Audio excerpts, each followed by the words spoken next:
checking out the brand new, released as of today, 1.4.5.0 update to Terraria. This is a content update with a bunch of balancing stuff as well. They've added crossover content from like Pal World and Dead Cells and a bunch of other stuff. They're calling it the Bigger Boulder update. Boulder as in rock. There's been a lot of alluding to there are many new types of boulders in which to get yourself killed by. Hardcore in this patch sounds like you discover one new boulder type each run. Yeah, that's the reason it's like, I'm definitely not pursuing the hardcore one on stream first. I could see, like, if we just really enjoy it and we get, like, through the game, that we can ultimately... Too bad it wasn't version... sorry, I think you missed a period in there and Twitch thought it was a link, so I'm just seeing the three asterisks instead of whatever you typed, JD. Twitch trying to protect us all from the links. But, so with that said, we gotta make the big decision. So this is gonna be a brand new run. 1-5-0-0. Yeah. Boulders are in a league with trees. Yes. No question about it. So, the different modes you have is you have Journey. Journey is your flexible mode, where you can make it brutally hard 90% of the time and like tone it down if you want. It does have the ability where you can just like duplicate items kind of thing once you've gotten to a certain point. So like I mentioned at the beginning of stream, it's kind of lives halfway between like your survival and your creative mode. So in survival mode, if you need 1,000 ore, you gotta go dig 1,000 ore. In creative mode, if you need 1,000 ore, you click ore and you get 1,000 of it. So Journey, you have to get like 200 or so ore, destroy the ore, and then you can make just like give yourself free ore after that point, forever on. So the idea is that you farmed enough of it that you've justified being like, okay, you don't need to grind it anymore. But the other parts of Journey that you can do is you can change the weather, you can change the time of day, you can max out the difficulty between like the hardest difficulty to the easiest difficulty. It's your very flexible one versus the other ones when you set it, it is what it is. So for difficulty, we've got Journey. We've got Classic. Classic, you just drop your money when you die. Medium core, you drop your money and your items when you die. And Hardcore, where you die, it's just over. Sorry. For Terraria, I'm not touching Hardcore. So I would either be between Journey or Classic. And that is kind of where I'm at the indecision here. There is a new achievement to the game for getting 50% of all items in the game research. That is where you destroy the item. Now, I'm leaning towards doing like a, almost like an honorary, like doing Journey mode, but doing like kind of honorary Classic, where I would not use the printer part of Journey mode, other than to replace the materials I've deleted, but just having it in Journey mode so I can get the achievement. I think that's where I'm leaning for right now, because it also gives us the flexibility if down the road we're like, oh hey, we want to make it harder or easier or whatever. It at least gives us the option, versus the other ones, once you committed, you committed. I think that's the way I'm going to lean. I'd say pick the version that's the most fun. Journey sounds good based on what your thoughts of what burned you out before. Yeah, no, I definitely... So I like Journey's end mode, Journey mode. Because like I said, it's the most flexible. And like I said, you kind of do have to at least invest so it can take like the more grindy parts out. But I think I'm going to do, like I said, I'm going to do like, you know, Journey mode asterisk honorary Classic. So like Classic honor mode where technically it's Journey mode, but I will for the most part constrain myself as if it were Classic until it gets to such time as like we ultimately decide like, okay, let's just do whatever. I think that's what I'm gonna go with, because there's a Steam achievement and I like Steam achievements, so we're gonna do that. Character name. One second, before we get to the character name, how cursed can I make my character?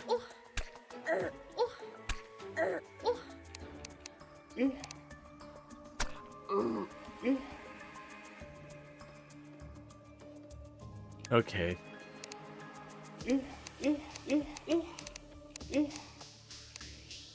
Oh, they have different builds now. Oh, that's interesting. So it used to be you just had this build.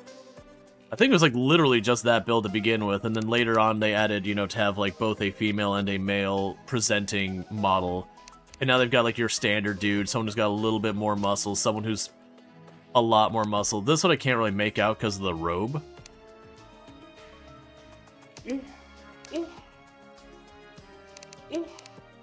Which is interesting because you can change all that stuff.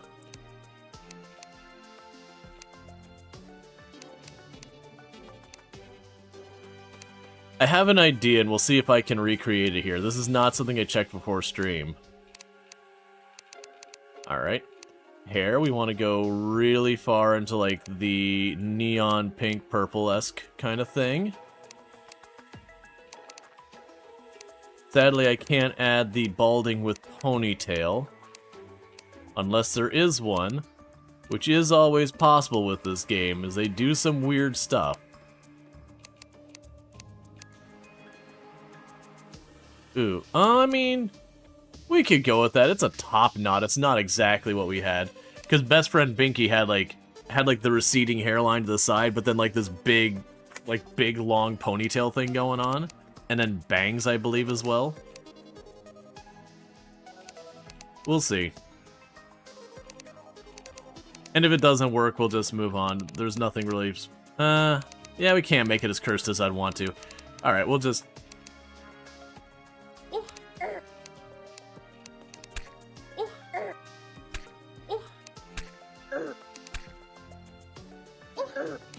That's fine. Hairstyle. Didn't they have a randomized button for the aesthetic?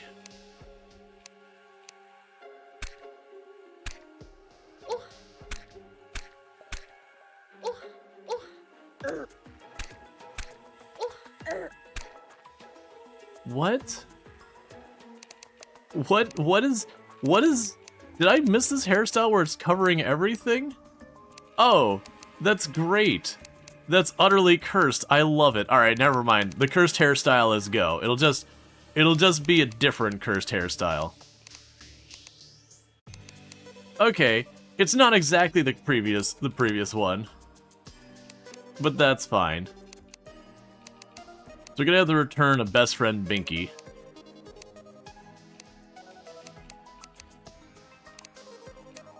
For those who don't know who best friend Binky is, best friend Binky was from my time at Sandrock. We were starting with like a genuinely considerable creature or whatever, or like character. And then we realized we could give our character these big long bangs, have them have a receding hairline, and then give them like a big long ponytail. And then just made giant eyes and just gradually made them more and more cursed. Oh, with the crown it's even better.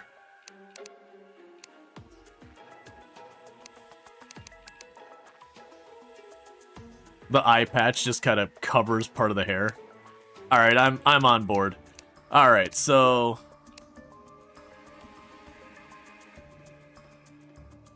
Best friend Binky is back. In her new, well, in theirs new improved form, it's very hard to tell. Alright, so we got best friend Binky.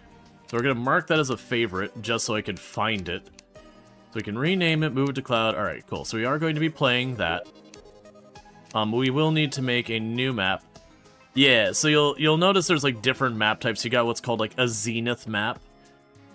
Which is like the maximum sweaty tryhard thing. Yeah, here's we did an expert world on here. We had like different master mode maps. Like you can see I've done the whole range. So we're gonna make a new world. So one thing they added, and I don't know where it was, is you can go, here it is. So you can actually go to the seeds. One of the things that Terraria's had for a long time, but you just had to know, was if you entered certain things for the seed here, you could get certain worlds. So you have like your normal one, you have Not the Bees, you have Drunk, which is both Crimson and Corruption on the same world. You had Celebration for 10 years, which is a colorful whimsy world. You had the Constant, which had don't starve stuff in there, which I wanted to see. I think that added like hunger mechanics, and the darkness started to slowly kill you. You had For the Worthy, which is just like the game was just sweaty, try hard, and just was it basically it was just punch you in the nuts mode. No Traps, which I believe is No Traps is the one where it's absolutely chock full of traps. You had Remix, which flips the world upside down, where you start in hell and you have to work your way up, and as you go higher, it gets harder.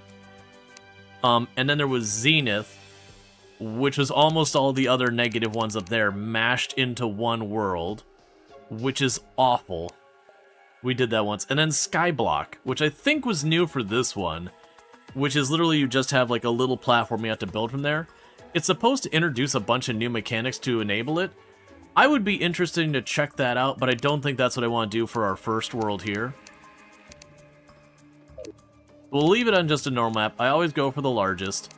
We are on Journey mode, because we have a Journey character. And like I said, we're going to be playing this like Honorary Classic or Honorary Expert, or whatever you want to say. I'll probably go for Expert, not necessarily Master. It'll be somewhere in here I'll put the difficulty. Just because there's an achievement tied behind Journey that it's like the only achievement right now tied to modes. On stream 1.4.5. Submit. Create. So we're gonna be playing it as if it's classic, whichever difficulty feels about right. But just in Journey mode for the sake of the achievement. Because I want my achievements. I used to have this game 100%ed, and then they updated it, and now I'm not 100% anymore.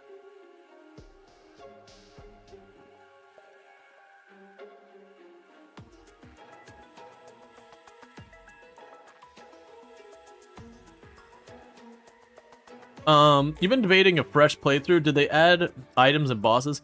I don't know about bosses. They have added a ton of items. Like, my understanding is with the summoning items, that the whips, which are a support item for summoners, have gotten a complete rework. That they've got, like, new prefixes and everything that you can get for them, and a whole bunch more, so it doesn't, you know, like, go, you get this one, and there's nothing for a long time, and then you get the next one. Yeah, Summoner was always my favorite. Like, I've played all the different styles. Oh, that's interesting. They actually have a new thing. So I'm gonna flag that as favorite. All right, and we'll hop on in.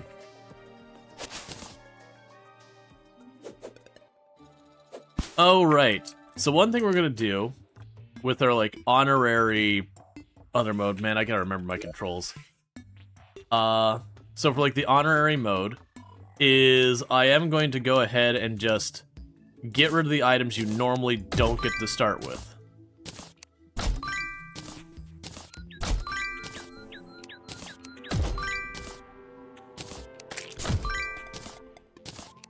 Okay. So that puts us in the what we would normally start. Yeah, that's Journey's mode, Burning Sun. We are on Journey mode, so they do start you with some of their things. We just deleted the... Oh, wait, and the wings. Which they're like nerfed wings, but still. Okay, is there any other items? Because you do start with a crap sword, a crap pickaxe. This stuff you start with normally. So we should be good there. So the time menu is fine, the weather menu is fine. Personal power menu is fine. Here we go. So I want it to be... That should put us at expert mode. I think that'll be a good place to start our baseline is on expert mode.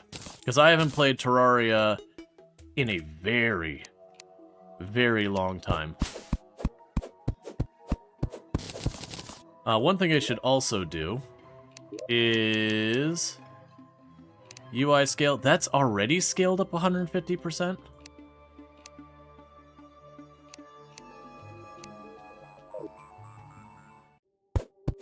Okay.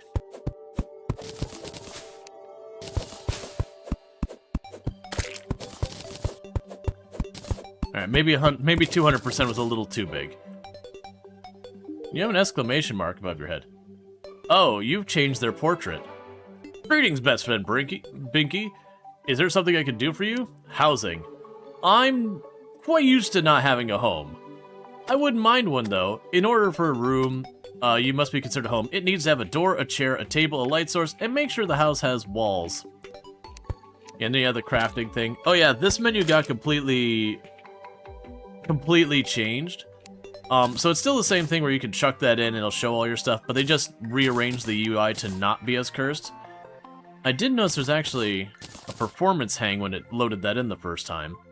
But yeah, so you get the idea. You can actually... This is one thing I really like that Terraria's had almost since the very beginning, that a lot of games I do wish had it, which is just the idea of, you get a material you have no idea what's used for, you go bug the guide and it's like, here's all the items in the game it can make. So you still have to find that item to get that there. So like I said, let me adjust that scaling UI. So let's go for... Try around there. Yeah, I think that's more reasonable. I think since the last time I played, I have a higher resolution screen. So, I was just like, oh my god, the icons are so small. So we're basically set to the equivalent of expert difficulty. The first thing I'm going to need to do is make a house for our person. There's a bunch of different things you can do here. Like, I could turn around... Oh, 1 second. Dismiss the bird. It's because I had the summoning item, so the thing that summoned was still out and about. So we just dismissed that.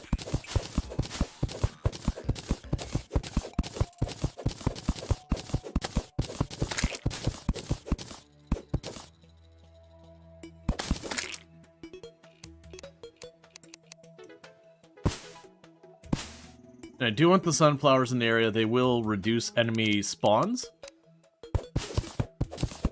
But I'm just flattening out a little area. We're gonna put the guide's house here and all that. That kind of thing.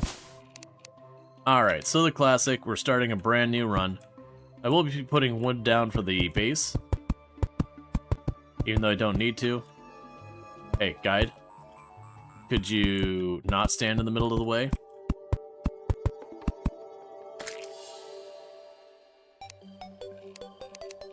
Got our sunflowers? Yeah, I don't think it, like, multiplies by having a bunch, but...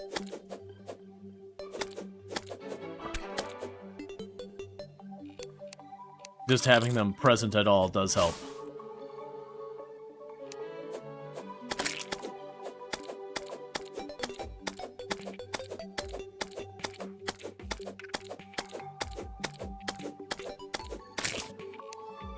Nah, I wasn't fast enough. I wanted to get over here so I could put up the wall and all that. I'm gonna die to these things. The classic of expert and master mode start. When you have no anything, and even the casual slime is a credible threat.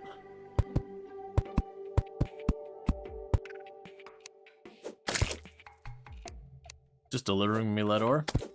Okay, so we quickly put up 2 walls just to make it tall enough so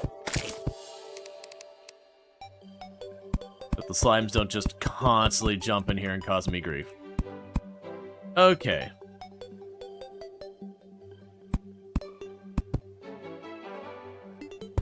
Alright. So now we've got that. I need to remember my controls. I already have a gold coin? Slime must have had one in there. They can do that. Where was my actual crafting? There it is. Okay, so we need a workbench. You wonder if they planned, for the next final update? The classic meme where they're like, it's the final update. And you're like, uh-huh. It's the final update. Uh-huh. It's the final update. Yup, I believe you. So you can make a wood fishing pole. I'm not really worried about that. We're definitely going to want the wood armor and all that for now, just to have something.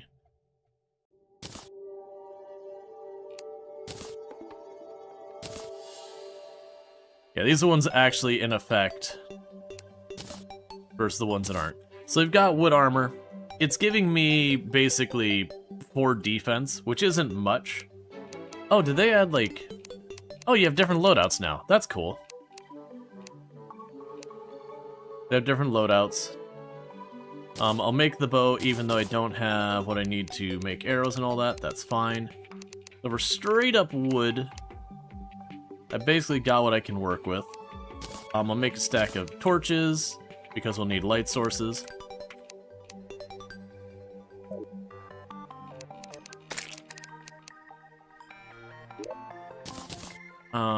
There's the wood again. And I'm making this... Oh. And I'm making this much, much, much bigger than the rooms need to be. But yeah. As long as they're still enjoying making the thing. Yep. Well, I think Relogic a number of times has wanted to move on to whatever their next project ends up being. But like they keep coming back to Terraria. Because like they tried to make a Terraria 2, they had this whole plans for it. They had a whole plans for I forget what the name of it was going to be. But it was like not tower defense or anything like that. But it was supposed to be a Terraria game that was going to be a whole thing. Let's see, the one change is you don't need rooms for new NPCs. One of the changes you don't need rooms for new NPCs, they'll show up anyway, but but run at night. Ah, interesting. I'm still gonna make the rooms so they stay in their rooms. Because I know they had like bonuses to inventory and everything if you gave them proper housing and all that. You know, put them by the people they like, that kind of thing.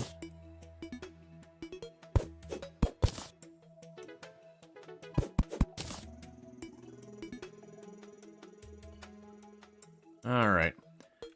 So it's definitely not even. We'll need the back walls, yeah. I'm trying to find even here.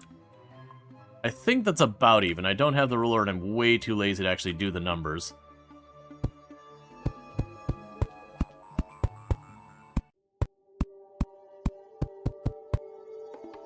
Ah, journey mode. I want to change that. If I can. Okay.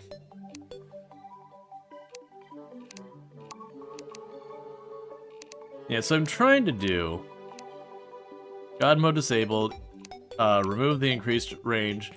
Okay. Because we did start journey mode, but we're basically playing it as if it's expert. There we go. Yeah, no, this game is notorious for like it's honestly ruined a lot of stuff for other games.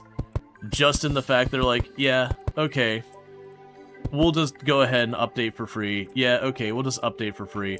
It's kind of created a fairly unsustainable expectation, unreasonable expectation for a lot of people about spending like 15-20 bucks on a game and then having that game be updated forever for free. Because very genuinely, the only way you can sustain the stuff like this has got going on for it is when you have the kind of success that Terraria and Minecraft and some of these massive games have had. When it is multiple bases per world, you only really need one per biome. Yep.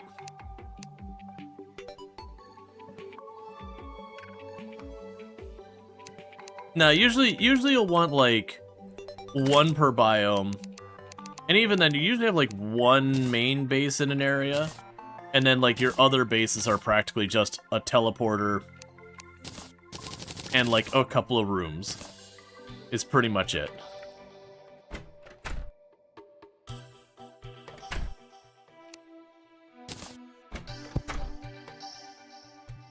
You know, I'll put you right over here.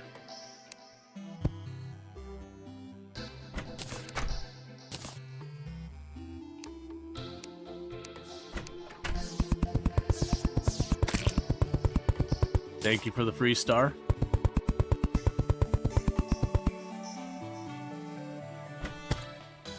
Alright, so I have to go out for more wood in the morning.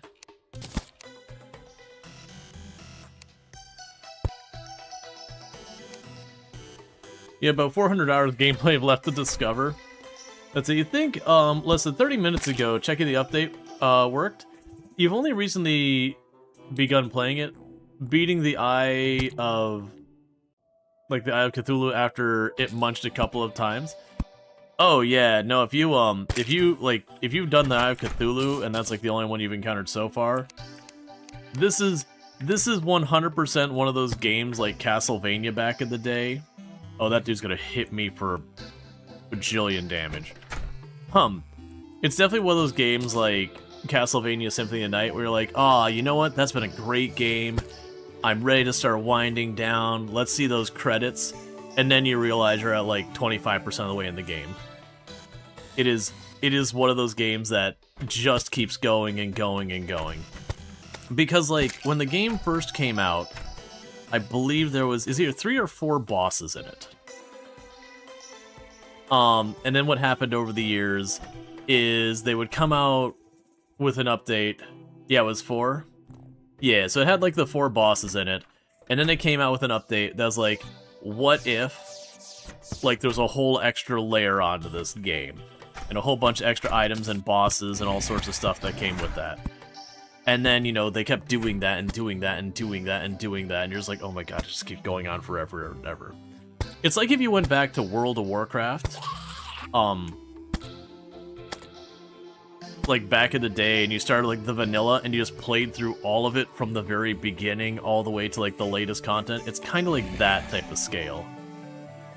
And the reason I'm not out there fighting the zombies with the ranged weapons is with the weapons I have being so short range, it's pretty hard to hit them without getting hit back, and they're gonna hit me for like 30 damage apiece. So it'll take like 3 hits to kill me. And while there's a small chance I could get an accessory and all that, it's unlikely to be particularly useful. The first night in Terraria usually is kind of hanging back. And every patch was their final when they're done, and this time, you know, we're not updating. Yeah, that's another meme that's been. Well, I got the hard shackle, and I didn't. Oh, you closed the door like a jerk. I got the hard shackle, and I didn't even have to actually get involved. It just gives me one well, actually, it gives me 1 defense, and it's got a prefix that gives me a 2nd defense. Oh, now I gotta figure out what button was the map. Was that tab? Yeah, it was tab. Right, so you have this map, you have the overlay map, or no map. Why not just close the door and leave it open? It's my guide keeps opening the door. He keeps walking to get away from the zombies and opening the doors and closing the doors again. But yeah, no, if I close the door, that would help. Yeah, zombies can also break open the door. I believe on Expert and higher, they can open the door just anytime. I believe on the lower difficulties, the zombies won't just, like, open the door on their own. Like, they'll walk up and they'll tap the door a couple of times and then they'll move on.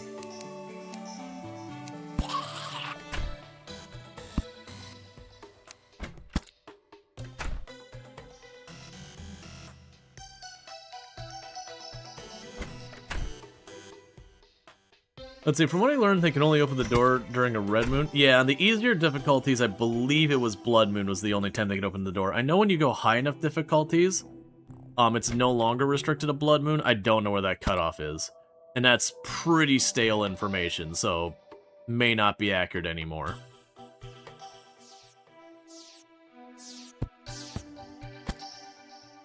So I do really want those stars.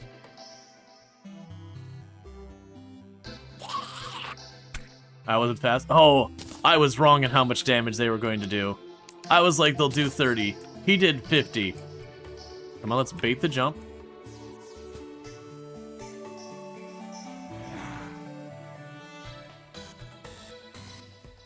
Well, if I'm gonna die over here, I might as well get the stars. Oh, we're getting a lot of stars. I have some sunflowers at home.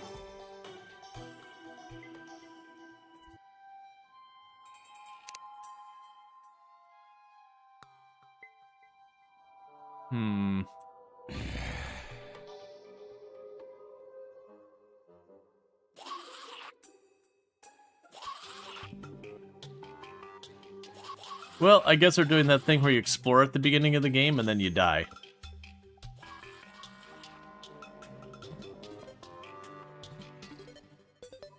If we could survive till daylight...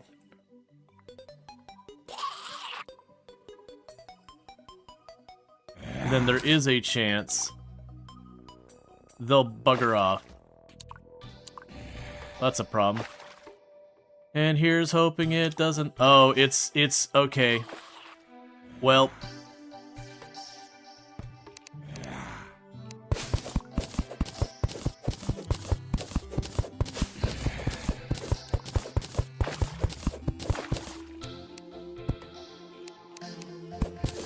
And thank you, Andrew Sensei, for the tier 1 sub. That's 21 months you've been subbed to the channel, so I do appreciate it.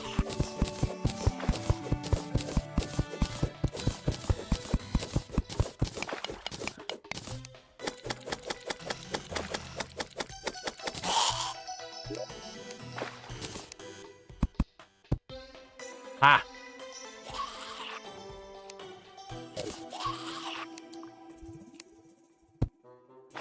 I've played this game before, I know how to survive.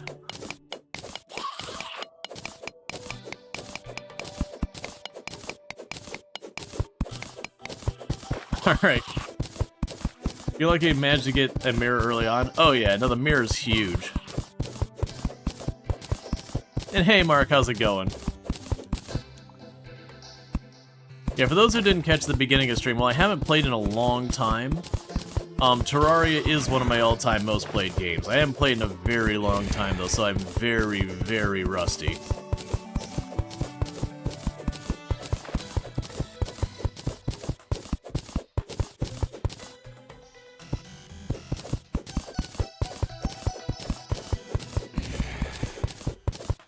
Okay.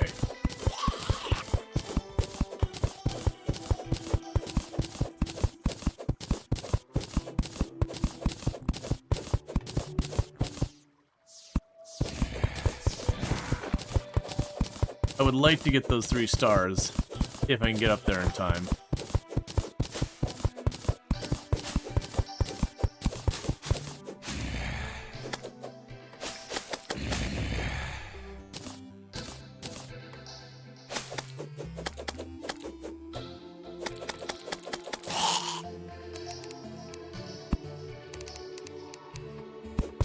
Is that iron? Tin.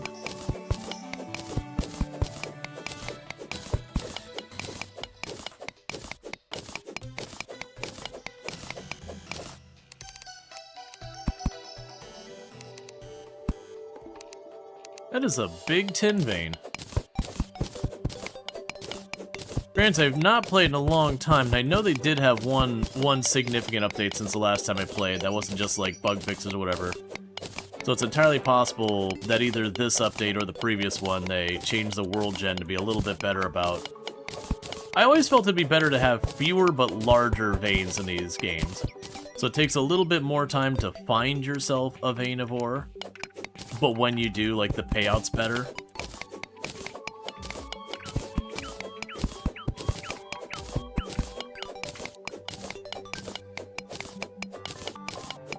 Alright.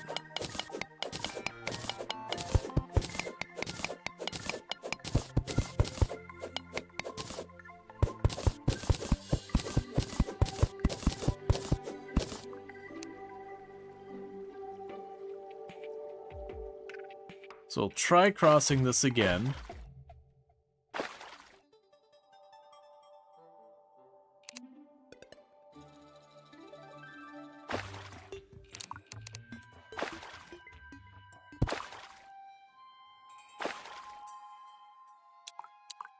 Alright, that's desert over there.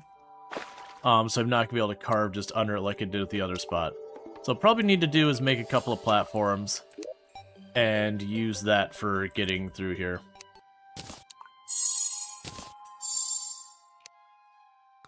Oh, I have no wood. Alright.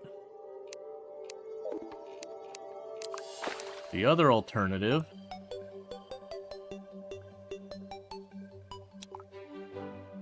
So I'll drop down here. Make that open again.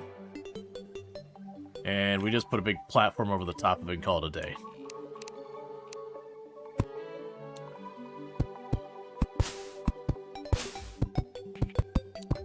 Okay. Because it's actually nice that we have this really big pool of water. Especially where it's straddling both a desert and a not desert biome.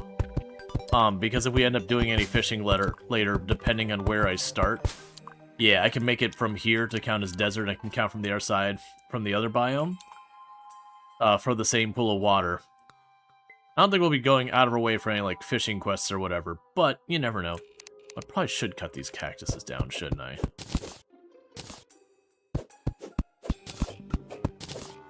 Because we can make stuff with cactuses. There's cactus armor and all that. Here's like a cactus sword and everything.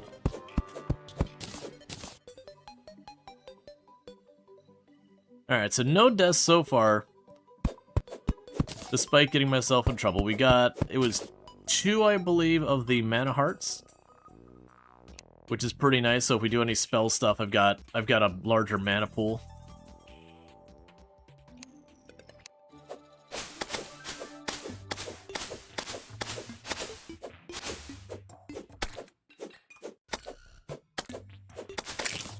Okay.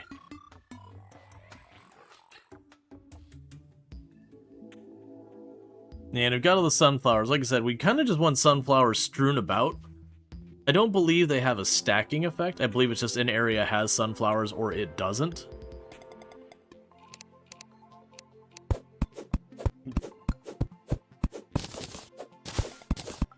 So for the moment, we're going to go over here.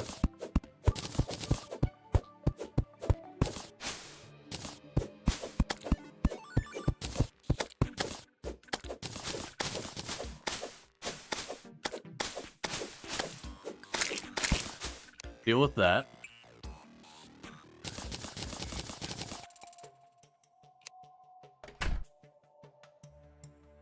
Okay, so here we need to go...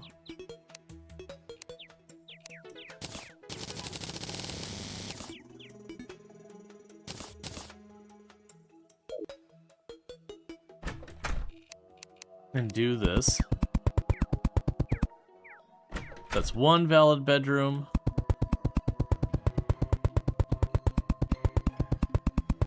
You swing your act like this if it hits you, it's your fault. Pretty much.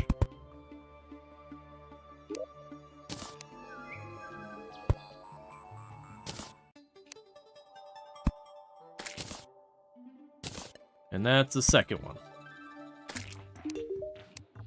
Happiness.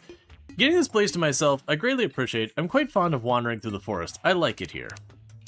Yeah, having the guide's portrait change is a little weird to me. It's fine, but after all the years having the guide's portrait look different, it's just like, what? Who is this imposter? What have they done with my guide? I'm trying to remember the other guide's name. Was it Steve? Or I think it changed each run, didn't it?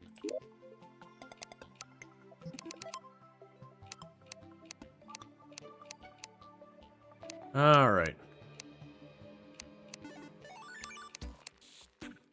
Yeah, random every time he spawns. Yeah, it's been a while. Alright, so in the meantime, let's get more of the background. And then we're going to need to get more stone.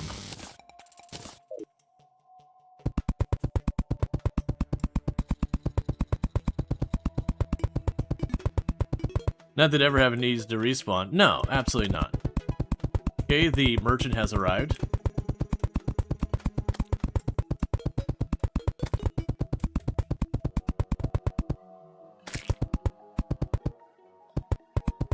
Okay.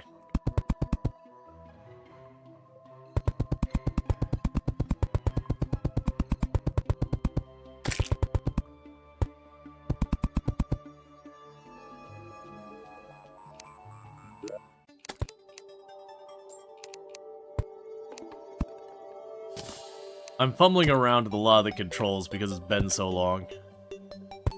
Alright, so that at least gives me the starting area here to work with. Alright, merchant. What do we got? So you already have the forest pylon, which is interesting to me. And then we can just straight up buy the anvil and the piggy bank and all that. That helmet is actually worth considering if we get more money. I'm not going to be buying the copper tools or anything like that. But that does give me a start point.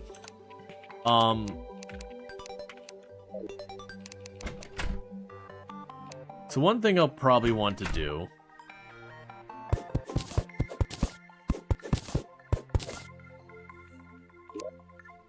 I'm going to move you over here for a minute. We're going to want some wood platform.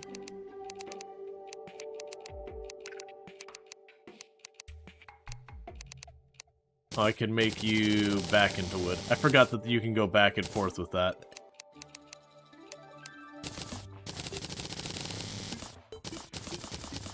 You're like 100.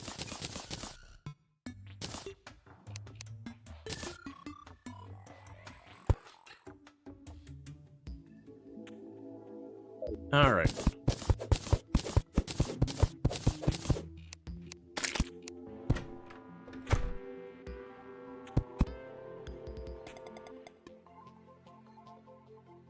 Okay.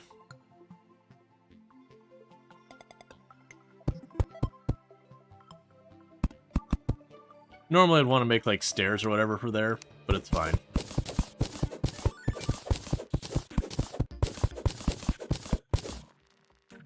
Okay, so that's the height we can jump right now.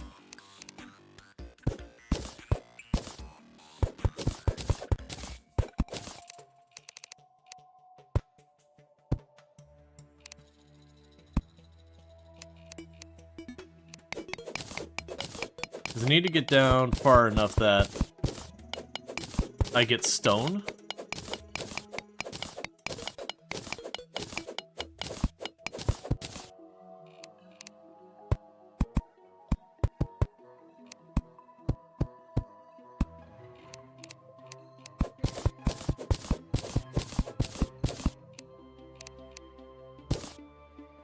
Okay.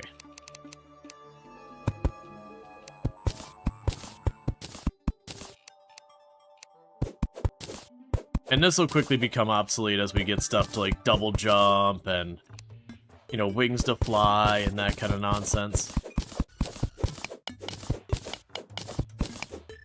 Have you enjoying the update? Yep, we just getting started, but Terraria is like one of my all-time most played games. Yep, rope. I'm trying to remember what rope was made out of. I remember it wasn't a particularly... Oh, it was vine. That's right, so you'd have to find, like, a tunnel with vine. Yeah, so there and there. Right, so you have to find, like, a cavern with vine. And once you did that, you were set, because you could just... Not set, but you could then just drop a rope down and climb up and down.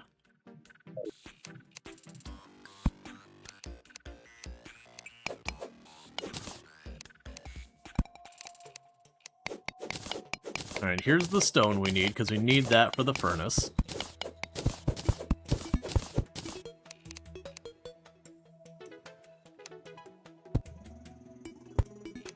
Because ultimately I'll want to remove these platforms later, because otherwise I'll jump down and I'll die to fall damage.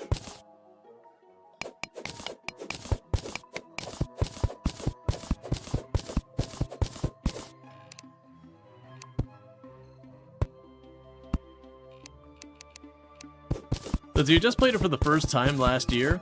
A couple different worlds and hit 400 hours? Yeah, I'm at about a little over 2,000 hours, I think. It's around 2,000 hours. I haven't looked. I'm trying to go off of memory, so grain of salt and what all.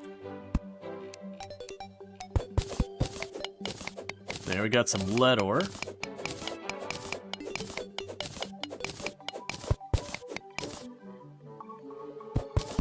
That you in Stardew Valley? Yep.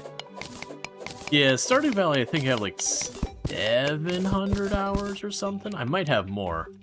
These are all going by memory, so you know. You only played once, 58 hours. Back in 2020. Yeah, like, don't get me wrong.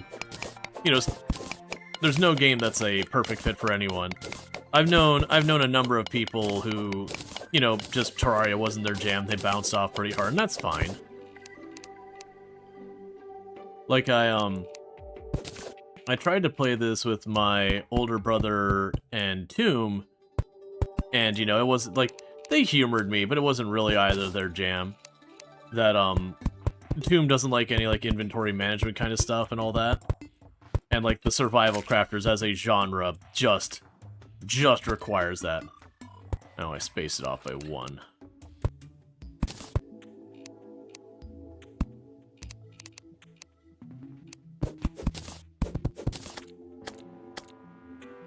And then there's tin over here.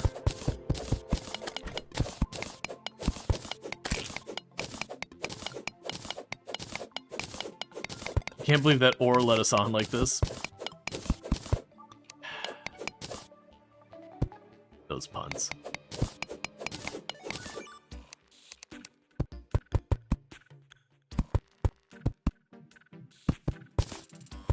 All right.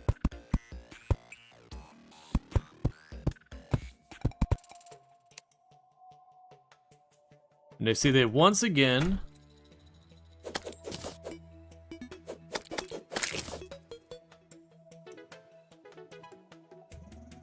Huh.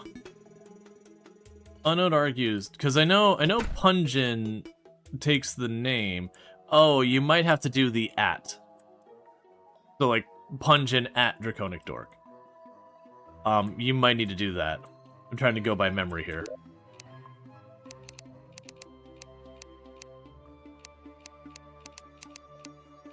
That way it's a username, not just a word. And thank you for the follow. Welcome to the stream. Okay. So there's our lead ingots. There's our tin ingots.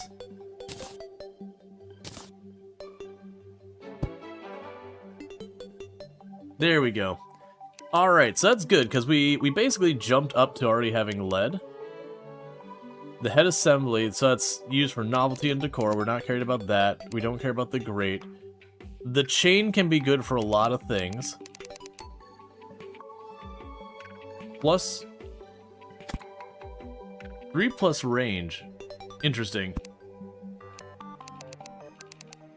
Lead anvil? Yeah. In Terraria, though, when it comes to, like, the anvils and all that, the lead anvil is effectively just a straight upgrade. Like, it's the same tier as the iron anvil.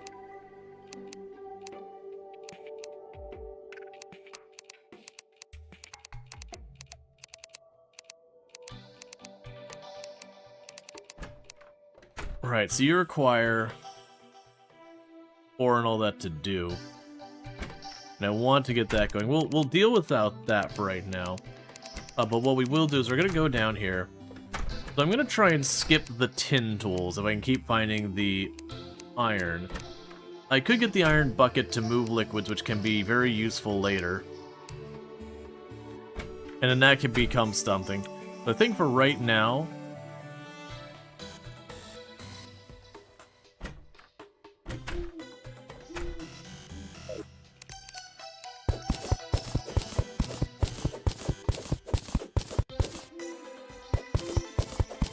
we're just gonna keep on mining.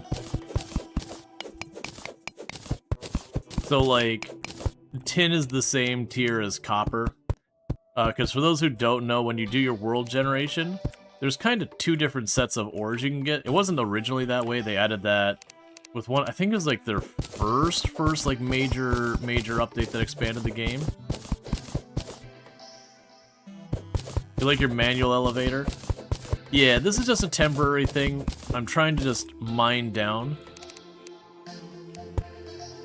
Because I know I'm going to be making a elevator eventually. Oh, I'm out of torches. And I bet you I don't have any gel to make anymore.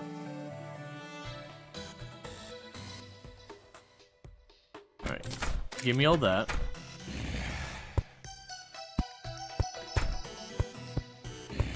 Alright, so let's go down here. And...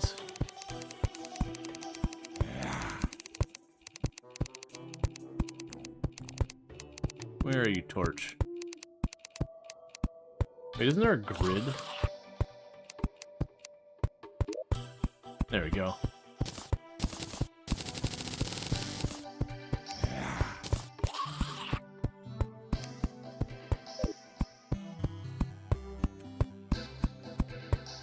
Alright, so it looks like in expert mode that's not enough for, well, journeyman mode with expert settings, playing it as if it's expert mode. We're doing like honorary expert mode here, where I'm going to play and behave with everything in their kind of expert mode settings, but technically journey mode just because of achievements.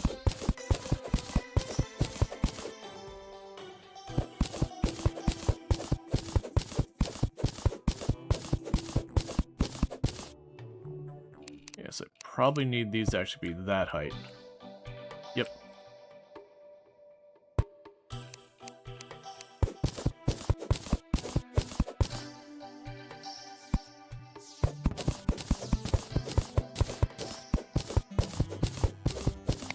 That is a massive layer of topsoil. Yep. Well, Terraria, you've got your different biomes, and those biomes dictate, like, what's there. So, like, you've got the surface layer, and later on we'll get, I think it was the compass that'll actually give me that information. You got, like, the surface layer, oh man, I can't remember, it's like, surface layer, underground, caverns, and then hell. For just depth. But then on top of that, you've also got, you know, your concepts of like jungle and desert and all that.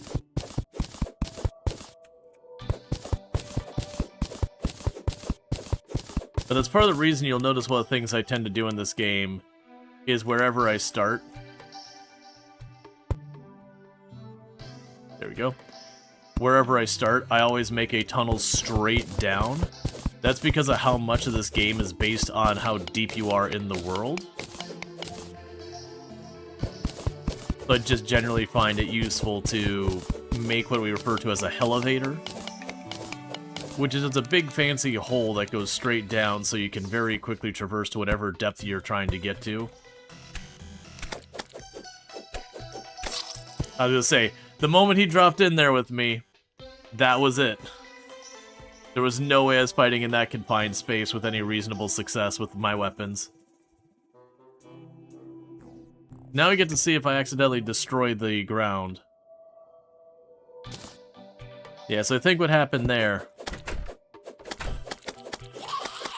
is he spawned up here somewhere, out of sight, and then dropped in on me. I'll end up putting a hatch here later so that we don't have to worry about that problem so much.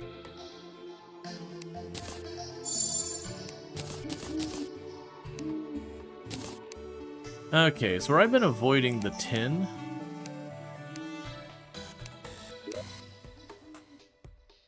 Equipment. What do I miss? Oh, I see. I'm running out of wood again. Alright, so I'm gonna not be stubborn. Oh no, that's an iron pickaxe, so that's got a... That's interesting. They gave me an iron one to start? That's probably a journey mode thing. So it's picking damage of 40%, so that'd literally be a downgrade. Yeah, so they gave me iron tools to start with. I didn't catch that before. I probably should have just chucked those and then redone it. At this point I can make the lead tools. So 50%. Okay, so I can make the lead tools, and the lead tools do seem to be better than the ones they've given me to start with. So the iron axe is 45%, and then the lead axe is 50%. Gotcha. So the tin is slightly worse, but the lead would be slightly better. That's fine. Fallen star blocks. I can use the fallen star to make blocks. I assume they glow.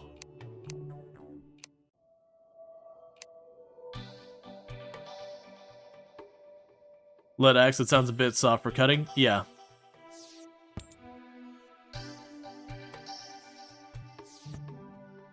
Yeah, and so when it comes to the rules on spawning stuff in this game, it's based on the screen. So if I keep going deeper, this stuff will be able to spawn above me, kind of deal.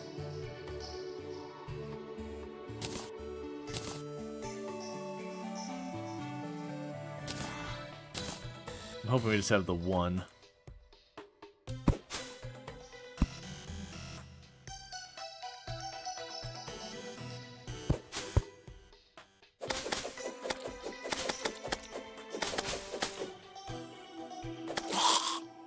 Okay.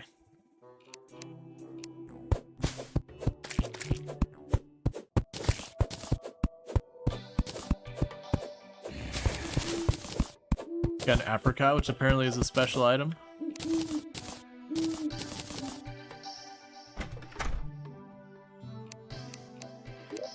Okay, so the apricot gives minor stat improvements. Yeah, so early game, those falling stars can be pretty good.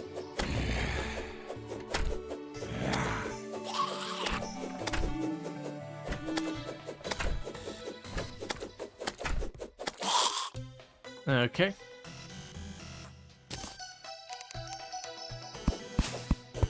So just doing that. Just here for a little bit, leaving for dinner in 50 minutes. There's a new update for this game? Yes, it just dropped today. I only actually heard about it because of Drongo. I wouldn't have realized it was even happening. He had planned to potentially play this last night, and then the update hadn't quite arrived yet, so he was playing our stuff, being like, you know, he's waiting for the update. But yeah, and they had a big update. So you never played this before? I think you'd probably enjoy it. It's it gives you some Minecraft vibes, but it's a lot more combat oriented. There is way so much stuff to discover in the world. It isn't a sweaty try-hard game unless you turn the difficulty up to sweaty try-hard difficulty. At which point you can make it just punch you in the mouth difficulty if you want. Alright, do you have anything I want? I mean, you got pad thai, but I don't actually need that. So the only useful thing you have is a DPS meter, but I don't have 5 gold, so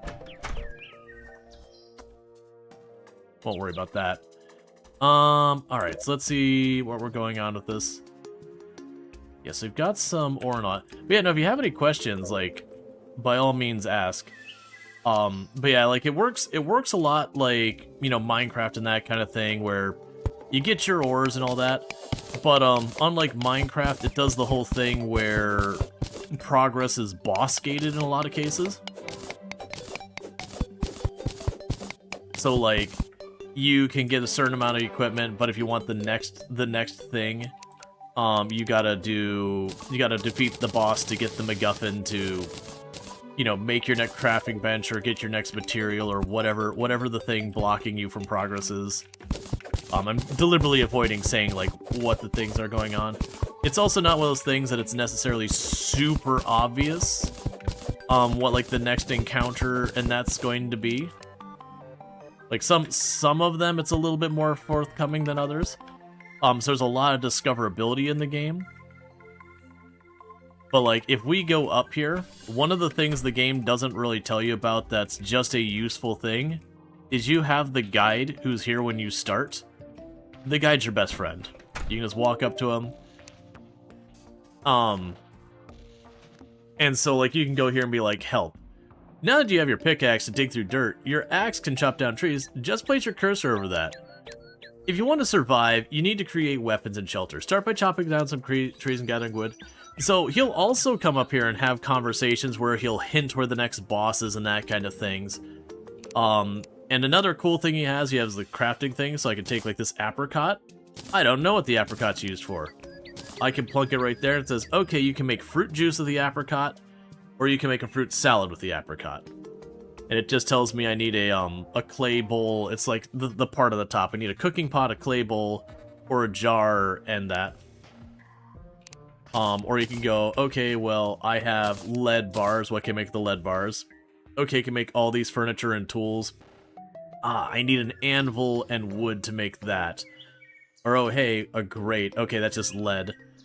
An outlet pump. Okay, I need red wire. So you get the idea. There is a path to discoverability in the game. You still gotta find the base material the first time. But, like, once you've got that, you then have the things to go bug the guide to give you more information. But, a lot of games have their guides and all that are utterly useless. So you get in the habit of just not checking. Because you'll be like, you know, I heard there's a guy over... I heard there was, you know, someone lost over by the beach. You should go look over by the beach. Like, or he won't, like, tell you to look there. He'll be like, oh, I heard there was someone missing over by the beach. You know, I wonder whatever happened to them. And he'll be like, oh, okay, I should definitely go over by the beach then. So it does a good job of kind of nudging you, because the world is huge. And very genuinely, if you do decide to play this, one, multiplayer in this game is excellent. But also, two, my advice is just make the biggest world you can. Just make the biggest world you can. I've done all the different world sizes, and just hands down, I've never regretted making the biggest worlds I can. I have regretted making smaller worlds. Because also the world gen can get a little weird sometimes on smaller worlds where there's not quite enough room. But yeah, no, this game has obnoxious amounts of content in it. It is 100% the kind of game where you're like, that was really fun. That's really fun. It's been a good ride. Like, it's sorry that it's almost over. And then you realize you're like 20% into the game. Let's see. You'd personally advise you do a small world first. Then once you feel you understand a game, make a huge world. It's good to learn in different biomes without trekking out for hours. Yeah, I mean, the world is big, but like, if you're used to games like Minecraft and Vintage Story and these kind of games where, you know, or like Valheim, where it does take a little while to get around, Terraria, you can get around pretty quickly once you learn what you're doing. And then early on, like, very genuinely, you can kind of just do everything pretty close to in your starting biome. And, don't forget to check out Ultra. Absolutely fantastic content creator. Highly, highly, highly recommend. Plays a lot of, like, simulation games. Has been doing, like, a lot of Enshrouded, a bunch of other good stuff. So, if you like any of that, which I assume if you're here you probably do, you can find it over there. Absolutely, like, friend of the channel, all that good stuff. I heard that no one did before you got done. I was just distracted doing things in the game and utterly missed that I hadn't done it. Because I have not played Terraria in a hot minute. And we are playing... So technically we're playing in what's called Journey Mode. Journey Mode lives kind of halfway between your regular mode and creative, where you still have to find the things first time, and then... no, it's fine. People can be lurking and all that. But, like, you still have to find the stuff the first time, but once you've found enough of it, you can, quote-unquote, research it, deleting those materials from existence, but after that, you can just make those materials at will. That said, I'm not going to be doing that. I'm going to be playing it as if it's expert mode. But there is an achievement I don't have that is restricted to journey mode only. Because they added new achievements. So the problem I have here is now...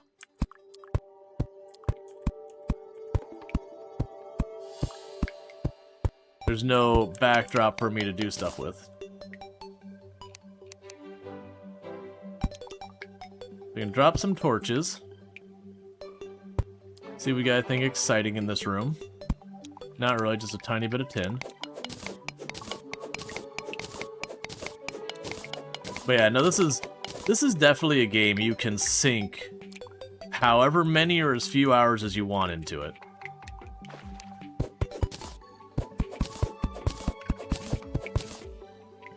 Okay, that's good.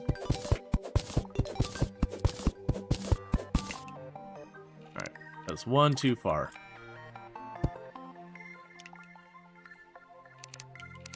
Yeah, it's also got a very large modding scene. I would definitely say don't mod when you start. Especially nowadays. Like, back in the day, there was some quality of life stuff missing from the game.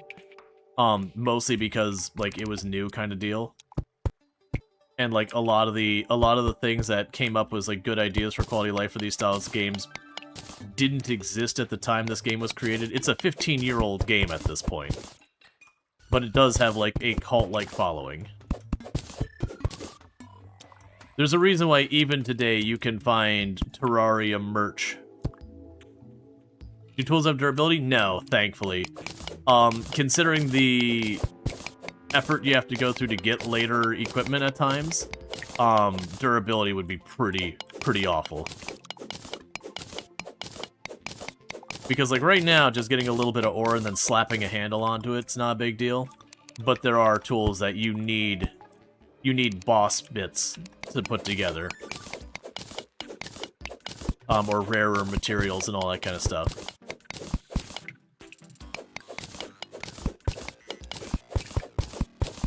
And I probably shouldn't be focusing on making a elevator at this stage, but I do tend to do the elevator way earlier than necessarily makes sense. Because I'm figuring low-key I'll probably find lead in that down here. Oh, hey. We see our first boulder. Yeah, so somewhere below there is a trap. I don't want to deal with it, so I just broke the boulder and now I don't have to worry about it. But there'll be a trap plate somewhere below us.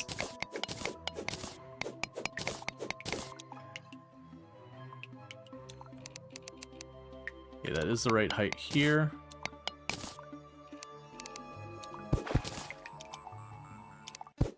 A boulder as we're getting boulder. Yeah, and for those who didn't... What did they call this update? Was it the bigger boulder update, but boulder as in rock? And we have been warned that the boulders have gotten new varieties and new tricks, which is something no one in this world probably asked for or wanted, but it'll probably be a lot of fun. Because boulders... Of the traps, boulders have certainly killed me more than any other trap.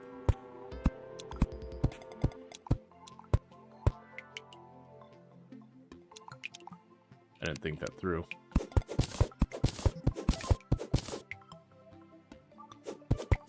And for the record, you don't need to be doing any of the stuff I'm doing here. This is how I'm choosing to approach it. This is not the efficient, recommended, whatever way to dealing with any of this.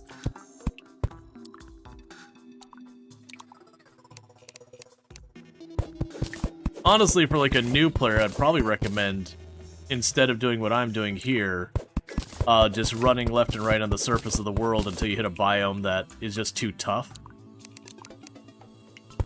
You know, then like look for caverns and that kind of thing versus just tunneling straight down. Okay, so you can go down about one more.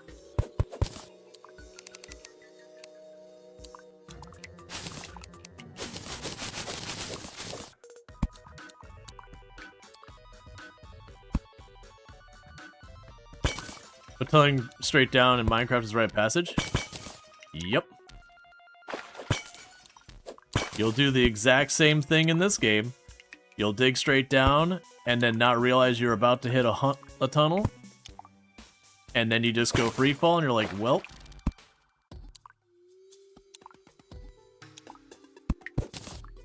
In this game, you get tons of mobility as the game goes on.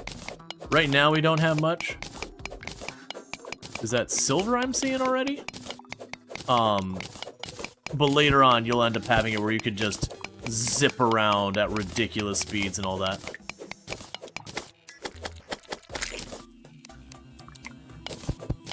On your regular difficulty, slimes aren't that big a deal, but if you play on expert or master, they hit like a truck.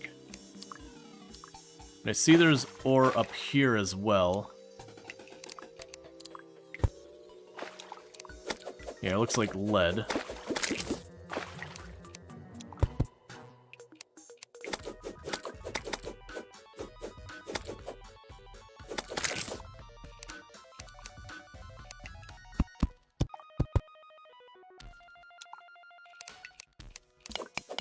Okay.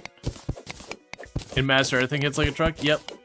And I showed at the beginning of the game, I have save files on like every difficulty, and I did the big mods like Calamity on their death difficulty and all that. This is one of my most played games historically, though I haven't played it in a while.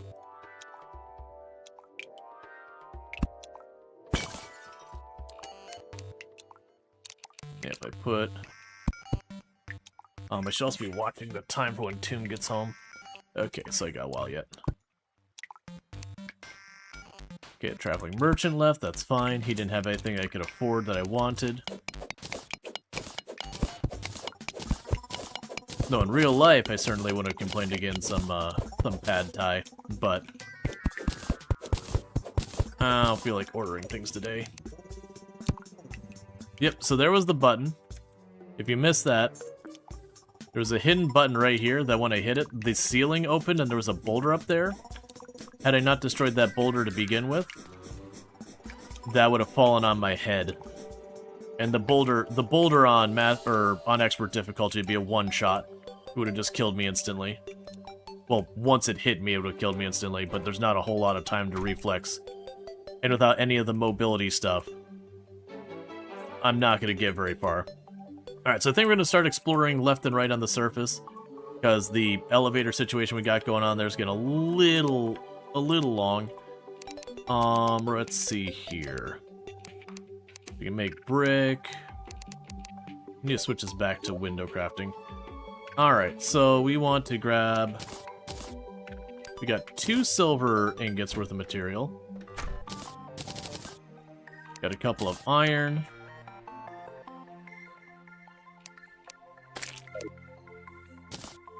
That's not what I wanted. That was a waste of iron. Boo. Alright, well, that was dumb. Here, have a lead anvil I didn't mean to make.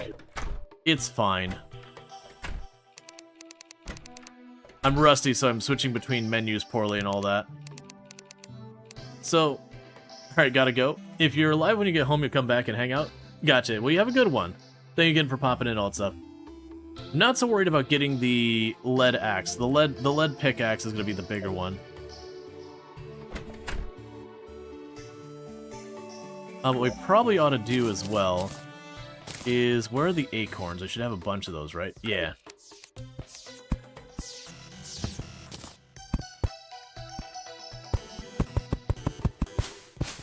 So I'm just dumping saplings along this whole way. They won't grow this close together, but I'm not super fussed about that either way. I'll just put the acorns, and as they grow, that's fine. Alright. So jump back into Zomboid with your deep wound leg non-splintered. Yeah.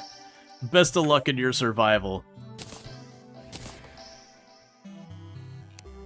So I do think we keep the graveyard. That one is just because it was in the way of where it's digging, I dug it up, but we'll leave the graves where they land.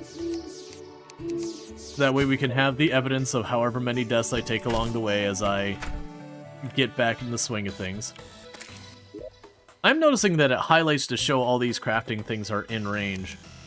They should also have the titanium, or not titanium, the tin bars. Yeah, so we got a bunch of tin. So the tin is that you're going to be obligated to make a properly decorated one. Yeah, even though it's technically a downgrade, I feel weird that they gave us these tools. So I'm going to replace them with my own crafted tools since I've got the tin. And the tin bow is an upgrade from that. And then this armor will be an upgrade, so we'll slowly work on that. The bucket is a very useful utility thing that I'm considering. I think, though, first... I'm not going to bother crafting the chests right now. You usually find plenty of chests out in the world.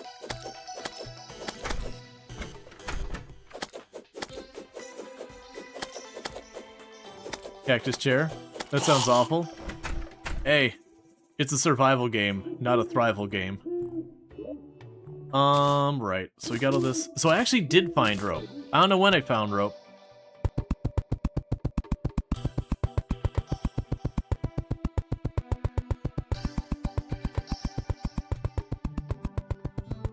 Okay.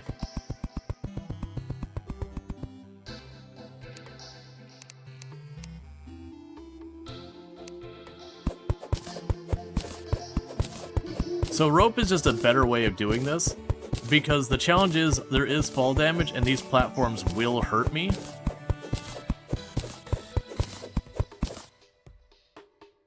So if I have rope, we will want to replace this with the rope.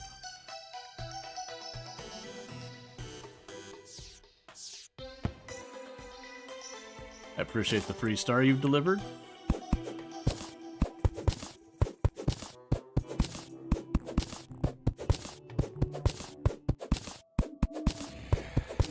Yes, I'm deliberately replacing the equipment they gave me. Obviously, I've already benefited from its existence.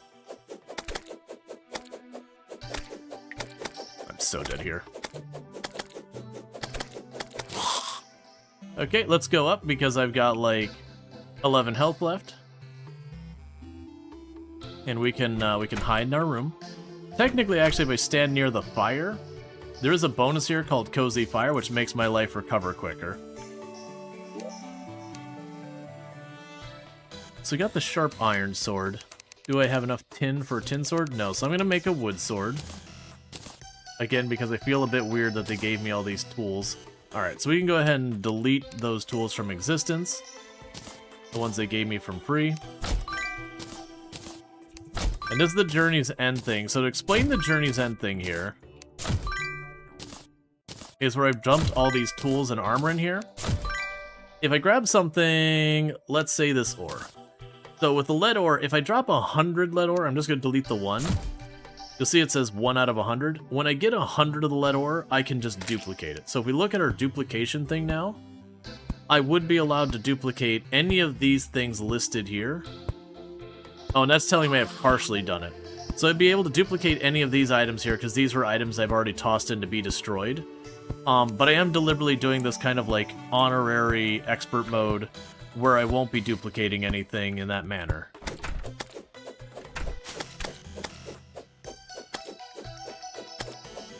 Honestly, while the wood sword's not as much damage, this is way better for me because of the arc.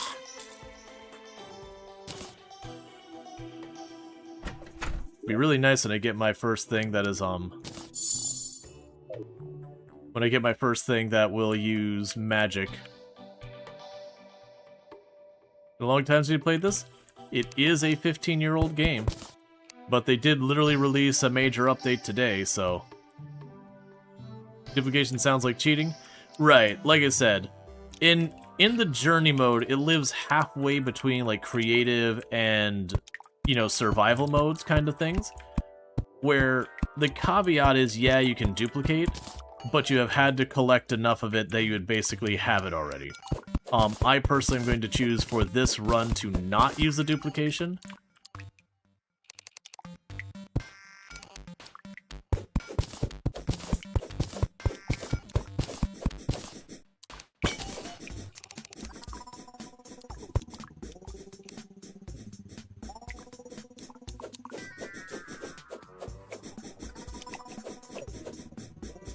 That worm's gonna be a problem right now.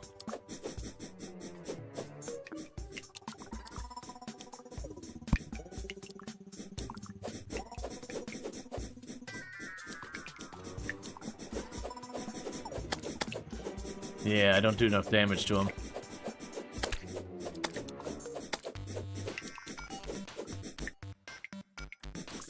Yeah, I want to go deeper, but with that worm around, I need to get to where I can fight it reasonably.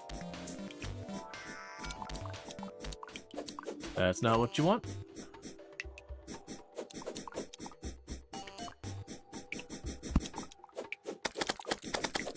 There we go.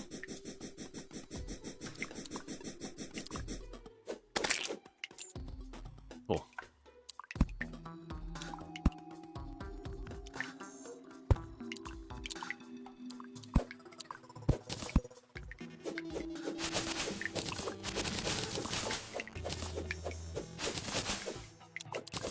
Alright.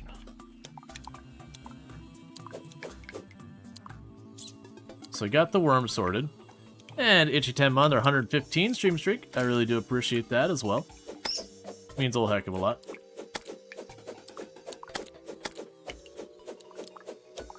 Do you wonder if the Bass Statue Transmute has been removed? The Bass Statue Transmute. I'm unfamiliar with this.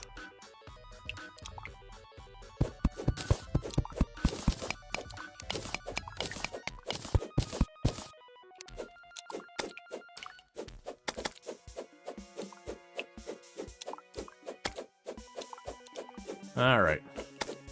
And there isn't a leveling mechanic or anything like that in the game. Not by default. Mods enable a lot of stuff.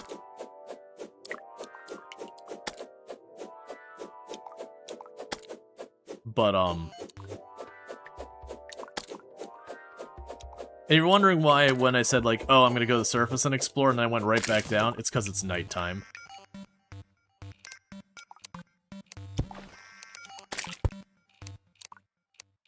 With all the headaches that it is wandering the surface during the night, I get the same headaches down here, but at least I have a better opportunity for, like, finding ore and all that down here.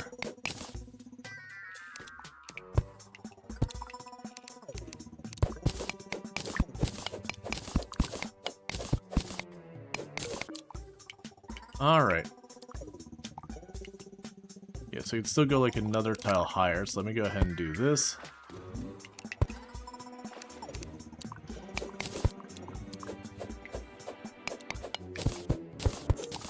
It looks like there's a giant pool of water beneath me.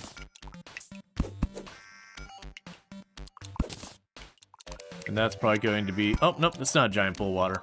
I saw the jellyfish down there, and I thought it was like one big pool of water.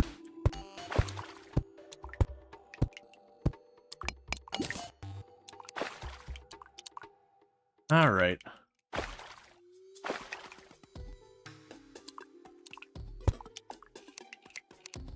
Let's see, it's complicated to explain, but takes advantages of how the code is, where the weird thing where you can cause an item to deconstruct to shift the pixel map by a known value to a different object.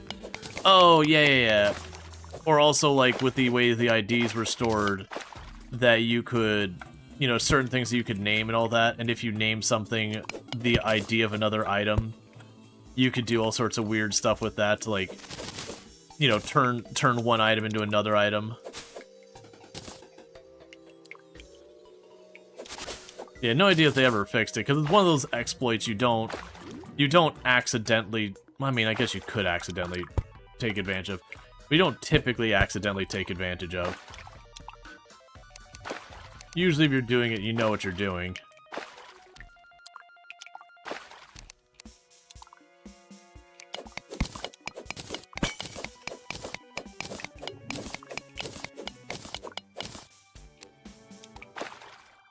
Alright, so let's...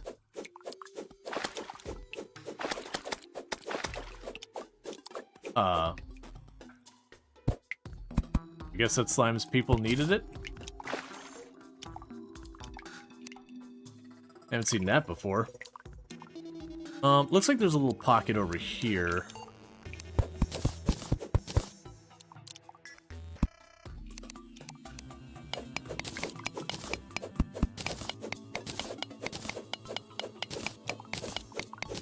Okay, then we'll go up and see what time of day it is.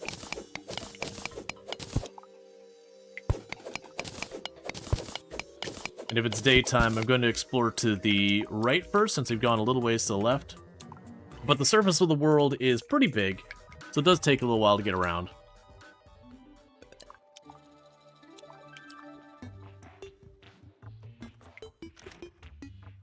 But yeah, over time, where I've got that rope, we'll keep expanding the rope down.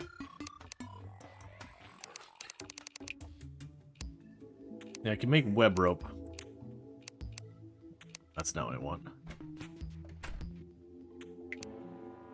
I kind of wish I could make it so the journey menu didn't come up every time. Alright, so let's go explore. Oh yeah, if I just use escape instead of C, I should just keep getting that back. Because there's a lot of items we can get that are useful. We can get double jump boots. Is that lead right below us?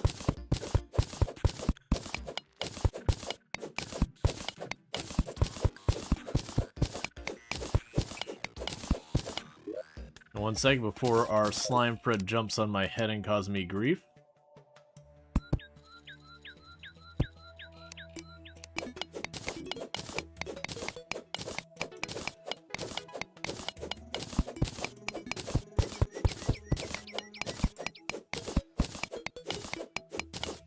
Yeah, we've had a couple big ones. I'm curious, like, over the years, because I ended up playing a decent amount of Journey's End mode, but then they had their next big update, and I didn't end up playing much of that one, because that one they added like a couple of crossover content with like a couple of other games, but it wasn't like a major content update. Like there wasn't like new bosses and a whole bunch of other stuff.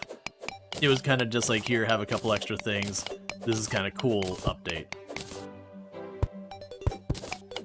Versus Journey's End added new bosses and a whole bunch of stuff.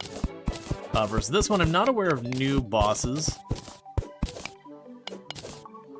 A tip for someone who wants to play this blind. Talk to the guide.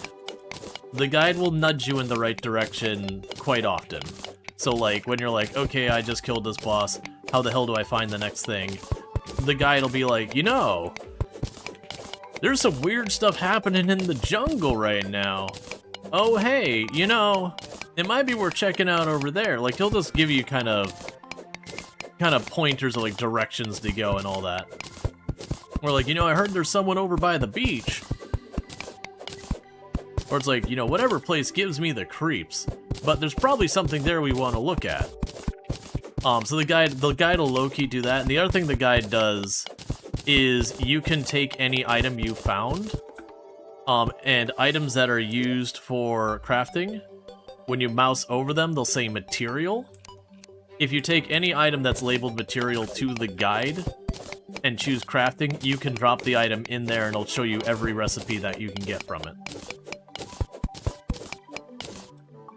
So there's not that guesswork of like, okay, I've got some blocks, let me just put it on the grid and try and figure out what the heck I can do with it.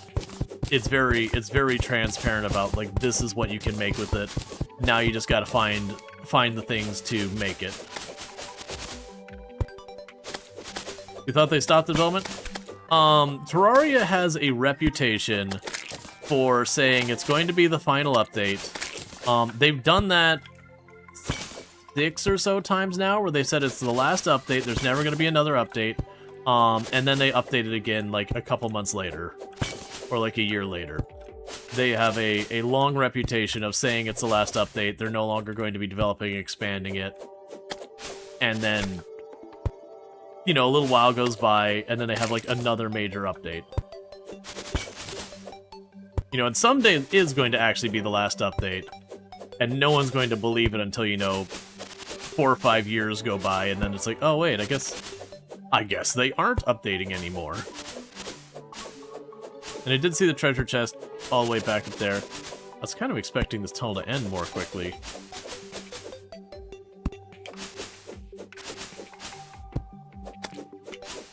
Oh, it's a gnome.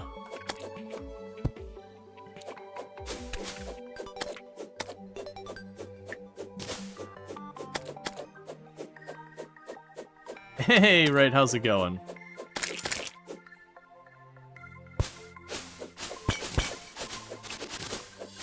How many Silk Songs time will have to pass before you believe it's actually the final update? Man. I don't know. There's so many chests down here, we'll definitely want to, peek in there and do all that. Oh, this is connected to the caves you're already working on. Alright, well, that's probably as far down as we're gonna go here. Yeah, and this has been a really good area. It's going good, just got done playing the new patch of the wife. Nice! Alright, so we got some goodies here. The big one is the spiked shoes. I can now grip onto walls and slide down walls. We got a bunch more rope. The rest of the stuff there I don't really care about. I do like to pick up the chests after I've looted them, so I don't keep trying to loot them again and again forever.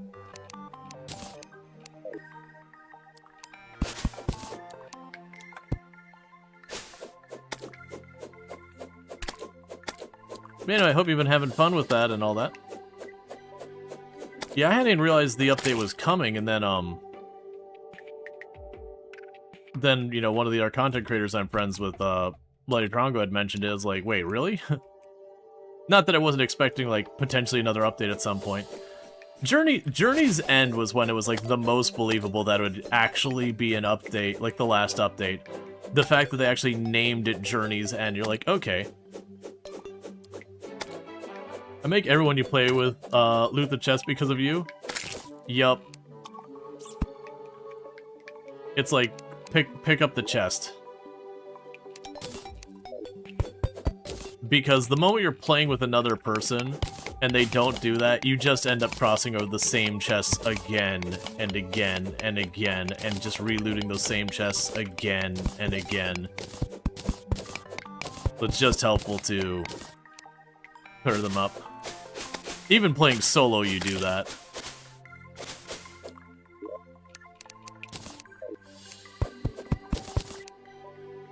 Now we're gonna go up here.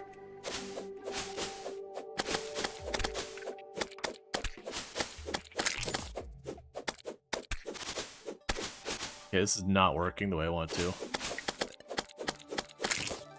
There we go.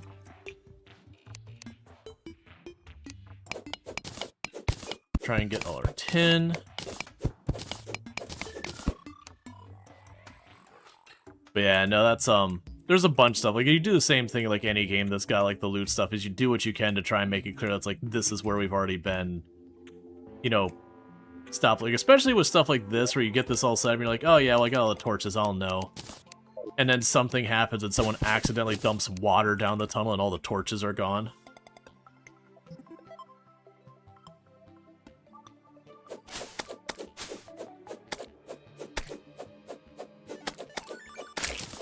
Okay, so let's get home. I want to check out all that loot we got, because I only kind of went through the first one. We still have crap armor. What difficulty are you doing? So it's technically journey mode, but I've got everything set to expert. And I'm just not using the duplication thing. That's because there's an achievement for journey mode right now. Alright, so 4% damage will allow us to get vine rope from vines. We got the herb bag, so we got a couple of herbs. Got some potions, some bottles. I got the quick climbing ones as well. So when we get the Goblin Tinker, I can put those together to make the things that you can grab onto the wall and climb with. You actually watch your intro prior to joining chat? I was trying to remember with the intro. Does that have where I had the one place where I had played Terraria on stream and just there's like 2 or 3 clips because I was doing the Zenith map on that one.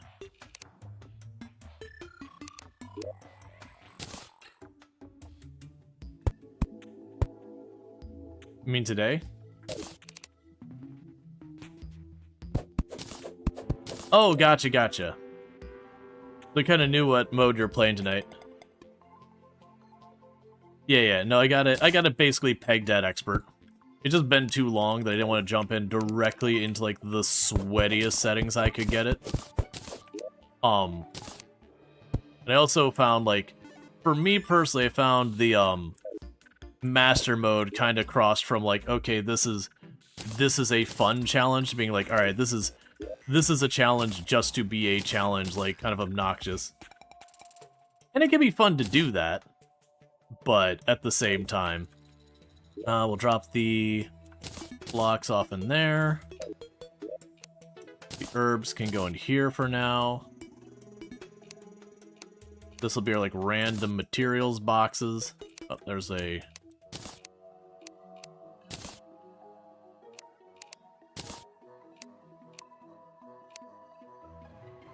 Put the potions in here for right now.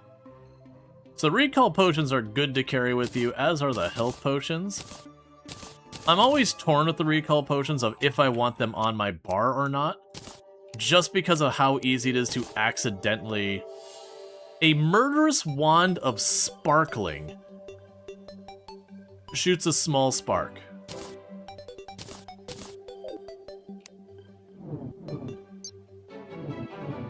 Honestly, that's my strongest weapon by a large margin right now. Drop you off. So you got the lead ore, the tin ore, the grenades and all that. I'll put the fruit in with there, put you in there with there. 0 to best starter wand. Yep. Yep, that's a very solid start. We'll put the cactus in here for right now. And the gel. I'll probably want the wood on me. And for right now, we can just toss the gold in there, so that way if I die, I don't drop it all. I'm so behind, like, I just keep fumbling with the controls. What are you? So, dirt bomb. Oh, right. A bomb that'll spread dirt. Oh, I understand. So they've got the, they've got a skyblock challenge map now. That must be how you get new dirt into your world, is you probably use the dirt bomb. Well, no, it takes 25 dirt. It depends on if you get more out of it or not. It'll be curious. I'm curious about how that one works. I was tempted to mess with it, but it felt like one of those ones I'd probably want to save until I've gotten back into the swing of things a bit more. Alright, so let's get all of our tin up. You might be able to buy it from the trader. This is true as well. Alright, so there's the tin. Okay. So there's our lead pickaxe. There's our lead axe. There's our lead hammer. There is our... I just realized our wooden sword was a legendary. The lead broadsword, so that's 13. Yeah, it'll still be better. So the lead broadsword. Zealous. Zealous is not shabby. We can get ourselves the lead bow. And that's basically tapped us out on the lead for now. I am tempted to get... There was the trap door. Yeah, let's get the trap door. Because of what I can do here.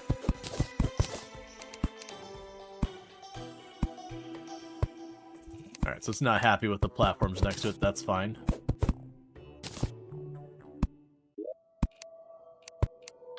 Where did I put the wood?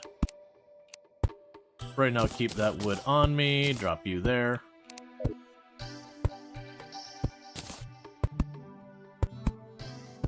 I can close that off and put the trapdoor here. That way I can close that up when I'm dropping down below to make it harder for monsters to spawn above me and then fall on my head. And having all the wood on me is fine. Okay, so this is basically all I've been doing with this, is all my obsolete equipment.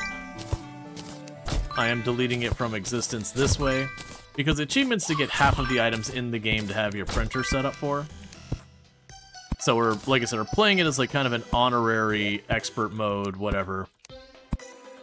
Where I won't be using the duplication functionality.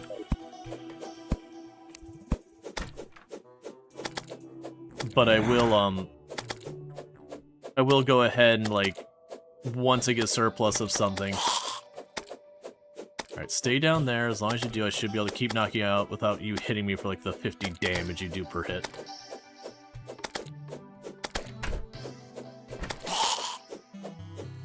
Okay.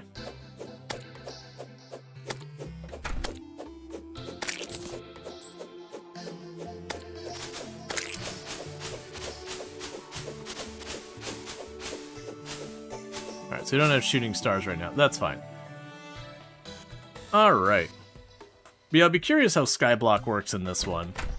There's really not much of a way to generate new blocks that I'm aware of in this.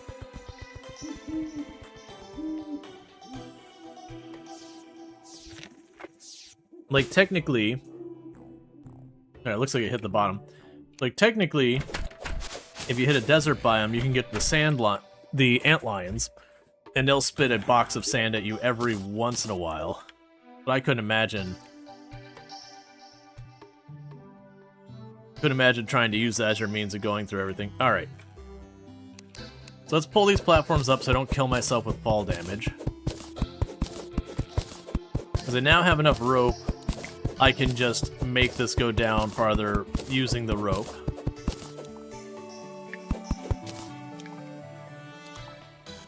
Gotcha, so 200 is kind of like the height limit on how far I can take that.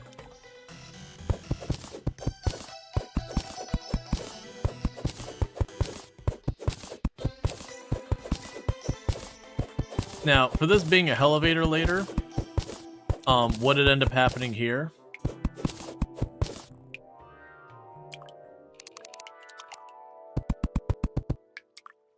Sorry, what ended up happening here is, eventually, I would want to enclose the walls so random slimes and bats and crap like that don't knock me off and get me in trouble. And it looks like this zombie with its torch over there was kind enough to show me that there's a room right there. I do appreciate when they do that. It's very considerate of them.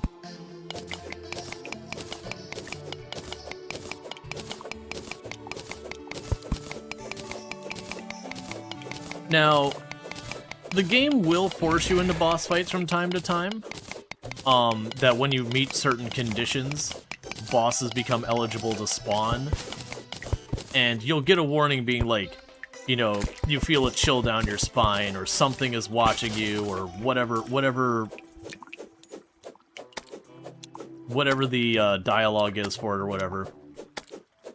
I know the requirement for the first boss, which I'm not going to deliberately delay that or whatever, as we have the opportunity to get stuff.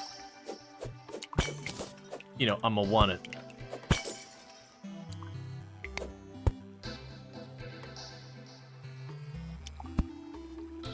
Okay.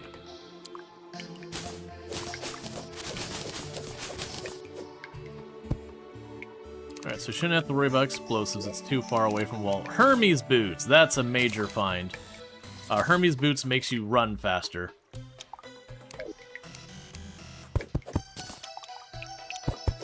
And then the loom is a crafting thing that now I don't have to make. And that's a crafting thing I don't have to make. I'll take the chandelier because why not? Heck, I'll take the statue too. We'll just take it all. And then there's some tin down here.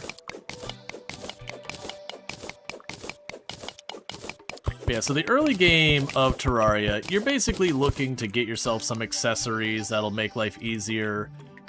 Getting some basic materials for some simple armor, some simple weapons, that kind of thing. It's a lot of that kind of detail. Once you get a little bit farther into the game, then it's less just kind of like randomly that stuff. And more just getting other things done. So I don't think I want to try and fill in the walls yet. Get rid of that, please. Instead, we can grab you. I'll start filling in the sides here.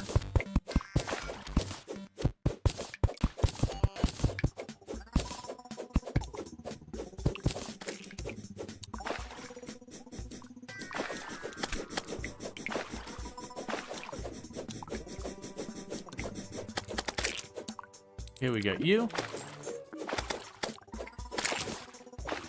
All right.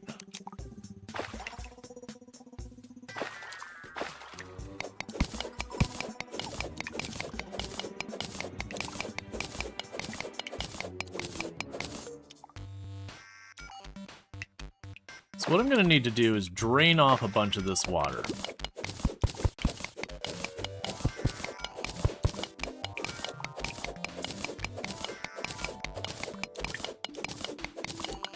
Part of the way we do that is outside of the area that we want to have, like, the elevator and all that. You just carve to the side.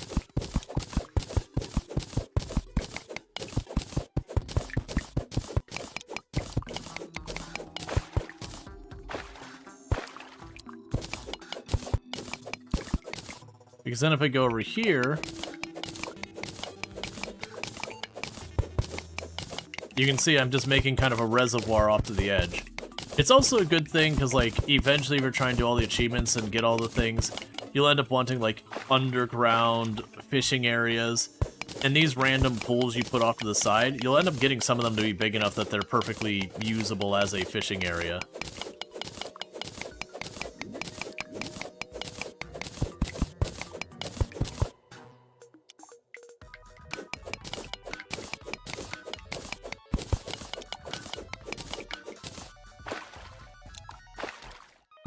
In this case, because he punched through another area.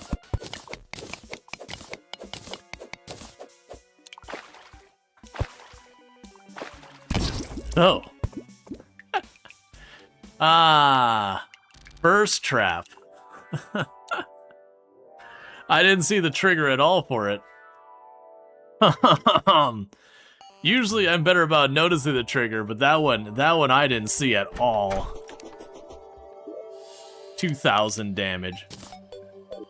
Oh right, they had a quick stack nearby, so now I can just hit that button, and we load up all the nearby chests. We put you here. I guess the loom will go over there. We can make goggles that give 1 defense. Yeah, we're not doing that. A cob whip. Summon damage. Slow, extremely weak, summon tag. Strike the enemy with tiny spiders. Alright, I believe that's new, because we've had spider whips before. But the spider whips are more like mid-game kind of stuff.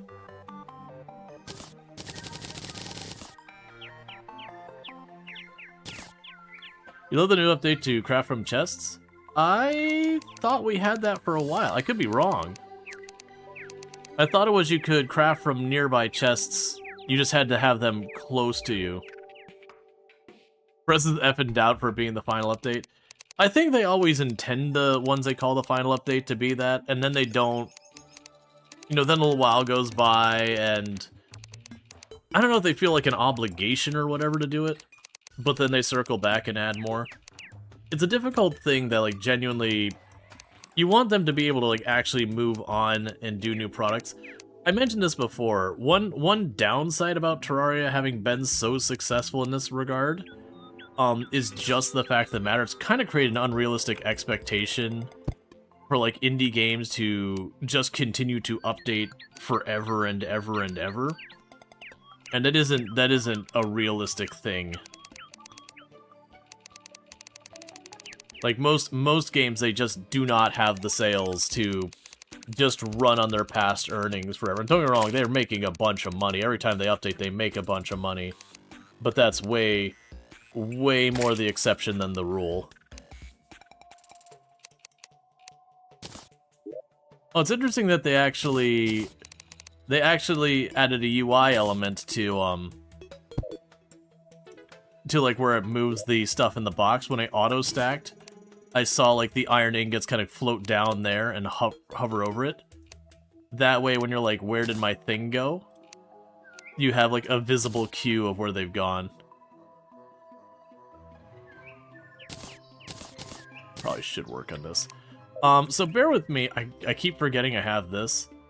Let's move these around. And I'll forget that, and I'll accidentally fire my arrows a bunch. So bear with me, chat. What I'm gonna need to do is we're on an ad break real fast.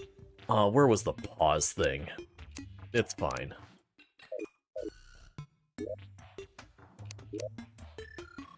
Yeah, so the game is paused.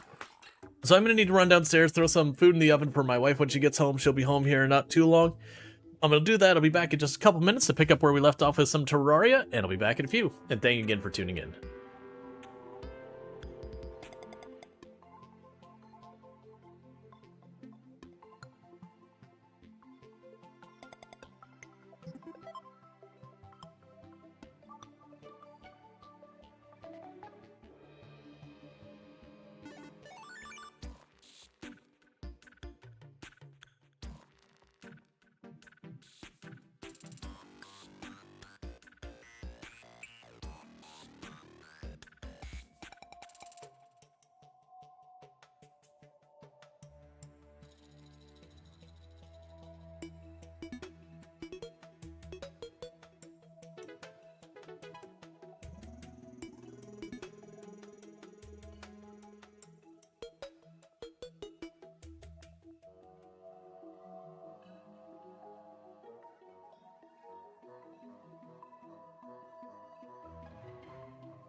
Oh, right. Oh, thank you so much for the radiance. I do appreciate it.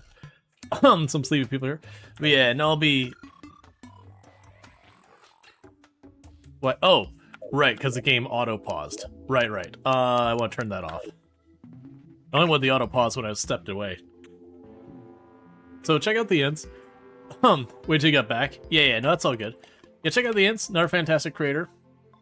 Plays a range of games and all that stuff. Also does, like, Animals in Aquarium kind of stuff, too. Does stream in German, just as a heads up. So, we do have a number of people who do watch... who do speak German.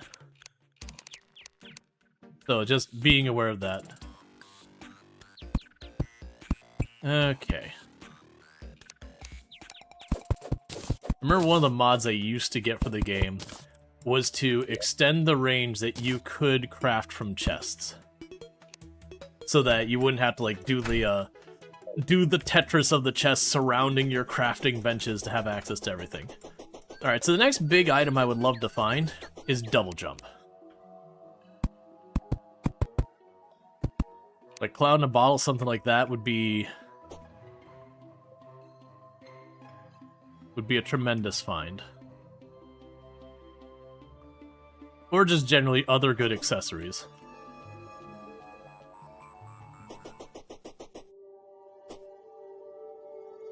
Well, this is a pretty easy to locate chest.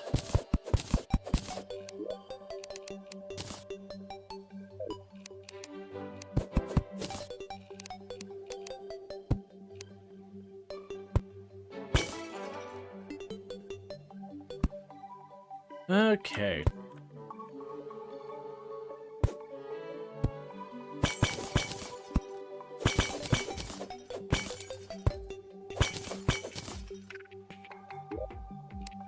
Oh, we got a wild radar, so that detects nearby enemies around us.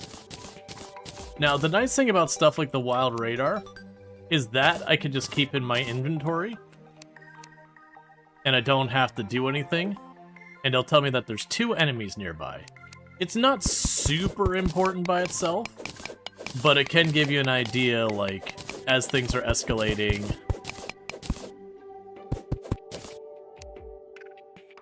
What you got? We got the umbrella and another herb bag.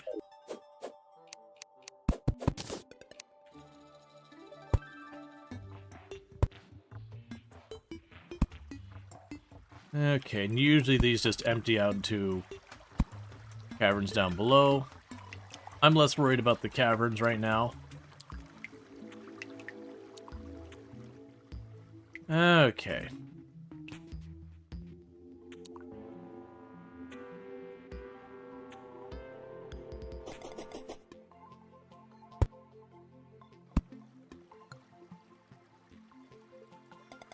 Let's see. It would be nice if there were a clearer way, clear about what it meant. Clear about what it meant. Sorry, I missed what that was in reference to.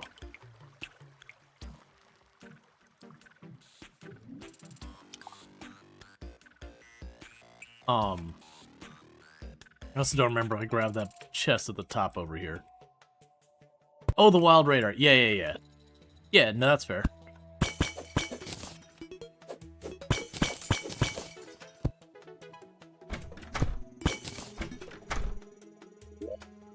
Alright, we got an acorn slingshot, a forceful finch. So, where we were given the finch at the beginning, just as like a freebie, that we got rid of because, you know, we're playing this like kind of honorary expert mode, but technically it's a journey mode. Now we've got the thing that we started with, but legit. I'll go ahead and pop those because we're right here.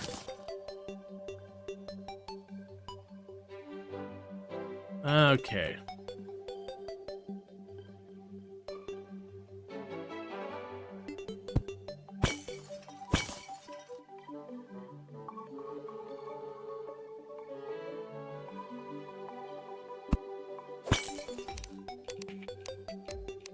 Alright, so with this, we will quickly just carve a hole in either side of this.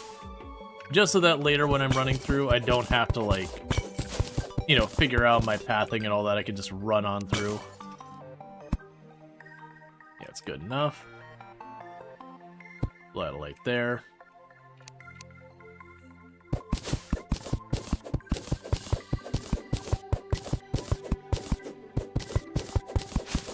Alright. That should give us a good time there. It looks like we're just a little after noon.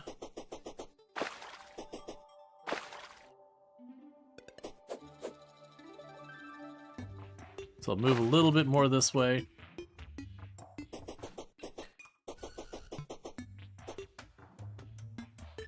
Alright. Because I'd like to feel out what biomes we got around us. We got a very small desert biome to the west. It looks like we got another desert biome to the east as well.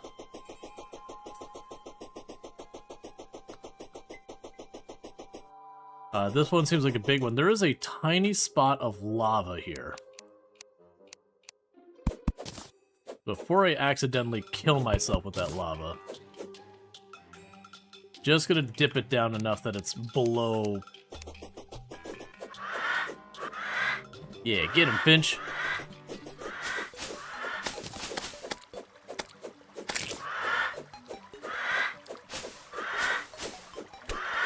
Needless to say, even a decently rolled Finch is not a whole lot of damage.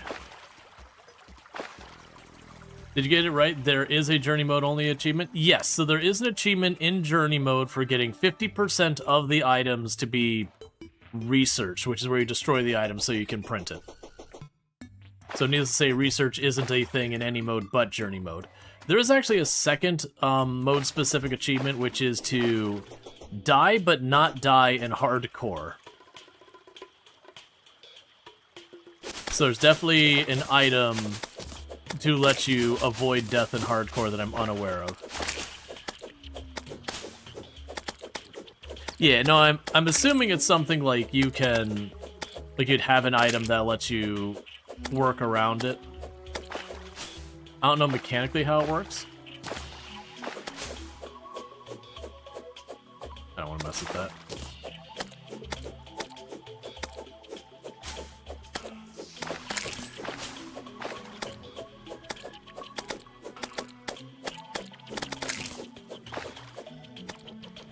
I think I'm going to take what I've got and we cash that in. So we know where the jungle is. How many final updates is this now? 3 or 4, I don't remember. Because I believe we had the final update. We had Journey's End. And I don't remember what the one between this one and Journey's End was called.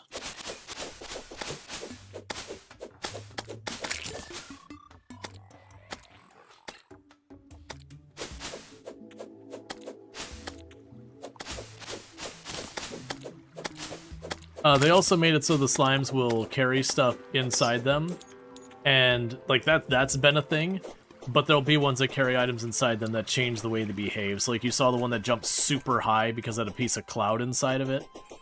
We would also get ones that you can have with a dart trap in them. So now they're ranged slimes where they shoot darts at you. Stuff like that. None of this is stuff like, oh, like I'm just spoiling. It's stuff they literally have that. Let's play co-op. Oh yes, and it actually does a pretty solid job as cooperative. I also don't believe there is a cap on the number of people you can have multiplayer. I could be wrong in that, but I know I played with a pretty decent sized group of people before.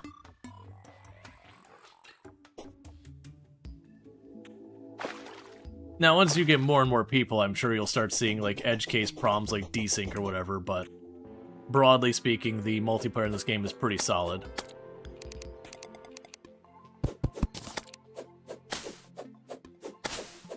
I need to remember I have a wand. Ow, gravity is so mean.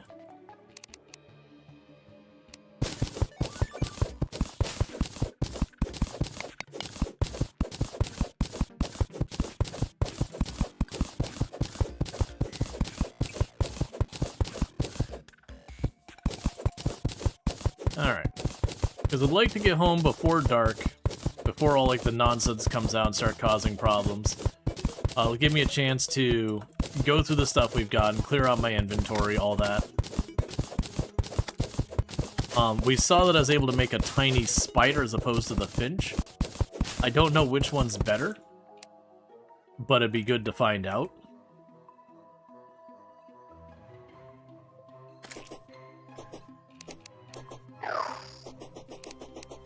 Yeah, so you can only have one finch. That's fine. Generally in Terraria, I've always liked the... Like, I've done all the different setups before. So, like, range, summoner, magic, all that. I found over the years I prefer the summoner just because while I'm trying to work on other things, I can just, you know, let my summons zip around and deal with all the nuisance enemies all around me.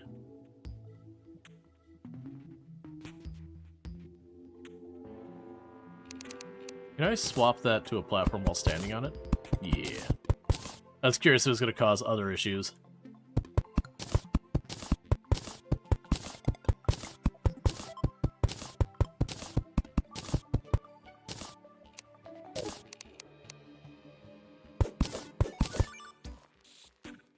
Thank you, wifey. Thank you for being sweet. Thank you for being sweet. Love. Love. That smells good.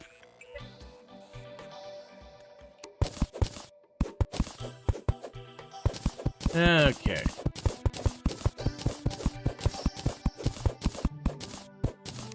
Because what I'll probably do here is over time, as we add more and more boxes down here, some of the boxes I will just like, these lower boxes will be stuff like equipment that I don't craft with typically. A can of worm. Cool. An acorn slingshot. Yeah, so probably go and put equipment down here. So acorn slingshot I don't care about. Oh, they gave the umbrella melee damage? That's fun. I'm not going to worry about the umbrella for now. Actually, first thing I should do is stack all those away we can. We can put down the living loom thing. I'm just going to toss it over here for right now. I don't think I'll end up using it, but you never know. Okay, we should be able to get a couple more ingots. Stack those away. Drop you off. Alright, so we got all that stuff. We've got the helmet and the chest piece. Well, we have a tin chest piece. There's a cooking pot, which is another thing we can craft that's, you know, a crafting bench of sorts. Yeah, I'll definitely have to go through, because I remember what you end up doing is to have access to everything. You build like this little crafting area in the middle and surround it with all your chests. We do want to get some chains.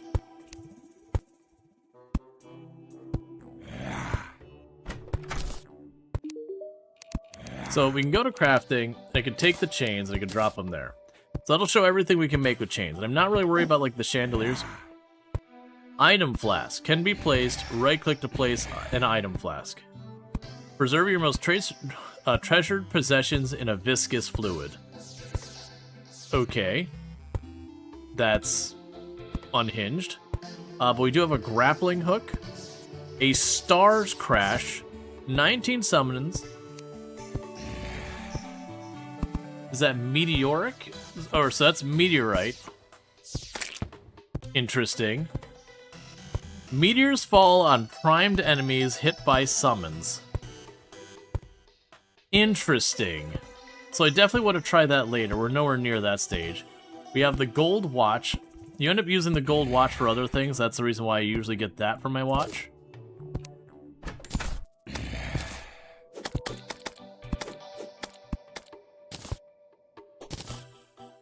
I also can't remember. Did I make... No, he didn't. So right now I'm going to chuck you in here. So we can go ahead and chuck a chain in there. But yeah, so it will be a thing, especially when you're trying to remember what the recipes are. You just go over to him and be like, okay, so we look at our stuff here. Anyone that's marked as material. So the wand of sparking here, I can turn that into a wand of frosting if I get a bunch of frost torches. So it's the same idea, but instead it would be cold damage. And we don't care about most of the rest of that. You can be made into a vine coil. That's a climbable rope. That's fine. The hardened sand I can use to make a magic sand dropper. Desert torch, hardened sand, and glass. So nothing too exciting. Got some seeds and all that. The platform is just a material to turn that back into that. For these stars, so we can make it into the Star Crash. Slasher's Mysterious Skull. Embrace your Interrupter, complete with nasty big pointy teeth. We have a glowing fish bobber. We have the mana crystals, which we can do until we max out our mana. A rainbow boulder can be placed, shiny, sparkly, deadly. The star cannon, a Capricorn tail. So we got the Capricorn outfit, which is cosmetic. The enchanted boomerang is a classic. Yeah, so the only new one I'm seeing is the star crash summoning item. And I know we can still get more max mana. So we'll do that. Continue to escalate.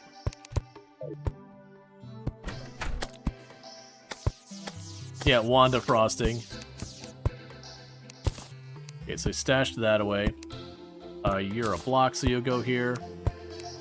Right now, I'll put the fish bait in there. The seeds I'll just dump in here for right now.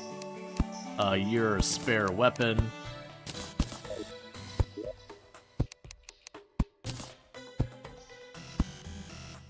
Give these back.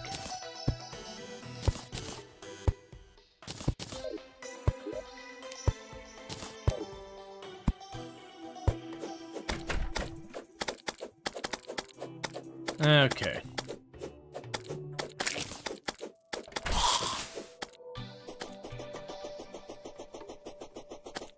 Alright, so not seeing more stars over here.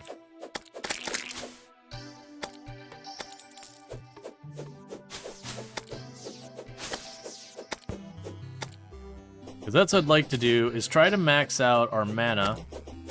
Because then we can use the stars for other materials without feeling like we're wasting them.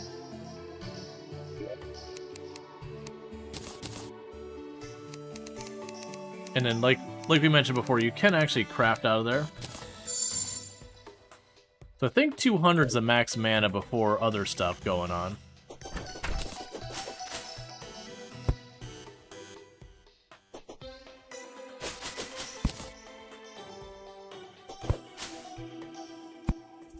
Okay, just putting down some torches periodically. Just gonna run around out here. Have the ability to see what's going on.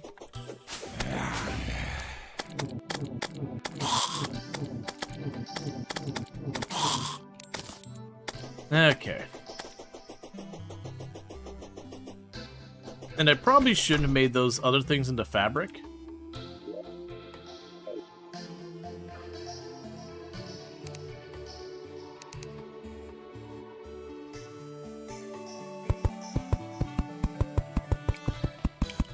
But it's fine.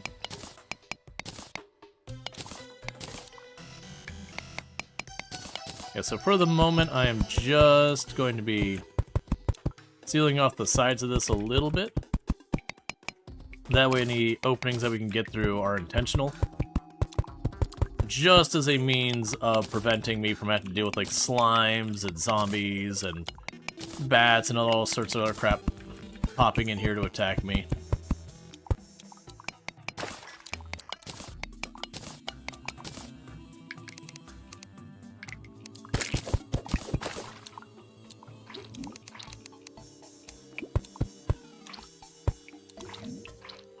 Actually, you might give me glow sticks, and those are useful. Get him, Finch.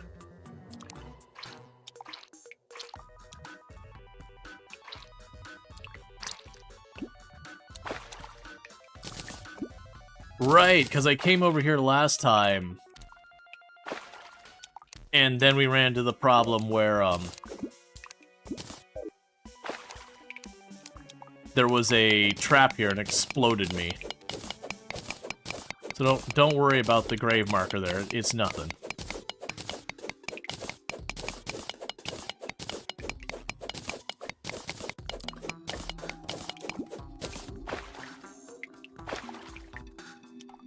Yeah. Best friend Binky was smote by explosives. Yup.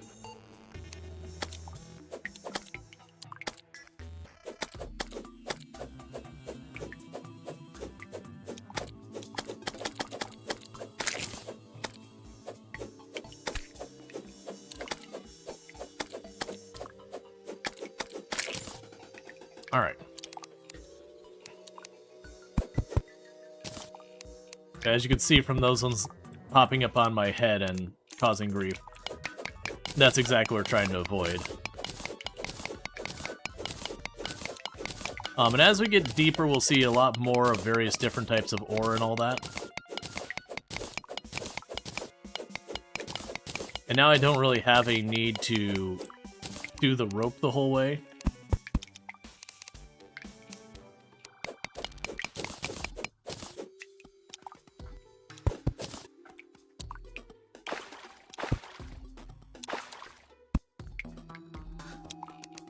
Okay, because I have the stuff where I can climb now. The ability to climb is nowhere near as good as some of the other things, but it's something.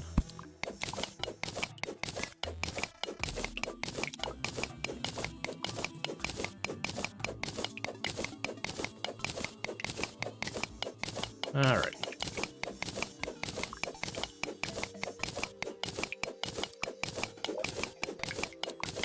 Yeah, we got the trigger and all that. Hey, MacDivine, how's it going? So we're going to start exploring the world more and more. You'll probably notice that we're not seeing nearly as much dirt. We're moving on to more stone. That's fine. And what do we have over here to our right? Bunch of amethyst. We can use amethyst to potentially make wands and all that kind of stuff. Or not wands, magic staffs, whatever.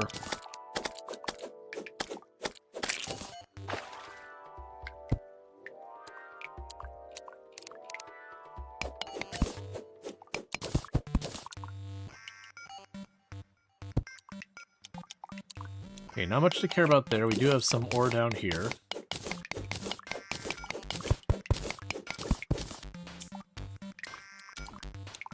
Okay, and just like before, we've got a bunch of the water leaking in here, so it's going to be a problem with me trying to tunnel, so we'll just keep opening this up to drain all the water off to the side.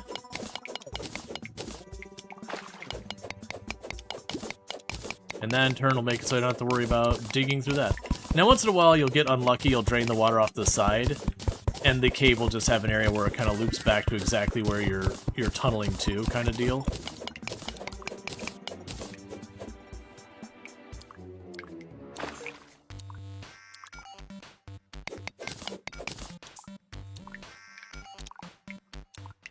But in this case, looks like we're good.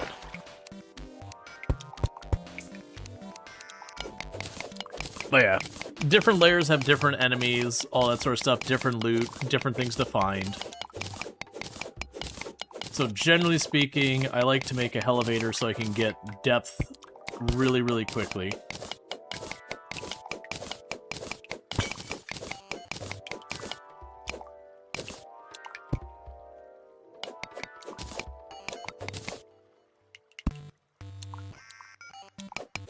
And I'm going to end up putting more stuff there, so we won't worry about the wall yet.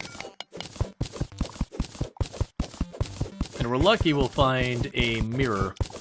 I also forgot I got recall potions that we've looted. We can use those for getting back when we go way down here.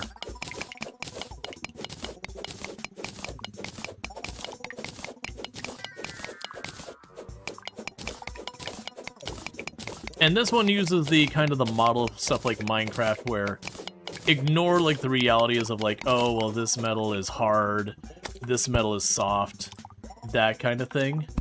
And it's more just, which metal's the rarest? Okay, that's the best metal. Like, you know, the gold pickaxe is good. Well, in real life, obviously, a gold pickaxe would be hot garbage because gold is very soft.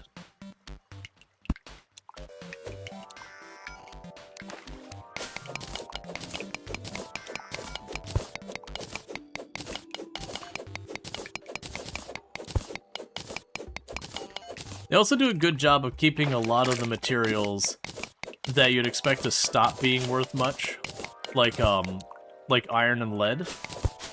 They do a good job of keeping those relevant later on in the game so you don't, like, regret getting a hold of more of it. Stuff like minecarts and minecart tracks and all that, which can be very handy for getting around the map to, you know, areas that you're going to be frequenting a lot. They do a good job of using those for, like, that kind of thing. The same with stuff like copper and all that. Tin, there's a bunch of stuff, like, with the gadgets that use it, so you don't regret grabbing it later. There's some that become less, you know, significantly less needed, desirable, whatever you want to go as time goes on.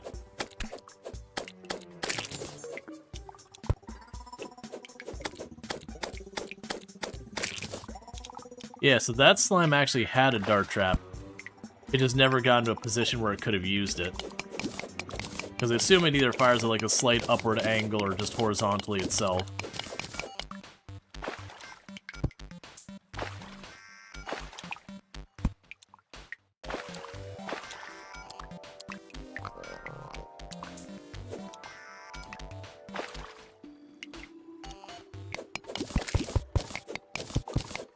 Okay.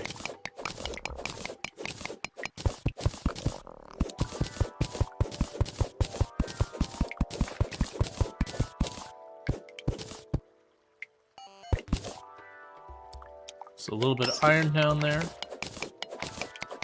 Or not iron, lead.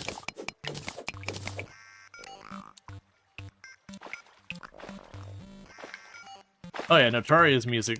Terraria's got some solid music. Yeah, I'll sacrifice it. Oh, actually, I was gonna say I'll sacrifice a torch to work my way back up here, but looks like I got another cave here.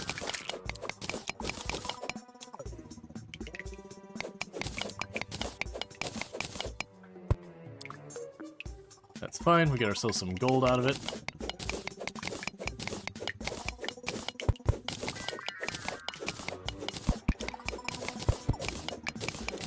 Does anyone else have buffers? Buffers in what sense?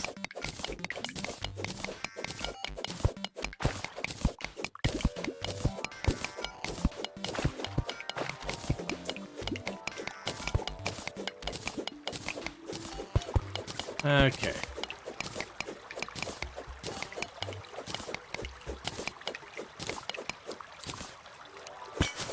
Oh, you thought it was your internet? Well, it looks like we dropped a couple of frames. Oh no, it looks like we're dropping not a lot of frames, but we are dropping some frames. Yeah, it looks like we've got a bad connection going on. Well, that sucks. We'll give it a little bit and see if it resolves. Because the only thing I could do about that type of problem is to end and start the stream, and that ends up being one of the absolute worst things you can do as a content creator, unfortunately. When you drop stream, like, it drops so many. Okay, it looks like the connection's recovered.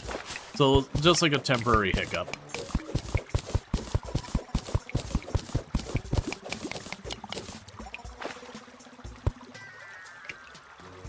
Just kind of keep an eye on it. Yeah, no, looks like there's just whatever was going on. We had a couple seconds where maybe like a minute that thing's got a little dodgy. Well, hopefully it doesn't become a whole big thing. Because a lot of those kind of problems, as a creator, there's like absolutely nothing you can do about it.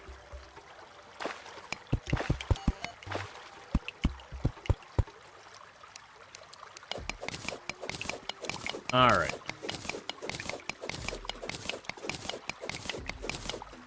There is stuff there. I thought I had seen things, but then I wasn't too sure.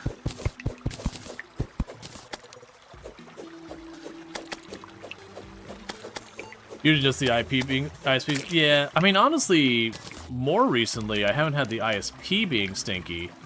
It's been Twitch's ingest servers having issues. I've had a lot of that. Where you hop ingest servers and then everything's just better.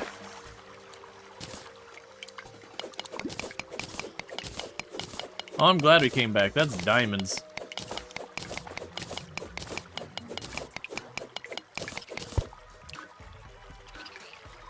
Now, to be clear, diamonds are not at all like what they are in Minecraft. You don't just make, like, the best pickaxe or whatever with them.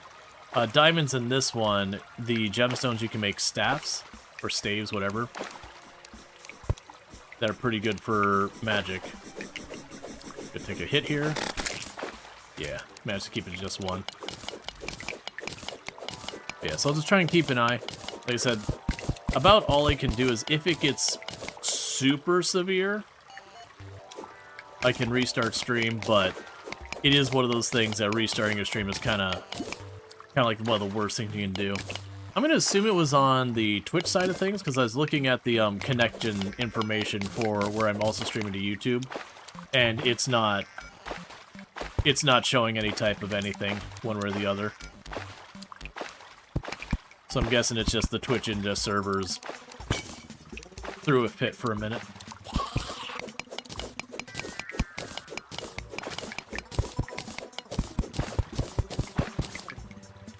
That is one low-key benefit from... So I multi-stream, so that way the VODs are available after the 60 or 90 days that Twitch keeps them.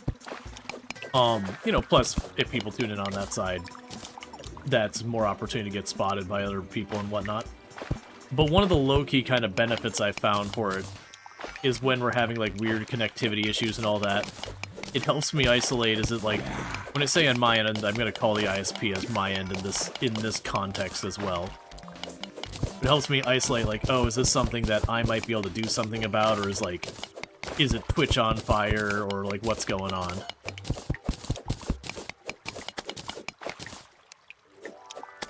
Because, like, if it's an ingest server problem on Twitch, again, if it's really, really bad, at that point I would stop stream, switch my ingest server, and start stream again. But if I see it, like, happening on Twitch and YouTube and everything else, it's like, okay, well, there's no point messing with it. Because, like, it's just, you know, the problem's not on my end at that point. Or it's not solvable or anything, or circumventable.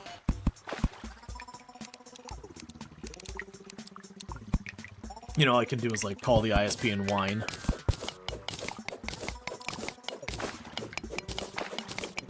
Alright, so we've got our first, that is a lot of bats.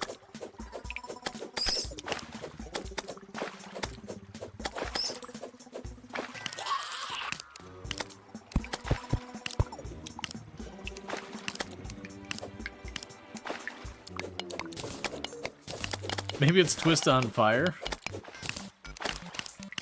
What? Why would Twist on Fire be sabotaging my internet?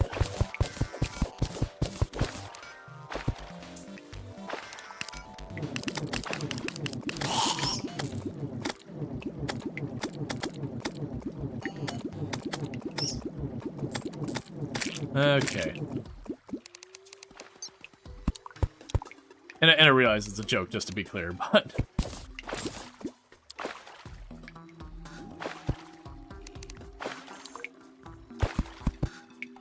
Well, that's interesting, because I don't... Oh, right, it'll give you, like, a crappy wood minecart.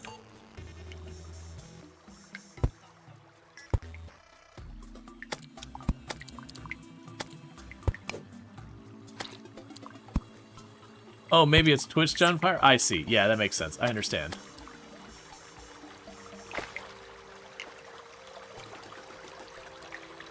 There is a gold chest down there.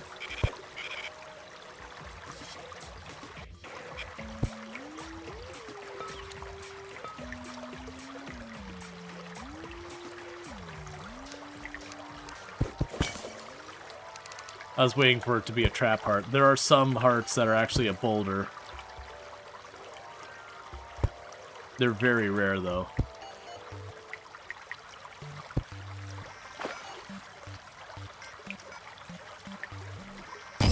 I figured it was going to. You even saw me hesitate, wanting to pull out the glowstone, glows rod to try and look underneath it.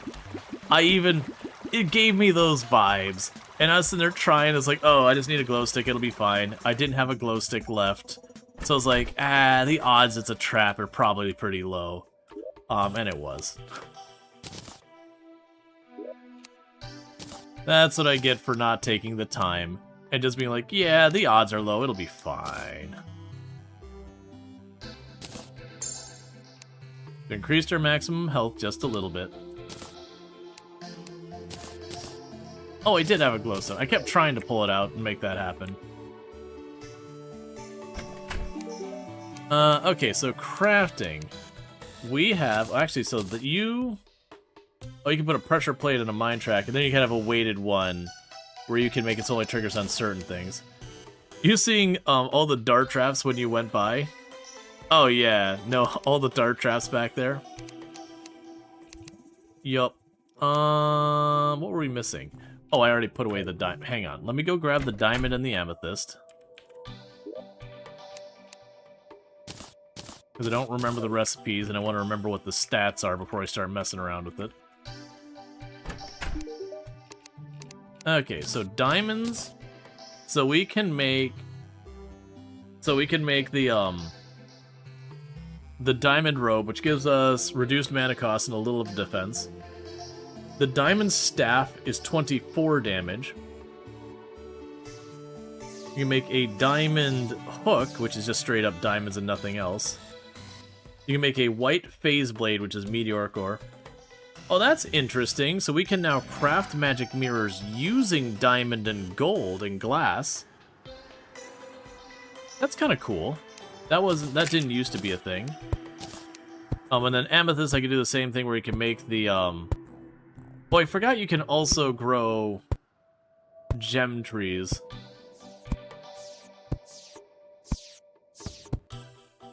And a large amethyst for when you're doing like silly stuff with each other.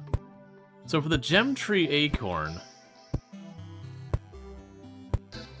so it's 15 amethyst, or no, it's 1 amethyst and an acorn. I'm curious about that. I don't think there used to be a recipe for actually making the acorns. Like I believe you used to be able to find them. I actually don't think I have an acorn because I believe I've cut down all the trees and then planted all the acorns again. Now I do. Let's pop back in here. So I'm in theory going to be able to make this thing. We do have the glass and all that, so if I make the bars, I actually theoretically could just make myself a mirror. I like that there's a deterministic way to do that. I'm willing to bet they had like a lot of that. So let's make 1 acorn of each kind, just to see. That might have been a waste of those gems, but we're sciencing. And sometimes science demands the waste of a gem. There's the lead. There's the silver. And there's the gold. So the watches cost 10. Like I said, I think the gold, if I recall, we'll want to make a watch with that. So we make the silver pickaxe, so it's got 45%. Versus that has 43. I'm not making another one for 2% more. I think we got better uses for those materials. So you're 14 melee damage versus my 13. Yeah, so silver is not a meaningful uptick from that. In the meantime, make our lead chest piece and chuck that away.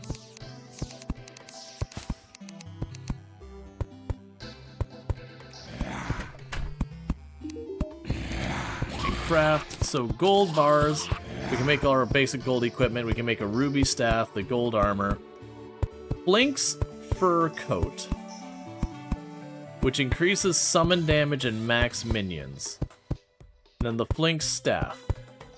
So I don't know where we get flanked. So those are fairly low stats. I'm assuming that's like the ice biome. Those are fairly low stats.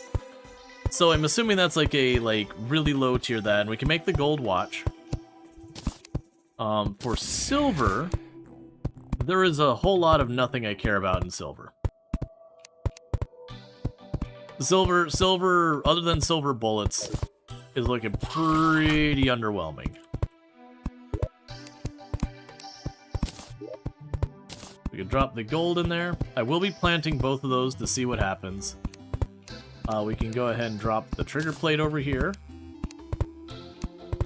Drop the gems there. And as I mentioned before, we are technically running journey mode, but I am playing it with, like, where we don't use the copier and everything, so it's effectively expert. So, equipment I'm not using anymore, I'm just gonna chuck into the research tab to nuke from existence.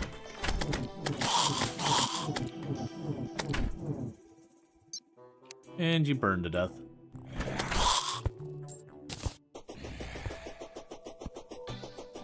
Okay, and how close are we to max? Yeah, I think to start, 200 mana, I think is the max you can get to with just the blue hearts. I also should check to see if there's more crafting recipes of the blue hearts now, or the blue stars. So before I use that one,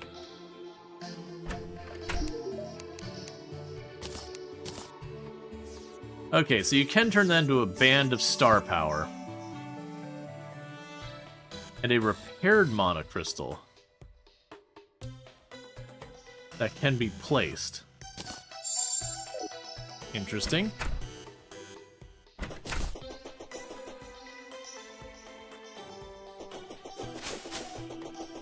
Got a bunch of stars over here.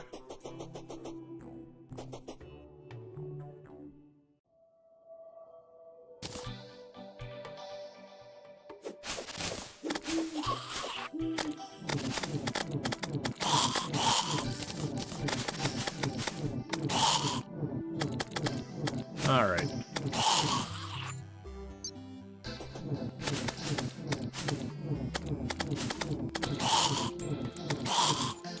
We'll definitely need to get better weapon options.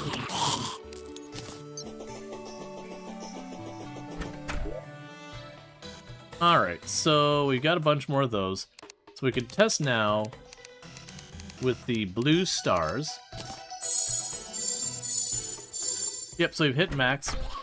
Fun thing, unless they've changed it, when you're around other players, they hear that sound. So if you really want to upset someone, get 4 or 5 people and just stand by them and go like this. And drive them up the wall. This is definitely what you do to your friends. It's a great way to maintain friendships that are healthy. And it certainly won't genuinely upset someone.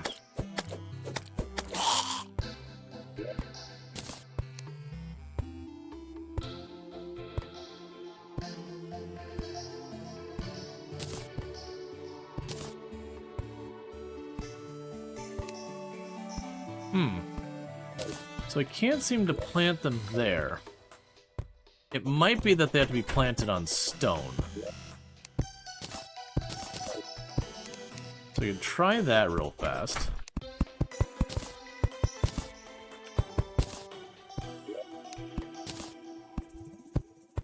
Okay, so they have to be planted on stone.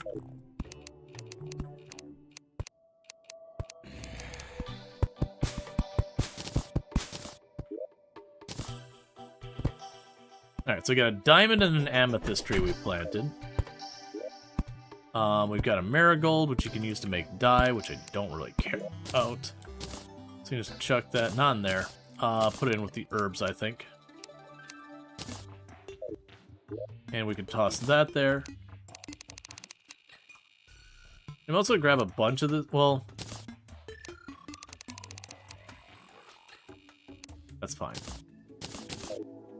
Slowly emptying the pockets.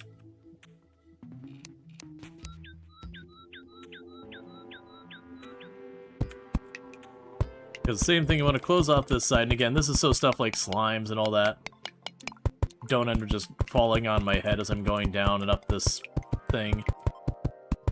Later on, if there's areas here that are like, oh, I want to be able to break out this area, we'll just put a door in that area that I specifically want to have.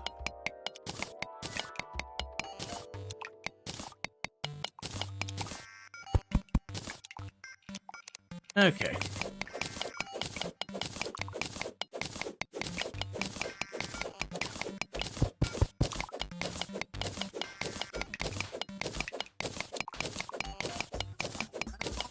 But the immediate things we're looking for is we're looking for hearts.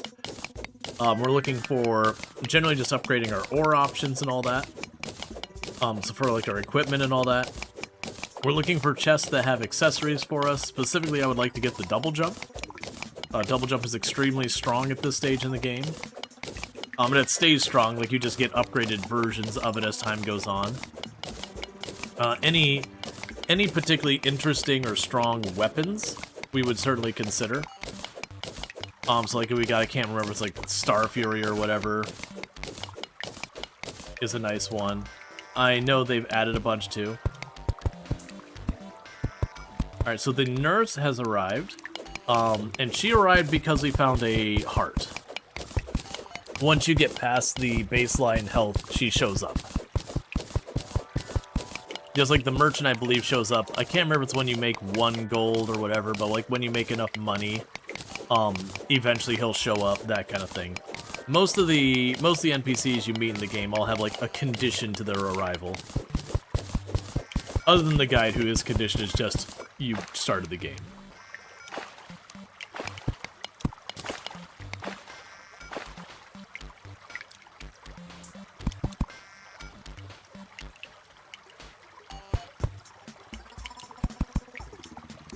That's not what I want.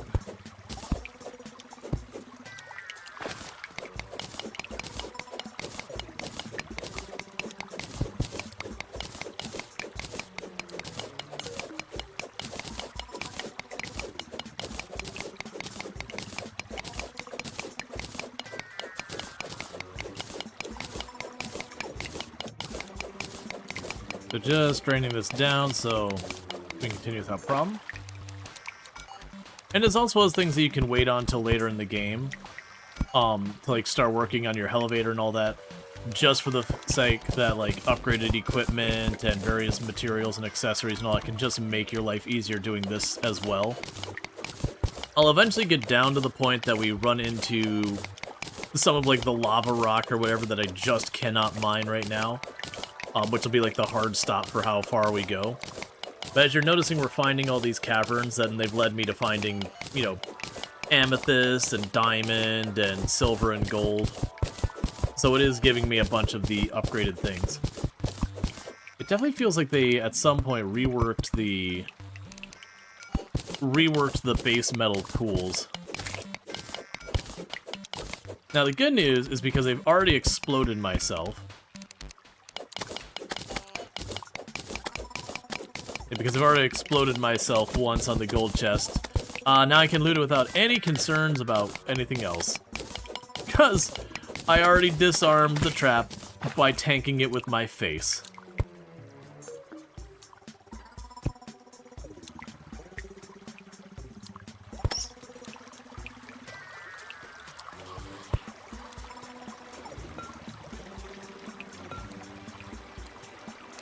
Okay, so the dart trap hanging right there.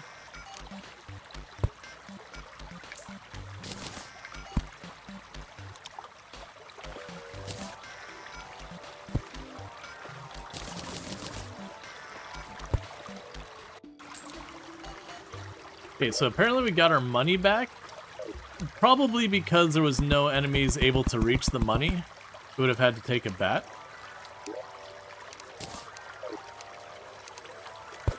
Alright, we got a random fairy showing up. The fairies are pretty cool.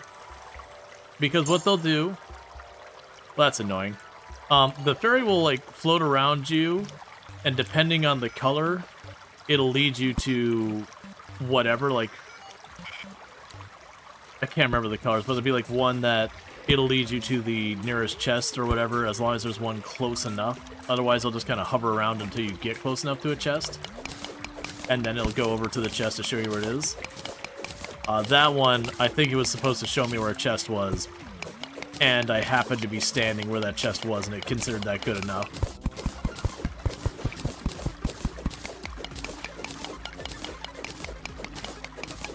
So we got a glowing mushroom biome.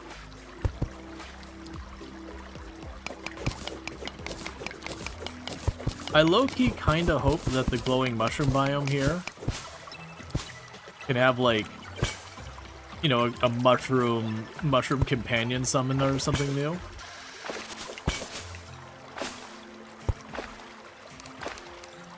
I think that's silver up there.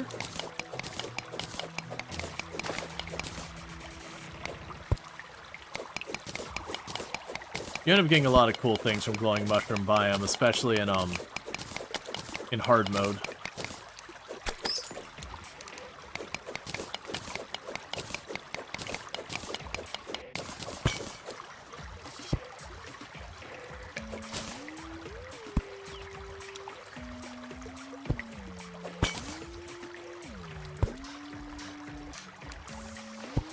Here we go, another chest there, or one of these.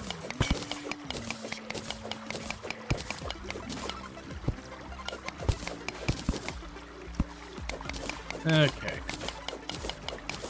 Yeah, so I'm not going to fuss too much with the mushroom biome right now. That could be an area to explore later.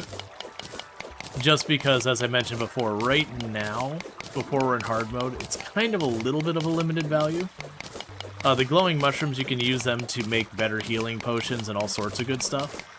So it's genuinely worth making yourself an artificial glowing mushroom biome later. For those who don't know, in Terraria, it is a thing that the biome you are in is dictated by the blocks in that area. So if you want a desert biome, get a whole bunch of sand, chuck it down, you got yourself a desert. If you want a winter biome, grab a bunch of ice and snow, put it down, now you're in a nice, you know, snow biome. And it can be a thing, especially if you're going to be doing a save for a long time, that it could be worth your effort to, you know, to go and do that. Like, I remember my save that I was doing all the achievements with, right below my base, I had this, like, whole grid set up, where I had, like, a, you know, jungle biome, a frozen biome, a desert biome, and all of them had, like, this giant lake in it, so I could have fishing with no penalties. And so that, like, I could do the fishing quest, because that's one of the more grindy achievements to do, is the achievement where you do something like 100 of the fishing missions. I think it's, like, literally the slowest achievement. And so with that, I would just go down there. It's like, oh, it's time to do these. No problem. Oh, today's a desert underground? Cool, desert underground, there we go.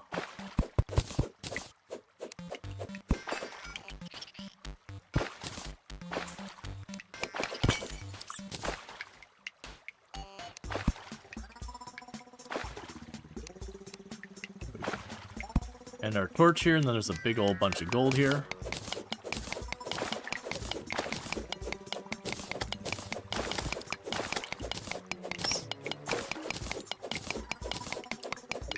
Alright. But yeah, kind of one of the things that makes Terraria shine more than anything else is the boss encounters. The boss encounters in this game are extremely well done. They can be very, very difficult, but very satisfying to do. They also, like, most part, they feel very rewarding. They can get some really sick stuff from them.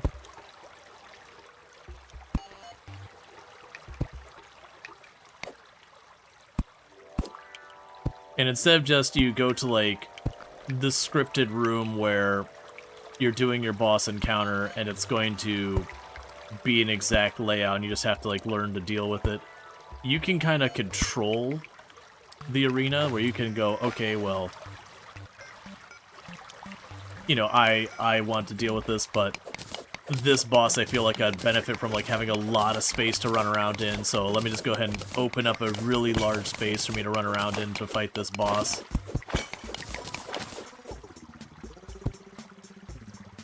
You know, this boss, oh, actually, it's got lots of projectiles, so I think I want to, like, really, really restrict the line of sight so all its projectiles are smacking into all this other stuff, and I'm not have to deal with all that.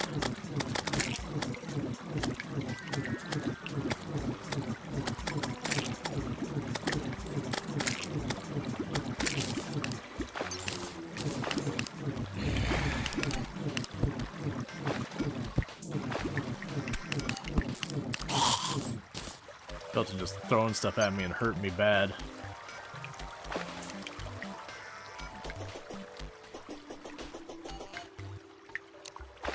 So I want to say the piranha can give me hooks. And that's useful for like the weakest or the least good of the grappling hooks.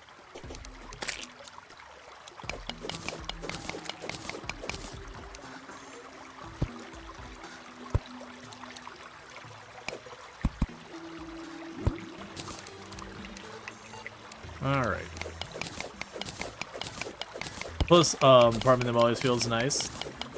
Yeah, no, actually, Terraria is also a game that will reward you for taking the time to, like, set up...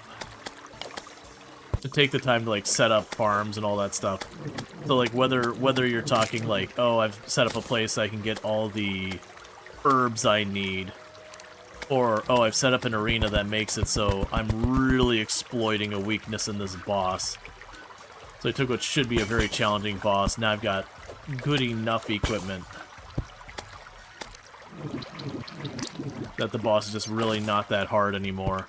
Okay, well, I'm just gonna murder the hell out of this boss a couple of times because, you know, it killed you a bunch of times while you're figuring out some mechanics and getting your equipment in order. And there's a certain amount of, like, satisfaction you get from just being like, yeah, you know what, boss that used to be farming me, now I'm farming you.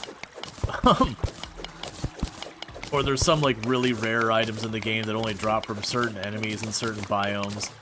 And you can genuinely set up arenas where you can just kind of camp out in a little safe room and then just have traps and everything you set up just to kill all the enemies around you and bring you the loot. So you can, like, fully automate it after a while.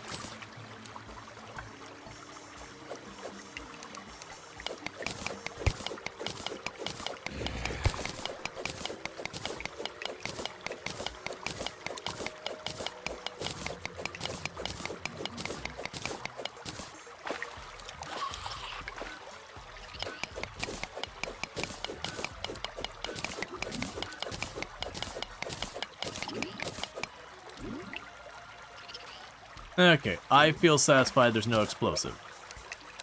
Hey, we got our mirrors, so these are now obsolete.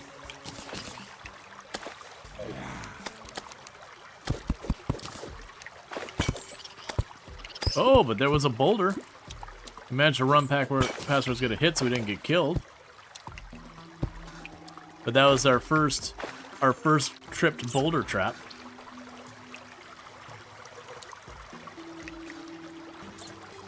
And we got our skeleton friend up there.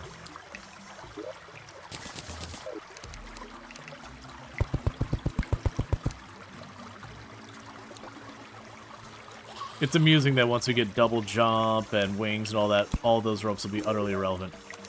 Okay, so we have coasting matches placement speed. That's interesting. We've already got that. Unpredictable, feeling inconsistent potion sickness. Interesting. We've got the weighted dice for the yo-yo and bombs and all that. So nothing I'm going to take now, but some cool stuff. Honestly, we got our mirror up here. We've got Dead Man's Sweater. Gives 4 defense, reduced damage, and debuff time from traps. Interesting. So, that is better than my lead armor unless I get the set.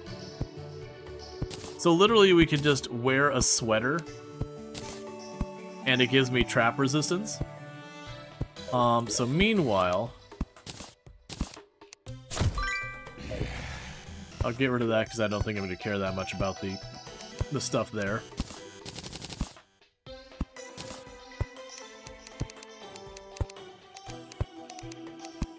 We're gonna make our ingots.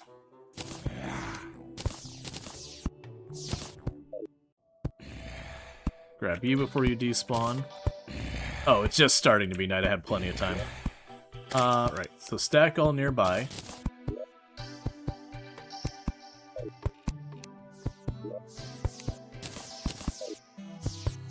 So it's still worth grabbing the stars. They're not as important now, because I've maxed out my mana for the time being. We will get more through other means, but like the really easy stuff we've already gotten past. Alright, so we got this cool. The extractor's a really fun toy, where if you feed it stuff like gravel and sand and all that, it'll spit out minerals and all that that can be better. So you can make the spelunker potions and all that, which has value. So the heart, a life crystal boulder, a repaired life crystal, a panic necklace, and the heart lantern. The heart lantern can be very useful. It gives regen nearby.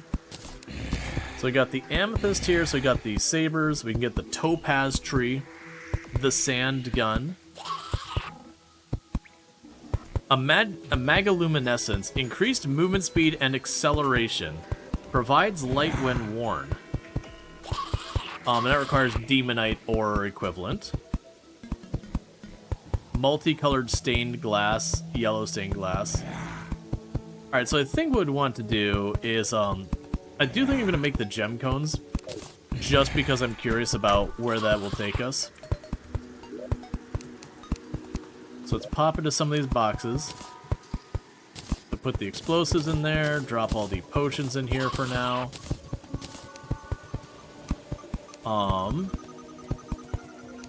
We'll put the railroad tracks in here. I'll want those later. Dead man's chest have a placed wire on it.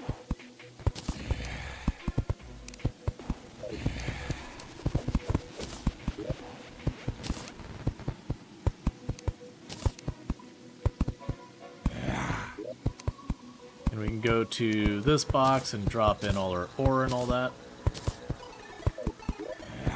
Let's make the acorn. We want the topaz. Oh, let me use that before I accidentally craft with it. How's the update so far? So far, pretty good. Mostly the only things we've seen are new items at this stage. That's mostly what we've been finding is just new items in general. Oh, we want the sawmill. There's a bunch of crafting stuff locked behind that. That uses wood and chain.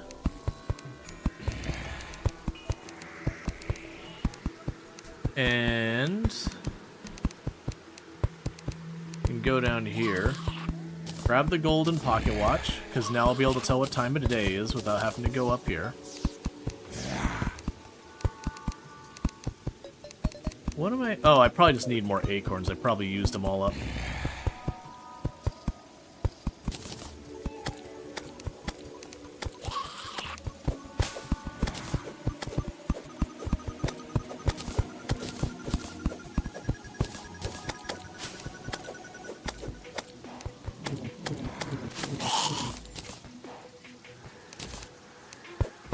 Okay.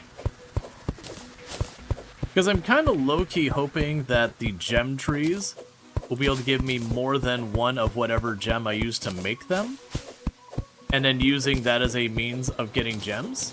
Not that I particularly need them, but I feel like there's curious things I could do with a bunch of gems, as far as like making the stained glass and all that kind of stuff. And thank you for the follow. Welcome to the stream. Okay, so we've got you. And I've got the apple. Yeah, so it's... You can make fruit salad and fruit juice. And the acorn, I can make all of the different things. Can you ask you something? Sure. Got bouncy and all those, so nothing new there. Can you help me with the new achievements? I have not really looked into the new achievements in any real capacity, so my ability to help would be very limited. I also, like, I'm not gonna be hopping into, like, multiplayer sessions. You never understood the game? Gotcha. You know, if you have a question around the achievements, I could probably answer, due to familiarity. I know there's, the one achievement talking about surviving dying in permadeath mode, and that's one, like, I don't really know how, like, there's going to be an item or an effect or something. Do you know anyone who's on the Xbox? Sadly, no. But I don't know anything with, like, that.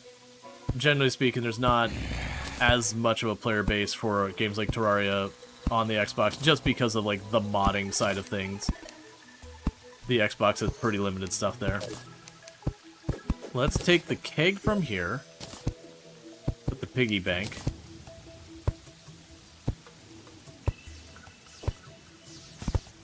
Yeah, I have to figure how I want to do the crafting area. So the piggy bank, it's cool because I can drop my money in there. And I don't have to worry about dying with my money. If it's in the piggy bank, I won't lose it. And then you'll get an item to, like, effectively have a piggy bank you bring with you, which makes your life a lot easier. And thank you, Stoka, for the 50 stream streak. I really do appreciate it. I do have been enjoying the stream. I can make the bowl and all that stuff as well. But I can also see with, like, all those boxes being able to, like, get glow-in-the-dark walls and all that. Which, sure, there's just mostly a cosmetic side to that. But, I could also potentially see having the glow-in-the-dark walls being useful within its own right. Just by the fact that they glow, you don't have to worry about, like, the torches and all that, just to be able to see what you're doing. Alright, so I also needed... Oh, I thought those only stacked up to 999. That could be another one of those things that is a difference between Journey's end mode and, like, Expert and all that. Because I've been turning off every one of the differences I've seen. Because we are in Journey's end mode for one of the achievements. But I am playing it as Expert, where we're on the Expert difficulty. I won't be changing difficulties. We're not going to be using the printer or anything like that. But there will be a couple of subtle differences that I might not be able to prevent. I don't think anything that'll be like any meaningful substance, though. We can drop the acorns in here. Drop the apple in there. At this point, we can drop the recall potions in there. I've got a mirror, which is just better. We can drop this in there. I'm honestly reaching the point where I don't think I need to be bringing the wood with me anymore. We'll drop the wood over here. Okay, so it's now hit daytime. You love the idea in Journey Mode where you earn your way to unlimited creative? Yeah, no, I think it's a nice compromise.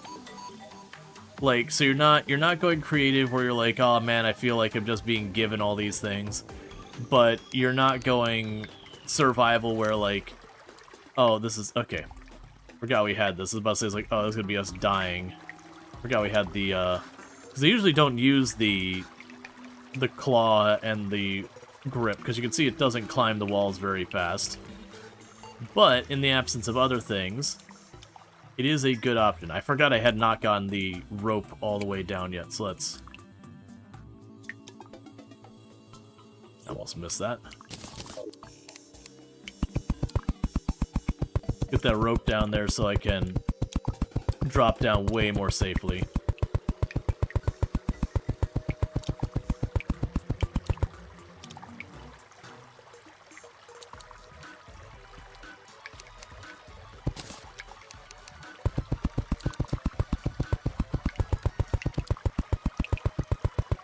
I'll need to plug that hole up. I didn't bring blocks with me, though. Oh, good. They made it so the rope can go behind. That didn't used to work that way. You could have, like, the rope or the minecart going through an area. That said, this specific spot of the minecart is going to be pulled up.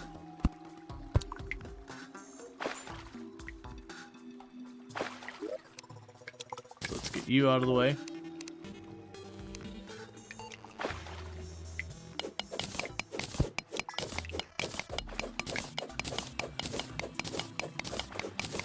And start making our little reservoir to draw the water out of there.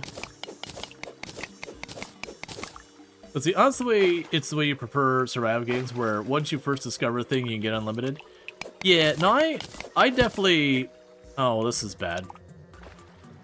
Okay, this is not as bad as I thought it was. When we dropped in the hole, I was like, oh, did I just drop into a hole? It's just gonna be full of water.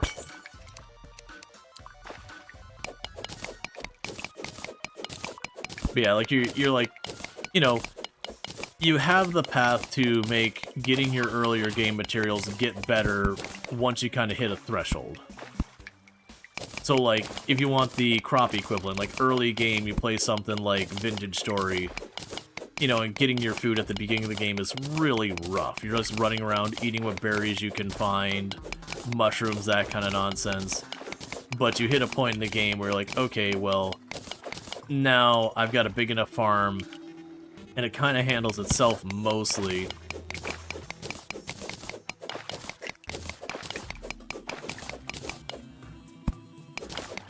So now it's pretty easy to manage that. I was really hoping to get in one go. At least now I've got a little bit of defense, so I'm not getting like chunked for like 50 plus damage per go. And then on top of that, I'm also getting, you know, keep accidentally grabbing to it. I'm also getting more max life and all that. That's kind of thing, like expert mode starts a little bit harder than the normal mode. And it stays harder. But how much harder it feels versus normal kinda gets less as the run goes on, versus when you're playing in master mode. It definitely stays pretty hard throughout. Like, you'll get weapons that have really strong utility that you can abuse, like bean aids and all that, to, you know, reduce the risk so far as, because like mostly the difference is that some of the bosses will have like extra mechanics and extra moves and all that, and that to me is part of like the good part of the difficulty, the way they handle it in this game.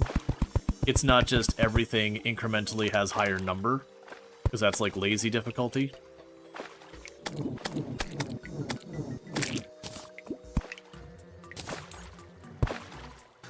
That's difficulty that doesn't necessarily feel good.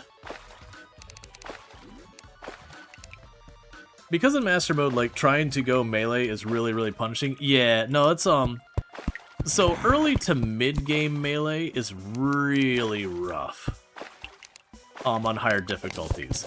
But you do reach, when it comes to, later game, you start getting a lot more, you know, quote-unquote melee options that are effectively ranged weapons.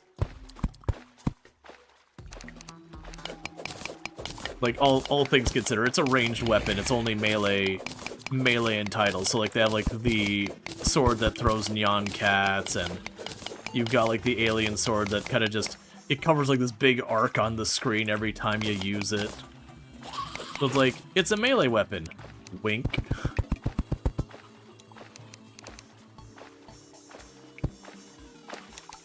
That's always been a difficulty, not only in this genre, but like action RPGs and all that.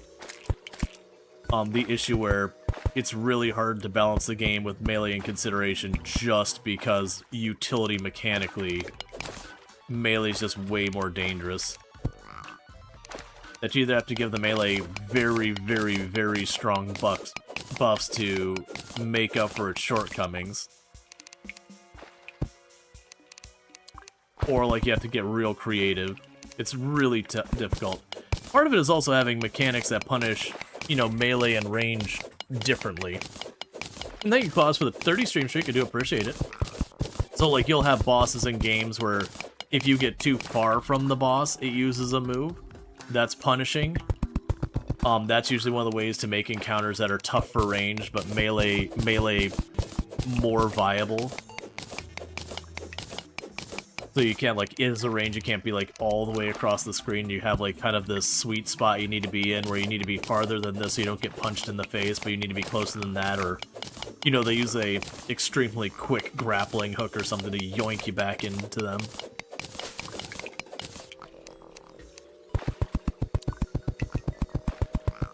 I got good at judging that kind of thing from World of Warcraft, because when you got into PvP in a big way, if you either played as a warrior or where you're fighting against warriors in World of Warcraft at any frequency, and you weren't just a class that had a strong advantage. Because there's definitely some classes that could just abuse warrior. What am I seeing over there? What is that?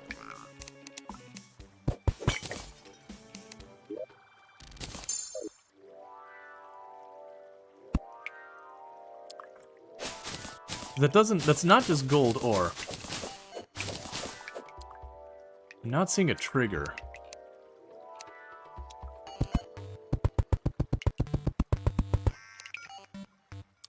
Thank you for the follow. Welcome to the stream. So I'm going to go above it, because it feels like it might be one of the new boulders. So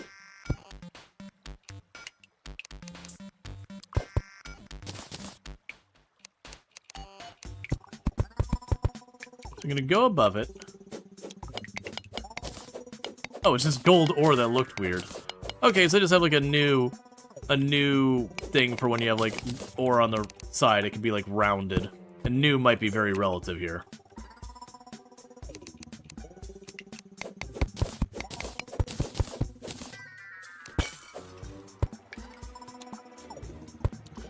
Okay.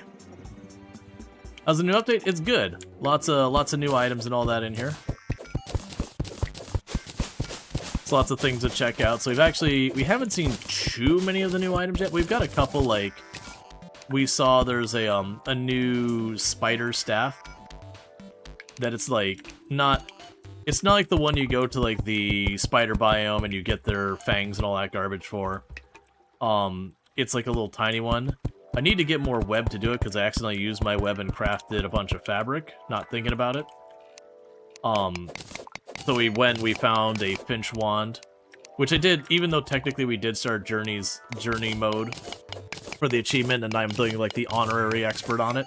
We did delete the equipment that we started with. It took me, like, I didn't notice right away it gave you iron equipment versus not as good of equipment. But we got rid of like the wings and the grappling hook and the Finch wand and all that it gave me on the opener. Because I wanted the difficulty of expert mode, but I wanted to be able to get the achievements. Plus, super duper late, like after I'm done streaming kind of thing, and I'm chasing stuff, it could be nice to have that. It could also be a thing that, like, if I'm starting to get warmed up, I'm like, oh yeah, now I want this to be harder, I can bump it up to master mode or whatever. Or if I'm just sitting here, it's like, okay, I'm just farming. You can adjust the spawn rates or whatever. What is the achievement actually? So the achievement that is journey mode only, is to get 50% of the items researched, which is where you destroy the item to make it where you can just make an infinite of it in the future. So it's basically where I just get a surplus of items and I just start destroying them so I can dupe them. I don't have to dupe them, but just destroy the item so I can. So pretty much that's what you probably notice, is each time I upgrade my equipment, I'm just researching them to delete them from existence. It's that. And I'll do that like once we start getting like full stacks of stone and wood and all that, where I just have a surplus I'll never use. But I can also see it where it's a thing, like once I've reached the point I'm not going to be using an ore anymore, I could see just taking the time to smash it. I also was talking about maybe like when we get to like later ores and all that, I could certainly see taking the first, what is it, 100, 200, whatever, to be able to dupe it. I could see going and putting that 100 in there, and then getting 100 back out. So effectively not duping, but just getting the research and moving on. Yeah, my Finch is out. I was suddenly, like, questioning that.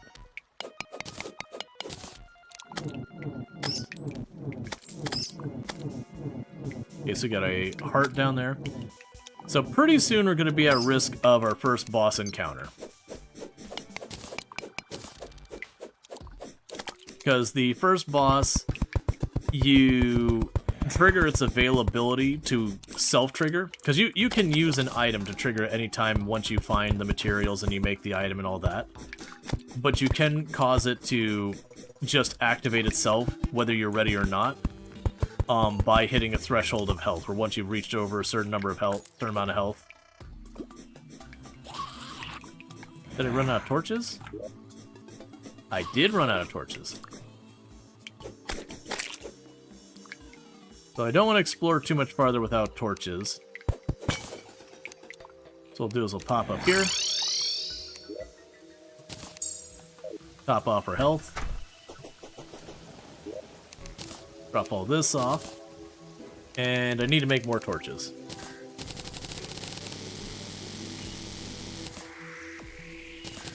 There we go. And you might go, why did you make like 400 something torches? Is that a thing where you have larger than stacks? I'm double checking to make sure I don't have anything I shouldn't. Oh, that's fine. Yeah, that's all fine. Yeah, I think I'm getting the ability to stack items higher than I normally would, but that may have just been a setting that changed over the years that I don't remember. But that's fine. Oh, I'm running, going. Yeah, it's fine. We got the mirror now. We can just teleport out.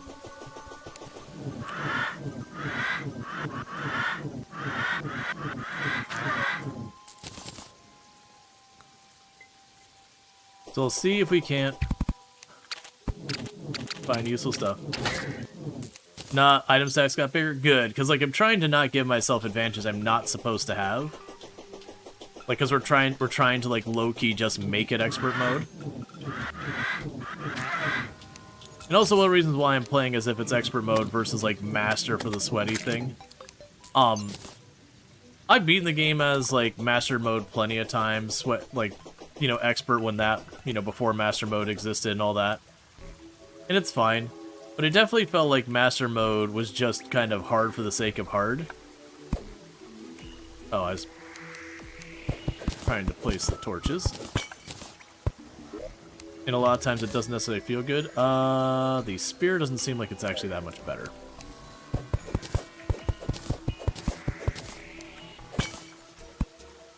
And then, like, I haven't played this game in well over a year, and it had been a while before the last time I played since then as well.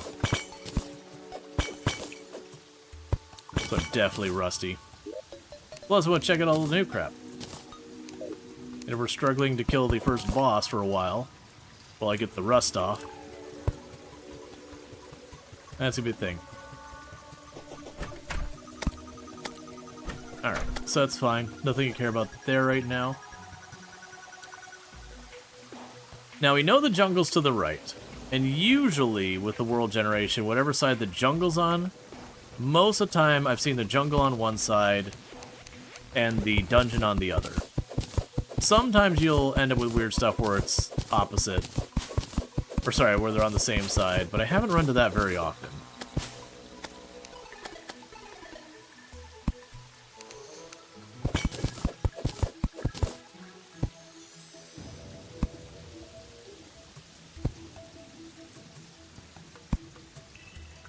Okay. Got that going there.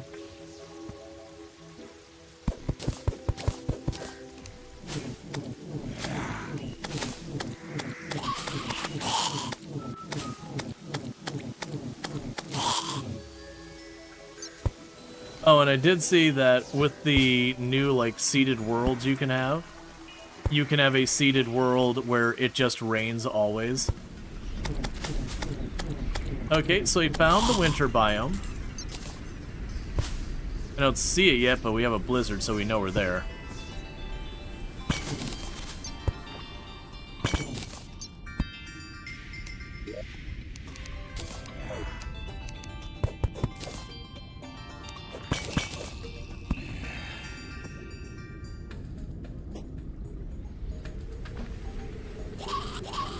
How do you get the new seeded worlds? So when you're looking at the seeded world, where you go and you create a world, it's like, do you want to use a seed? If you click on the little picture next to that, it'll give you like all these special seeded worlds. So like, you can choose the Zenith world, which is a world where it just basically punches you in the mouth and says, "Get wrecked, nerd." Or you could see the world that, you know, definitely doesn't have any traps, that is just absolutely chock full of traps. Or not the bees, which puts bees everywhere.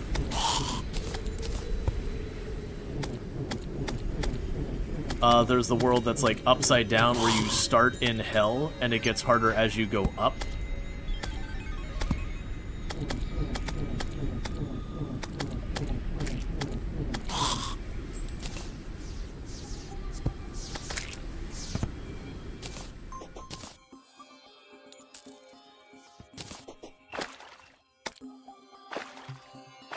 Okay, because we're on expert difficulty, we are getting the penalties there. So, on normal difficulty, when you dip into water that's in the ice area, it doesn't do anything. At least I don't recall it doing anything. On expert and higher, when you dip into the water and it's cold, you get a movement speed penalty.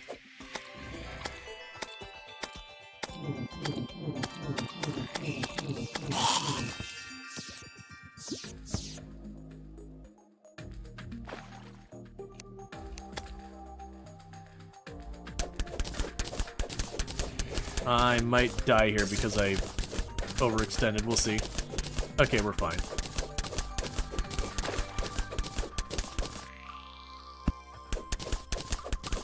And it's looking like this might butt up directly against a desert.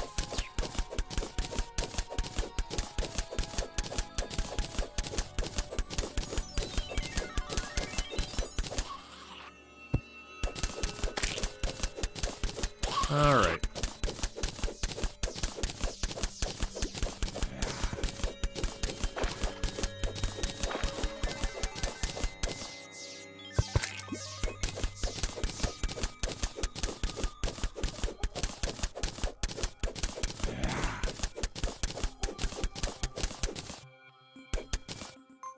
Or maybe it doesn't butt up against the desert.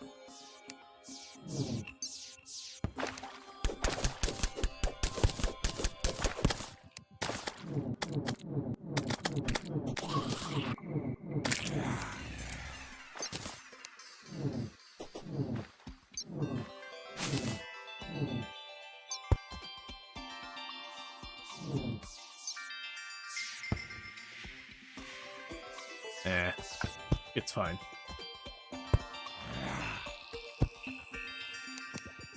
I'm trying to peek into some of these down, like these areas down here, because in the winter biome you can get stuff like ice skates and some other cool stuff that's only available in the winter biome.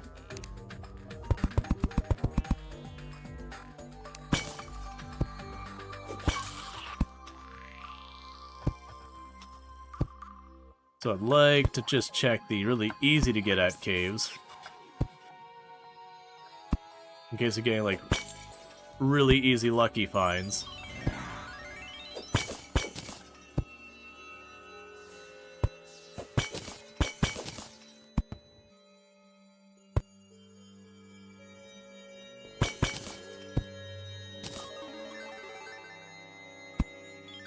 Especially now I have the mirror, if I get down someplace it's like, oh, it's really hard to get out of here, I can just go the other way. Oh, I just remembered. The ice torch... Didn't mean to drop there. Say the ice torch can be combined with the wand I'm using to make the ice wand. We saw that earlier. Now, granted, I've got like, I think the best prefix I can get for the wand, and when I recraft it, I won't necessarily keep the prefix. Now worry about the tin here.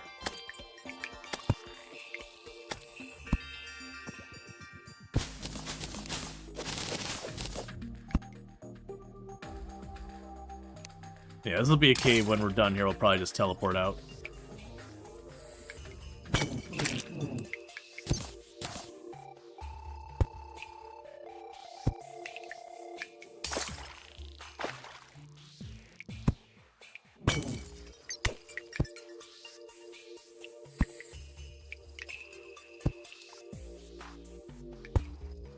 Alright.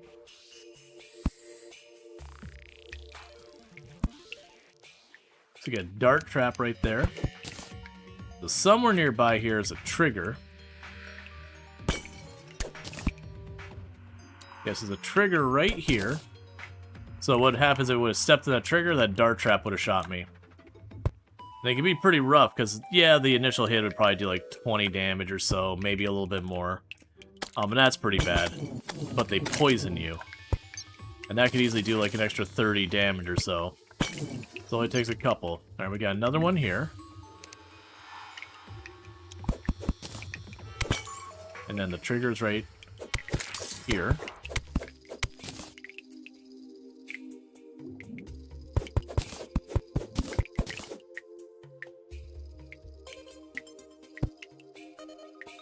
So one thing we should be on the lookout for easy stuff. So we got this slush. Because we actually got lucky and found an early extractor, that slush is valuable. Slush, sand, anything like that. Ow, I saw the trap too. I was already sliding, I was trying to stop it, I just didn't quite get it. Yeah, so the trigger's right there and the trap's over there.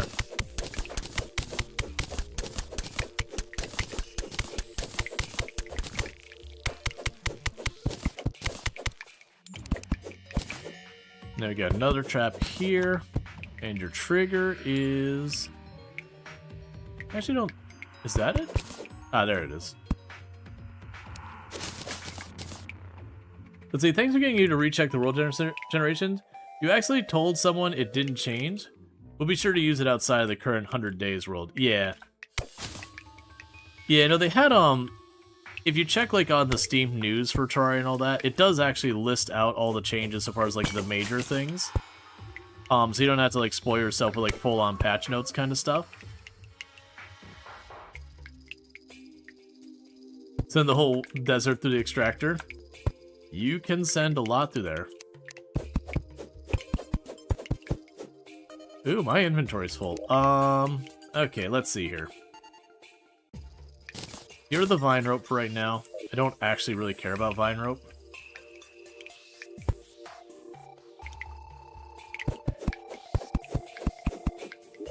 Okay, and we've got that.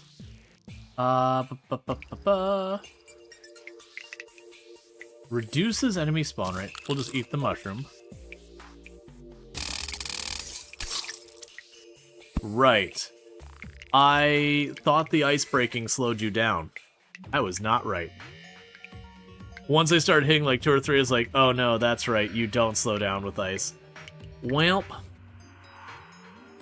It's fine. I actually don't really care about the money that bad. Hey, Brill, how's it going? Can we get a shout out for Brill Dane, by the way? Another fantastic content creator on the platform. I guess I'll just continue expanding this place. Just more chest, better chest. But Brill Dane's actually fantastic. Been playing some Cult of the Lamb recently. Also been doing stuff like World of Warcraft and a whole bunch of other things. As in like Project Zomboid, RimWorld, a whole bunch of stuff. A lot of similar content to what we've done here in the past. Granted, I haven't done World of Warcraft, but otherwise, a lot of the same stuff. Right, we'll keep chucking down here. We'll quick stack that away. Drop off these potions that I want to save. Drop off the pressure plates. And so now we could go over to our extractor here and take all this slush and just feed it in there. For a bit more ore and a bit more other junk. Okay, so we got the spears. I'm probably never going to use it, so I'll put this spear here. And then what I am going to do is I mentioned that we're technically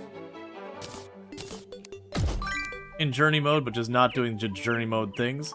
So that's what we were doing there, is that extra spear, I just hucked it in there and got rid of it. Let's take the snow blocks. So that's another wand of sparking. So this should work out. Because then I can craft these wand of sparkings into something. So let's go check our crafting stuff. So, you Can make me vanity items, potions, and yeah, it's just vanity items and potions. Wait, what was that? A gender change potion. Cool. We've got our daggers. I can make them poison daggers. How's Terraria? Got much experience that? Yeah, so I've this is probably the game I've beaten more times than any other game. It's been a while since I've played. The last time I gave it a proper go was Journey's End. So I know there's like one major update I completely missed. But I have played a ton of this. A snowfall block. Interesting. So that's gonna be a frozen banana daiquiri is what you use ice or snow for. So it's looking like this is all going to be primarily just blocks for doing stuff. That's fine. We got our gel, we got our ore. The antlion thing can make me mining potions, the sand gun, and antlion eggs.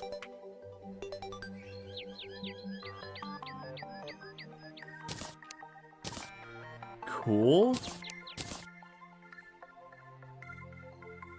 Yeah, so that doesn't require anything. Oh, it requires 99 of the torches. It requires 99 night torches. You played this once a number of years ago, but you're playing with someone, they went and did everything, and it was like, how do I make a door? Yeah. Yeah, no, you'd want to be careful to make sure whoever you're playing with isn't just going to run off and do everything. Like, it's one thing if they're just, like, running off and exploring and looking for it. That's fine.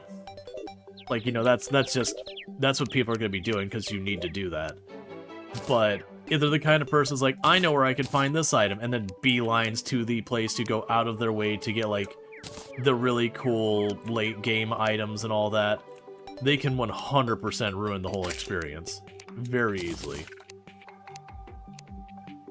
So, like, usually if I'm playing a game like this with someone, my approach tends to be more along the lines of, like, tell me what you want me to do, and I'll, like, support you in doing it, but I'm gonna make you tell me what to do just so you know I'm not just running off beating the game for you kind of thing. We can make ice torches. So the ice torches are regular torches and ice blocks. I want to make enough of these. Okay, so we didn't have enough ice blocks, but we can make that to do that. Speaking of which, the 100 Days character, which we're working on a video, you just need to find the motivation. It's from before the update. Not sure what amount of content was missing from the world. I mean, a lot has changed with the update, but, like, it's still the base game, obviously.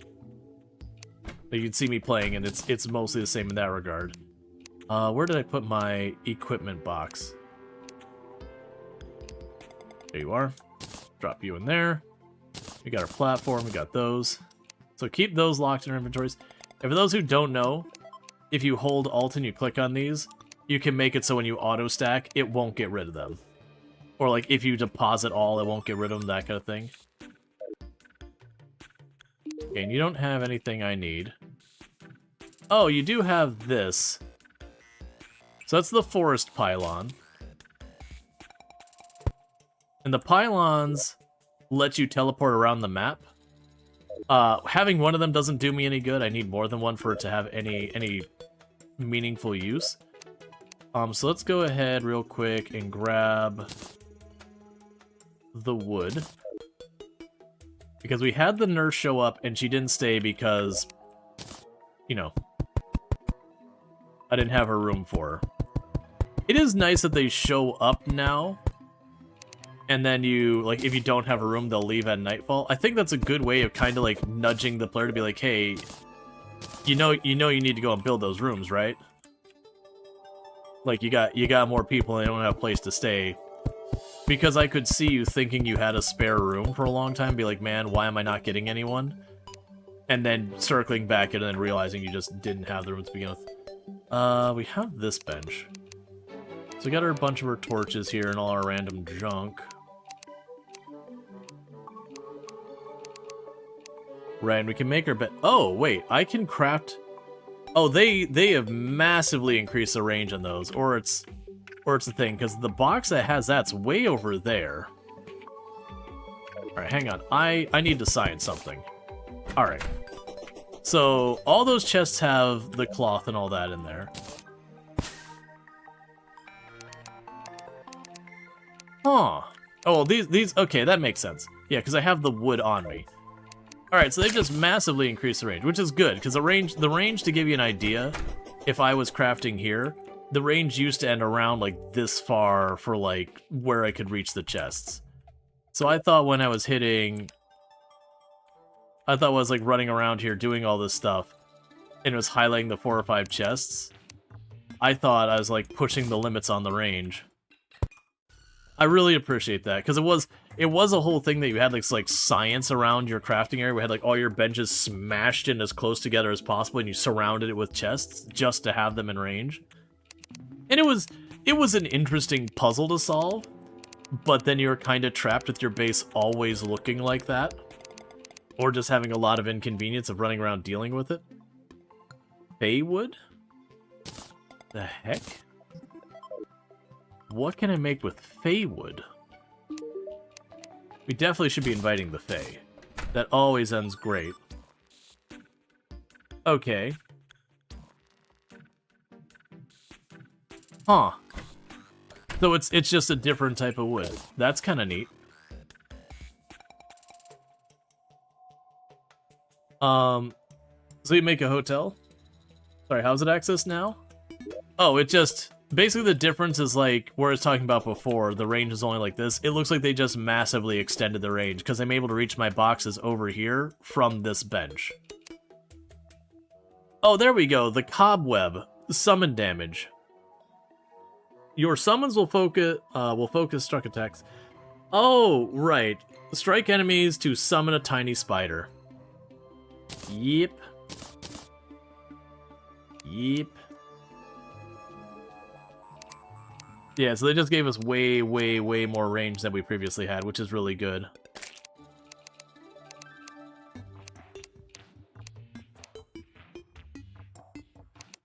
Bunch of vanity stuff.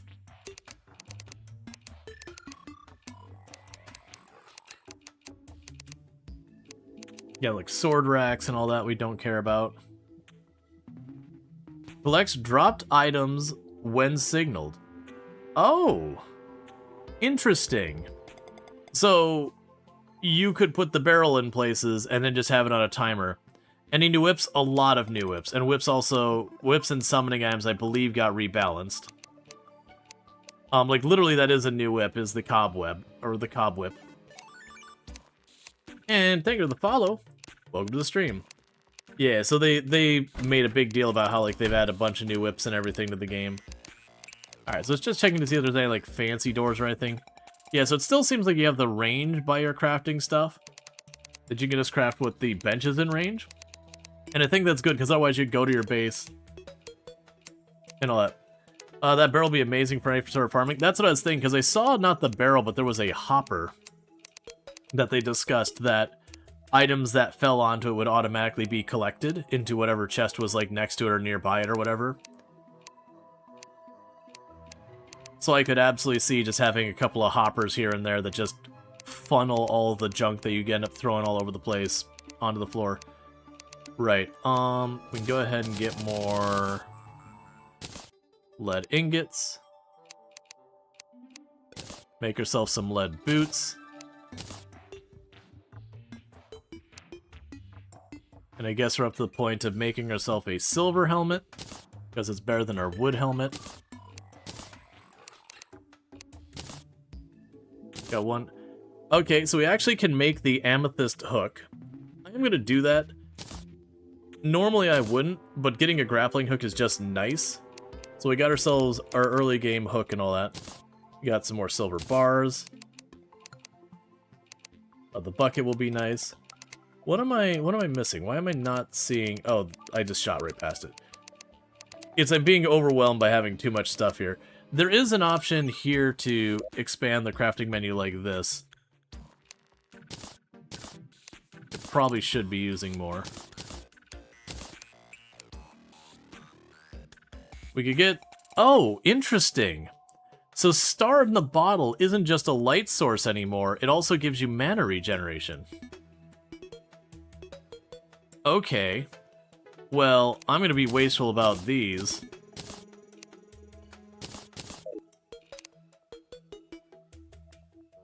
Because we're gonna start doing...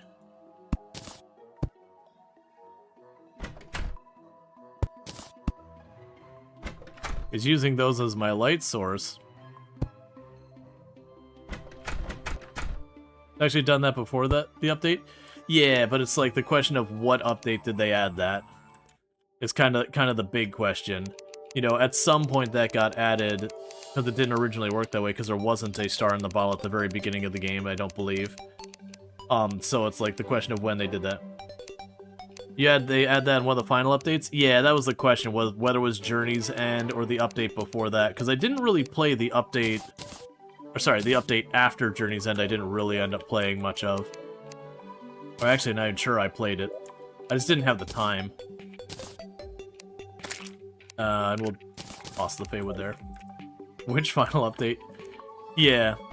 Well, that's the thing. It feels like the devs are like, okay, this is it. We're gonna finally put this game aside and all that.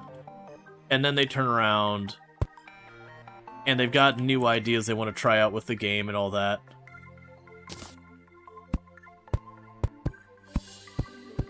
That they just, you know, they get ideas and they're like, well, no, we want to add this. Have they done this a few times? Have they? Oh no, it is like literally the game has a reputation. For like, okay, we're done updating, nothing more is coming, like, there's gonna be some bug fixes, and that's it. And they've done that like 4 times. Like there's 4 separate times, like this is the last content update. Star in the Bottle was added to the desktop in 1.2 update, so that would have been before, so... because it would be this one, there would have been the Labor of Love, which would have been 1.4, and then Journey's End would have been 1.3, and I don't remember what the heck they called the 1.2 update. Yeah, so that's been a while. And as a reminder, we are playing this effectively as expert mode. It is technically journey mode, but we've got set to expert, and we've turned off all the extra stuff, and I will not be using the copier for copy purposes. I'm doing it for achievement reasons. So anything I'm not using anymore gets fed into the machine. And then when it's time to do the last bit, or like when I start getting enough of something, I'll just chuck it in there. Like when I'm done with a material or item, it goes in there to count towards the achievement. So I'm sure at some point I'll go by and do all that. Seems like a fun way to play? Yeah. It's also one of those things that, like, if you're looking for more of a challenge, or like, you know, getting a little bored, want it to be a little bit harder, you can go and escalate it if you want. If you're running into that situation where it's like, well, I'd do the next thing, but I need to just wait, you can just push the button and not wait. I don't anticipating needing that. I've never had in the past, but it is an option should that come to be a thing. But that's kind of the whole thing about Journey's End is Journey mode. Journey mode is the one that's like flexible, where you can kind of adjust as you go. You don't lock yourself in.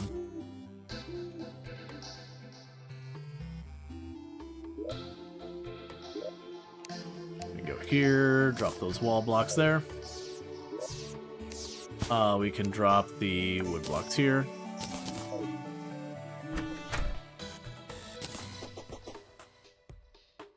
Okay, we'll just grab a couple of these that are up on the surface. That's fine.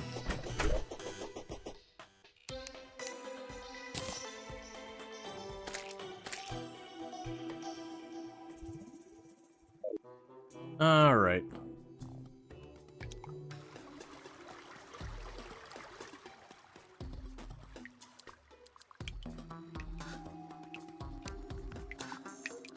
Right, and we had found this, but I had run out of torches. So really good silver and gold node, big silver nodes, more big silver nodes, some amethyst up there, some lead down there.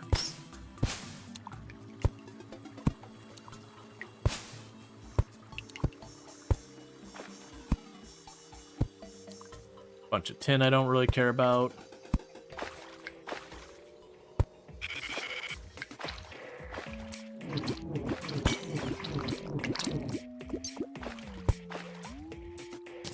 Looks like we're right below that mushroom biome.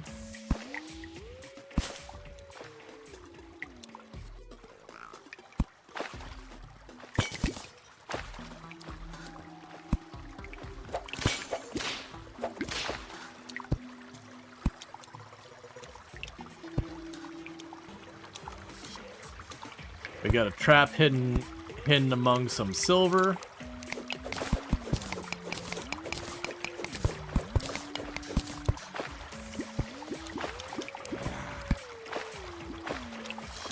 That's fine for right now.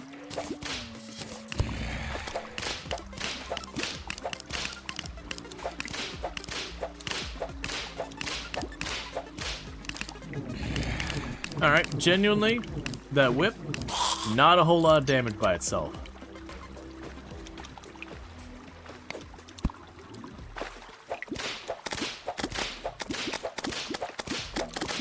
As I mentioned, it would summon little spiders to attack them. And it doesn't seem like they're that good. To be fair, it's like a tier 0 summoning weapon. Like, all the items used to eat it, to make it are, like, extremely available. So, shouldn't be expecting too much.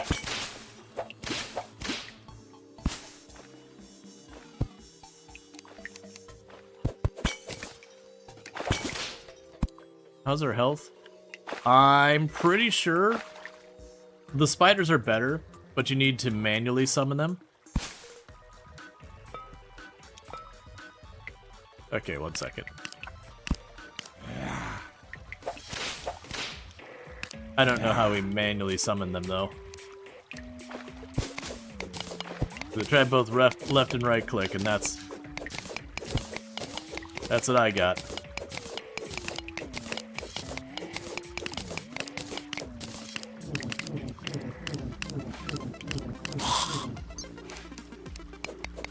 Okay. Because usually most of the summon items you just put it in your hand and you left click, and it summons them into existence.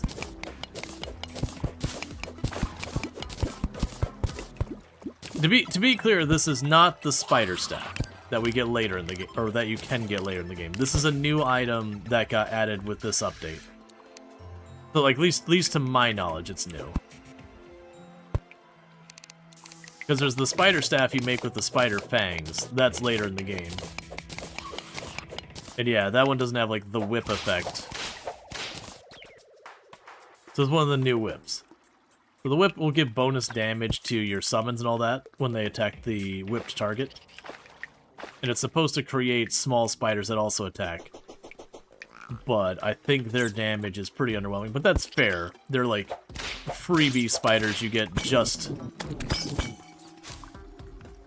Let's see, do you have any tips for the beginners in solo? Is your first thing... No, I'd actually recommend not digging straight down. What I'd actually suggest is trying to go left and right as much as you can until you start hitting biomes that are a little bit too much for you. So, like, until you hit, like, Corruption or Crimson or something like that. But as long as you can handle it, go left and right, and just any like, dips in the ground, like any little cave systems or whatever, go check those out. That's something I definitely recommend. The other thing I've been mentioning a couple of times is the guide is worth talking to regularly. He'll give you lots and lots of hints when you're trying to figure out where the next boss is or where you should be going to, like, figure out the next content. He'll drop you hints as to where to find that. So the guide, this is going to be me dead. I'm standing in this. Okay. He got lucky. If he would have just stayed in that spot, I would have just gotten caught and slowly killed. But he'll like flat out tell you where to go. You know, again, they'll be presented as hints, but where it's like, oh, I heard something's going on in the jungle. Hope everything's okay, like anything like that, and you're like, ah, I get it. Go to the jungle. I understand. Message received. And the problem with the slimes is they cause a debuff. That makes it dark. Now, that said, if you do dig straight down, it's not terrible, but it is one of those things you're gonna spend a lot of time digging, and that's more for things you want tomorrow. Let's see, so every playstyle is pretty much equal, ranged, melee, magic. They're all good. They're all more than viable. Equal gets into like, okay, but min-max, whatever. And that's probably where you're gonna get more into like hot debate about what's best. There's definitely strengths and weaknesses with all of them. But yeah, all of them are completely viable if that's your concern. You're not gonna be like, oh man, I chose melee, this sucks. I chose the wrong build or whatever. It's also one of those games because it's based on your items that determine like what your build is so far as kind of thing. You can literally set yourself up and have like an entire melee setup. And then now we have gear sets. So I can go right here and just be like, boom, now I'm melee, boom, now I'm a caster, boom, now I'm a summoner. Like that kind of thing. So it isn't a game that you put like your talent points in and you're locked in. That's what you're doing now. Nothing like that.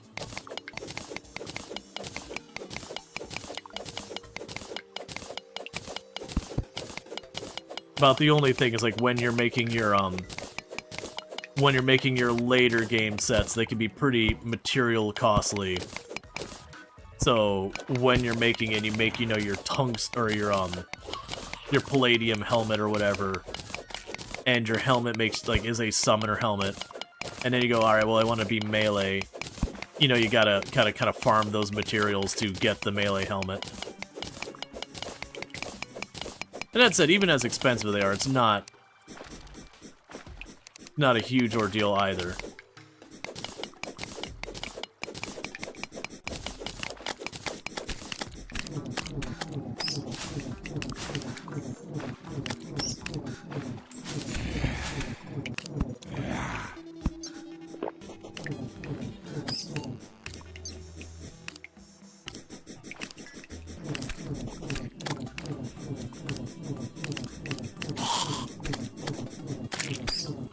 I am getting beaten up.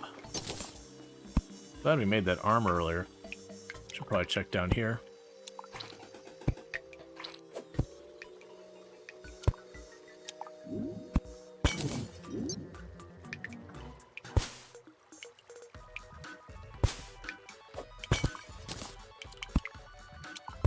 Okay, found more silver. I don't really need silver that bad. It's still nice to be getting it. But still. Now, one nice thing about silver is you can make silver bullets, and they are better than your regular bullets. But they're also one of those ones you get your silver bullets, and you can pretty quickly obsolete those too. But there's not really a consequence for getting too much stuff. They stack pretty heavily. Like, apparently they stack way more than they used to. Which I'm not against.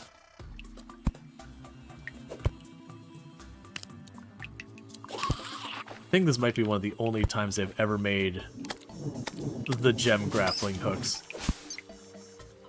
I just had a bunch of amethysts. I was like, well, I don't have a grappling hook yet. And any grappling hook is better than no grappling hook.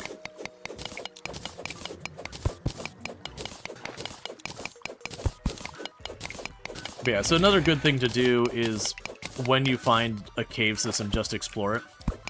Because a lot of your meaningful utility slot things will all come from chests. You'll get those from bosses and all stuff later, but early on, chests will be your main source till you've been alive a while longer.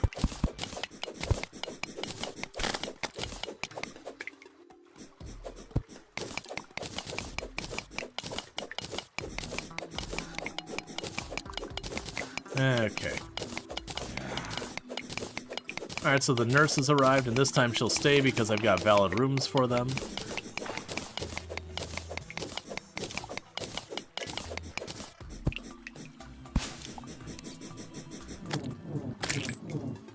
Okay.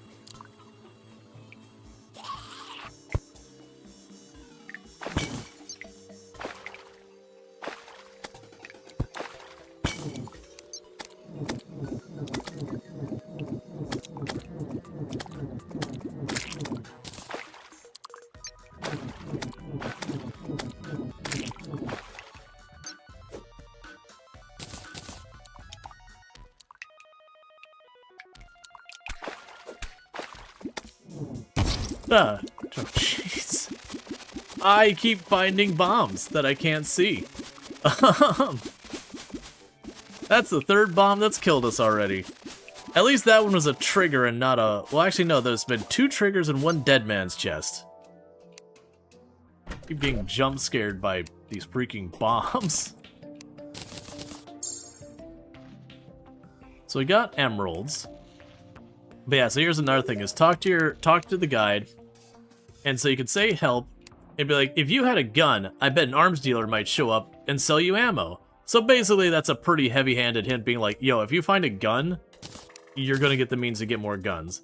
But then the other thing is, if you choose crafting, you grab anything that's got a material, and it'll show you everything you can craft with it. So like emeralds, I can make an emerald robe, I can make an emerald gem tree, I can make an emerald staff, which is a caster weapon, a hook. You can basically make phase blades, which are pretty much lightsabers. And we got the demolitionist. Okay. I wish Durham would be more careful. I'm getting tired of having to sew his limbs back on every day. My vital signs are normal, if that's what you're asking. So there is like a happiness rating on these people that... You like the scenery of the forest. Good views attracts customers. Amy the nurse has loads of money. I like deep pockets. But yeah, so you'll have people who like and dislike each other. I'm sure Amy will help if you accidentally lose a limb to these. I don't feel like exploding today. So we can shop. Portable kiln. +3 ranged. Used with materials to place matching decorative pots. Interesting. Mighty tighty. +range.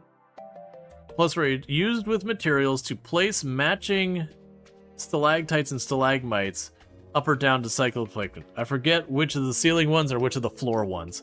That is fair. Interesting. So there's like new stuff there and all that. You got TCG today, and on day 3, is there anything I could do to get more people in the door? Been doing what you have, which is setting the prices at 10% above market.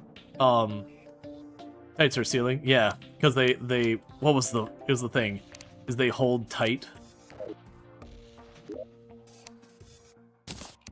As far as getting more customers in TCG, just keep increasing your store size and inventory.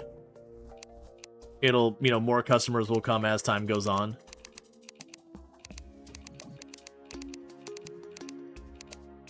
All right. I was looking for the acorn thing. Build and they will come, pretty much. I don't think we used up all the acorns. I'm pretty sure we had more acorns left. If not, I can go get more acorns. I don't care.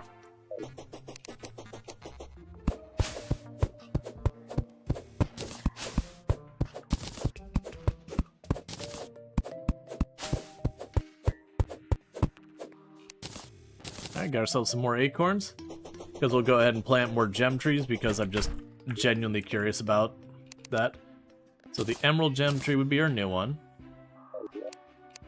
Stack away the rest. Go the boxes over here. Grab 4 stones since they have to be planted on stone. We got 1, 2, 3. Let's put the next one around here.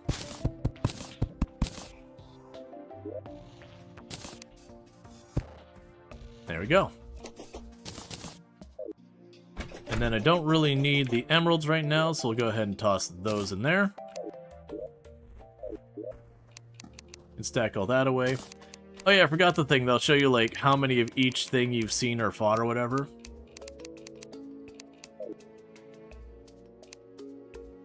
Open emotes window? Oh, okay. So that way if you wanted to communicate without like actually talking, you can do it.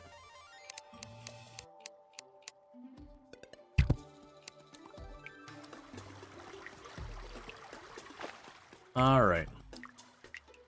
So for good or bad, we did die right by this whole area.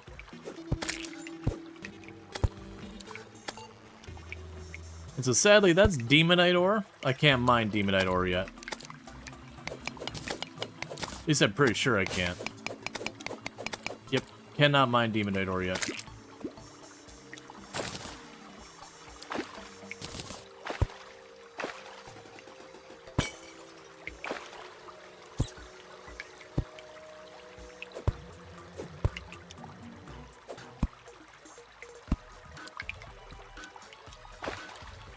All right.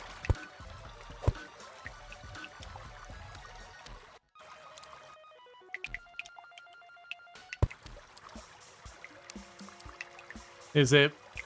Ah, gotcha. They need to be underground. Well, if that's the case, that's fine too.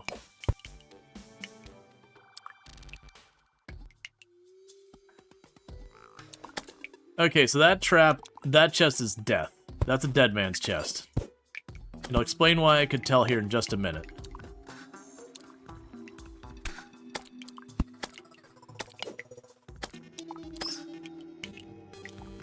Just want to kind of tour the length of this, and then we'll go back and get the goodies.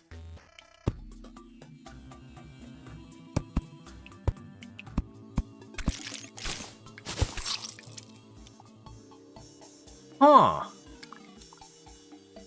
So that's a new boulder. If you didn't see what happened, is the boulder fell, and it dumped a bunch of spiderweb behind it. And then when it hit me, it did 100-something damage. And then it turned into a wall creeper. And the reason why that's interesting is a wall creeper is a hard mode enemy, if I remember correctly. It may not be. Which would imply I could make the spider staff before I'm supposed to be able to get the spider staff. If I could find enough of those, which is probably unrealistic. Let's speed along here.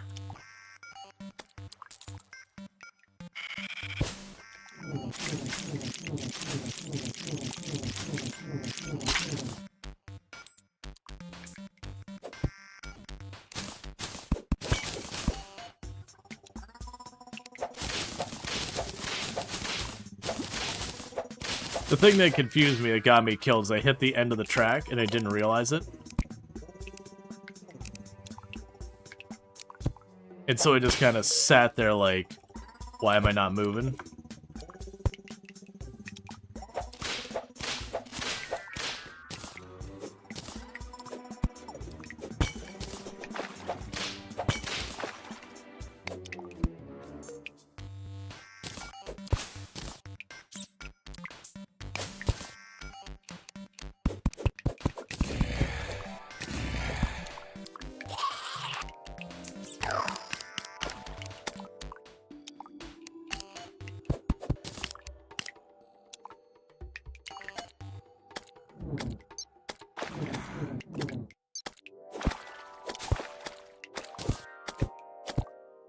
Go.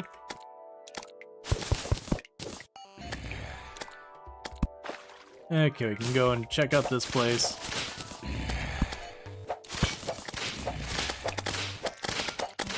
And these are all summoned in. That's the reason I picked up that chest on the bottom.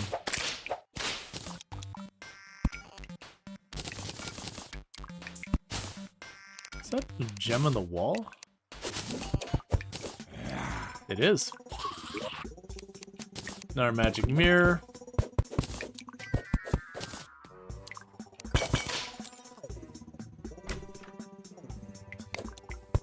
And that's what was summoning the slimes. There's a wire down here that goes there. I can tell from the trigger there, and that this skeleton was pacing back and forth over the trigger, and then just summoning more and more slimes. Unfortunately, unless they changed it, they did make it so the summoned enemies, they didn't have like the drop pool or money or anything they drop like the normal ones.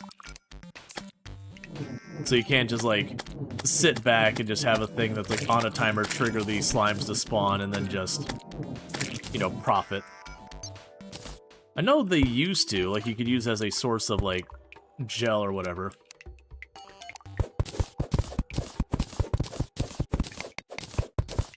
Big a huge area of silt, which you can use in the extractor, so we'll go ahead and pull that up.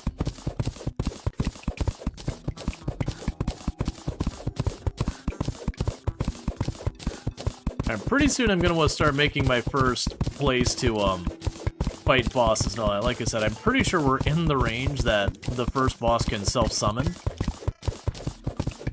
How do you open the crafting menu? You can hit escape, or you can hit C.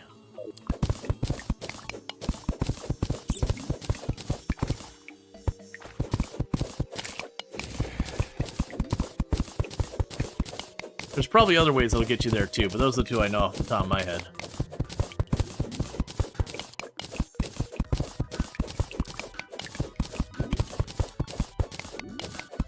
And broadly speaking, as you upgrade your pickaxes and all that, they'll have a combination of either like faster swing speed and or more power in whatever it is they do.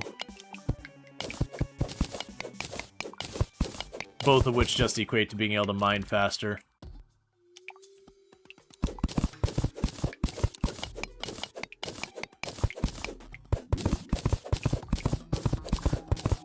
Alright.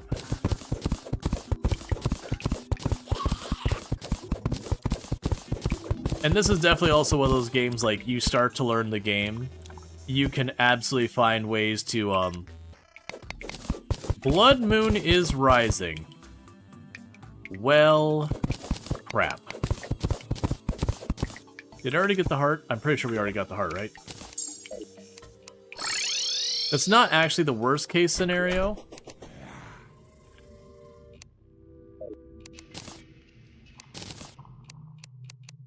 But it does mean I will no longer be able to, just hide in my home and not have them just break in.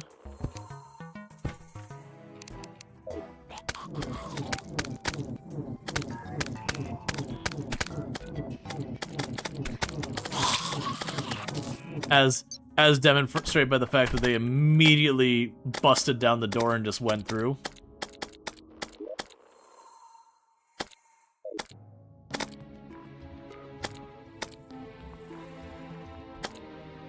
But yeah, usually what I'll do is eventually I'll make pits on either side of the base so that enemies like that, when they try and run into the base, they fall into the pit, they can't get out, and you just have like dart traps and all that just kill them where you don't have to worry about it.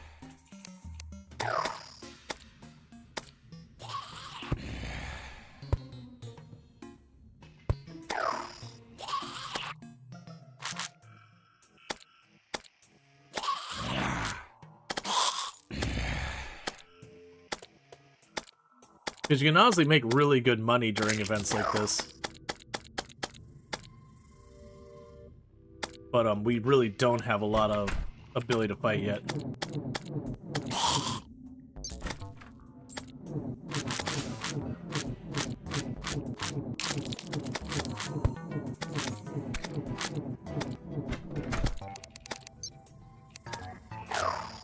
Okay. You place lava pits? Yeah. Well, I know at one point they made it so lava could destroy items, certain ones. I don't know if that stayed or not, though, because I know that was a very controversial change when they did that.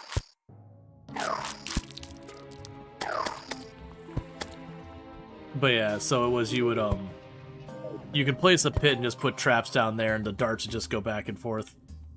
Because remember, it used to be the whole thing is the meta for, like, the farming areas, you do, like, a pyramid with a little layer of lava on the top where you're standing right there so the items just suck into you. Because you'd be inside the pyramid, so all the enemies would run up, drop into the pyramid, die to the lava.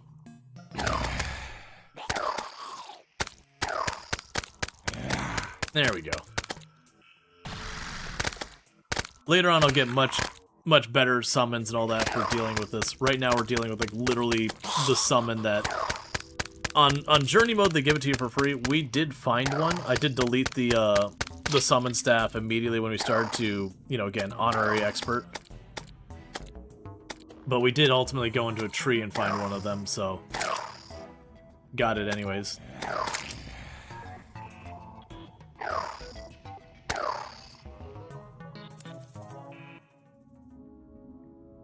It can if it's deep? Yeah.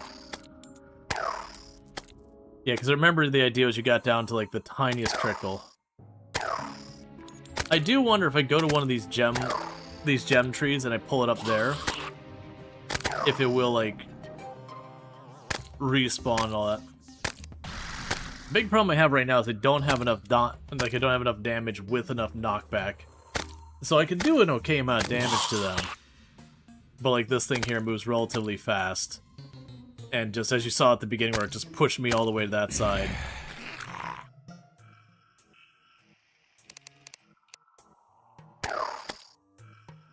I've already done that much damage to you, I want you to stay.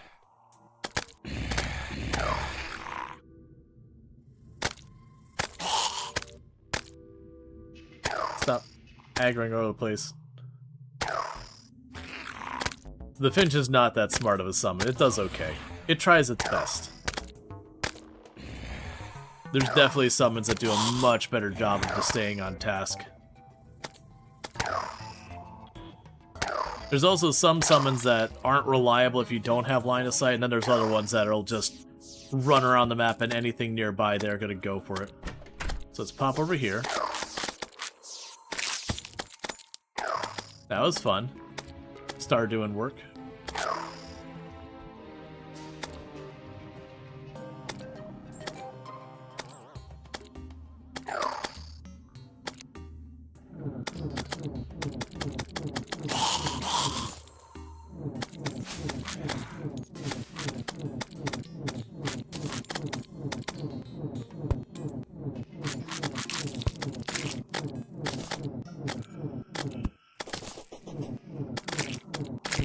Okay.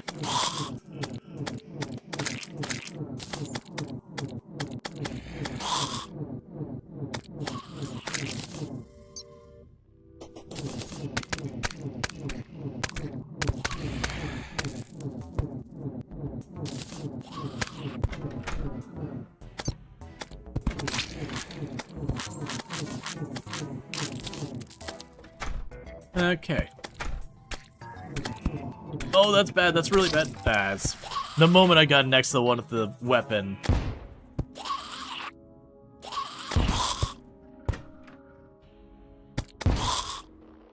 Alright.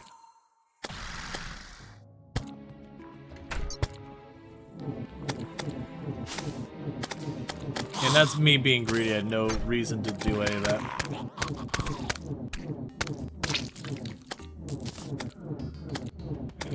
Okay. Close the doors for a second. Collect all the money that got dropped. Alright. Meanwhile, we can talk to you. So crafting-wise, we can get the sapphire stuff going. Not a whole lot else to mention there. The magic mirror could be, ooh, a scrying orb. See through other players' eyes. Oh, I forgot. They added it so there was like, you could use this if you didn't want to be in a boss fight or whatever. You could use that and see what the other person does. And then there's like a really late game item you can make with those.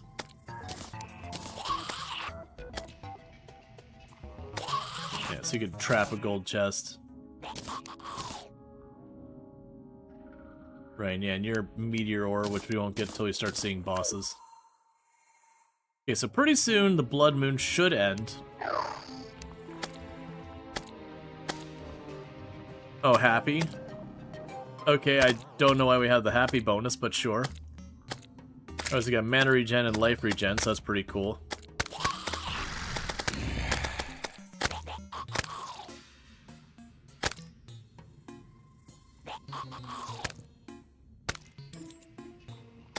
It's weird that the summon seems to be like just all over the place in what it's prioritizing target-wise. Yeah, so 4 AM I believe is when it's considered daytime. That all of them will start peacing out. I have defeated my 50th slime. Oh, did they make it so it doesn't automatically just chuck banners on you anymore? Because that was a thing that you would get a banner when you killed 50 of each enemy, and then there's like every increment of 50 from then on, or something like that. And if you were in the presence of the banner, that enemy would do less damage to you, and you'd do more damage to it. But I did notice we did not receive a banner for killing it. I know they had talked about just making it a passive bonus you would just get once you killed enough. And it doesn't stack either, to be clear. It's a one and done. The beheaded's caress. Oh, so you have magic cuffs.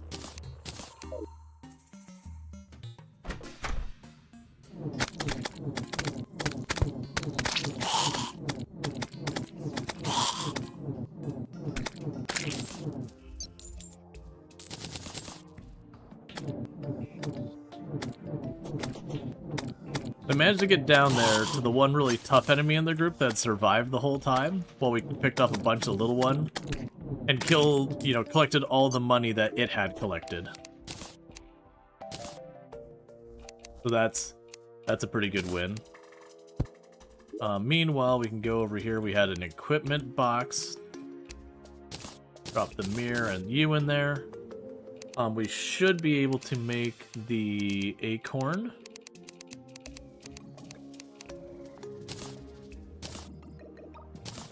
And I got a ton of silt. Are you enjoying the update? I'm enjoying it a lot so far. It's been pretty good. We mostly just seen new items, but I mean, that's not unexpected. And as you're seeing, the silt is just a great way to just get a range of ores. You can't get anything like specifically easily with it, but just a bunch of random ores and a bunch of money. That's perfectly fine. Where are the pals? Oh, you mean where they had like the Owl World stuff they've added? I don't know how you actually access that content, and I don't look it up and like don't spoil me on it. Because 99.9% of the game I've seen before, but stuff like the Pal World stuff and all that, where they bring in the extra characters and whatnot, that's kind of the exception, where that's the new stuff to me.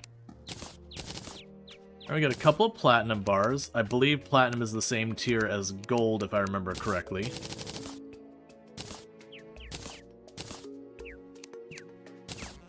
Tungsten, however, I believe is a tier higher than gold.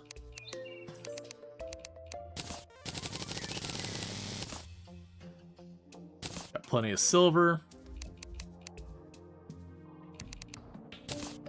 Plenty of lead.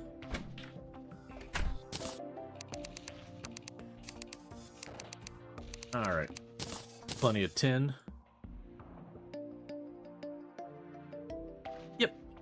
No, if you're like trying to figure out where things can be found and all that, your best bet is just like look it up on, you just do a Google search. I'm sure you'll find it.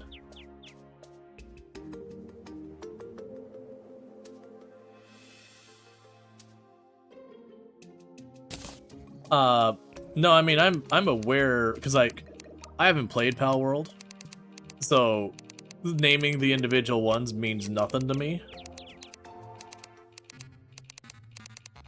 But, like, them existing in the game is no spoiler. They did that as promotional material and let everyone know. It's just, where you find it, they didn't share that kind of information. So I've got the Amber and Ruby gems as well. So let me see if I can pick those gems back up.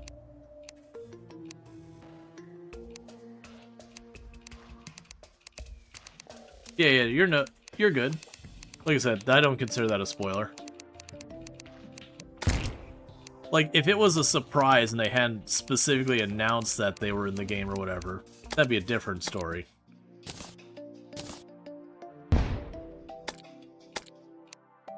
We got the emerald.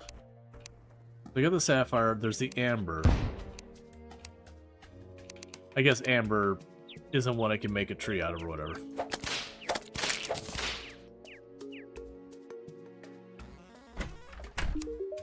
Okay, so Amber here. We got our hook, we got our thing there.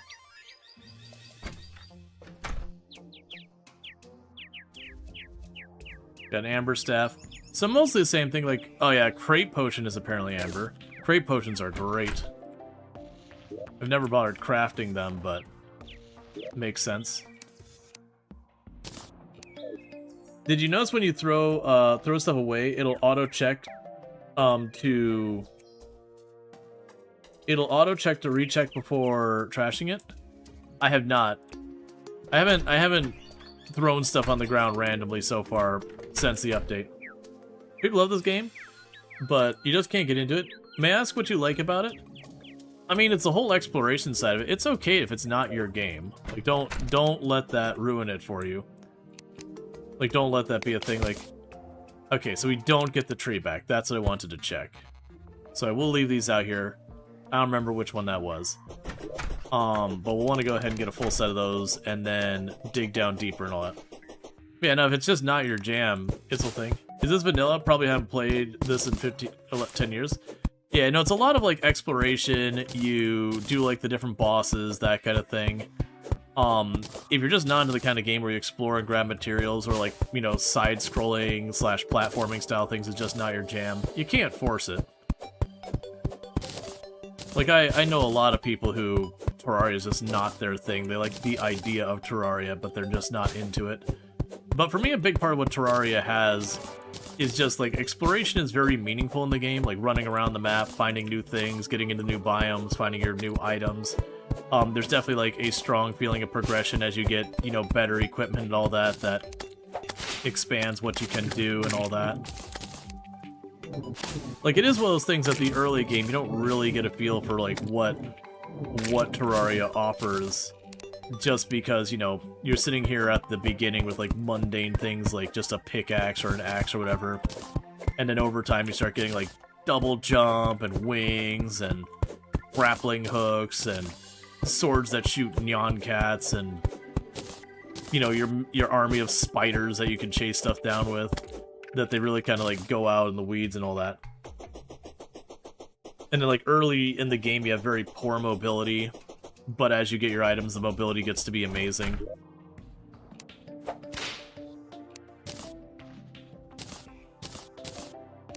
Okay, so let's try this again. Only, I'm assuming what I need to do is go to a deeper layer to plant those, if I want them to actually grow.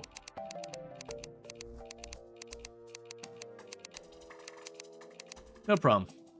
Let's see, when you press Control to trash an item, Journey Mode checks the item to make sure... Oh, okay. So if I go to trash an item...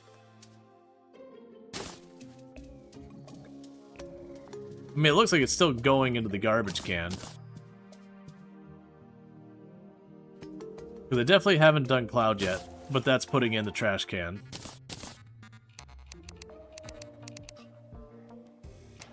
Okay, there's the amethyst one.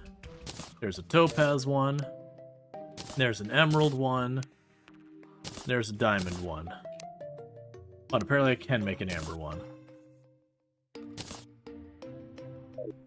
Yeah, but it counts? Alright, I'm down to test that. So let's go and take that. Delete it, and we can just go here. That sounded like a crunchy bit. So now if I grab you, yep. Now that's cool. That's a nice change. So if you're just junking items, it'll auto-research, so I don't have to go through a whole hassle. Alright, so I don't remember what all we can make with the cloud blocks. We're gonna find that out. So I got a bunch of random cloud furniture and bookcases and dressers and chandeliers. So honestly, it doesn't look like there's anything I particularly care about here. It is nice that, like, all these different blocks that they have added their own style to stuff. Because it was like the wood stuff had variants, but now they've really expanded on that. Cloud toilet? Yeah, why not? What's the worst that could happen? Grab like 30 of these.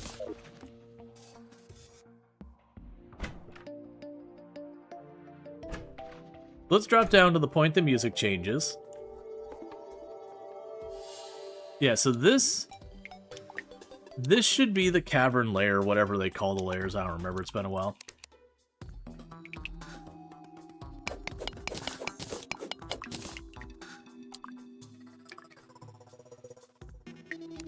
So what we'll do, for right now, I'm going to grab the platform.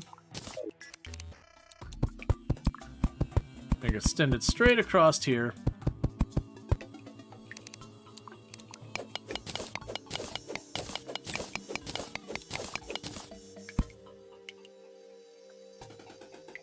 That way, like, eventually if I want,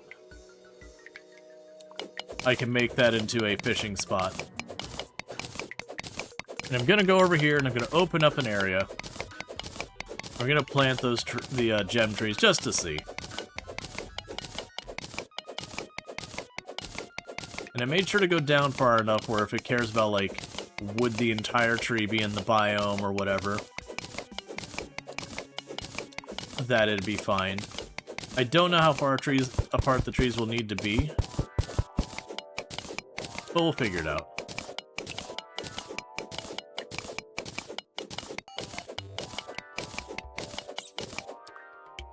Alright, so let's start with the first one. So we'll get our amber tree.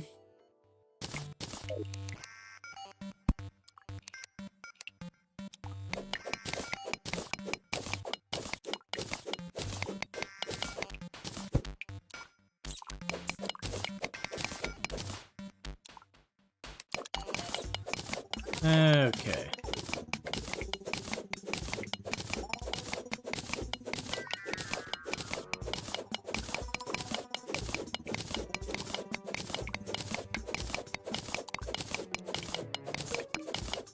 And I'm just gonna open the space up a little bit, so we can hopefully get a feel for this. Now, it is a little dangerous to just be mining in the dark, because you never know when you might just dig right into the side of, like, a spider biome, or just, like, more water or whatever.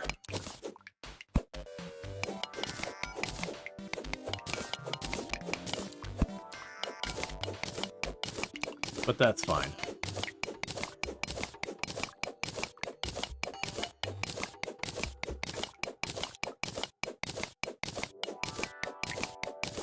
But the plan is I'll plant a tree, go about 5 tiles, plant a tree, go about 5 tiles. I think that's how we're going to start with this.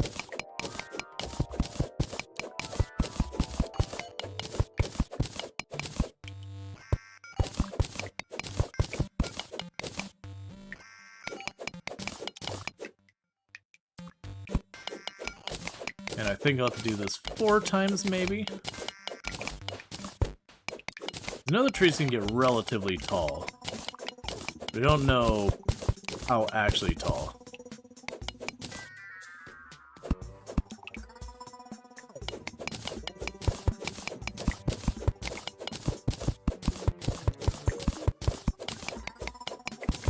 Because these are the kinds of things that you end up just doing experimentation with.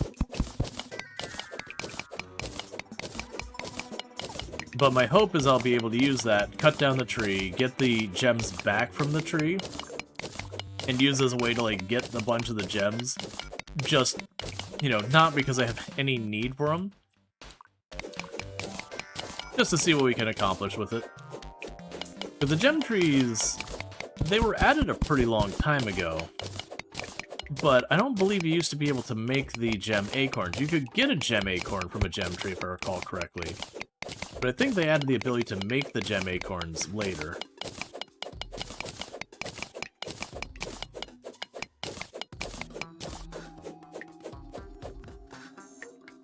Okay, so we got all that.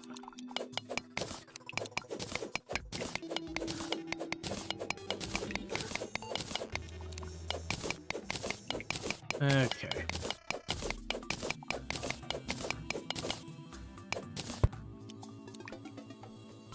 So I've got that. Now I'll grab the ruby one. So if I hold... Yeah, so if I go here, it does want to plant them that far apart. I'm going to assume that's safe. It's not a safe assumption, but we'll see what happens. Because if this works the way I think it will,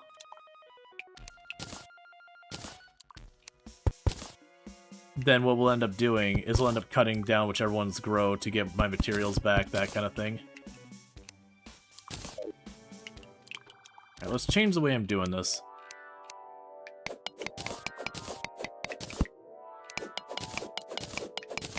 Move just a little ways this way.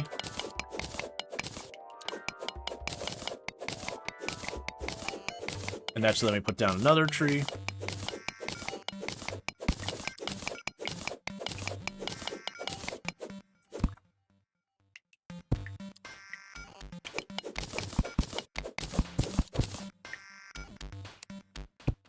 Well, crap. That is not what you want to see. Because I have put 0... Why are you not trying to force me to space it out? It's fine.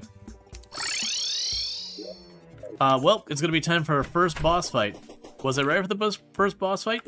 Nope. Does that change literally anything? Nope. So there's no time to prepare, so the best thing I can do is for right now, just light up a big area so I can at least see. Okay, that'll be the area we're dealing with here.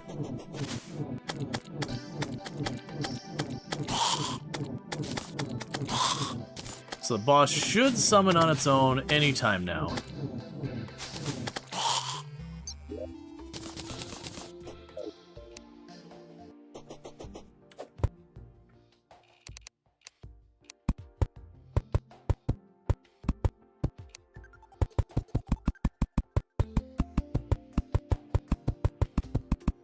I'm just gonna try and place this as fast as I can. And the way you can tell is on the bottom left, it said an evil presence is watching you. Alright, we'll ignore him for a moment.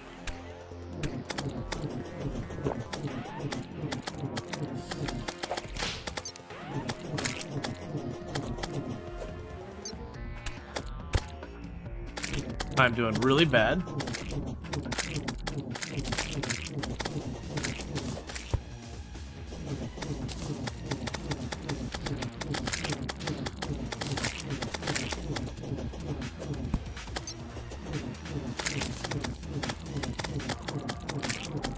This is not an adequate arena for what I'm doing.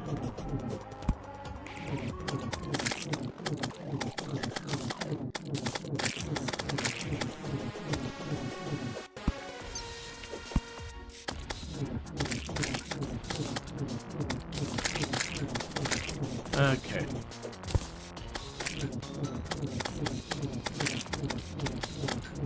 So the problem is, this is phase 1. Phase 1, as you can see, is a very predictable phase. It's very manageable. And this is phase 2. Phase 2 is predictable, manageable less so.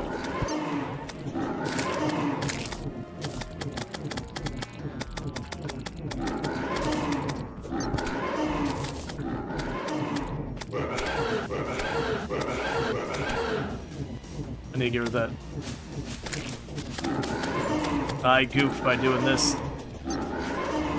Lunge?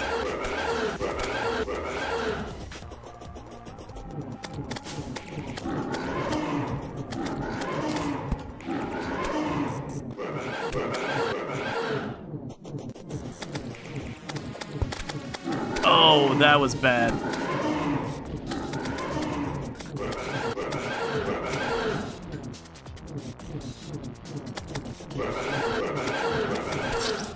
Yep, that was it.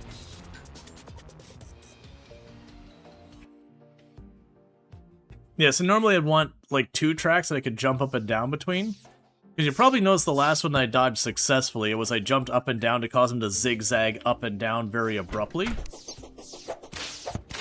And that zigzag up and down is about the best way to handle where you can avoid getting hit that I've seen.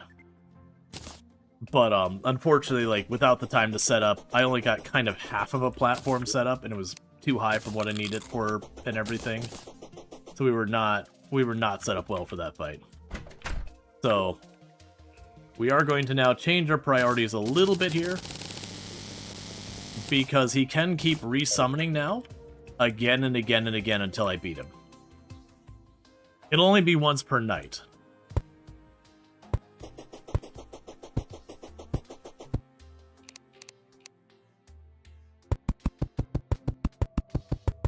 Let's go and get this rail up here. And then also, if I can get a hold of double jump, that'd be another really big thing for us.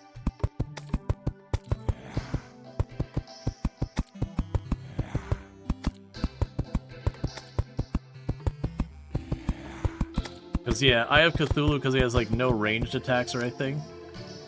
It is one of those fights that the best answer for an arena is just a place where you can move around a lot. That's nice and open.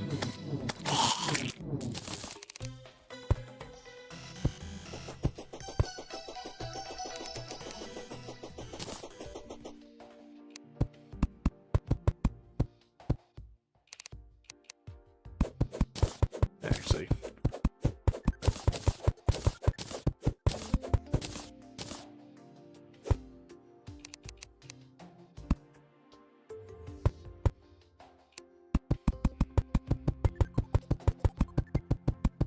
So trying to get this set up as best we can. Because as I mentioned, it's just going to be a thing that when I'm down below, I believe it rolls a dice each night, where it goes, okay, does it summon? Like I said, it does that until you defeat him. But that's only when you have other conditions met. Eye of Cthulhu's condition is once your life, I think it's past 200 health, or reaches 200 health. Once you reach that point, it can self-summon.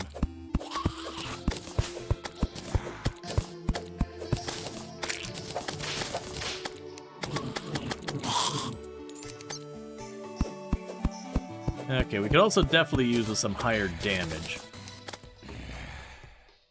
Because it's using the Fire Staff here, and it's not terrible. It's actually hitting relatively hard.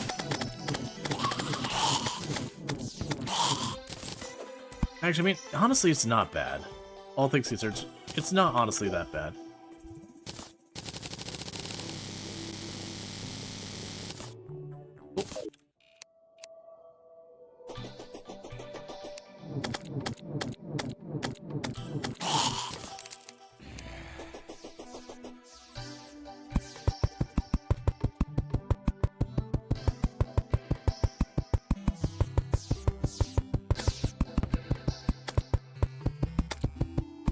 Yeah, so it should be just high enough in the middle area they won't be able to jump up there. But between my grappling and everything, I should be able to jump up and down between these rails pretty easily.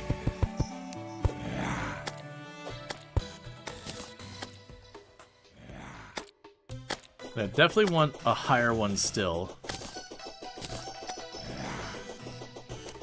Which I might try and do real quick.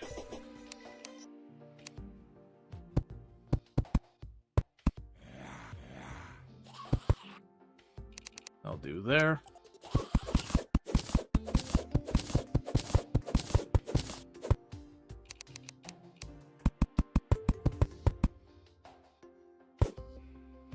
Okay. I do appreciate this highlight change, because it used to be, it kind of show you where it's going to place, but it wasn't always easy to understand exactly where it was going to go. It also seems like it wants to stick horizontally versus going at a diagonal a little bit more, which is good, because it's really easy to accidentally put a diagonal when you didn't mean to before.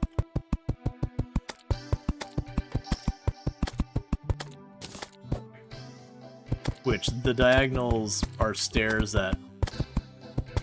Not great. Alright. So I think that'll do for now. So that way at least I've got a little bit more of an arena. But what we'll want to do is try to upgrade our equipment, is one. The best we can probably get is the double jump.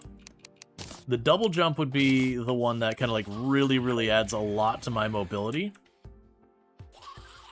I'm still going to put these gem trees down just so they're in position. Alright, well I guess this satisfies the need on the gem trees, considering one already grew in that first night, and that's kind of it.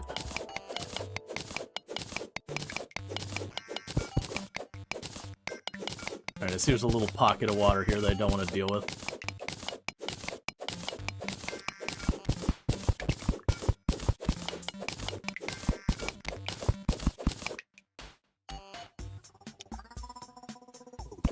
It's actually perfect for dealing with that water. Okay. Yeah, so we're going to be looking for chests to hopefully get more accessories. Again, the double jump, which is cloud in a bottle, or sandstorm in a bottle, or tsunami in a bottle, or insert just about anything in a bottle. We'll want to get those, because double jump makes it so like when I botch a jump, I could kind of try and remedy it. Okay, he wants to place that correctly.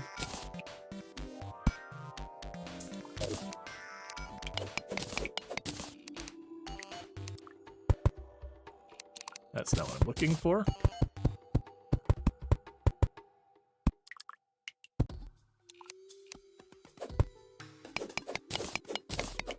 Okay, so 2 more rows should cover it.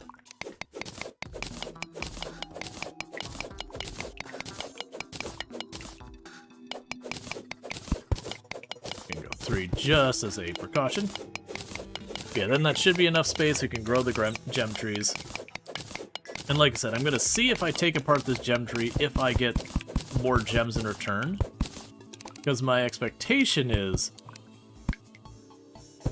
Oh, the zoologist has arrived. I forgot the zoologist thing. So I need to add more rooms on my place. But people like the zoologist could ultimately lead to more equipment benefits, all that kind of stuff. The other thing we could also add to our place up there is adding a star lamp or 2 and a couple of fires around our arena would give us life regen and all that. Alright.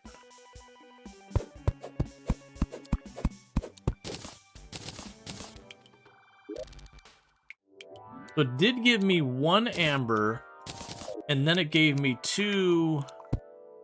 of the gem tree stones.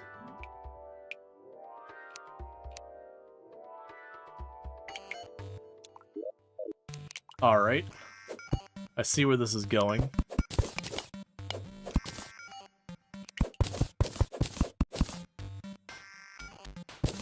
That's fine. So we're gonna have a slowly growing gem tree forest down here. Which should be interesting. Is this worth doing? Probably not, if I'm being honest. Am I doing it anyway? Probably.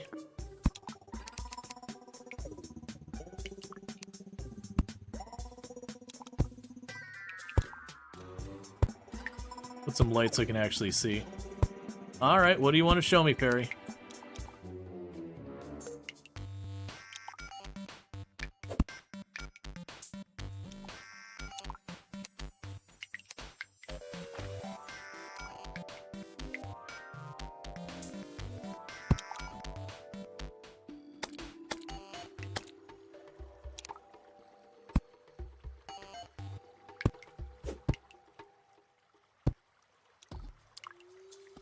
Okay.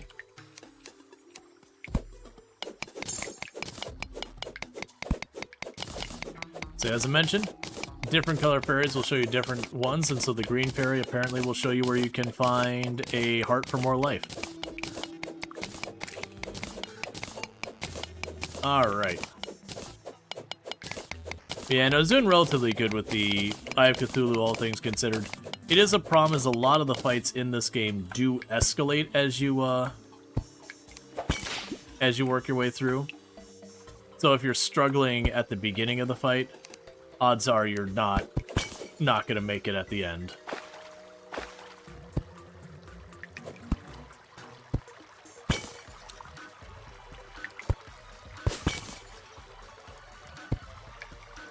Alright, I don't want to go and deal with that just yet.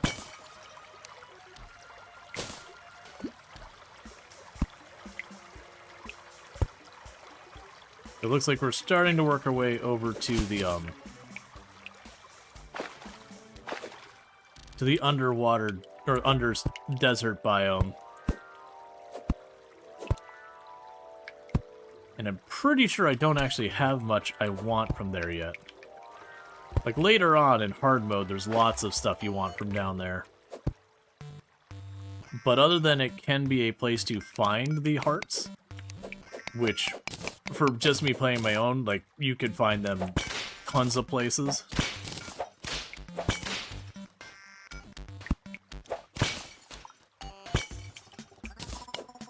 Not super relevant.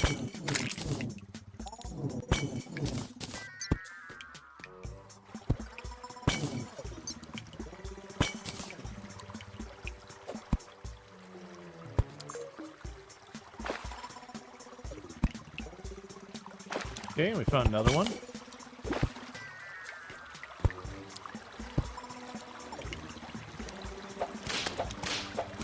Alright, so we got all that. Let's zip on over here, because I don't really care about what's on this rail.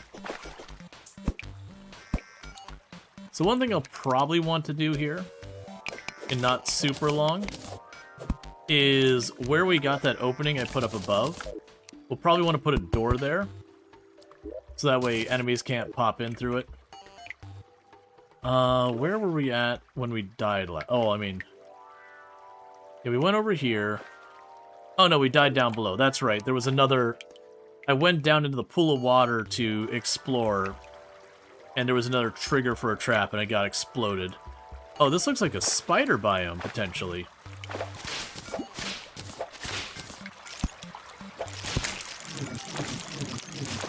I'm in real trouble. Kill it, kill it. Okay.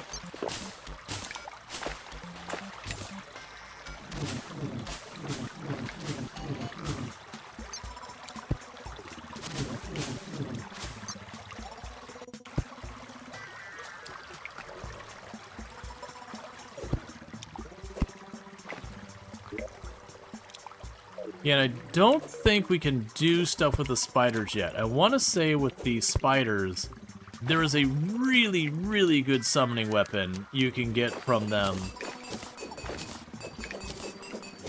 in hard mode, but I believe it's only hard mode. I don't know if the material for them's even available until then. There's a lot of enemies that they exist in not hard mode, but once you get into hard mode, which is triggered by, I'm not going to say the event, but there's a event that triggers hard mode, that a bunch of the enemies get a massive buff in damage and abilities and all that kind of stuff.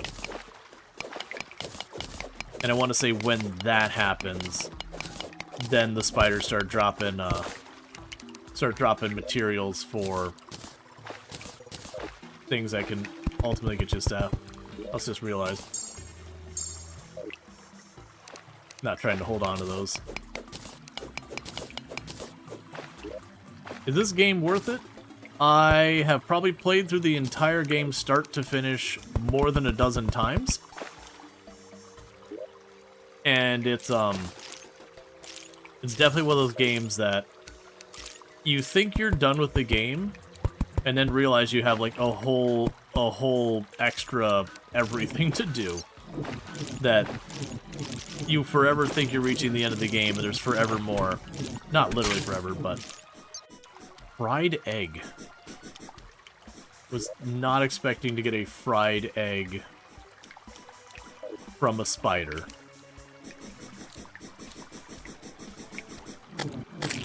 There we go.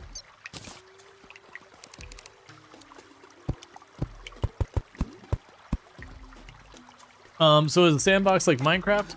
Yes, I would say the biggest difference between Terraria and Minecraft, beyond being 2D and 3D, is Minecraft is just kind of about, you know, being creative. Yeah, there's the Ender Dragon and all that, but it's mostly around that. Generally with this game, it's a lot more about the combat, the bossing, and all that kind of stuff. There's a lot more items for like various combat roles and all that. So where Minecraft combat is present but kind of not great. Like if we're being fair about it, Minecraft's combat's pretty meh. It's fine, it's serviceable. Combat is a big aspect of this game.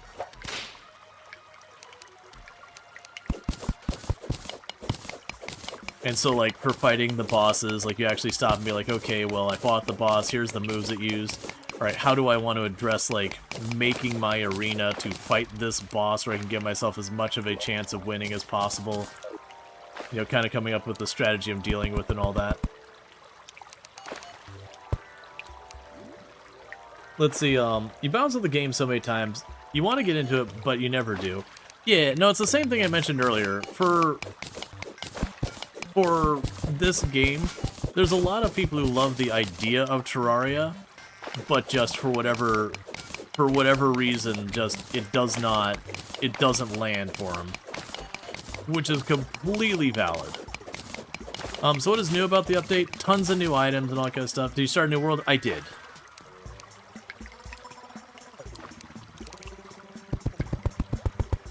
And we are technically in journey mode, but we have all the settings to be expert, and I'm not using the copying machine. So for all intents and purposes, it is expert. You know, like in the way it's experienced. And I did that because there is an achievement that is journey mode only that I would like to get, since I used to have all the achievements.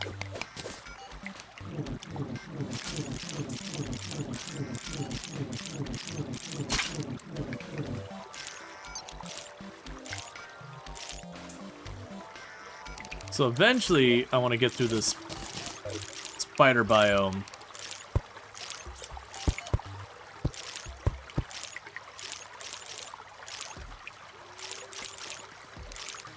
Where I can, you know, pop in here very easily.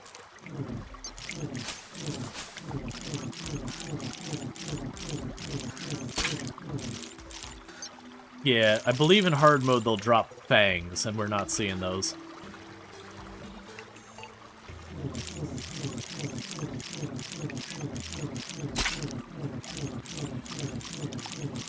Did you get the Spiffo pet yet? I have not gotten the Spiffo pet in this playthrough. I have had it before in the past, though. Summoner Mage? At the moment, yeah, vaguely.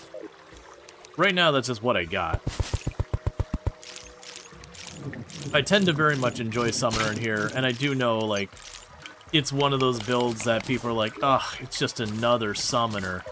Hey man, it's not my fault for dealing with, like, building stuff and all that. That Summoner is so good. Like, it's not like the overpowered build or anything. It's just, utility-wise, a very convenient build. But pretty much all the builds are viable. If you want to go full mage, you can do it. If you want to go full melee, you can do it. If you want to go ranged, you can do it. If you want to be a summoner, that's fine. And even if you're not a summoner, a lot of times you're going to go ahead and have a summon out anyways. It's just where later on I'll be able to have like 8-9 things out, or like one giant thing floating around. As a not summoner, you're going to be usually restricted just like 1, maybe 2, depending on what you're summoning. You won't be able to lean into the summons. But honestly, I actually like having a spider biome right down my elevator. It means later on, when I'm trying to do stuff, spiders are right there to farm for their fangs and all that. Give me all that topaz.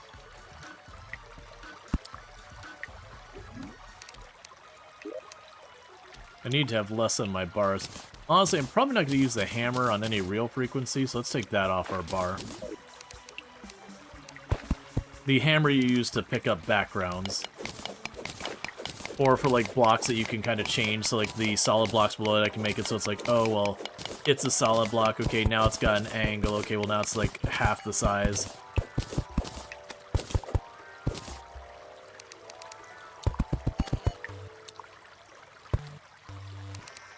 Okay, I'm going to go ahead and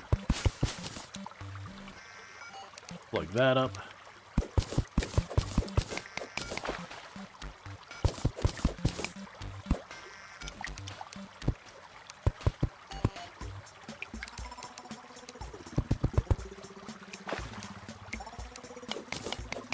Alright. Make a just drop glow stick. That'll be inconvenient having that big of a water area in a spider biome.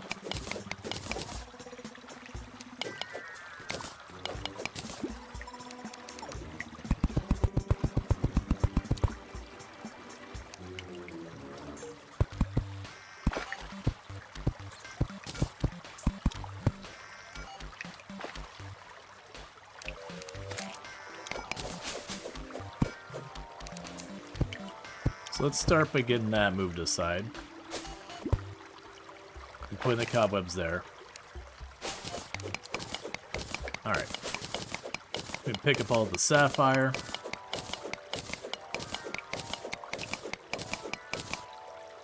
Okay, so what I want to do here is first go to the depth that this is down.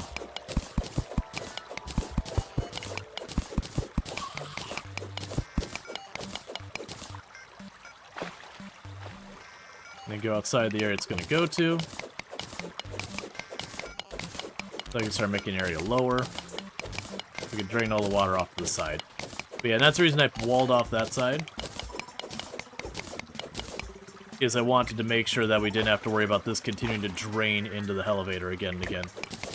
Terraria is such a blast from the past? Yeah, no, the update that came out, part of the reason it came out was to celebrate that the game is 15 years old. Which are like, I need you to not tell me that. I need to, for my own well-being, not acknowledge how incredibly, how incredibly long this game has been out, and doesn't feel like it's been out that long.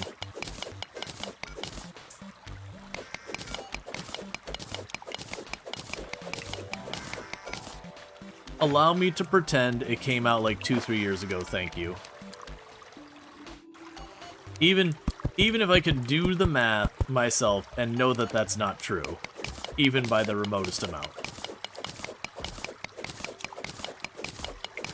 So I'll probably be past the spider biome at this point. Spider biomes don't tend to be very big, but still.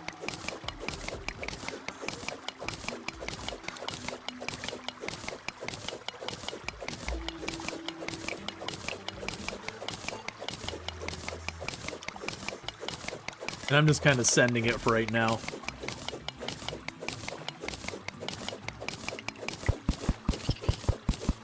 Okay, that's just more silver. We'll get it on the next pass.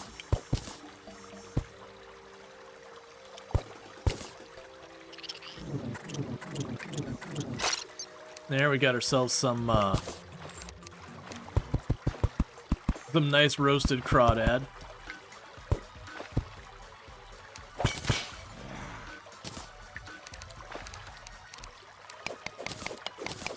Alright. Yes, I don't know, I can't remember what all, I'm pretty sure tungsten we can still get as another material. I don't believe that's gated. I think tungsten is the best we can get right now. Hey, Sherry, how's it going? Can we get a shout out for Sherry Kind? Yeah, no, it's been a hot minute since I played some Terraria. Alright, so we got another one of these rooms that's full of water.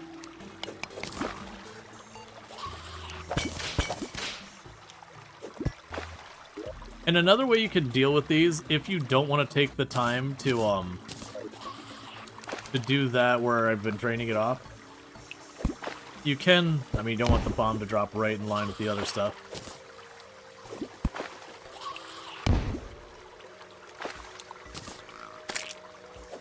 You can just use bombs to clear it out. It doesn't matter, either way there's the whole cave system goes below. That is definitely one way to deal with it.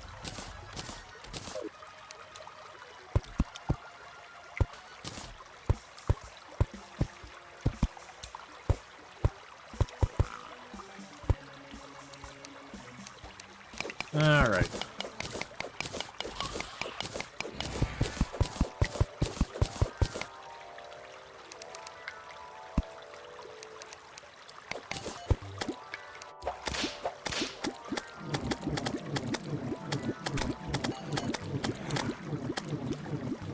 Got a slime with ore in it, just another regular old slime.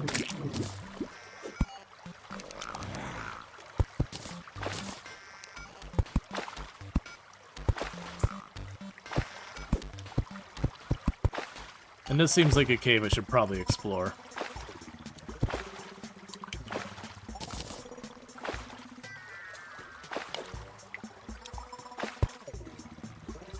Okay.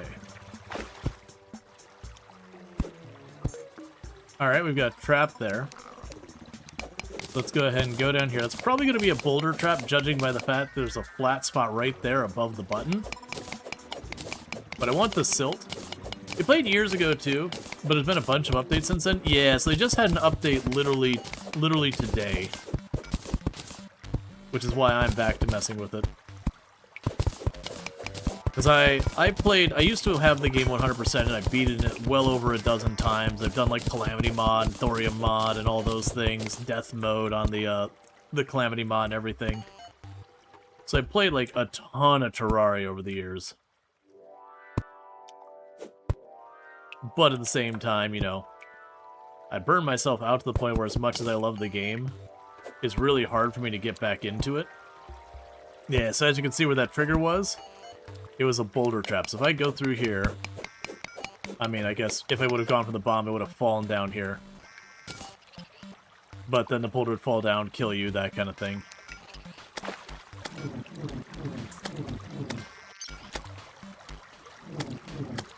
Yeah, my summon's actually pretty terrible. But it's free. You ever tried the Fargo mod? That's not what I'm familiar with. Keep in mind, I haven't played the game on a regular basis at all in a long time.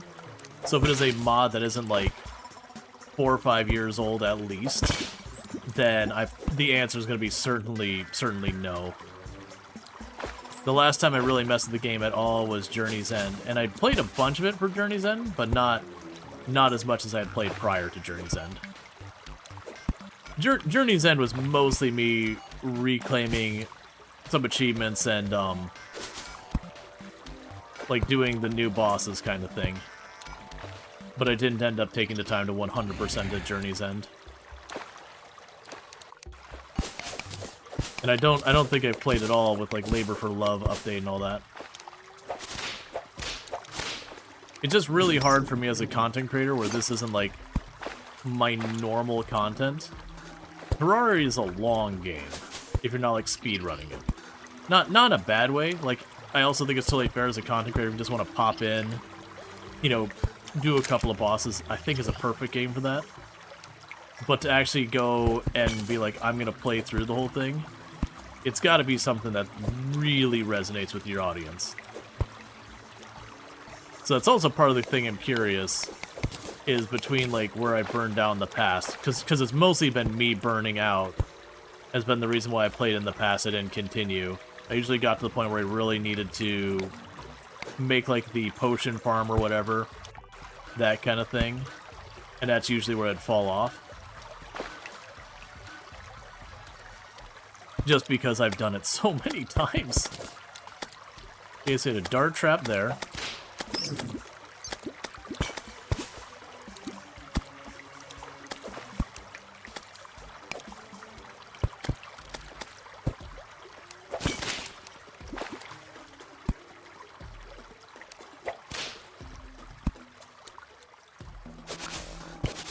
Got some blink root way down there on the right.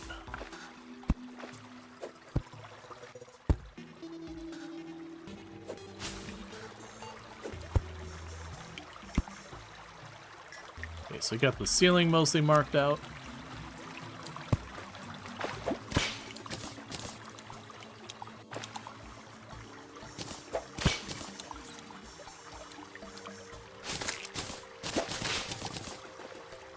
All right.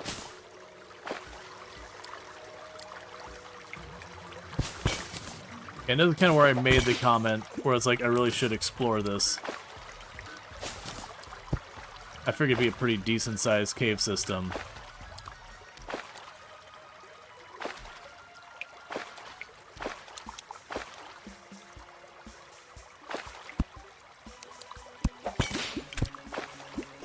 Okay. Alright, we're fine. I took a boulder to the head, but I don't think it was a normal boulder. It dropped a bunch of water on me, too. I'm not sure what that was about.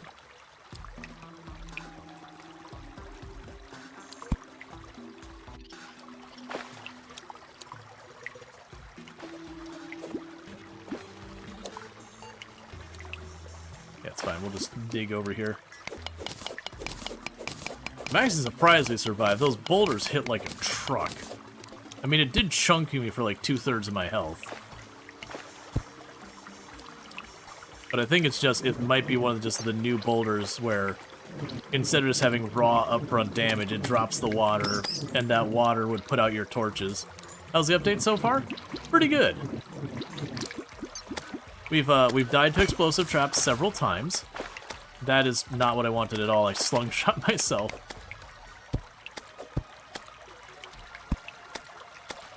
Which is a great move for fighting bosses and all that, when you know how to slingshot yourself to help you dodge fast attacks. Not so great when you don't want to do it. You're gonna have to play it's here's on. You're gonna have to play it here soon. Gotcha, yeah. Space in the wrong place. I gotcha. Yeah, no, it's good. Like I said, for people popping in here that, you know, there's been a number of people like, oh, I've tried, but I've fallen off, like that kind of thing. As I've mentioned, I've known a lot of people who like the idea of Terraria, but just for whatever reason, whether it's the side scrolling or whatever, just does not land. Which is a bummer, like, because it's such a great game and all that. But at the same time, not every game's for every person. I personally really enjoy it. But I've known a number of people who are like, they keep trying and going, I don't understand. It's just the reality. Sometimes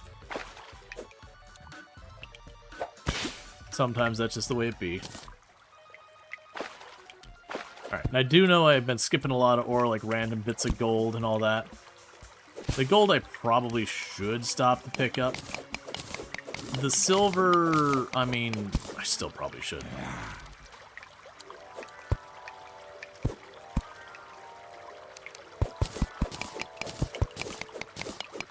Because if nothing else, you can get, like, the armor and all that. I believe the armor will be an upgrade. Oh, I know why the boulder didn't kill us. We're wearing a shirt that gives us, like, 50% trap reduction. Yeah, so it chunked me for 2/3 of my health. Had I not been wearing the shirt that reduces traps damage by 50%, it would have one-shot me. Okay. That makes more sense. I was just really surprised when I survived a boulder hit.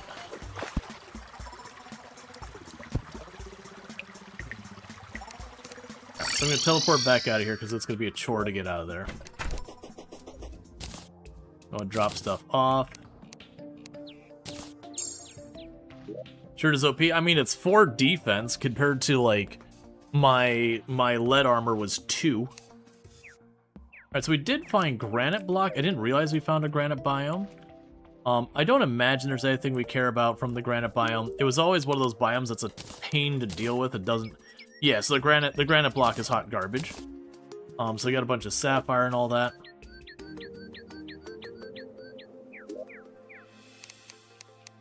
Let's drop that in there. We've got the silt. So I can feed it into the extractor.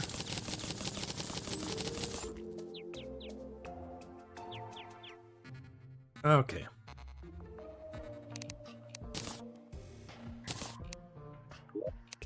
So we can drop off the lead ore, the sapphire, the ruby, the copper. The granite is a regular old block, so we'll just chuck it over there. And the lead hammer, I've got that here. The hammer, like I said, you use that to tear up backgrounds. I'll want to have a hammer. It's very rare I'll be using it out and about. Now we can also drop off the stone block for now. I'm finding the cob, or the massive cobweb, to not be a particularly useful thing. I think we're going to go ahead and... That was interesting that it pinged like I duplicated it before I actually committed. Oh, weird. That might be a bug. Let's do a test. So, did we get credit for the one there? I've apparently already researched that. I didn't realize it. The torch?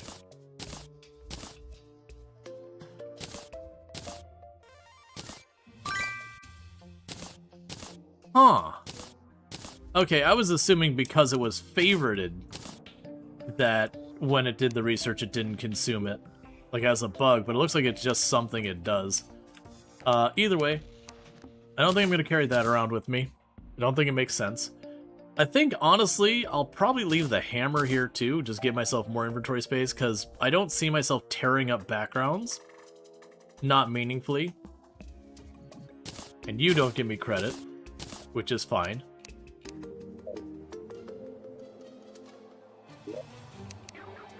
Okay, so we dropped all that off. And there was nothing else I needed to craft. Oh, right. I wanted to see about upgrading this Wand of Sparking into a Wand of Frost. Or not that one, I actually have a spare.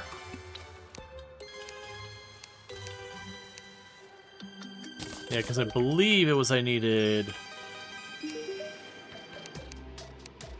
Yeah, they also added more music to the game.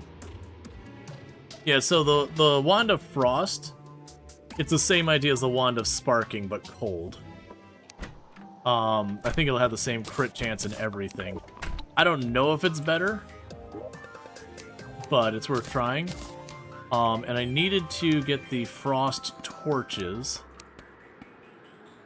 which I chucked in a box here. Yeah, and I needed 99 and I had 85. So if I run over here and pop into the Frost biome, I potentially find more.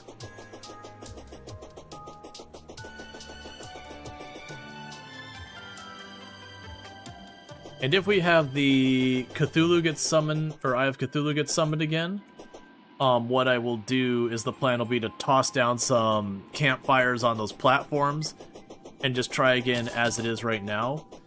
But my hope would be that we can hopefully find a double jump boot.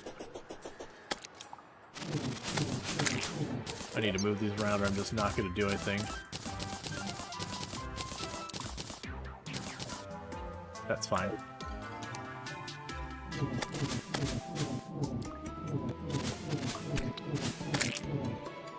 Yeah, so I definitely want a weapon for when I mean, I got the bow and this to go through.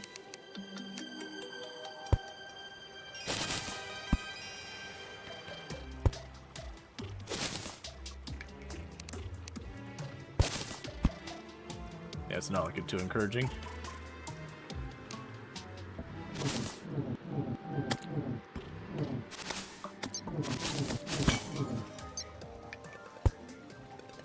Yeah, it's fine. I won't deal with that.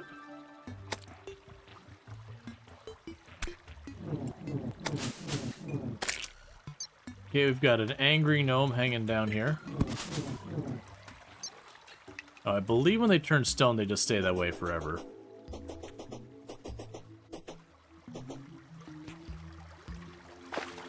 You think you have to fight them inside the place for them to not turn to stone on you.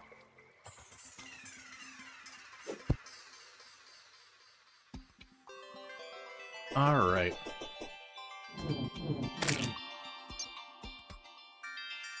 Look, it was coming right for me. I can't be held accountable.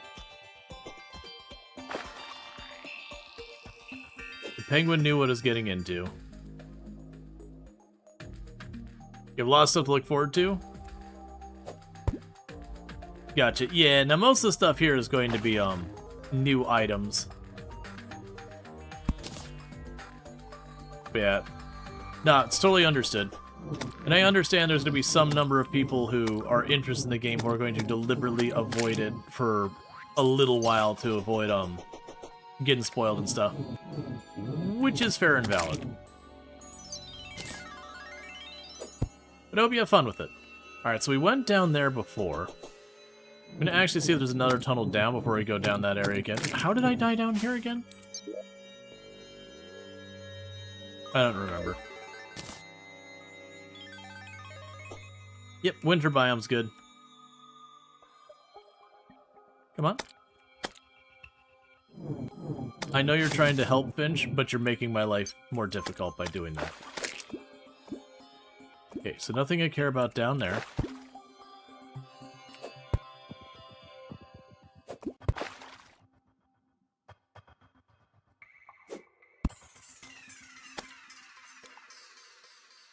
And that's going to take us out of the winter biome, so I'm going to just check what's right over here for a minute.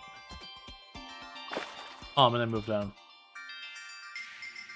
Was that ice where you dropped through the first time? Yeah, that's what happened. I forgot that ice doesn't slow your fall, so I just jumped to the ice and just smashed into the ground and died from it. Because once I started falling, I didn't really have a means to prevent the inevitable outcome at that point.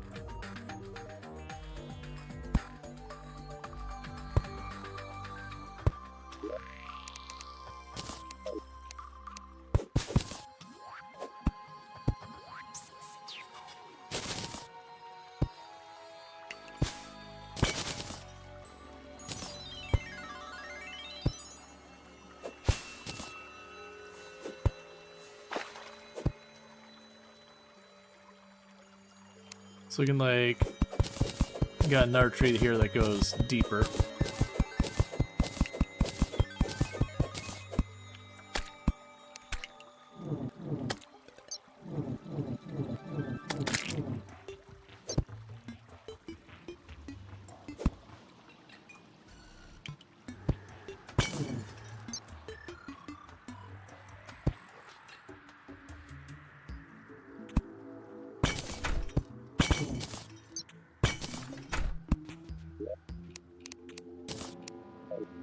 Alright. And I've already got one of the living looms, so I'm just not going to bother.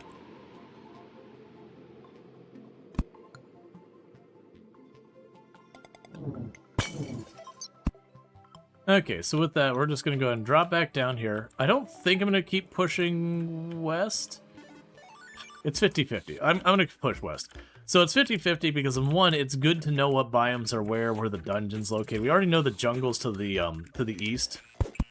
And then plus going this way, I'm more likely to find random areas I can dip down to quickly grab a chest and maybe find a double jump. Versus if I were to keep pushing the ice stuff, I could potentially find like the ice skates, stuff like that. Which doesn't help much now, but they're one of the hard to find items. Okay, we got another enemy radar.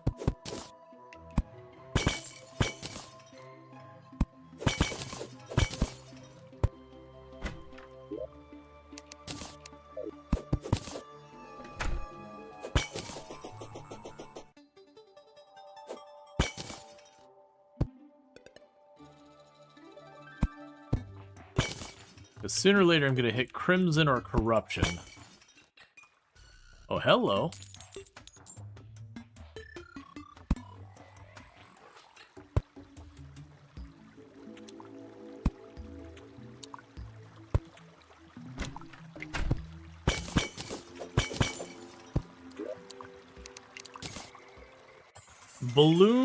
Balloony beads. We all float around you, vanity item.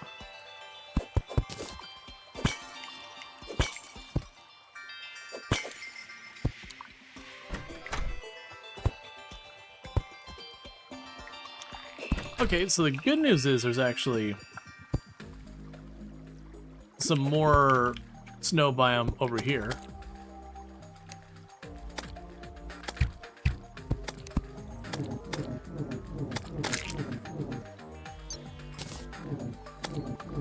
There's a lot more gnomes I remember seeing here typically, or in these biomes typically. I also don't know if they have anything on their loot table, like I could get a, you know, a gnome summoning item in this update or something like that.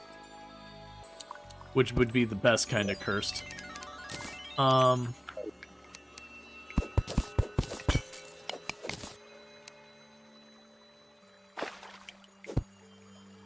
Okay. We'll pop over here real fast and see if there's anything down here.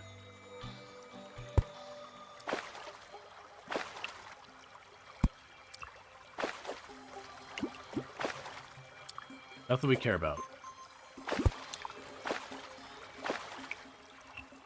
Because I'm kind of assessing like whether or not I go, you know, continue pushing east or west, or I go underground. I'm just trying to gauge what I think the odds are one pays off versus the other. And at a minimum, going west, I get situational awareness of the map. Like, so that no matter what, as long as I don't die right away, has payoff. If I go into the ice biome and I just don't find anything worth mentioning,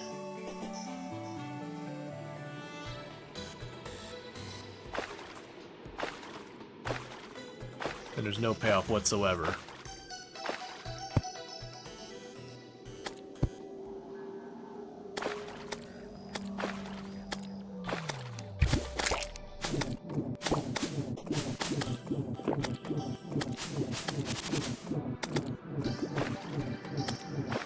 Okay, so I believe that was a corruption biome right there. I don't have much I can gain from the corruption biome without abusing much right now. So that was the reason why you saw me, like, I saw the corruption biome and I immediately changed course. We'll want to do stuff in the corruption biome. Yeah, that was the thing, because it was red was crimson, or crimtane, or whatever it is. It's supposed to be all, like, bloody.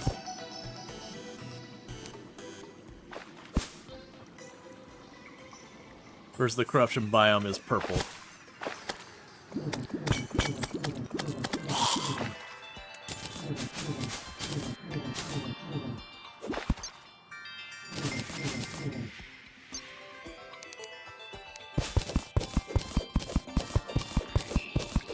Actually, we could probably go above to do this. It'll be easier than me just mining through a bunch looking for the ice. Been trying to find a cave down there as well.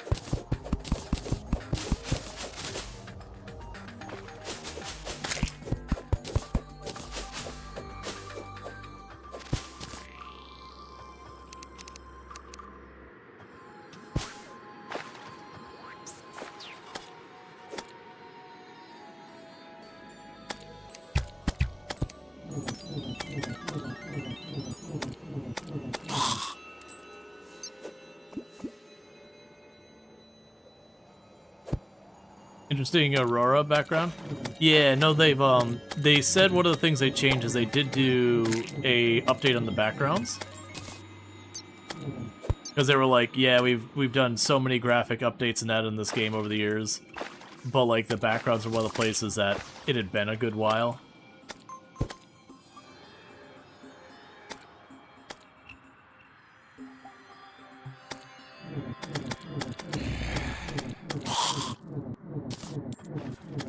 So a bunch of the backgrounds got their got reworked back, or a bunch of the biomes got reworked backgrounds. All right, since we're not getting the eye tonight, we're just gonna run down. So inventory's pretty full, unfortunately. That's okay.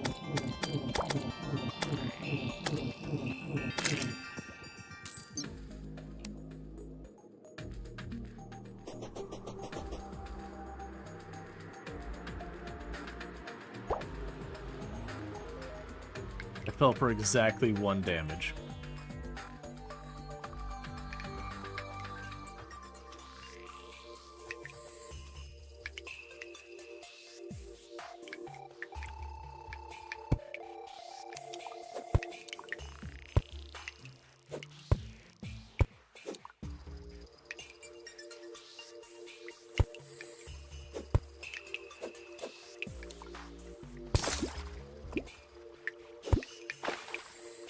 So some of the places we want to check in the frozen biome is there is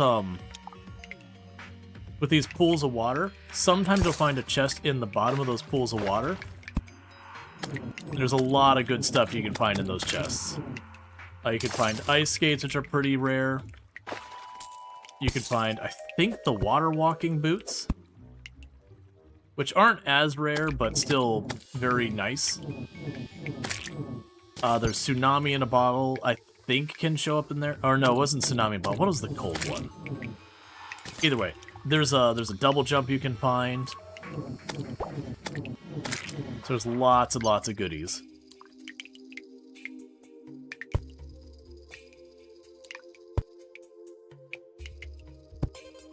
And I know I missed some amethyst back there. I'm choosing to ignore it. So that's where I died, over there on the right.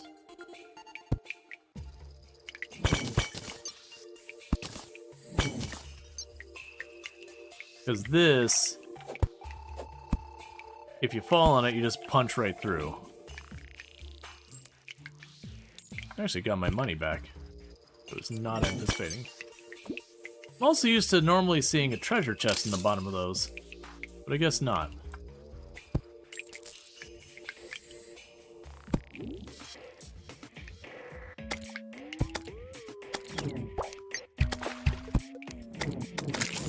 Okay, managed to kill. The piranhas hit for a lot of damage, as I recall. Ah, mushroom biome.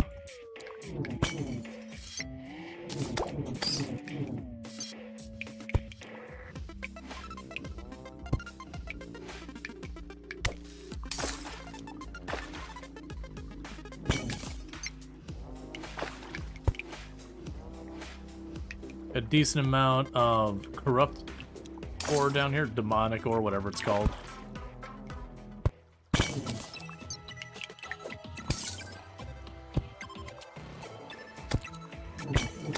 Oh yeah, there's a summoning item from these things. You get their fur. We saw it earlier.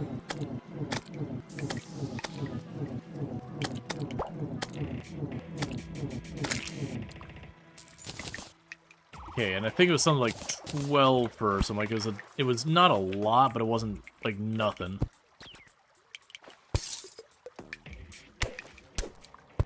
We got a slime there that looks like it's probably a rough ride, but that's okay. I think it's because we've hit cavern layer. Oh, is my inventory full? Well, that's not part of the plan. Alright. So with our inventory being full, so we have that. So you're quick versus menacing. I think I'd rather have menacing than quick. I see. So it doesn't actually get rid of it when we do that. That's good to know.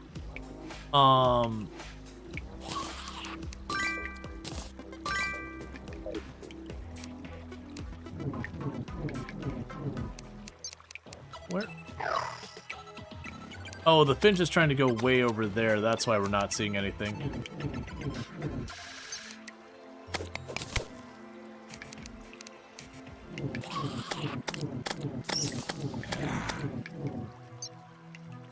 All right.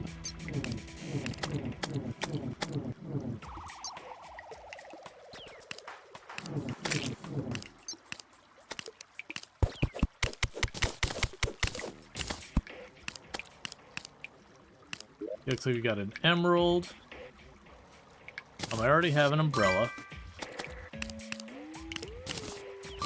But get rid of the chest there. Already got one of those.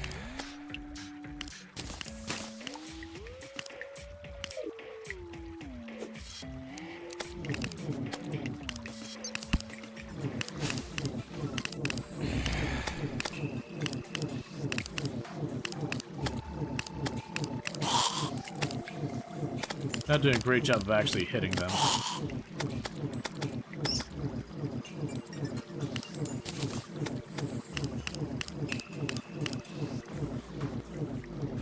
And I do see we have one of the corruption altars.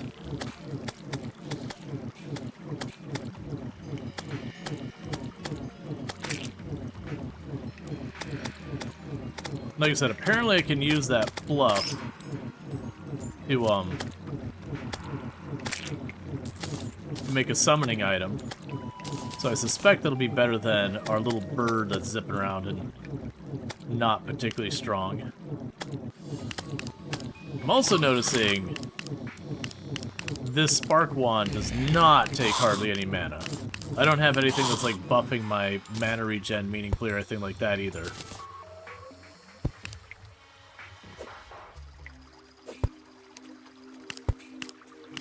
Traveling merchant has arrived.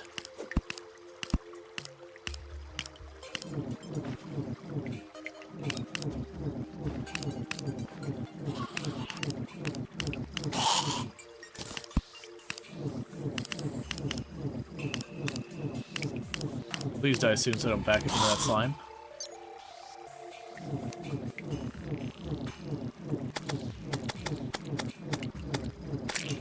Okay, so we got another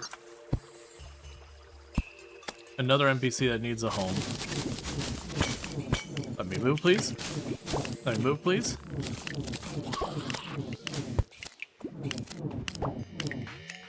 You know what? I got a full inventory and like 14 gold. Let's take our money and get out of here. So what I'm gonna quickly do is I'm gonna try to really fast get another room for the zoologist. But before we do that, let's go ahead and check. Alright, so you have a red cape that's cosmetic, a counterweight, which I don't use a yo-yo yet, a sake, and a cheesy pizza poster. Excellent.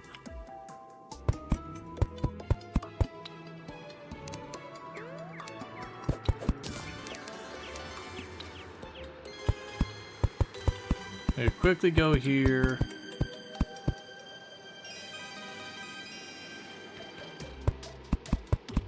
And try, before we hit nighttime, to get that also. Oh yeah, that's, it's a mod, but Calamity mod, they have there's a special boss for the mushroom biome, and that was one of those, like, tracks here that was like, nah man, the boss dies too fast, I'm just gonna pause the game so I can listen to the track for a couple of minutes, because it's a good track.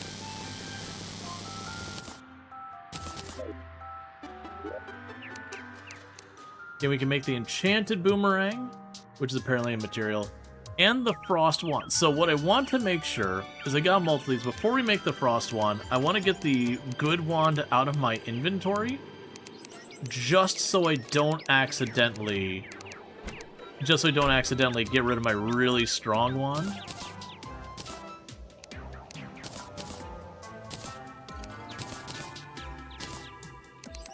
And let's go down here.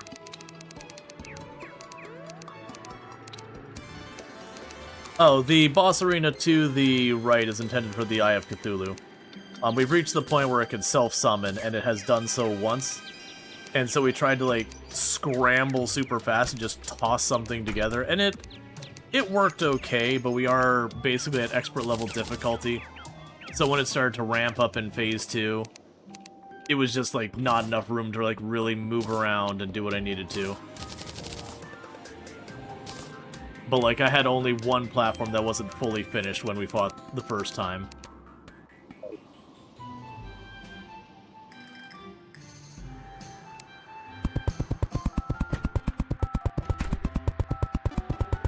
Okay.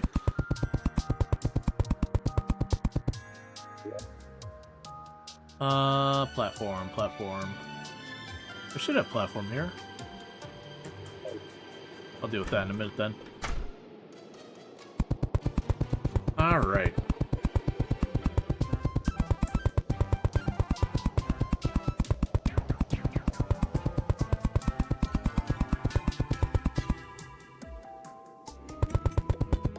So one other thing I want to do pretty soon is start replacing some of that background with wood.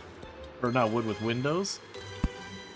Because I replace the background with windows, it gives lighting during the day and makes it easier to see. We're using this for the time being just because it's easily available.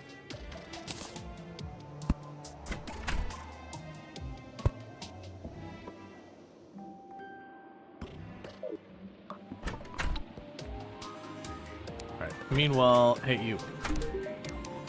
What's the fluff used for?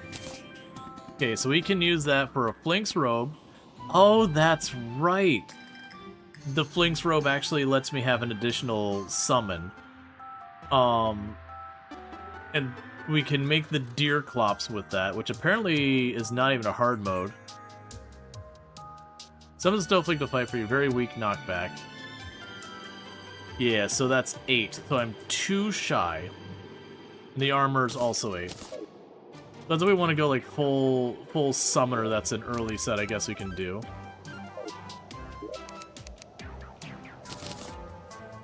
I'll go ahead and put down some of these chests.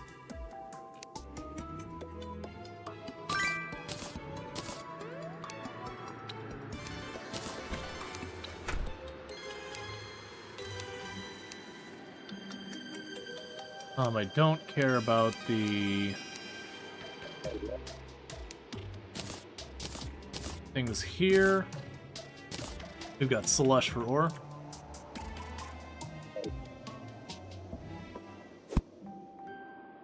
Oh, you think that don't starve together? Gotcha.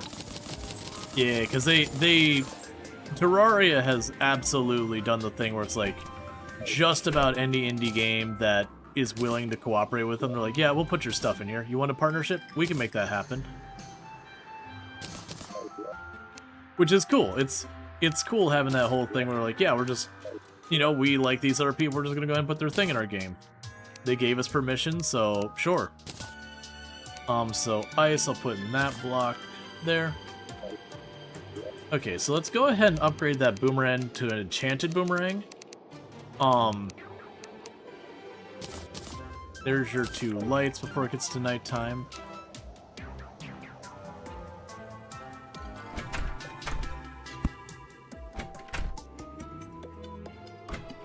Well, I mean, Terraria is kind of like one of the first indie darlings. Like, Terraria and Stardew Valley and all that were some of the first. Like, Minecraft was around that same time frame as well, sure.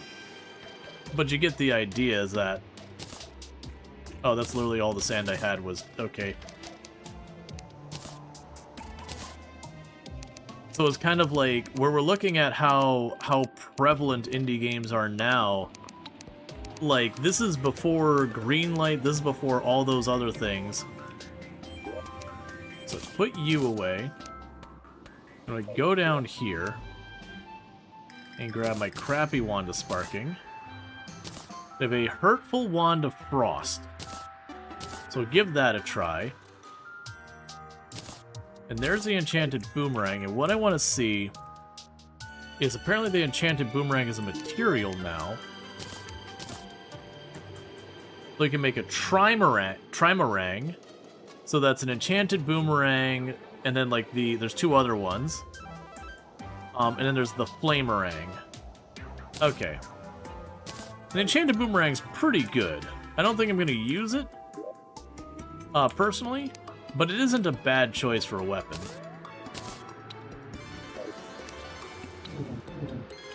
Okay, so this is the same idea as the fire one, but cold.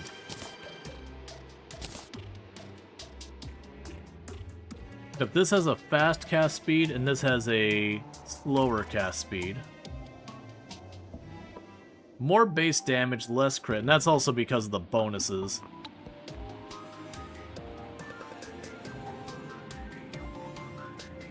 Yeah, same mana cost, no knockback. Let's see if I can't find something that can tank a hit real quick. Also, what do you have for sale? You have the Critter Companion thing, prevents you from hurting critters while it's in your inventory. Yeah, I'm not doing that. A Squirrel Hook. Yep, a Leather Whip. So 15 summoning damage. As opposed to my other one was 8. A Cat License, which is consumable, which lets you have a cat. You can get a kite. You can get a bunch of cosmetics.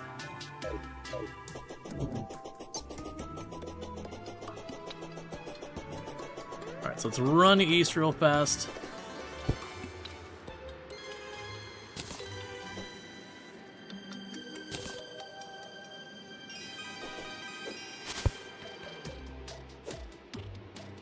But yeah, so like, Terraria came to be a thing. Eventually Steam adds what's called Greenlight. And that's kind of where we started to see like the first big jump. Like, indie games have always existed. But it went from being like a pretty rare thing you saw to like there's this big jump in the number of games, because you could get greenlit by just getting your game listed there and getting enough people. I can't remember if it was like a voting system or whatever, but got enough people to be like, yes, I'm interested in seeing this game going. And then if you could get enough of a groundswell, then, you know, you would be potentially added to Steam, like, properly and all that. Like, Stardew Valley and Terraria and all that, if I recall correctly, predated Greenlight. So, I'm unfortunately not finding the Frost version of this to be any better than the Fire one. And the Fire one does damage over time when you hit stuff as well. So it is handily feeling like I should just be using the one I already had. Because the other one I already had a better rolled prefix as well.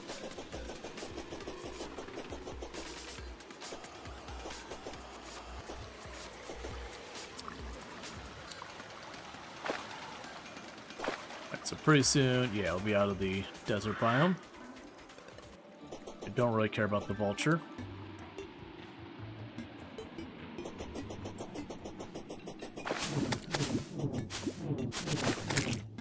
Yeah. I think we've done our science. And the frost one has left me wanting.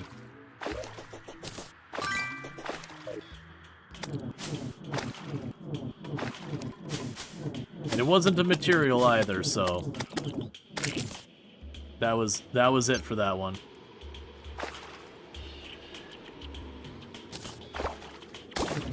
Oh, there's a piranha there, I didn't see it.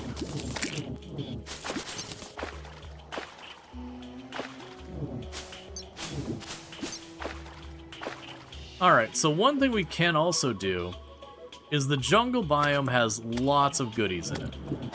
It is an excellent biome. Ooh, underwater chest is a big find.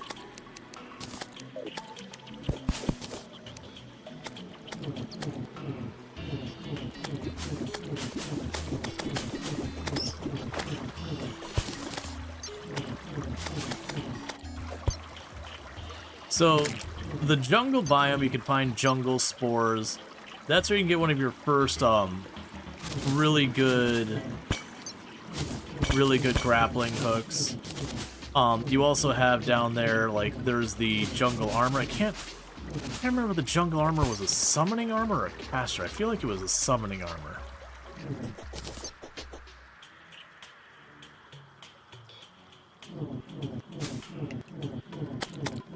You can get the B-Boss down there, and the B-Boss has a pretty good summoning set locked behind it.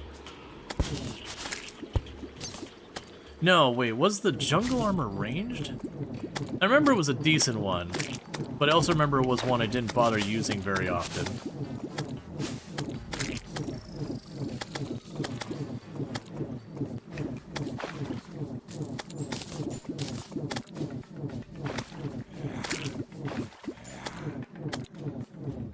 There's a slight difference on this track. There's turtle armor? Yeah, no, there's turtle armor as well. Turtle armor is way later, though. Turtle armor is hard mode.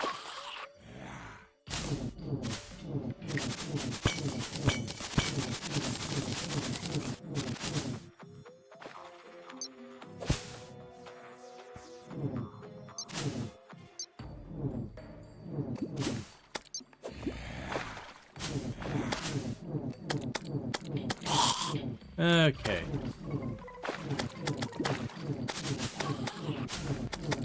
They can get from the Closet Temple? Yeah, I actually don't remember if you need... Oh yeah, no, because you need the, chlorophyte for the turtle armor, and that's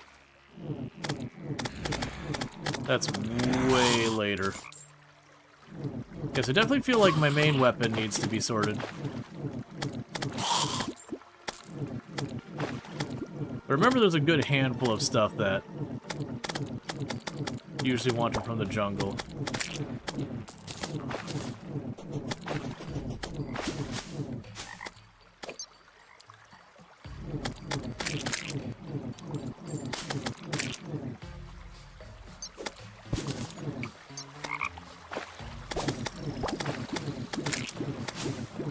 There's so many of the eyes floating around here.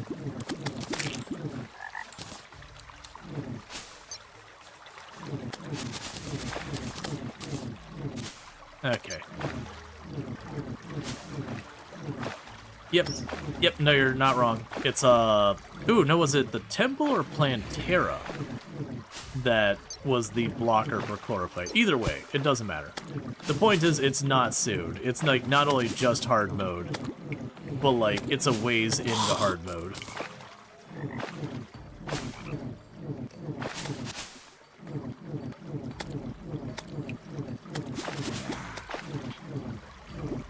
Let's see, also it was a standardized, somewhat supervised control. Let's see. Release method? So you didn't have to crawl the web for it. Yeah. We don't want to be hit by the grabber first. The grabber hits way harder than these bats will.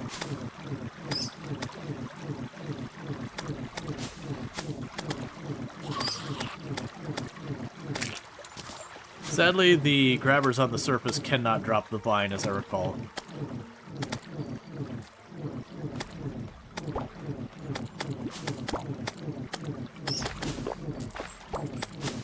Did you stop?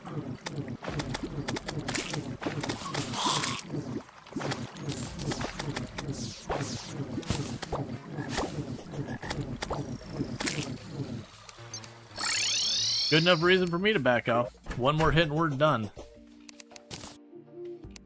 Okay. So drop off the treasure chest. Drop off the seeds. We did get the flipper, which grants the ability to swim and 1 defense. That's fine. It's a good material because it's used for a couple different things. Not what I'm using right now. You can pop over here to the potions, drop that off. Retreats from useless, late tangent back into lurk. Nah, you're all good. The payment platforms usually, platforms usable by indie devs were the least established long enough before Stream Greenlight? Yeah. Yeah, also standardized, let's see. You might not have a website of your own. Yeah, no, it was definitely like being an indie dev back in the days of like Minecraft and Terraria first releasing or Stardew Valley. Like, it took a lot. You had to really work to convince people you were worth giving the time of day. Like, it was a very different world than it is now. We can get that helmet. I'm pretty sure that's 2 defense.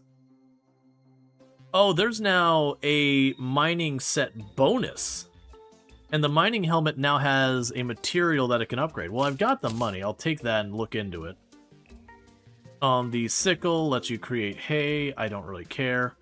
The bug net can be used to catch critters for bait. We'll eventually want to do stuff with that as well. Plus, it's saying it's material, so I want to tinker. Another thing is check with some of these people after dark. Their inventory will sometimes change to, like, have additional stuff or different inventory depending on day or night.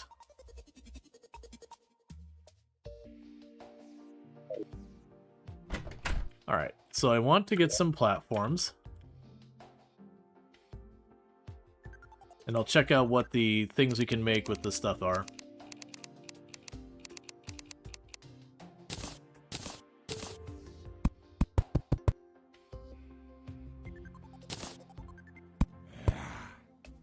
One, two, three, 4.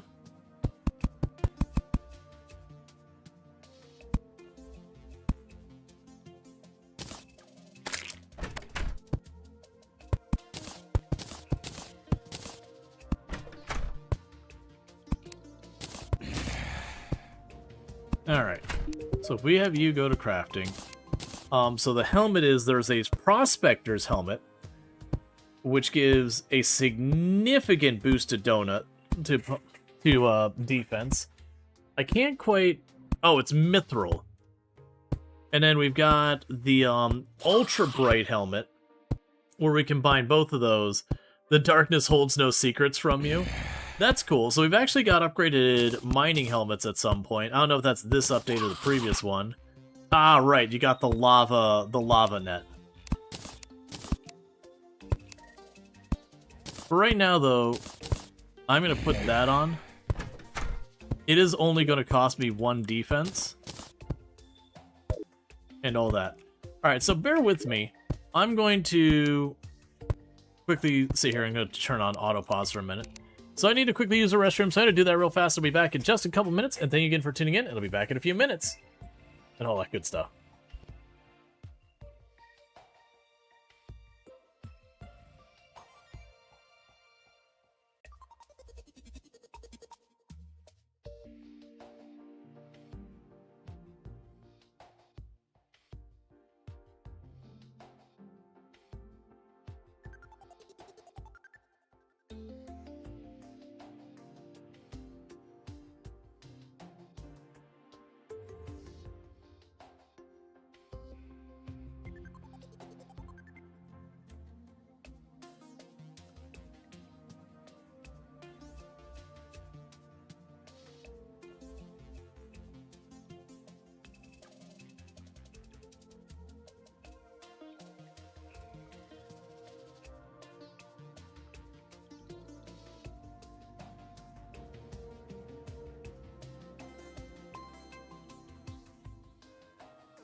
Alright.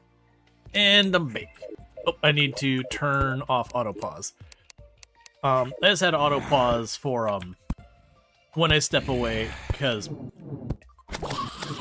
I have a keyboard that is not marked, and I am sure not going to remember which one of those 6 buttons is pause, between stuff like page break and scroll lock and all that, because very few people use those buttons, let alone on any frequency. It is cool that I got jungle grass seed this early, so I could make an artificial jungle biome on my part of the map for farming spores and all that without having to travel the whole map. Alright, so where am I going now? I've got options, and that's what I'm just debating.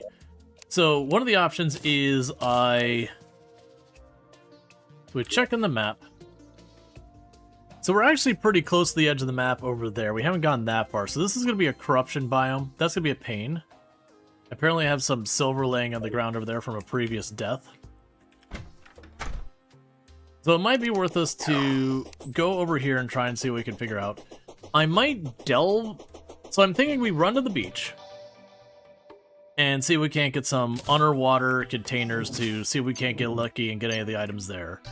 But once I do that, I think we do delve into the jungle, because between the vines and the jungle spores and the stingers, I want to say there's a good number of decent pieces of equipment we can get out of that.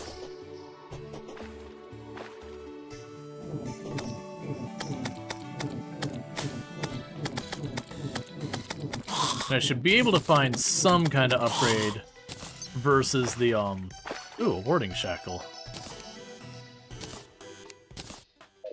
Because the warding shackle would be 3 more defense, I believe, than the shackle I had, which only had 1 defense added to it. Not counting the 1 defense the shackle always gives you. Because I'd love to get the double jump so I can do that. Yeah, warding is 4, and then I had my shackle already had the prefix for 1. Yeah, warding is top 4 defense. Which is the reason why when I saw warding, I was like, yeah, we're just gonna grab that. Oh, actually, we can just go like this.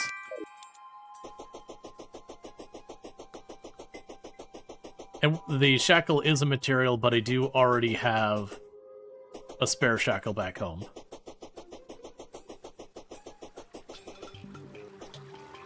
Yes, it's not a very big desert biome. Both of our desert biomes are relatively small. That said, you never know when they're gonna like go underground, and instead of being like straight down, they kind of go at an angle. Because it doesn't block the biomes off in like direct squares or rectangles or whatever. They do have some variants, so it should be a lot easier for me to get across the surface during the day. Because at least I can see the things I'm trying to... I say as I immediately start getting wrecked by a slime.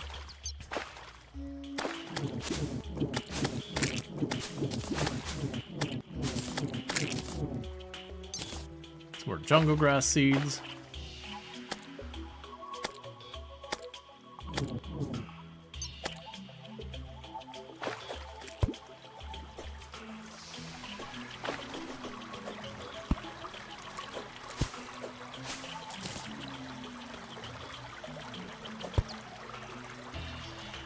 Alright. But yeah, once we check out the far east, like I said, we'll probably end up doing from there is I'll probably just find like one of the first places we can go down into the jungle, not really worry about anything beside that, and just kind of drop down. It can also not be a bad idea to just vaguely center jungle. Really, Finch? Like, roughly center jungle drop down, because it means I'm more likely to land somewhere around the temple. And that's nothing important for a good long while, but having that for later can be kind of nice. It's a little less relevant nowadays with the pylons.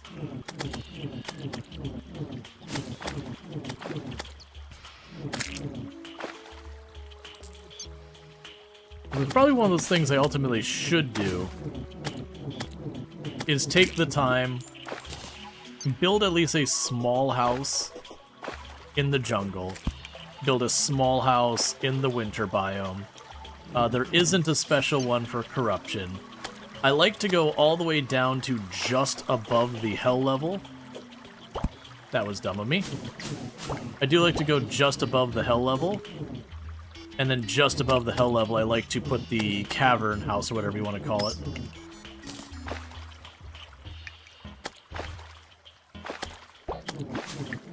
That's also dumb of me. It's expert mode, I can't get away with doing that kind of stuff too much. That's let's see, want to keep your village happy if you have the locations anyways. Yeah, no, it's a thing where we'll build like a house or two there.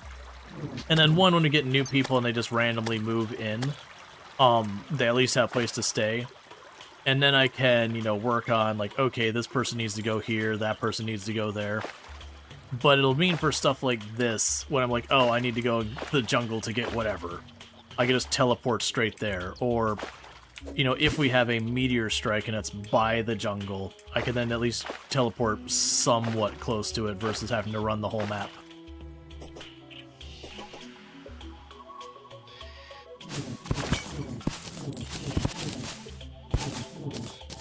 I'm trying to remember if there's a beach pylon. I don't remember all the pylons. I know there's jungle, I know there's underground, I know there's ice biome. I'm pretty sure there's a desert biome pylon.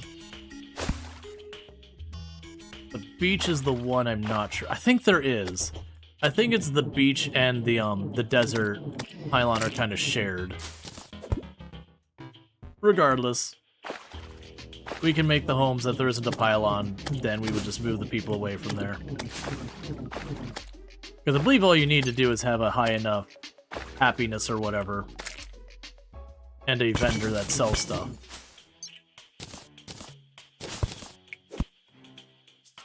Okay, so there's the other side of the jungle biome. Pretty good sized jungle biome. Alright, so we've got corruption over here again.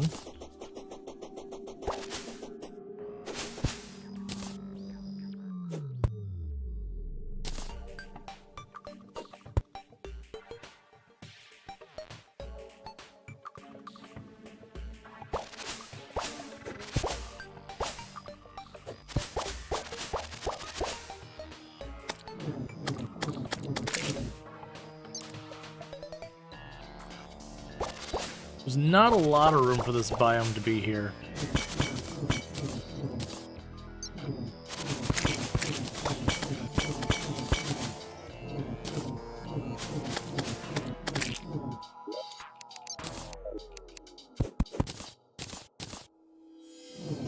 So we shouldn't have to worry too much about crossing it. The big concern, though, is if it's right up against the beach. I've had that before, and it's obnoxious if you're trying to, like, fish or anything at the beach. You end up having to, like, make a big platform across the ocean just to get far enough away you're not dealing with crap spawning in on it.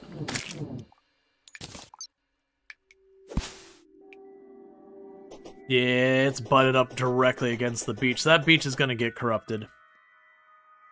There's going to be no avoiding that. So one thing I like to do, and I did not bring wood to do it, unfortunately,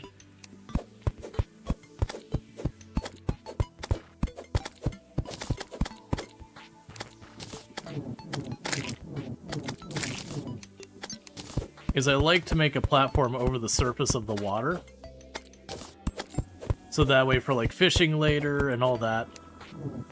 You know, and even for going for the underwater chest, it could be a way that you jump down, grab the underwater chest, and then work your way quickly back up to, all that. Because most of the underwater chests end up being pretty close to the edge of the map,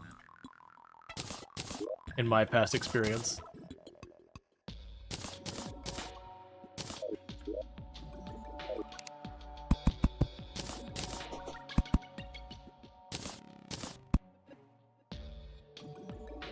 Okay.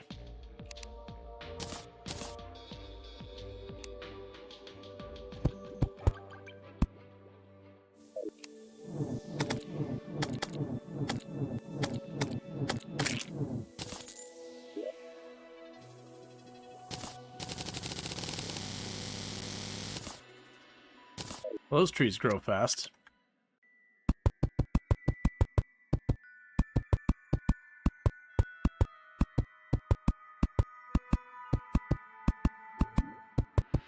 Okay, so we found the angler.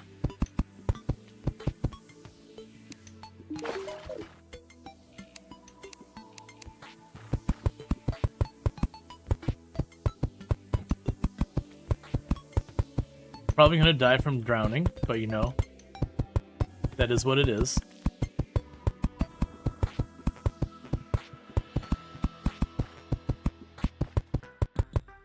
All right.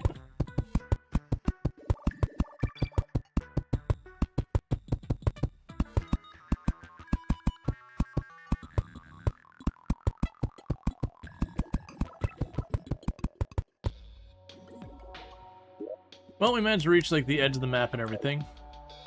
Okay.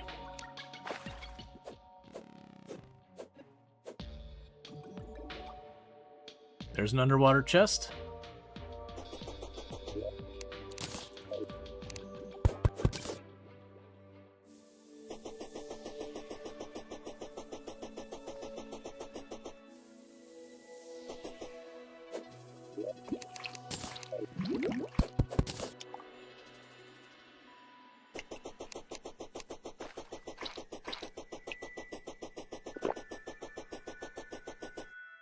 I actually managed to get back up without dying from drowning. Alright, so you got a vanity icon here. Or vanity item there, so I'll put that on. We got flippers. We honestly didn't get much that was what we're looking for. We can do sandcastles. But we're really kind of hoping for a bunch of other things. Summoned a shark pup. So we got a little baby shark. Doot to doot to doot.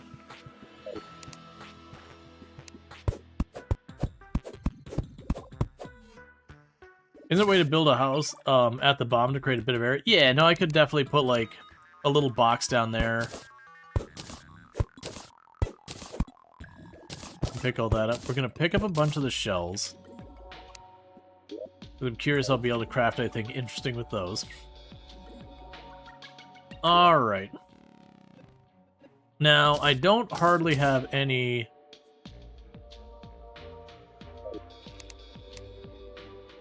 wood to work with.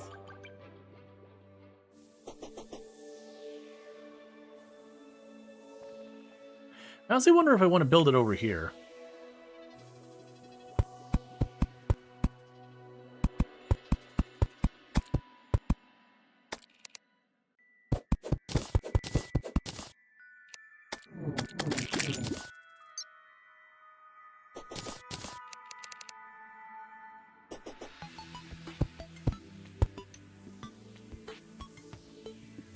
So downside is, unfortunately, I don't have any real amount of palm wood yet. So I can't really build it. We don't want to make it a bunch of stone or whatever. We'll worry about that. I've noticed the angler is just going for... Oh, hey. Goblin.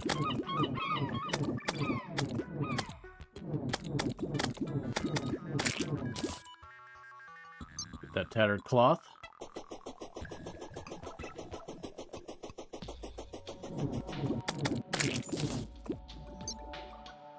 Yeah, so we'd be able to fish this later for a bunch of stuff. And that's actually one of the things is you can get like jungle chests and ocean chests and all that, which make a lot of stuff available.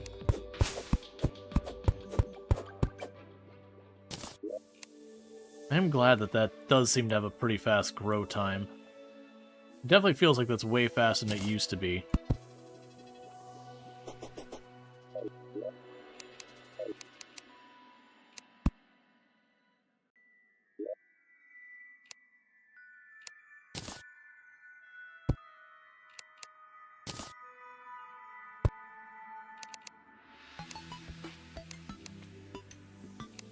All right.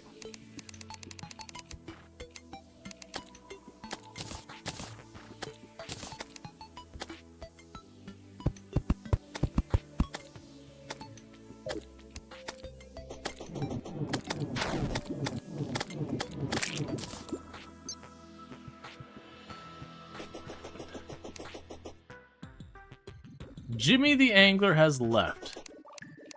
Jimmy. Buddy. Al.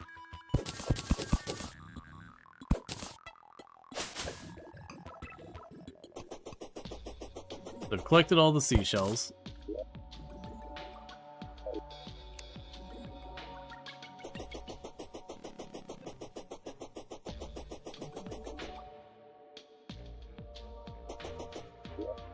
Okay. We got a bunch of stuff here, because worst case, if we get the prompt that,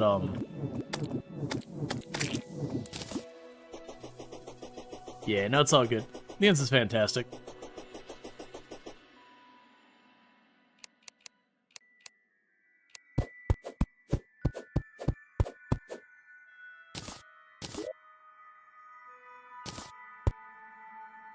Alright, so we can pop over here.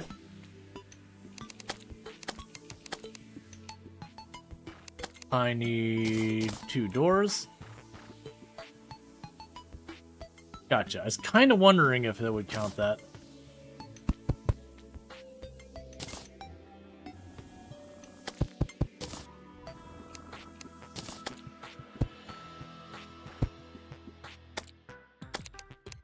Alright, so we've got that. I need a chair. I probably don't have enough wood for a chair.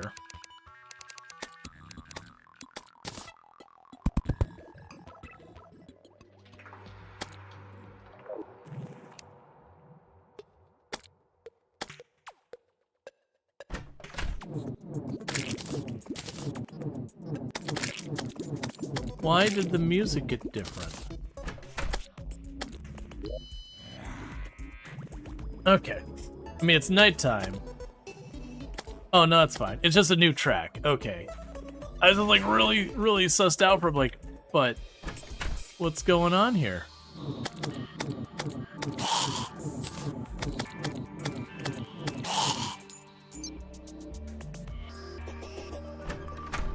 So I've almost got the first building done. Just need a bit more wood for the... Oh, I actually have more palm wood.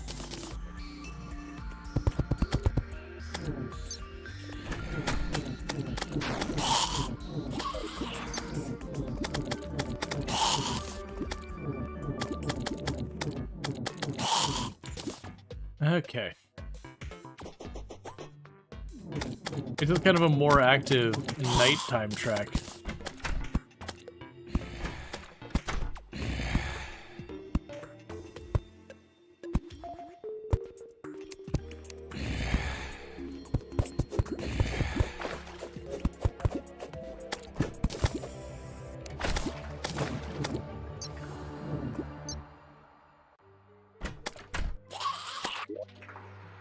All right.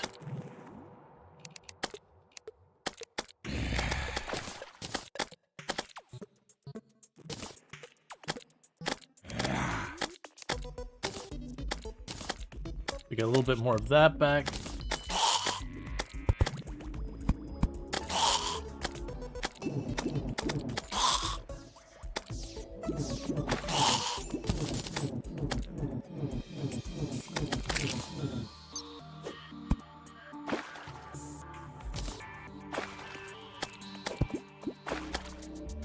Maybe kind of a cool entrance for the beach areas, even if I can't have it for the room itself, have an area where I can grapple into the bottom. Because that should prevent any enemies from realistically being able to just get into it.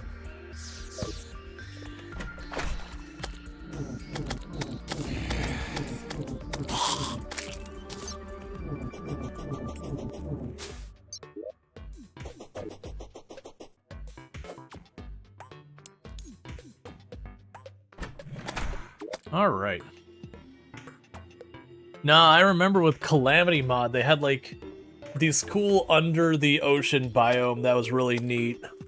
Calamity Mod, like, I haven't checked into that. It'd be interesting to see where that's come after all these years.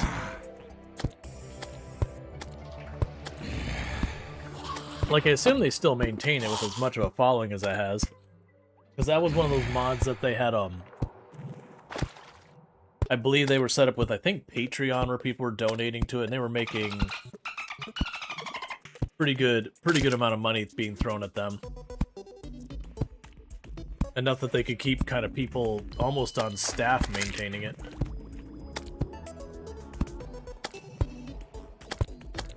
All right.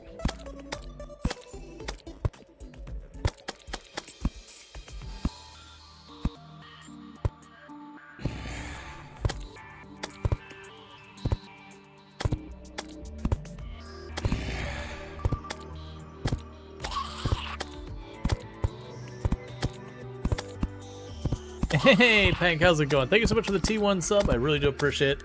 Trading that same sub back and forth for 42 months now. Means a heck of a lot, and I do hope things are going well for you and all that good stuff. But it's good to have you. Have you ever like played a decent amount of like Terraria and all that? Because this is an excellent game, if not. But they did just have a major update, literally today. You know, it's the final update after their last 4 final updates.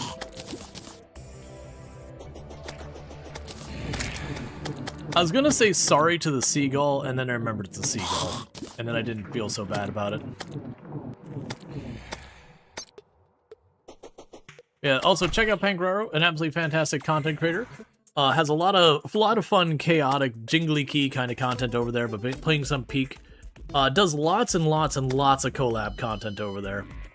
So if you're looking for someone like groups of people to be hanging out, doing whichever game they happen to be in the mood for in that moment, lots of fun stuff over there.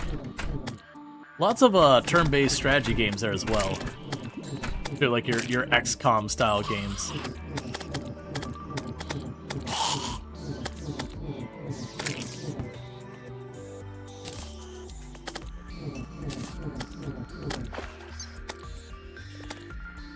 Did we get any new trees yet? We got a couple of new trees.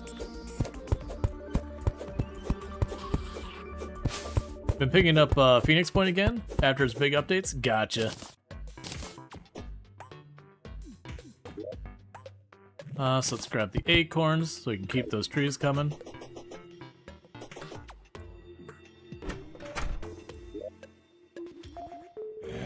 You love your shark bubble? Yeah, we just found it. Oh good, we have horrible Cthulhu monsters going. There's the palm chair. We'll put the little palm chair there.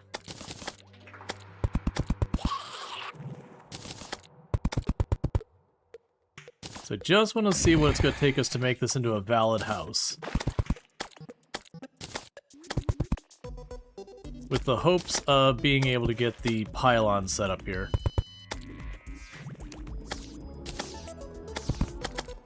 Okay, so it's all walled. So then the question is, if we go to the housing icon, I hit the question mark, this is suitable housing. So that is a valid house. So we can have houses that we could shoot out from the floor and attack whatever is chilling below us. You can't wait for the next final update? I know, right? Like, I've mentioned it before, sooner or later there will be an actual final update. You know, genuinely, it should have ended up coming years ago. Not from, like, a people enjoying the game or anything perspective, but, like, genuinely these developers have been working on this game for 15 years. And actually, that's not true. It's been released 15 years ago. Like, genuinely, they've been continuing to develop this game all this time. But the game would have been, what, like 3 years or so before it actually releases, it got started development? I don't actually know when they started development.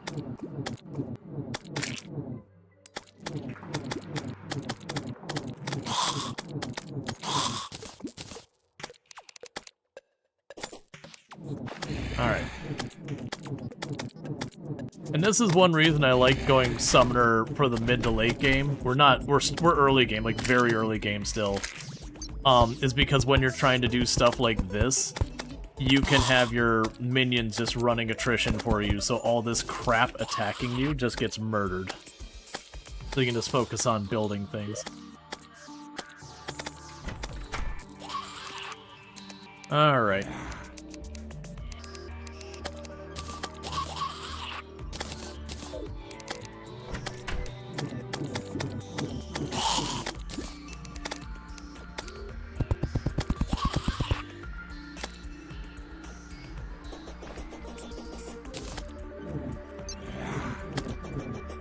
Okay. Yeah, no, I forgot because I definitely have made rooms that have used the platform floors before. It's not, like, I've not played in years. Okay, where are my acorns? Just keep on planting them.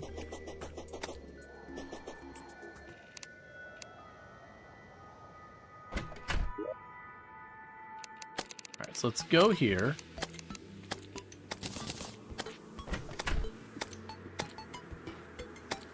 Right. We did find to put down doors, I couldn't use platforms, I had to use actual tiles. And that's something that could get me in trouble in a fight in the dark kind of thing. I could absolutely see trying to, like, dodge in there real fast and actually catching myself on those. I'm not gonna change it. That's just right out. But it is a thing I could see getting myself in trouble with. Alright, so I do have a couple pieces of wood left. Oh, right, we got more palm platforms, so we can use that to make more palm wood. So there's the palm wood chair that I need for this to be a valid room.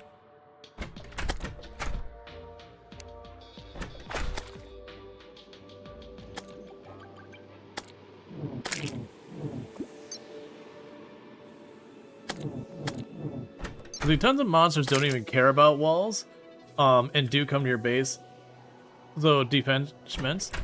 I mean, so, when you're talking, like, your early areas, like, where you're in the not, like, just a regular old forest biome, other than events like blood moons and all that, generally speaking, the more rubbish tier monsters, you can set up a pretty easy defense. You just have to have, like, kind of moats on either side, with traps in the bottom or, you know, lava or whatever. But you are right that when you get into, like, hard mode, there's the ghosts and all that that can just go right through the wall. Alright, so I'm kind of hoping that the angler comes back. Okay, so there's the angler. So the angler, you live here now.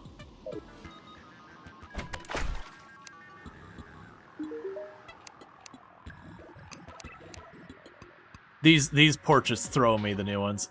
Underground, or caught in the jungle. Watch your step when wading into jungle waters. Why? Not because I care about you being eaten by piranhas. I care because you'll be one step, I wouldn't want you to step on my favorite kinds of fish, the mudfish. I can also care a lot that you're going to grab me one as a pet. Yeah, I get to be alone with all my fish. Why is the ocean my favorite place to go? It has tons of cool fish. Duh. But yeah, so if I wanted, I could get a fishing pole and go fish there. Yeah, because you're not a shop person, so I have to get a second person here to be able to potentially buy the pylon, because it has to be someone who is a shopkeeper of some kind. Right. So I need a table from you, so there's a palm wood table. And I didn't mean to make a crafting table, but it's fine.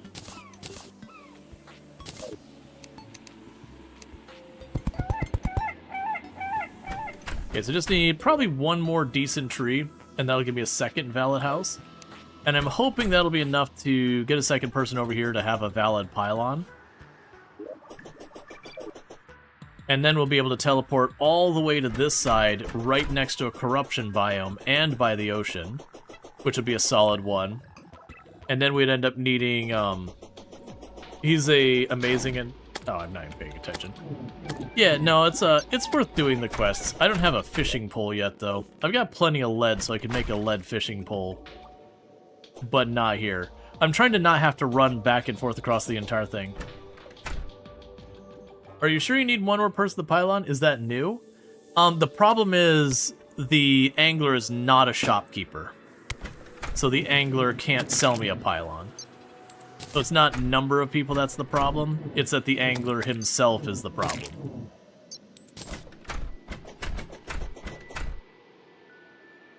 So I just need a second place to kick someone over here. Maybe the demolition person?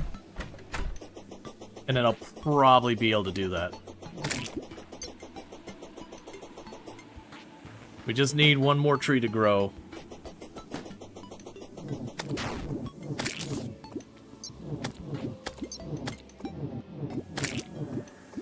But yeah, no, I'm kind of thinking about this because it gets me to a corruption biome, it gets me to the ocean biome, both of which will be excellent. And then on top of that, we can then make another base in the jungle area. I don't think I'm going to reasonably be able to set up the jungle area right now. I don't think I'll have enough NPCs to move between them, but it could be I get the pylon, put it down.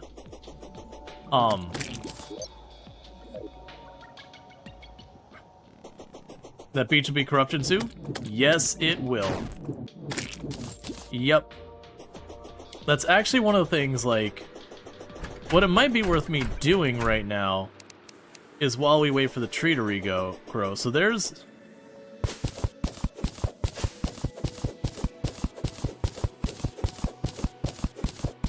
this.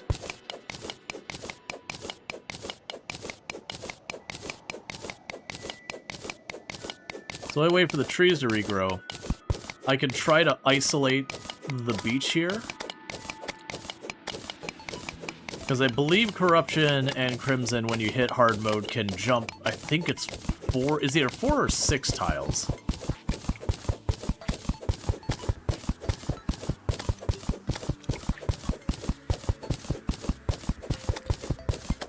Now, I don't recall as if the background matters. I don't think you have to mess with the background.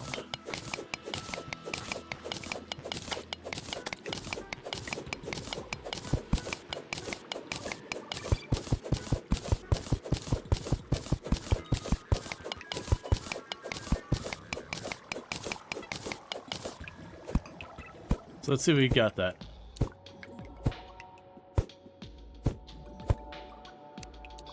Okay, no progress there.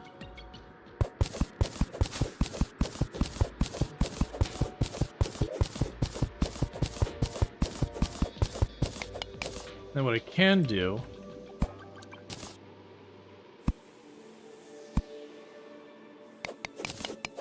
is wood can't be corrupted, so we can use that as a bridge to get across. But this is just making a buffer, so when the corruption goes to spread, it has to go down and around. Now granted, you can get unlucky when you complete the thing that kicks you into hard mode. It does kind of put a stripe across the map that it kind of randomly goes, okay, well that's going to be hollowed, that's going to be corruption, and then it'll spread from those points. And you can get unlucky where the just stripe kind of goes right across one of your biomes that you're trying to isolate. It's one reason it's not worth putting a huge amount of effort into isolation to begin with. So I'm just kind of putting this here for right now. Just because that'll at least keep this stuff we already know is right here from being able to spread over this way.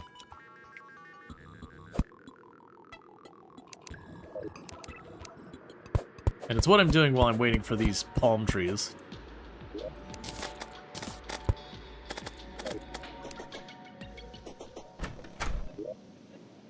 Okay. Yeah, that'll be more than plenty.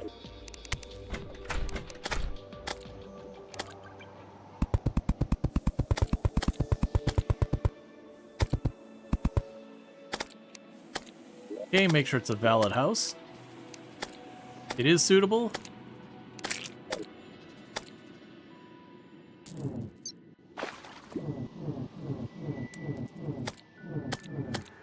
That's interesting. They won't go in the water.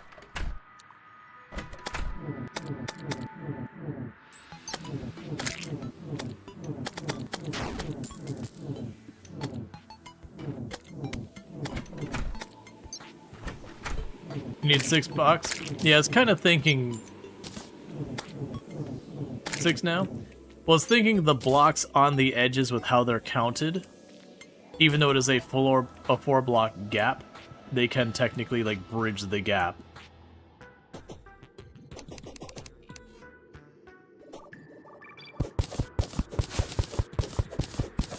But yeah, like I said, as well as ones, I'm going to quickly just make this gap here. And remove the walls, too. That'd be annoying. I don't remember needing to remove the walls in the past. Yeah, because, like, see, that's still just a dirt wall. I'm pretty sure the walls you didn't have to do. Yeah, no, I'm pretty sure the background walls you didn't have to do. That'd be a weird thing for them to change, considering there are a lot of people who get pretty upset about the spread as it is. Which you can go into journey mode, like, disable it and all that kind of stuff. Even if it does spread, it's not the end of the world. Because usually what'll happen is it'll spread until it hits a biome that's not really eligible to go past. Because, like, jungle can't be corrupted or crimson or hollowed. So wherever your jungle is, that kind of becomes a hard barrier that the corruption can't get past it.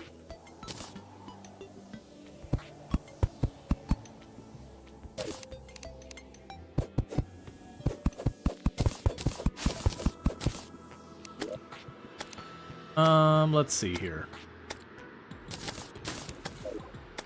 Got tons of those.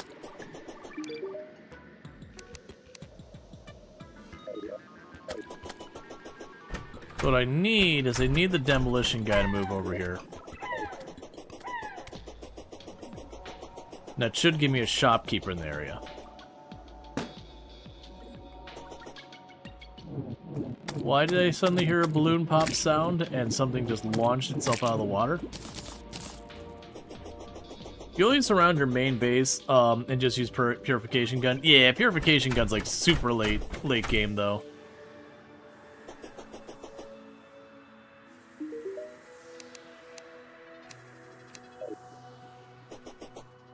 Can I like see?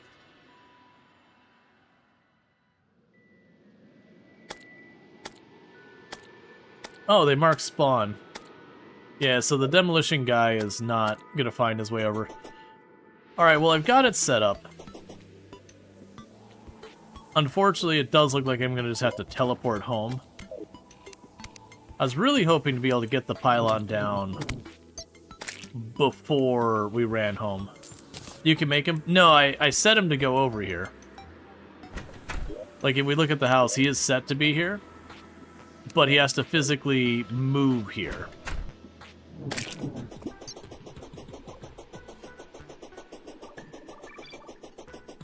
They'll eventually, like, teleport into the area kind of thing.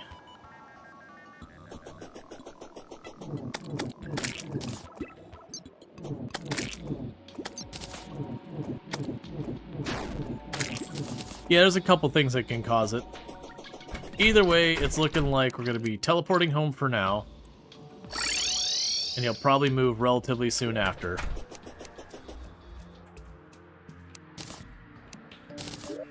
Okay, so drop you off. Drop that shackle off. I won't drop off the sand blocks. I'll put you away. Right, because that's on the top bar. We could drop off the... Well, actually, before we drop off that, we got...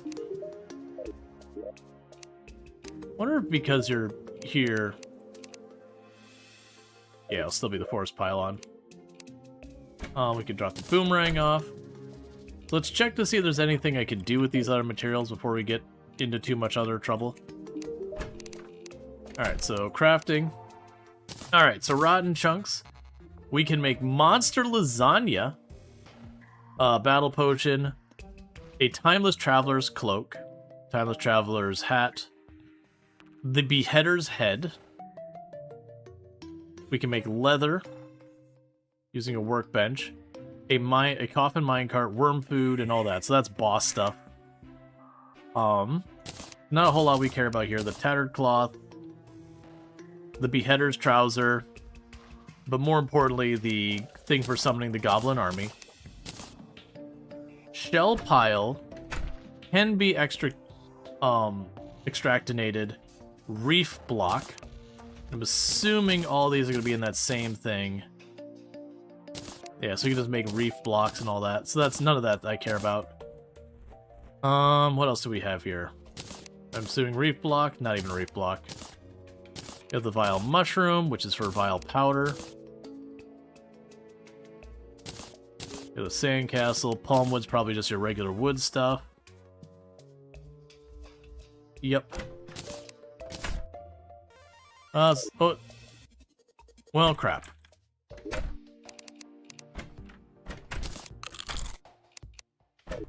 Okay, what do I need to make some real fast campfires? It is round 2 with Eye of Cthulhu. So one over here. Okay, we've dropped out of range of the campfire, so one there. One here. If I get over this far, we're already bad news. I got a stat boost from that. Ow, I'm not paying attention, just taking a bunch of damage right before a boss fight.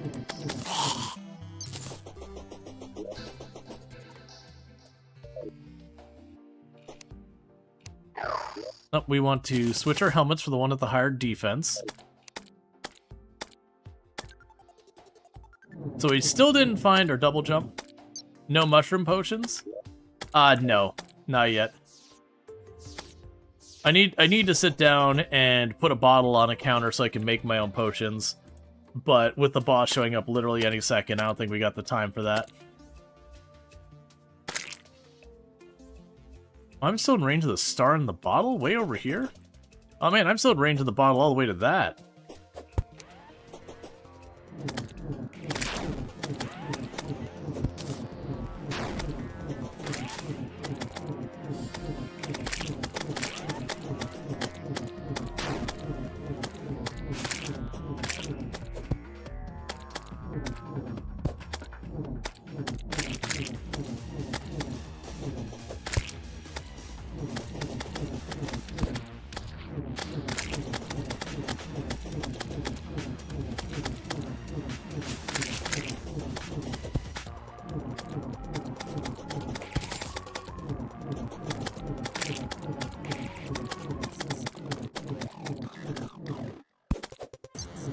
This is not going to go well. The platforms are not spaced right. If I had double jump, that'd be fine, but I don't.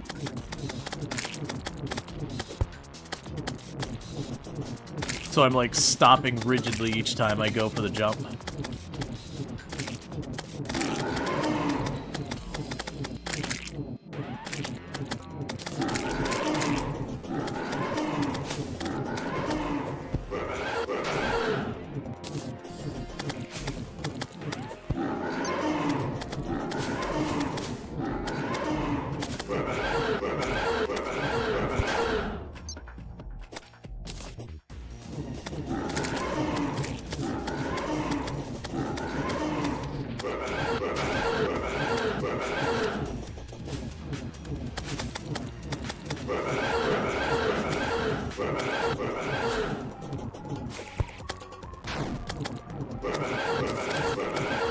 Okay.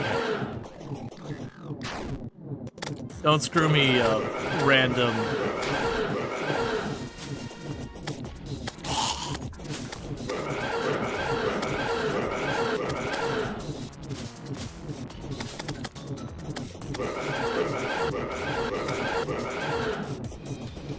Oh, I should have turned around when I did that.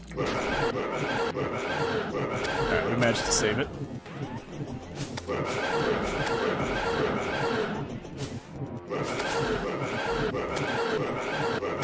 So, this phase of the fight is all about just timing the jumps so that he goes up and down as much as possible and not right at you. Alright, first boss done. Okay. Sorry, 1 second. I'll read that in a moment. So, Shot in the Dark, the wiki doesn't have crap. Do you know anything about where to find the Pal World Dead Cell stuff? If not, thanks, just thought you'd ask. I don't know. Usually a lot of that stuff is locked behind bosses or random treasure chest kind of things. Alright. So, if we weren't doing this where it's just trying to get through stuff, or sorry, if we weren't doing this like expert mode, the move to be done there would have been to fight the boss 3 times, to get 3 bags, and then just dupe the bags until you got everything. But we are playing this as if it's expert mode, even though technically we're in Journeys, or we're in, what's the mode? journey mode. No problem. Okay, so I can make unholy water that spreads corruption, so that's fun. Yeah, no, cool. Cthulhu Shield's big. We're nowhere gonna make that. So is there anything we care about that? Just jungle campfire. That's fine. Nothing else we care about from that boss.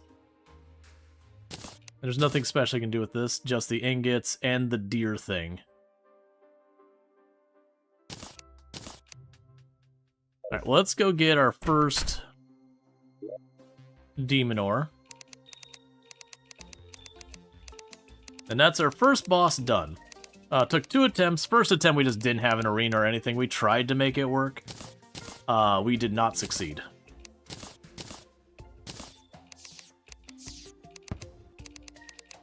Okay, so let's get down here real quick to... I need to use that crafting menu.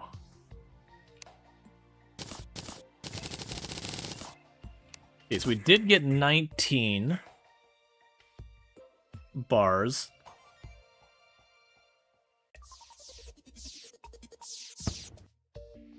Soul Scourge. Yeah, so that's another whip. What am I missing from you? Let's see. Nullifies the peaceful benefit of town. Oh goody, I could just F over town. Right, so I need the shell scales or whatever they are to make that work. For the pickaxe. Yeah, so the tools and the armor require that. The basic melee weapon does not, and the axe does not. The yo-yo does not. The whip does not.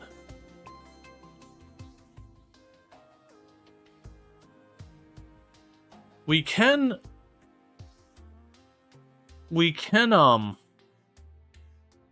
get the Malagluminescence, which is a light that increases our movement speed. That'd be 12 bars and topaz. Replica demon altar is neat. Replica shadow orb, so you can craft those now.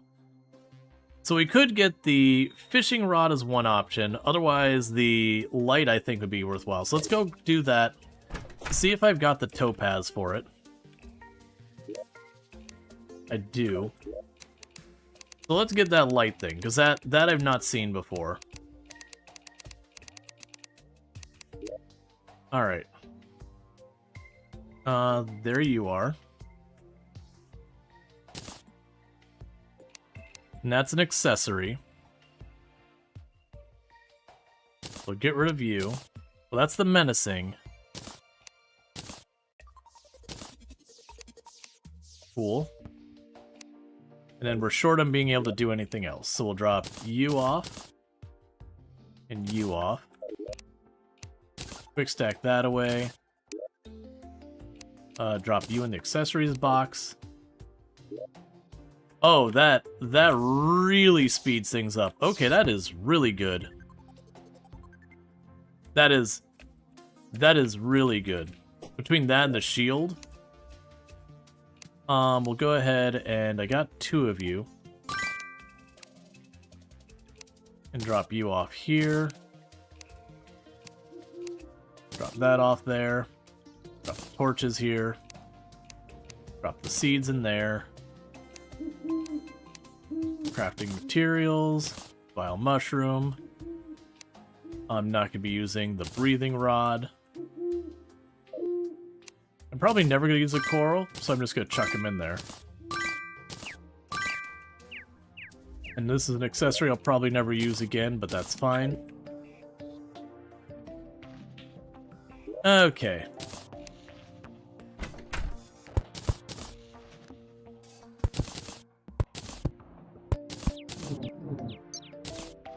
Yeah, it's not quite where I want it.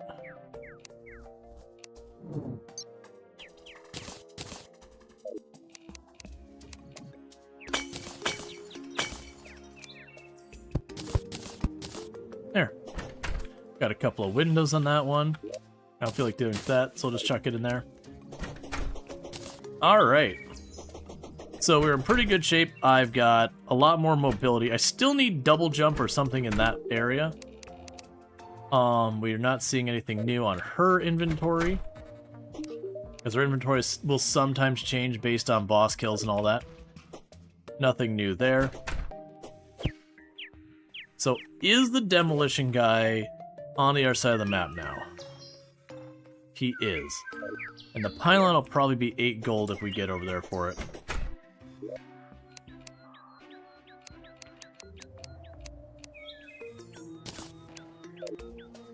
Alright, so let's try and get over there. The other thing that does is I actually don't have a reason to carry the mining helmet anymore because I have a different means of getting light. But that is another one of those ones that's going to be crafted to get a bonus. And I'm running back and forth, waffling. I should be able to make gold armor. If no, I should be able to get more silver armor going on, at least the shoes. We can make the gold, so... Yeah, so the gold helmet, all that's 1 more damage. I don't... Oh. Gold can mine meteor. You cannot. So the gold pickaxe actually is a decent step up. So get the gold one. And the crown is a material that you can get like caster stuff. There's the dryad.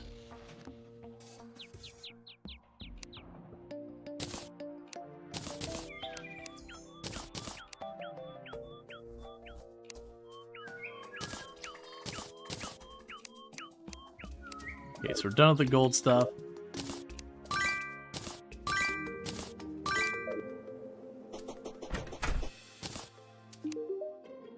Status. There is 7% corruption. Okay, and if we shop, so she still has the pylon. So she's got the purification power. That's a big one. We could do the pumpkin seed, so you can make the Halloween event and all that. You've got planters. You've got flower seeds. You've got potted plants that are for different biomes, which is curious. A guide to environmental preservation. Prevents you from accidentally destroying the environment while in the inventory. Interesting. And grass seeds.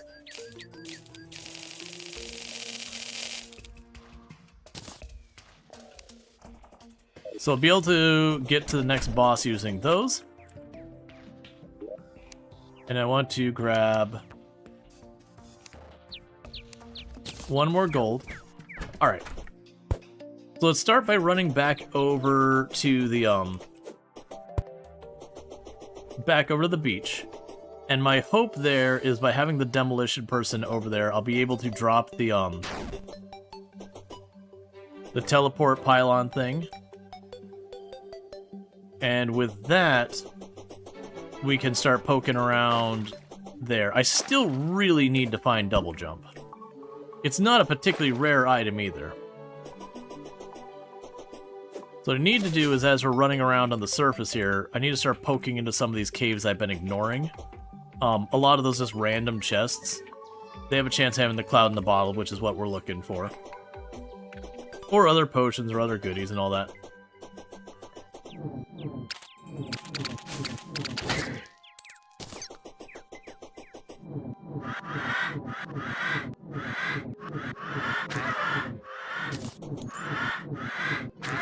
And other than the shield, I don't remember Eye of Cthulhu having anything particularly interesting.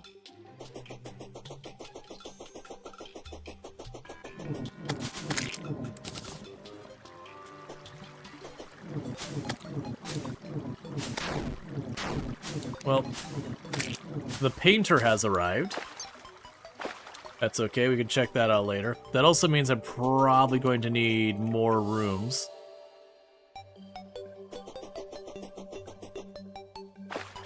But that's fine.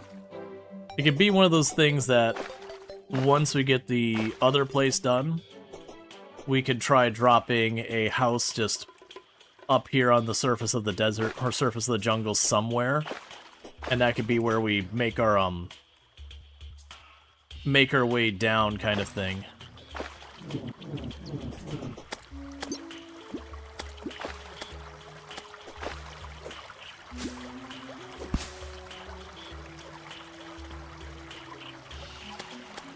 Now, one of the good news things is now that we've killed the Eye of Cthulhu, it can't just resummon itself automatically.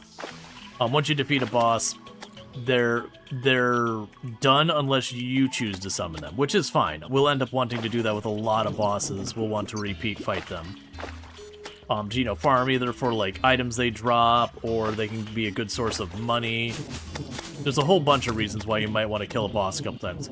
One, you're just waiting on something and decided that boss that kicked the crap out of you, now that you've gotten so powerful, you just want to kind of kick it in the face and remind it that, you know, see how far you've come. That kind of thing.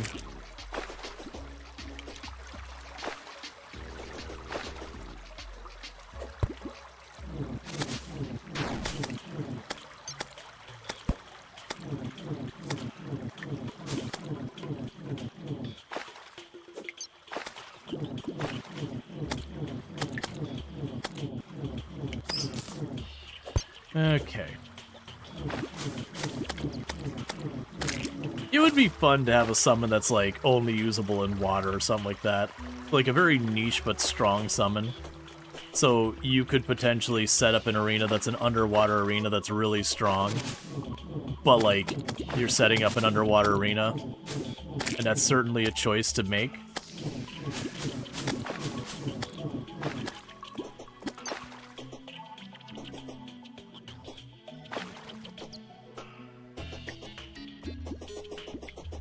Alright.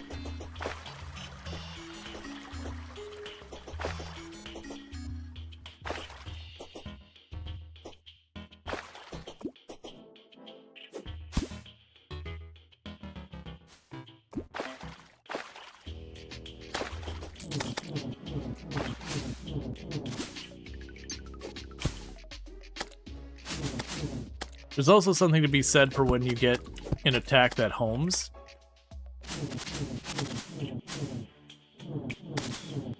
Yeah, we definitely want to be on the other side of the corruption by the time nightfall.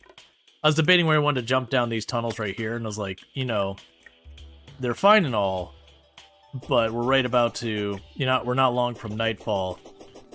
And this place isn't so bad when you can see where you're going. It's an easy biome to accidentally fall to your death. Plus these eaters of souls and all that, they actually are fairly strong enemies. And they have a tendency to come in large numbers, just like continuously.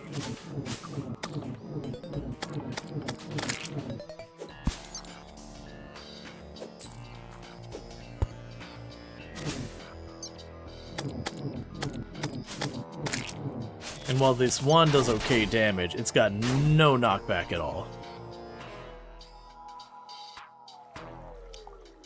Okay, we're almost to the beach.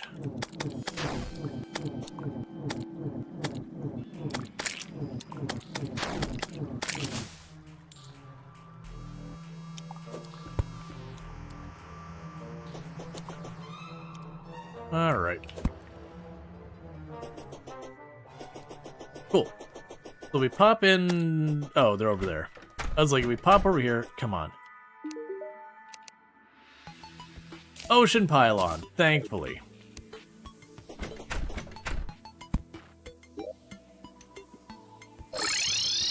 And it's working. Wifey. Okay, you sleep well. I love you more. And yet it's true. Okay, it's checking to see if the goggles were material. Oh yeah, the pylons are one of the best additions to the game. Because you have to like set them up and get like a base over there and everything. Okay. So you want the jungle surface to be fished.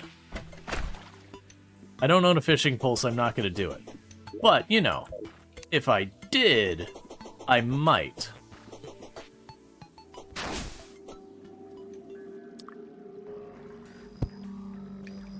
So we're not actually in a very good shape for fighting this boss.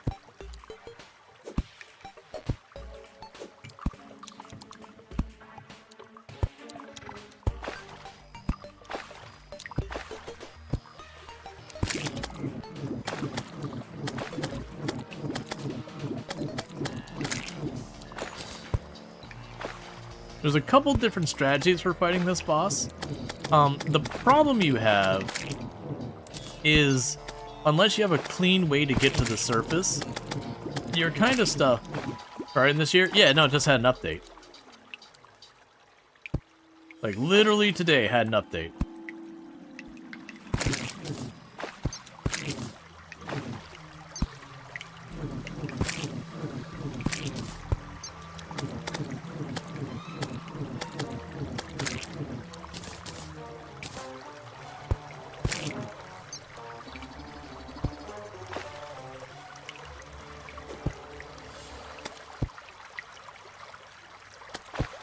Many fond memories? Yeah. Alright, and I believe I can destroy 3 of these before the boss summons.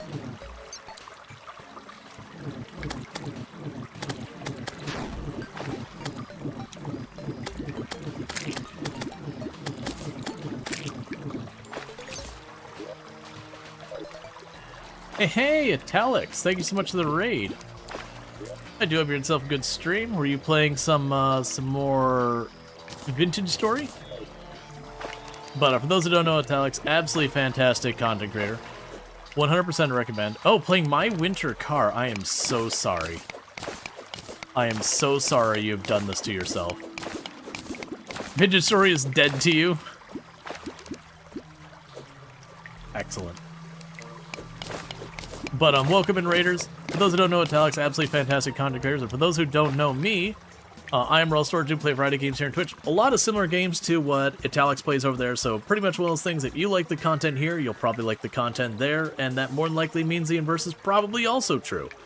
So with all that said, what we've got going on today is we're doing some Terraria for the 1.4.5 update that dropped today. Which has added a bunch of new content to the game and all that. We're still pretty early on. We've only killed 1 boss. I'm getting ready to make decisions. Oh, wait, did I need the hammer for this? I think I actually need the hammer for these. Hold, please. I'm not carrying my hammer anymore. Did the painter have anything we cared about? No. No, they did not. But yeah, so we're checking out the Terraria update. For those not familiar with Terraria, that's actually surprising in this day and age. But it's a game that's been around for a long time. Literally 15 years, if anyone's not keeping track. It's a literally 15-year-old game now, which hurts to say. Real bad. But it's an absolutely amazing game. But basically the idea behind it is, you know, people jokingly call it like 2D Minecraft, not realizing the release dates are actually reversed. But what ends up happening is you've got like the side-scrolling side of it and all that, but this has a big focus on combat. That there is a lot of bossing that's really well done. You set up your arenas, all that. There's lots of exploration. It's got survival crafting with layers and layers and layers. That it's one of those games that you do your playthrough, and you get like, okay, I think I'm done. I could kill these 4 bosses. It looks like I'm at the end of the game. Oh no, wait, there's an entire like extra layer. Okay, well there's an entire extra layer. Okay, well there's an entire extra layer. Okay, well there's an entire extra layer. It's like Castlevania Symphony of the Night, where you're kind of going, you know what? I'm about to kill Dracula. We're good. I'm reaching the end. And you're wrong. Or Final Fantasy VI, or any of these games that have that reputation of when you think you're done, you're like halfway through. Terraria does that. But it's absolutely an amazing game. But we're pretty early in the game. I've only killed 1 of the bosses so far. You did your first playthrough a few years ago? Had a lovely time. Yeah, and they've added a bunch since. It's one of those games that they've jokingly had their final update 4 times now. And, you know, we'll believe it when we see it about it actually being their final update. Right, I was here for my hammer, because I said I wasn't going to need it very often, and I'm wrong. And my setup here is completely all over the place. I've had no focus on what we're doing. Alright, so use the pylon to tell... Okay, so that's pretty cool. We got sky lanterns going on in the background in the beach biome for night. That's pretty neat. Anyways, we're going to leave this absolutely gorgeous Sky Lantern party thing going on here, which we should not be leaving because it's beautiful and not full of nightmares and sadness. And instead, we're going to do the opposite of that, and we're going to go into a hole full of nightmares and sadness, where there'll be no pretty Sky Lanterns, and instead just things that just come at you and try and eat your face.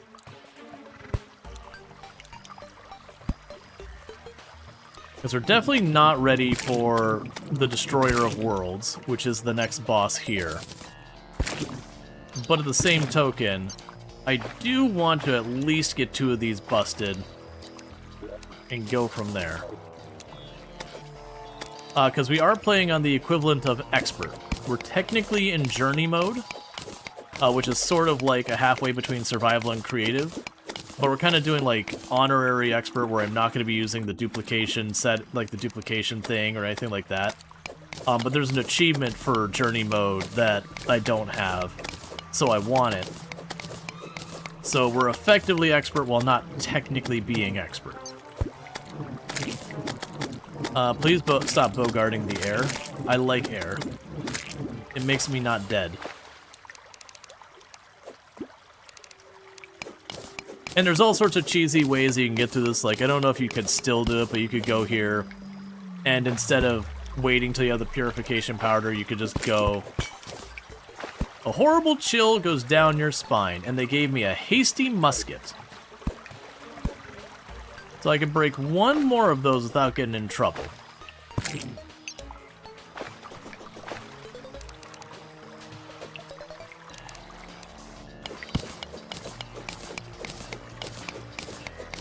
Alright.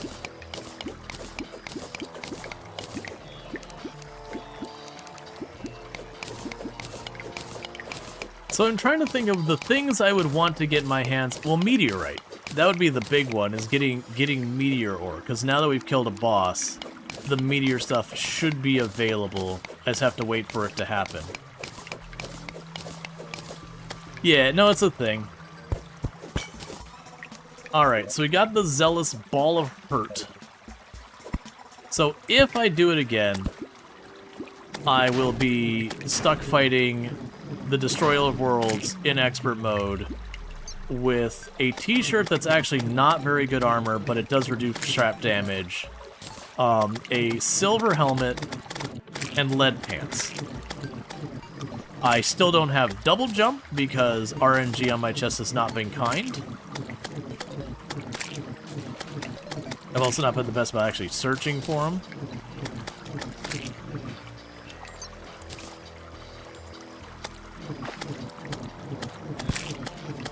Yeah, but you look cool with my red sweater. Like, the silver helmet's genuinely cool. This is gonna hurt a lot.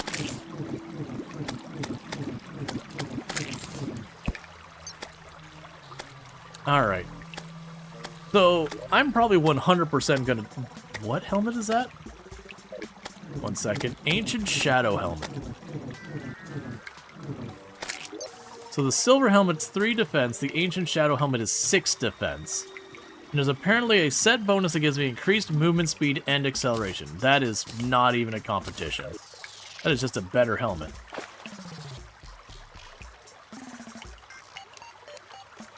Alright, so there's a couple different strategies you typically use for Destroyer Worlds.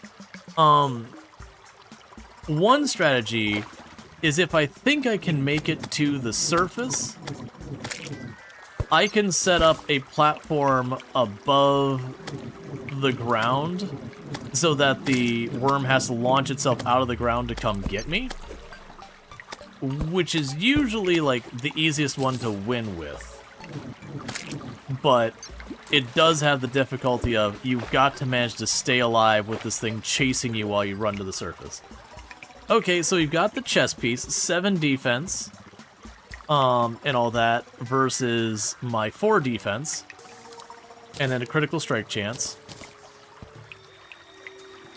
And that's not the full sets. There's apparently 3 pieces, and I think these are just random drops off of these guys. So honestly, while I'm trying to get this all set up, we might just end up getting the full set.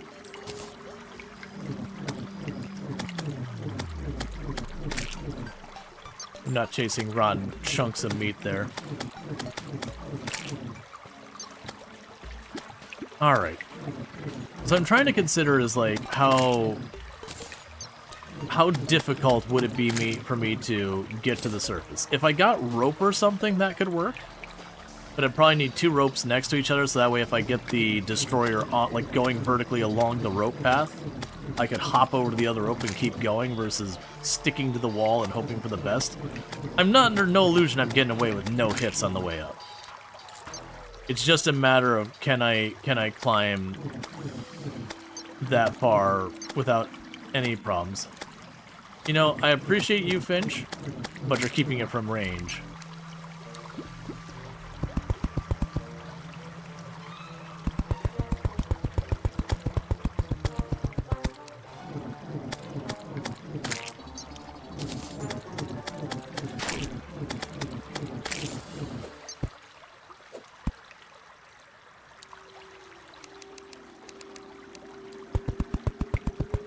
What's in the dark abyss? Oh, below us? More of this, basically. Hey, gorgeous sky lanterns that aren't in the nightmare hole.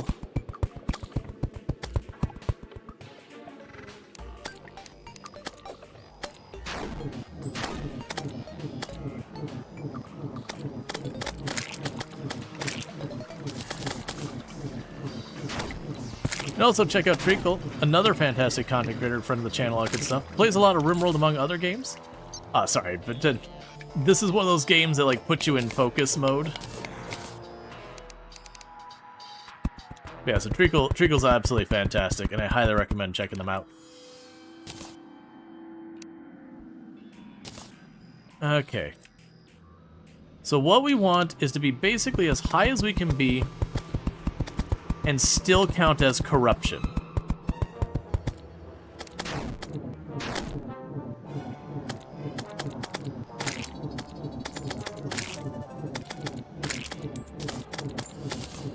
Not literally as high as we can be. We need to be able to like jump and all that without accidentally leaving the corruption biome. Because if we leave the corruption biome... Oh, you are making this a pain in the butt.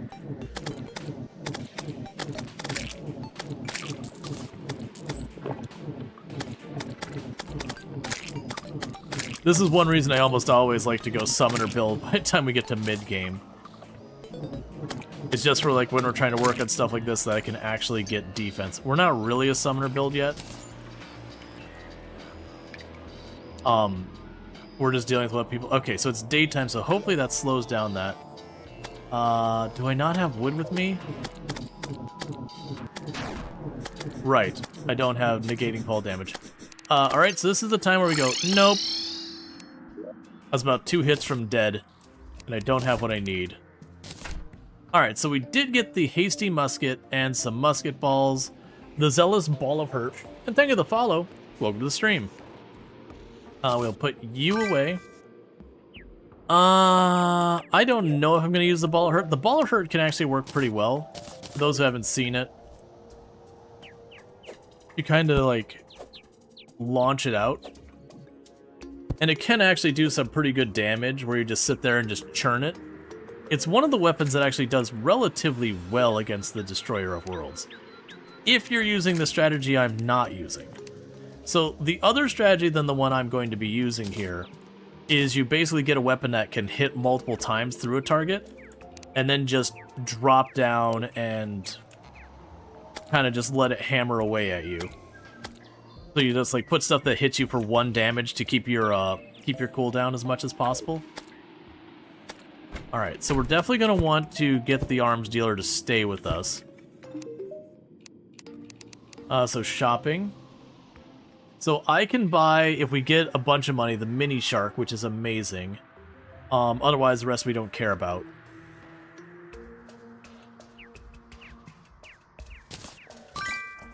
Yeah, for right now, I'll just get rid of that. I'm not going to use the musket. Alright. So it mentions the housing. I have a place to stay, pal. Yeah, so it's just telling us how to make a home. So I think for him, we're going to plan for the jungle biome.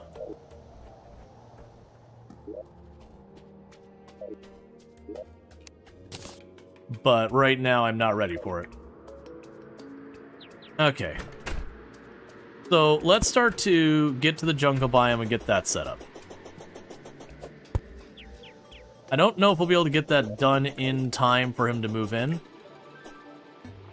But I'm thinking jungle biome. So there's desert. So jungle's this whole area here. Like all of that there. So I think I'll go to one of these two big lakes there. And we'll work on getting a couple houses set up. Because that'll let me put a pylon and I can just teleport there in the future.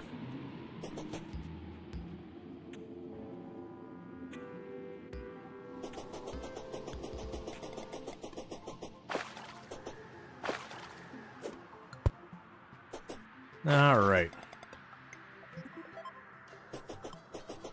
Because once I have that, I won't really need to run around on this side of the map at all anymore. I'll be able to just teleport to the different biomes I care about.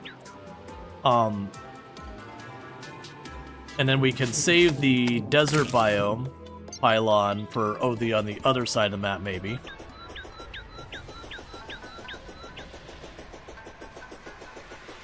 Alright.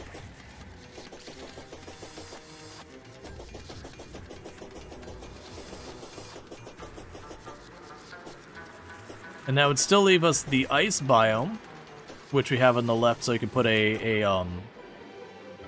home on the ice biome. And then there's the like cave, cavern, whatever biome. And as I mentioned earlier on the stream, I usually like to dig a elevator all the way to hell, and then just a bit above hell, make my cave biome home. So it's low enough that I can basically teleport there and just drop immediately into hell if I need to do anything in hell. Yeah, I need way more damage.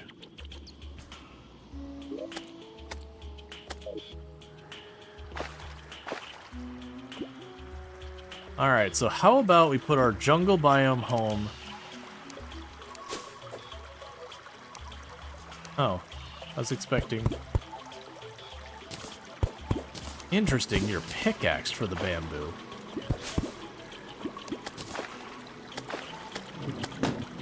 Excuse me, slime, that's illegal.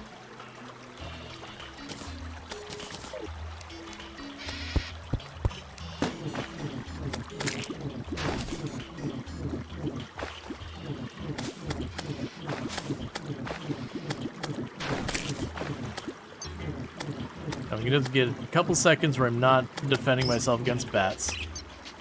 Let's get to see some jungle or bamboo platform.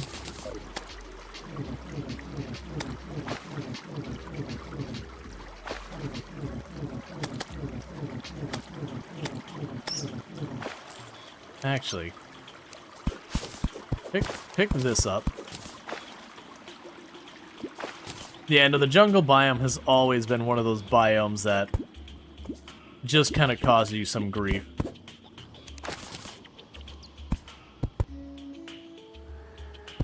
There's just lots of enemies here that can cause you a bunch of problems.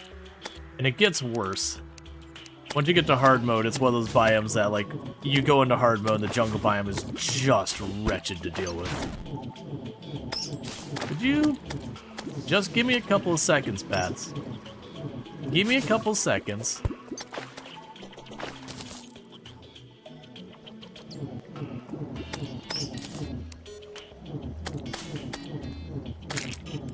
Okay, get the bamboo here.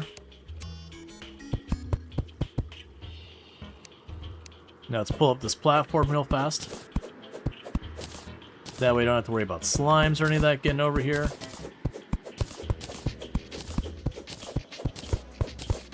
The jumping turtles? Uh-huh.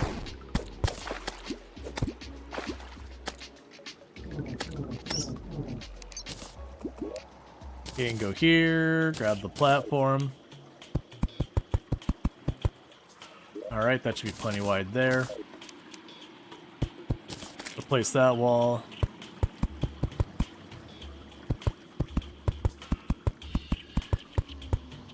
Alright, so we've got you. I don't remember if you technically need a door. No, I don't think you do need a door for a room to be suitable. Alright, so we can get a bamboo workbench. And that means we can get a bamboo chair.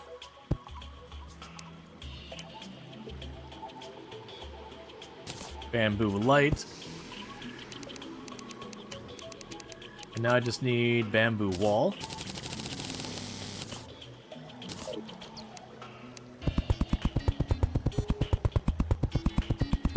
Alright.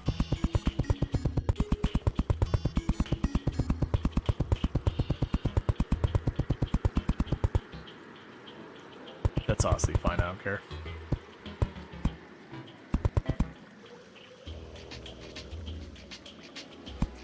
There. Alright, so let's go here to housing.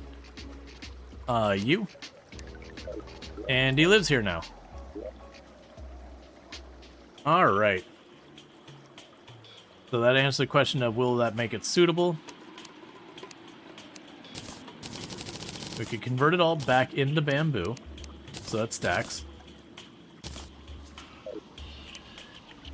Alright, and I don't know if we'll end up needing more space or not.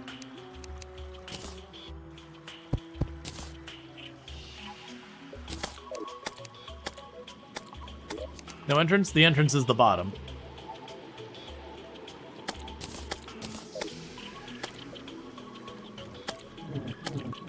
So I jump into the water and pop up. It means I don't have to worry about bats or anything else being able to get in. That's what I'm kind of figuring. I'm probably going to need,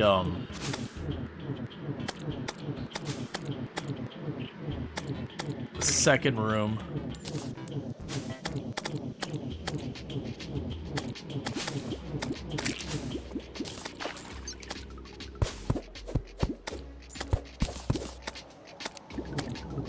I'm assuming bamboo in this game grows the same way as cactus, where you put one piece down and it grows whatever height.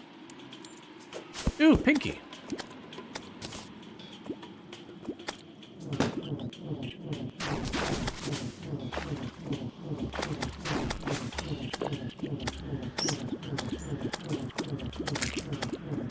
Pinky is a special slime that's tiny and extra tanky.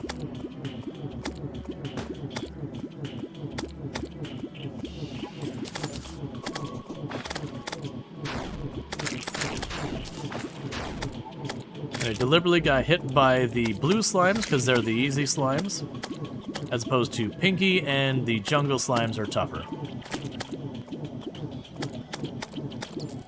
And I believe you drop pink gel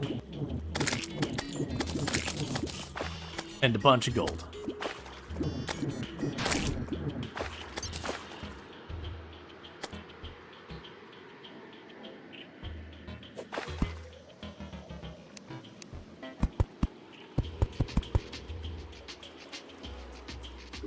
Okay, so now we can go down here. Bamboo chair. Bamboo table. I see a problem. One moment. We need to address that. There we go. Just a little bit lower so the slimes can't tuck under to the side. We can pop down here. I need a... do the bamboo ceiling light. And otherwise I just need more bamboo background.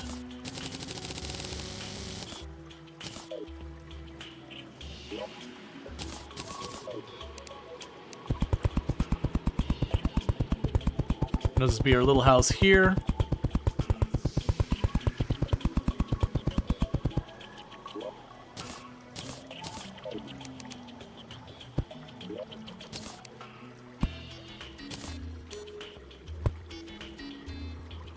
Alright, and that should be valid housing as well. Cool. Yeah, so for right now, we can leave them there. We'll have to wait for them. We'll have to wait for them to teleport over there. That's fine. We'll make this back into bamboo again.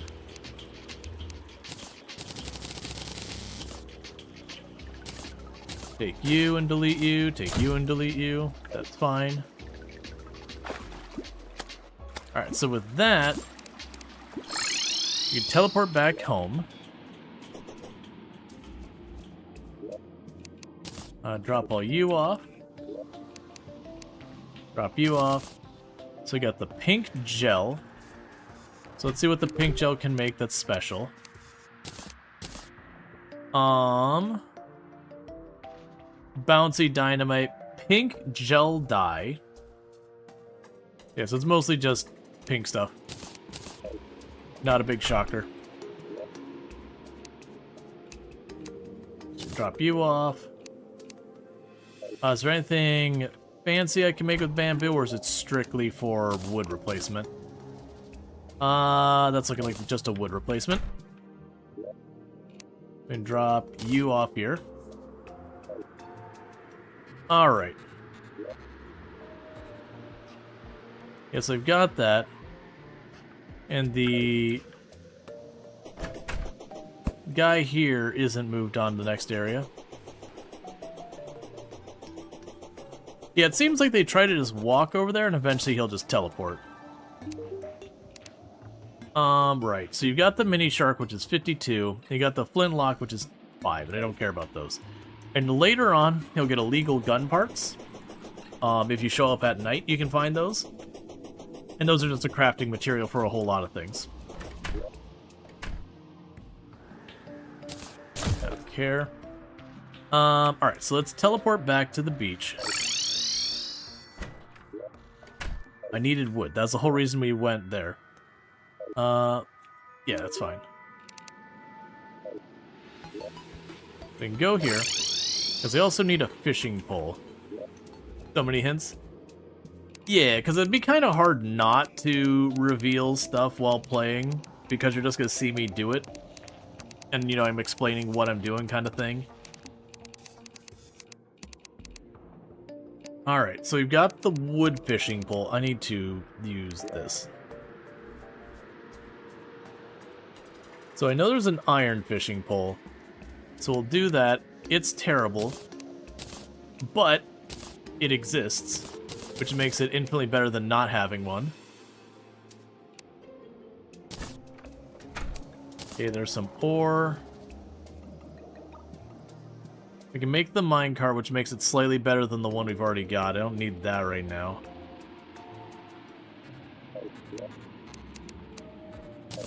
Okay, in one of these boxes, I have bait. Worms specifically. So I've got worms. And I got my net.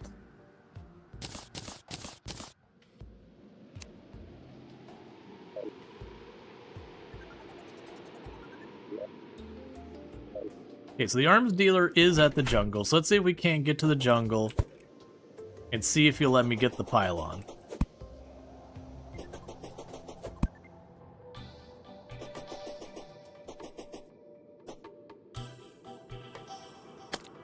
Alright. Now another thing I've done many times, which has its pros and cons, is there are a lot of runs where I'll get to kind of right around the cloud layer above us, and I will make like a, you know, whether it's a minecart track or a platform, usually a platform, I will just span like the entire top of the map, because I always found that very useful when you get into hard mode. Just run, okay, I need the jungle, run over and drop. I haven't felt the need to do that since the pylons got added, because that used to be my, like, I would jokingly call it my, like, skyway or sky rail or whatever, where you could just go above everything, zip across the map real fast, and then drop down wherever you need to be. But with the teleportation, not nearly as important.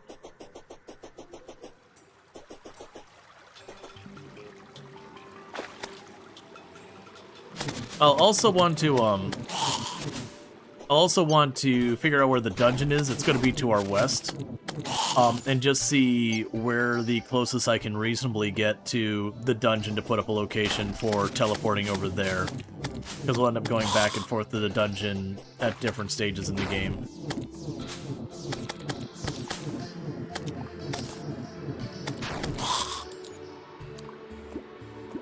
All right.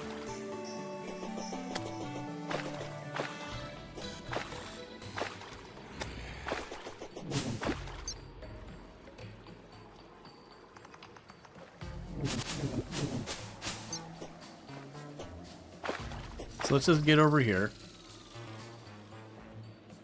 Now I'm hoping he will sell the pylon.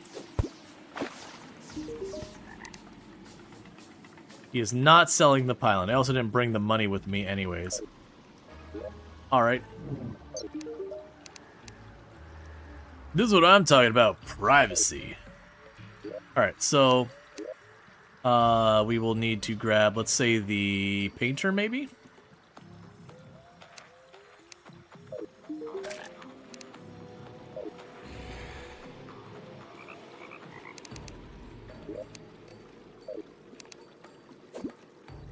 I'm not going to put a big priority on this, but we'll try catching a couple of fish.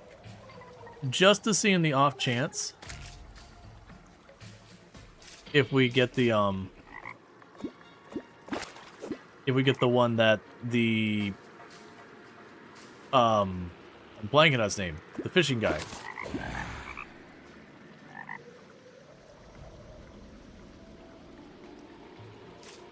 See if the angler gives me one.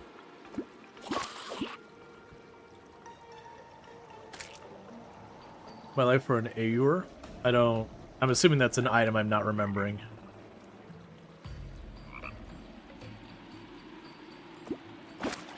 And I don't have a lot of bait. I have 6 of it. Iron crate. Because that's the other thing is I could... Oh, StarCraft. So those crates can also be a, can also be good. We can actually get a tsunami in a bottle, a cloud in a bottle, and a bunch of other things in there. They're basically the equivalent of getting the chests on the surface, or you can actually get a chest that is called a jungle chest. They're a little hard to come by, though.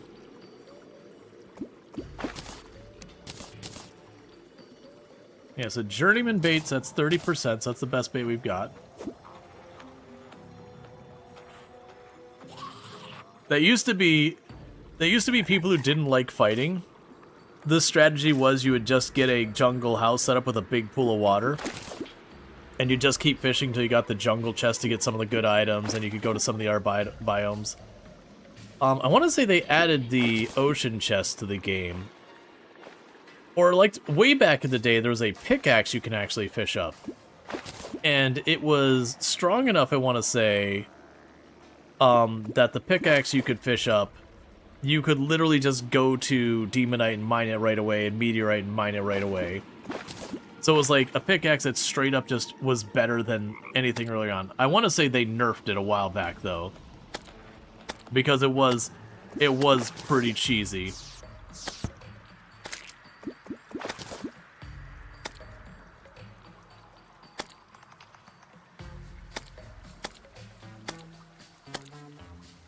Wait, did the painter already show up here?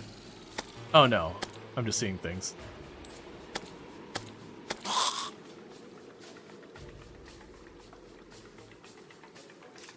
Now, low-key, what I probably want to do here is dig this down a little bit so that the water layer goes below this. Because what's the thing?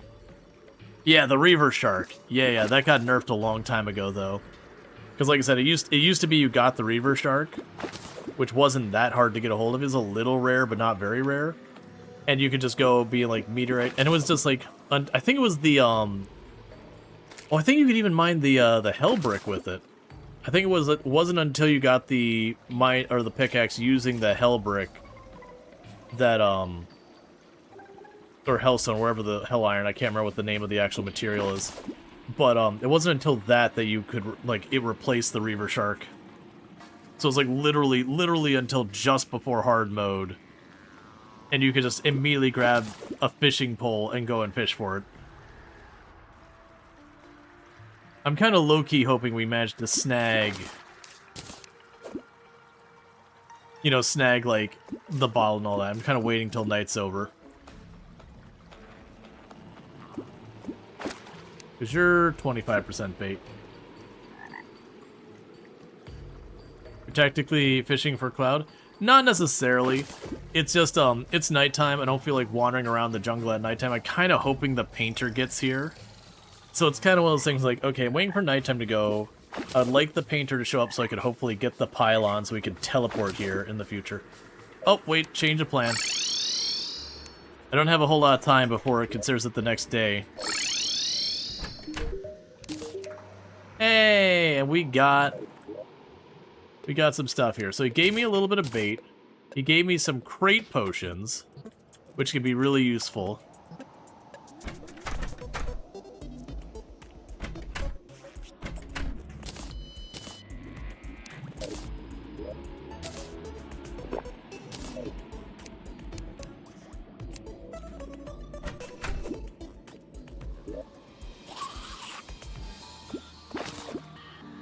So we got a crate potion. So I'll only use one crate potion. I'll limit myself anytime we go fishing. No more than one potion so far as, like, all that stuff. I'd say fishing with good bait and crate potions just prints cool stuff. Yeah. There's a lot of helpful stuff. Either way, I wanted to try and get through the night where we're not running around and all that. Because I don't feel ready to take on the Destroyer of Worlds. Gold crate. That's a big find. It gave me well, it gave me money, but it mostly just gave me mana potions. That's why you like the angler? Yeah, no, the angler is very useful. Tsunami in a bottle. That's what we wanted. So tsunami in a bottle is double jump.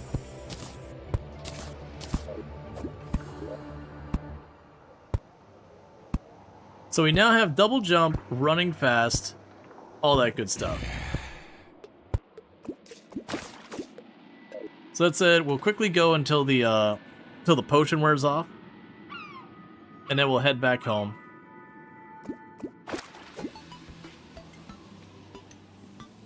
Tsunami in a bottle is the equivalent to Cloud in a bottle.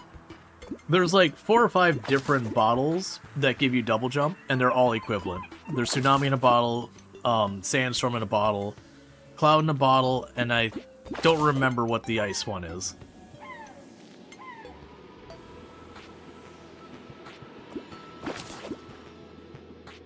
But there's a lot of options there.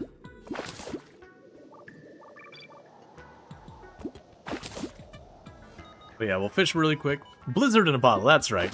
Blizzard in a bottle. Because there's a lot of really cool accessories that you can get in, I don't even think you have to be hard mode to get the goblin. But you can start combining your accessories. And those bottles have some really cool stuff you can make accessory-wise. That's actually one of the things that makes the game so cool is you'll get this item that'll be, it'll be useful early game, but you don't see it being useful past early game.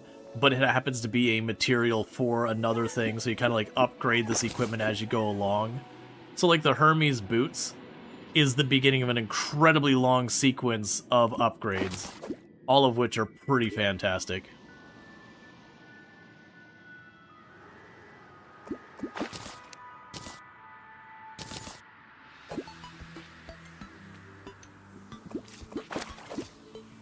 Oh, reminds you of SNL's Dick in a Box. Yup. Or that wasn't SNL, that was what the hell was the name of that band? They had all sorts of cursed songs that were fun. Lonely Island, that's right, Lonely Island. I still quote the Lonely Island song, Throw It on the Ground. Got 26 seconds left, and then this is done.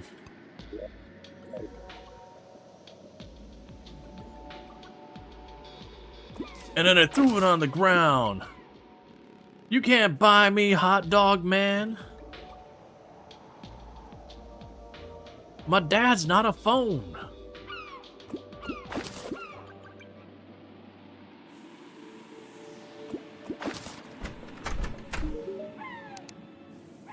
Underground caverns. I don't really have a good spot for that yet. But I'm willing to check, because I also want to check in my gem trees. Yeah, happy birthday to the ground. Yeah, because that's what these are supposed to become. Alright, so we can go down here. And we got another gem acorn.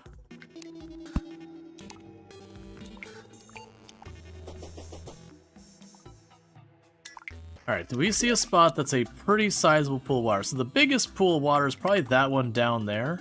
The one straight below us is actually plenty big. Oh wait, really? That's all the bigger those ones are? Oh, okay, that's not great. Yeah, I don't have a good fishing spot, so there'd be so many penalties. I don't want to deal with that. If we had like a really big spot, we could have done a quick and easy one. We would. All right, so let's go ahead and start dropping stuff off. You I don't need, so I'll just duplicate that away. Have that. These are literally... Oh, wait. Oh, interesting. I can put you on this. Do you give me something interesting? Apprentice bait. That is not what I was expecting you to give me, but okay. In the meantime, I'll cue that to stay. We can chuck you in here. I'll drop the mana potions in there. We actually got good mana potions, not just regular mana potions, but good mana potions. We did get fish. I want to say these fish have a couple different use cases. So we've got the neon fish. So we can do blackened fish, which gives the bonus. Seafood dinner, which gives us a medium bonus. And then you have cooked fish, which is a minor bonus. So apparently I can go over here, make myself some proper snack.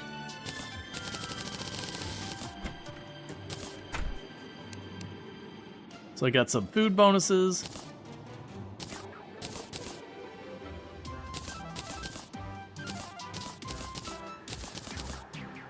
Okay, so putting those in order from best to worst bait. And we can go over here. That's fine, just chuck you in there.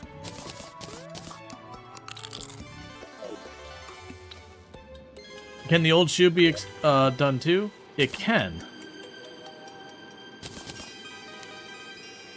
Nail, which is really crappy bait.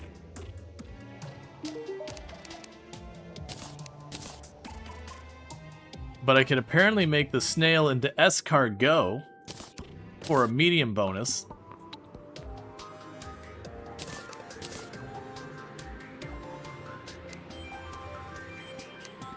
Alright. Let's make some escargot.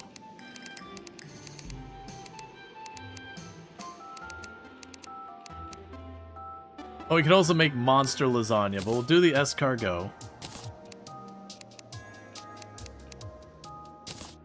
More blackened fish they stack away.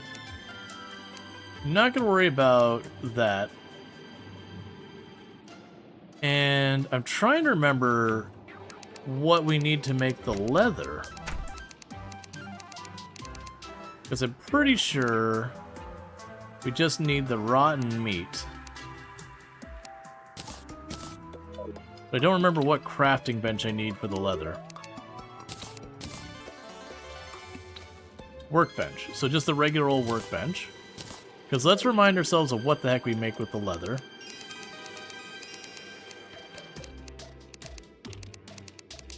Okay, leather, where are you at?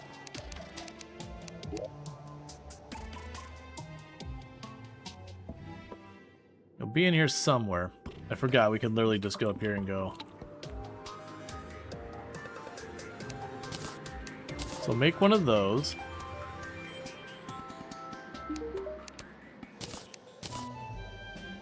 Archaeologist jacket, archaeologist pants are the only thing that leather is used for, and they're vanity items.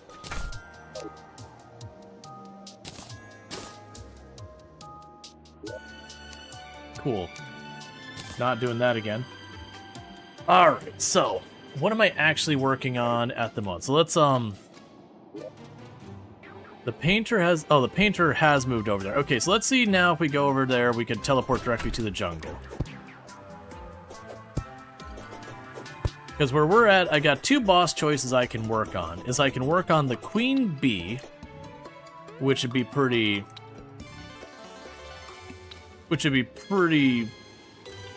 tough choice with our setup. Or the Destroyer of Worlds.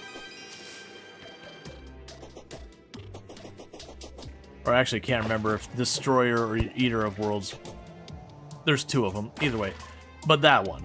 Those are the 2 bosses we're looking at right now as our things. There's also technically the King Slime, but if the King Slime shows up, I will murder the crap out of him. If he doesn't show up, that's fine too. Yeah, so let's get this pylon set up in the jungle. Then we get a bunch of wood to make platforms to set up for the Destroyer / Eater of Worlds, whatever it's called. I'm gonna try for the strategy where you draw it to the surface and fight it, because it's gonna take me more to set up the other strategy, because I need something to damage me steadily for like 1 damage so that I don't get chunked by the Destroyer as often. If I go the other strategy, and that's just gonna be some setup. And I don't really have great armor yet. I need to seek out like tungsten and all that kind of stuff. Versus if I do set up the platform strategy, if I get it right, then it is kind of a cheese strat that we can get past that boss easy. Jungle Pylon. There you go.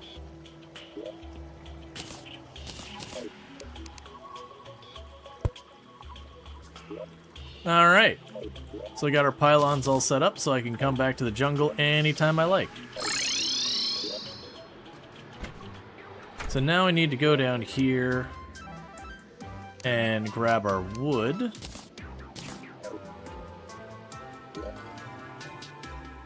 Then hop over here to the water. And so we're not trying to aim to go down below. I can only destroy 1 more of those things before it spawns the boss. I mean, destroying 1 more of those things will spawn the boss. I guess I should phrase it.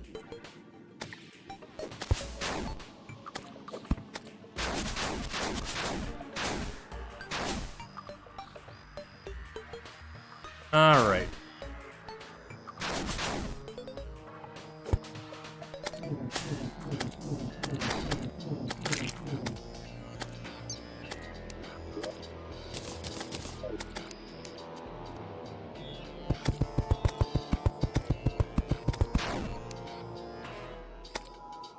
Okay, that's gonna be too high up there. I'm trying to gauge like at what height I'm no longer in this biome.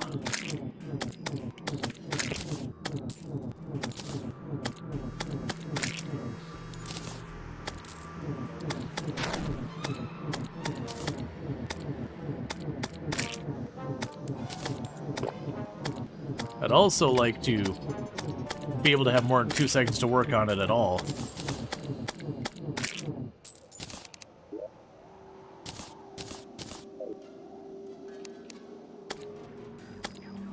Say that height. Come on.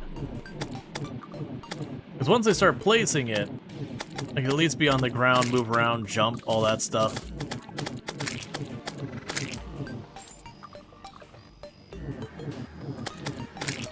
The corruption and the crimson suck for this kind of thing.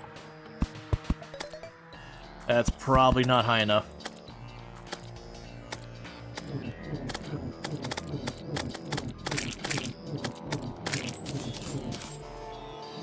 I'm also low-key wondering if we'll find the ancient boots. I'm assuming the ancient boots have to be at least underground to do.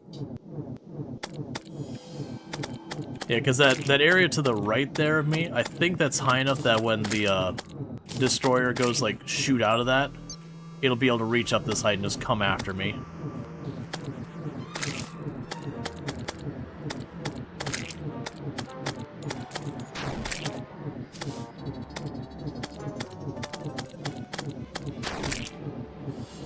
Well, there's... Just give me a break, man.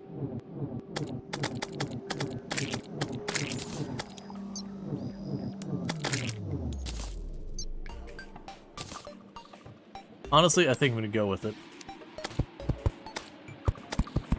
So I actually want this to be a platform, not just straight up wood, but I'm using the straight up wood first, just to mitigate this nonsense.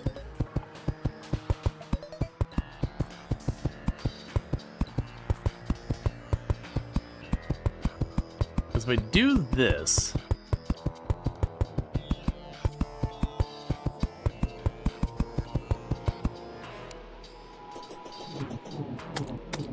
I was not expecting to have Scout and all that summon on me.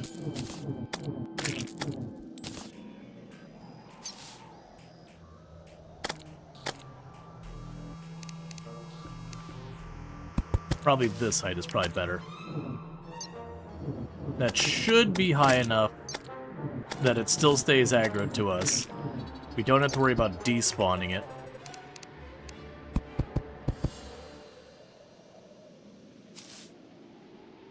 Yeah, I think if I stay at this height, we'll be fine. Alright, let's start switching this over to a platform.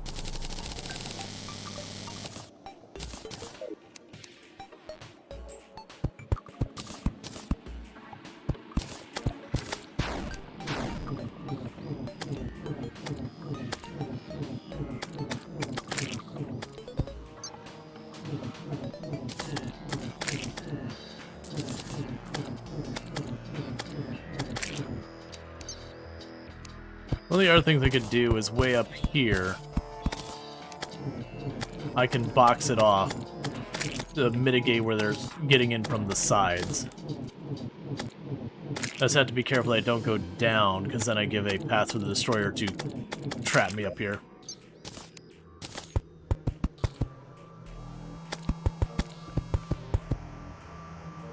I'm not comfortable with that being above me.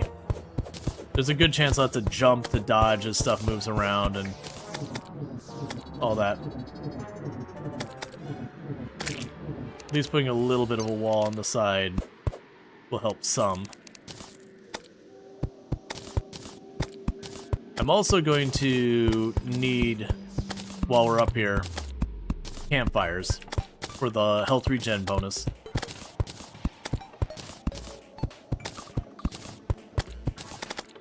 Now, if I've got this set up right, it doesn't have to be that big of an area. I'll make it fairly large, just in the off chance things go sideways and it gets up here.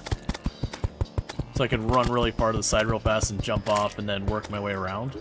And hopefully reset it. Reset as in back below me, not reset as in like de-aggro the boss and try again.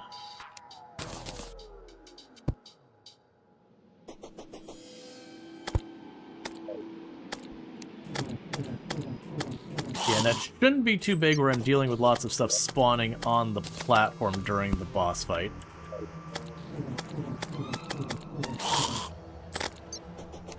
Okay, so now I need to get rid of this platform. It's just a liability.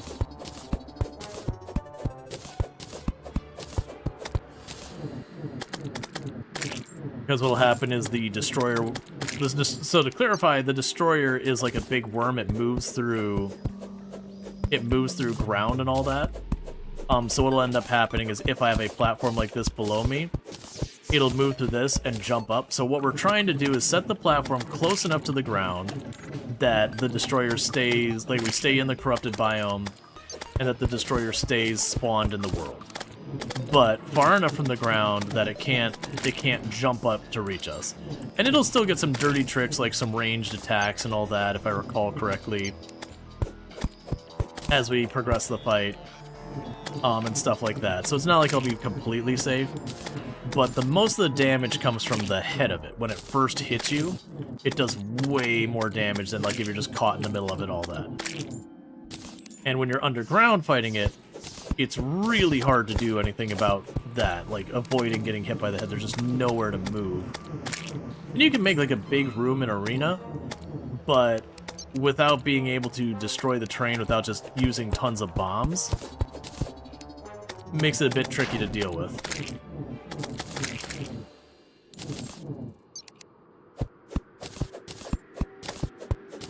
Alright.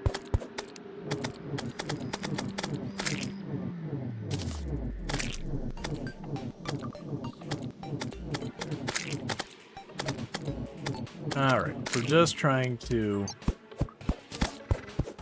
get this up. That way I can shoot projectiles down and hit it.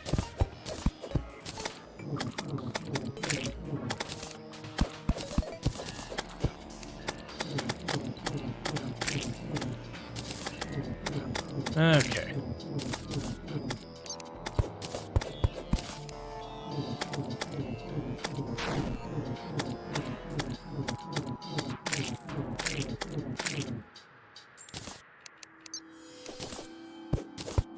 I'm curious if maybe where you've got the list of enemies, they put the banners there, or just the banners are gone.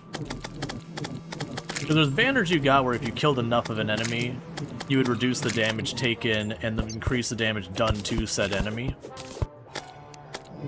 And that would probably be pretty good to do for this nonsense. You craft banners now? Gotcha. Okay. I think that's reasonable. Because the other problem was they would give you one like every 100 or whatever, like every 50 or 100 kills. So you'd end up with just an inventory full of all these banners and constantly just be chucking them and getting rid of them.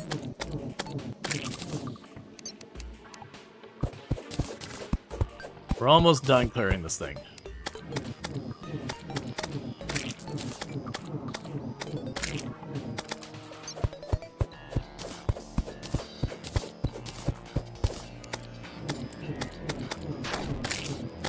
Banner maintenance is a thing, sure.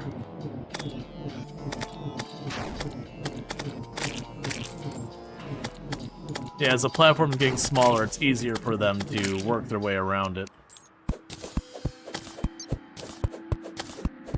The Finch can just not even kill it, just hit it enough to slow it down. That is bad. Okay, well, we didn't die from fall damage, luckily.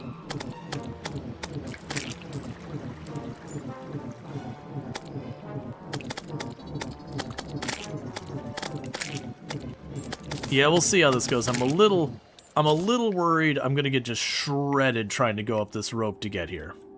I haven't done it this way.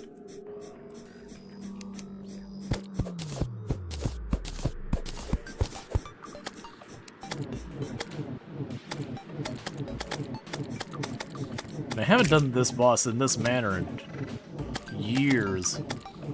Like, the strategy I used to do is just get myself plenty tanky, even on the harder difficulties, and just make a spot down there where I can give myself tons of things that hit me with 1 damage, and then just tank the boss and just have high damage output.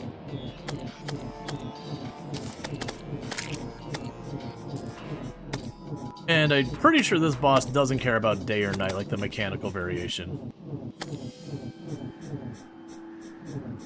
But part of it is I don't want to put in the time and effort to get that armor. So we did get the Greaves. So that gives me increased movement speed and acceleration.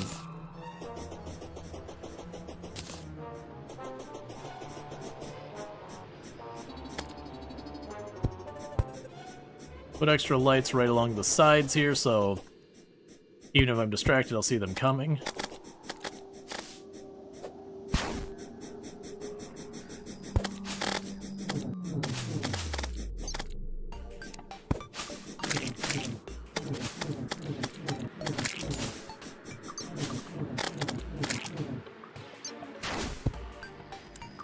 Trying to put some just vague torches along the ground, so if I do have to bail off the platform, I don't fall to my death because I just slap into the ground because I don't know where it is.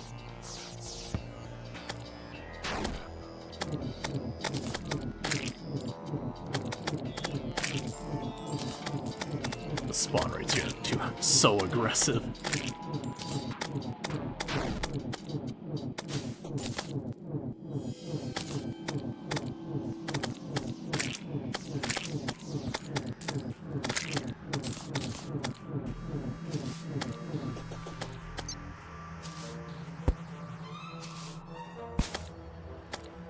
Okay. I am satisfied that this is about as ready as we're gonna get. So there's the target. That's gonna summon the boss. So what we're gonna go ahead and do here is before we actually summon the boss, I'm gonna make it as fast as I can for getting out of here and up that rope. Because we're gonna probably tank a hit or two no matter what I do.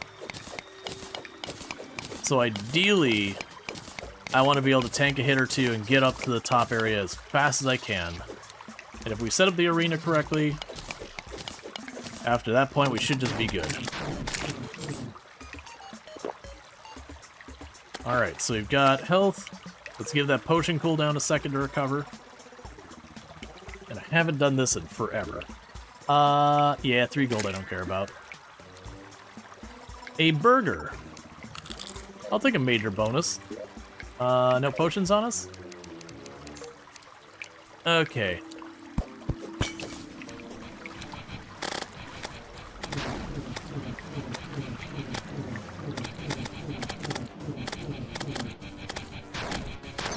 That's bad.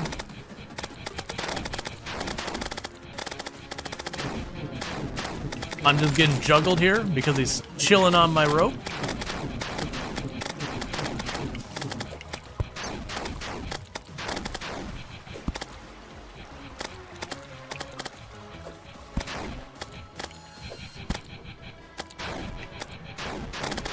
This knockback is just wrecking me.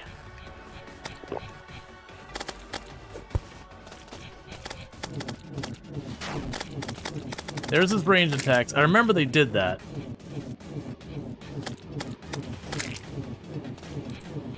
So the problem is we also have the second boss is triggering at the same time. Ooh, he can get up here.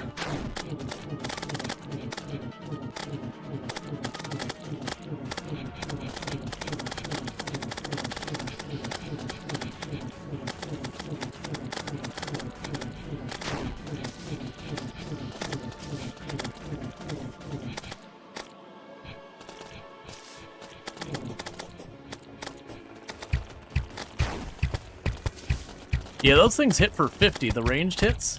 And they do seem to pass through terrain, too.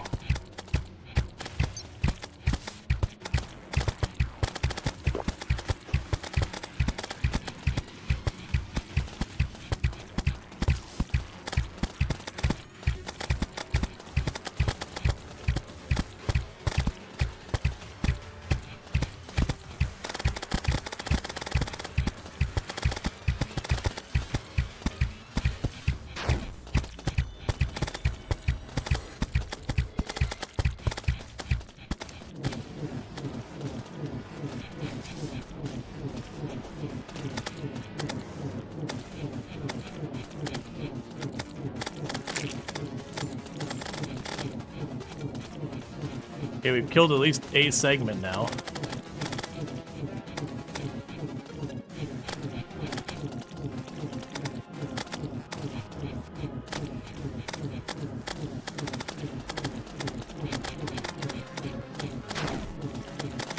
I'm just riding this fence of dying to this thing way too much.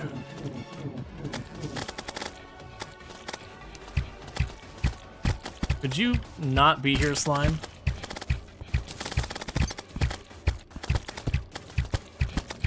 Because right now we're at slime rain. If I kill enough slimes during the slime rain, the slime king will also spawn. And that would be disastrous. Because the slime king is actually a pretty easy boss.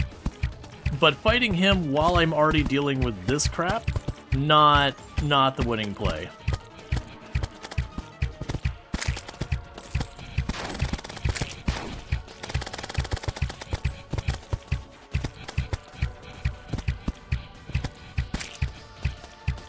Kinda hoping to drop a heart.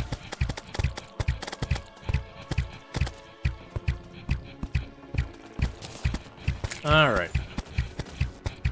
Yeah, and this is expert mode. Easier mode, he doesn't. Night ending? Oh, it's not night at all. You don't have to fight this guy at night.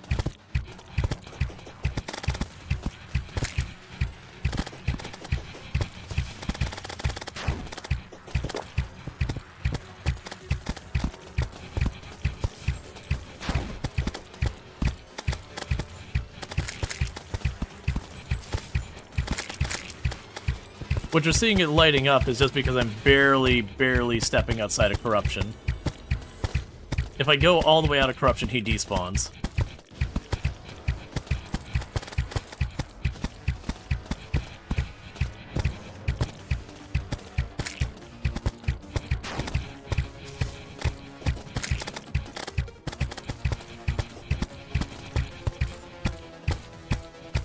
All right.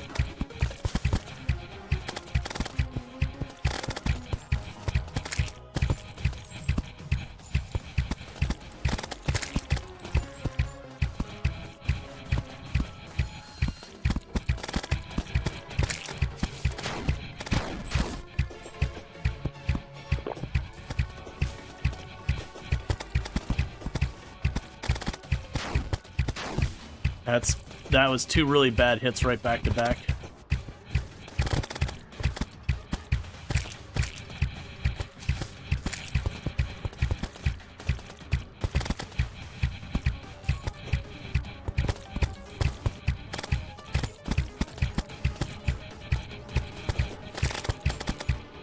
Okay. So as you're probably noticing, each time we break a segment, both halves of those segments,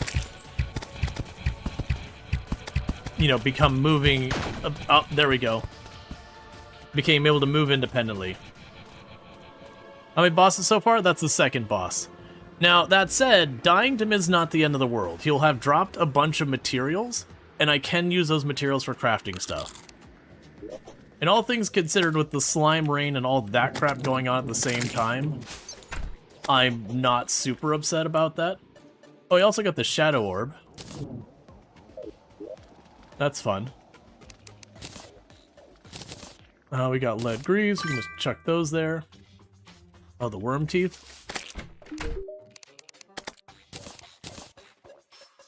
Just unholy arrows.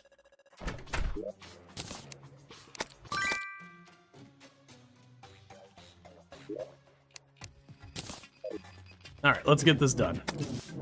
Because why finish with one boss and go right into the next one?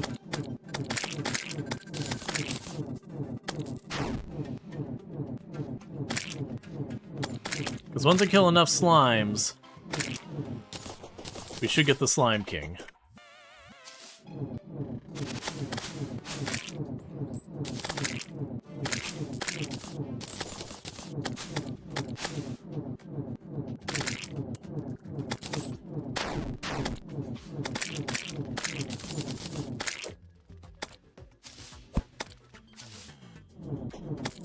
Okay.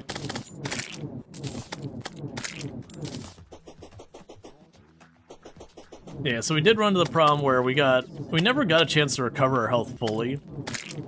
We just got kind of cut off on the pipeline up. I forgot that you can just grapple through stuff until halfway through that. But at that point, it was all knotted over top of me and just kept knocking me around every single time I like, grappled to a wall or tried to grab the rope. So it took us a lot to get through there, where we lost like 2/3 of our health just trying to get to our area.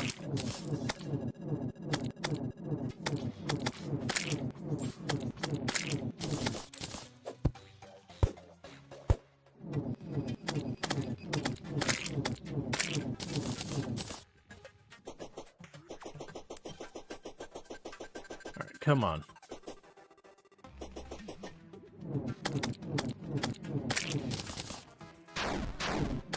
And technically, the Slime King can give me a better summon.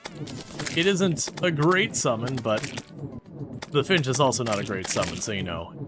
You take what you can get. The other thing I can do is bring potions with me when we go back to the Destroyer to give me, wait, more defense, more damage, the ability to see him better, blah, blah, blah.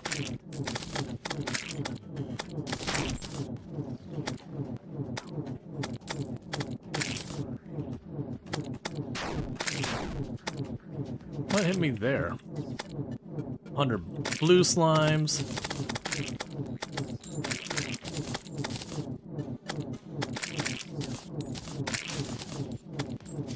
$50 green slimes.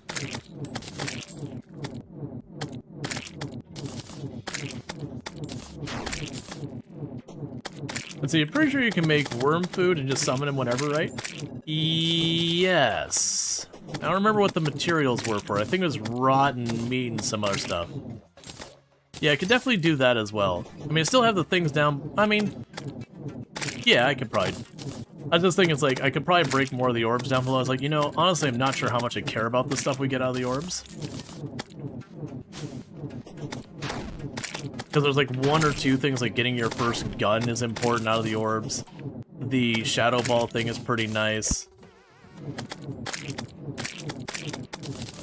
That all should help.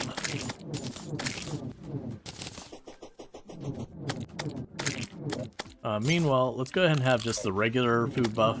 Might as well have that going.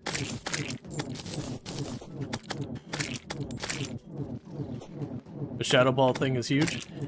Yeah, and I mean, the shadow ball thing's nice, but unless they changed it, it's a nice light. But, we have the accessory that gives us a bunch of light, that they've added those to the game. Unless they buffed the shadow ball, because the shadow ball used to be a pretty rough light so far as it just wasn't very bright.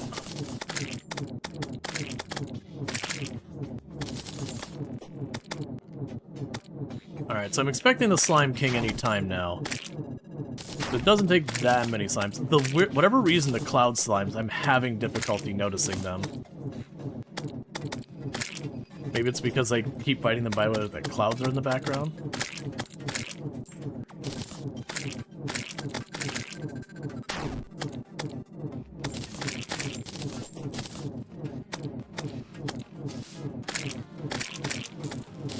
Alright, Slime King, you're due.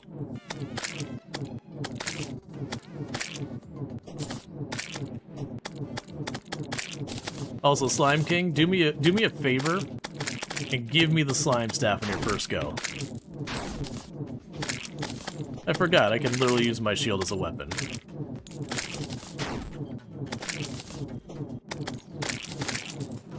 There you are.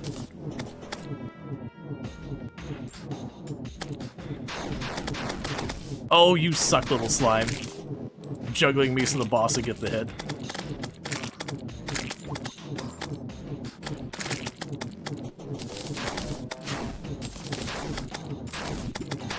Stop. They hit for 1 damage, so it doesn't really matter. But it is still annoying.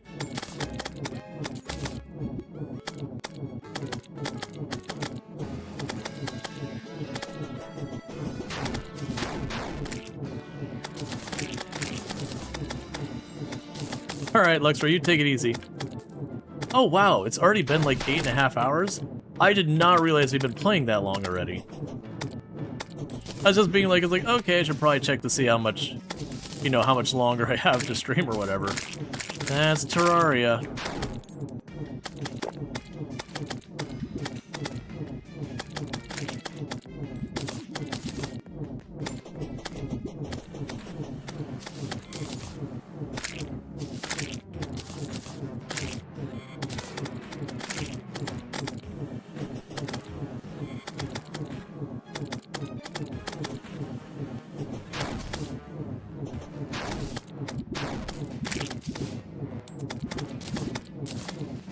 It'd be so much nicer when I have better weapons, better summoning, all that stuff. Oh, you punk, you cut me off. It's fine, we're doing, like... Our health is not dipped much, we're about to have our cooldown and our potions back already.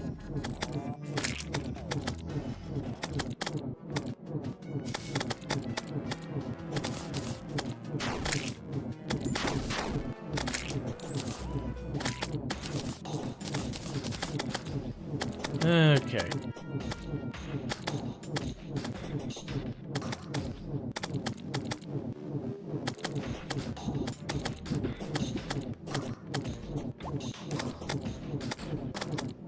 The slime rain has stopped falling from the sky.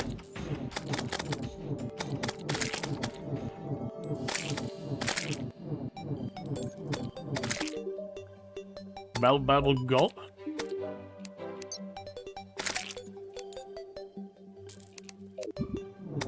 Well, that's weird.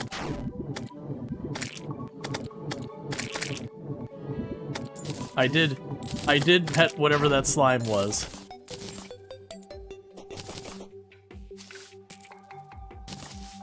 Okay, and pet slime. I guess. I mean, I petted the slime. That was the only interaction I had.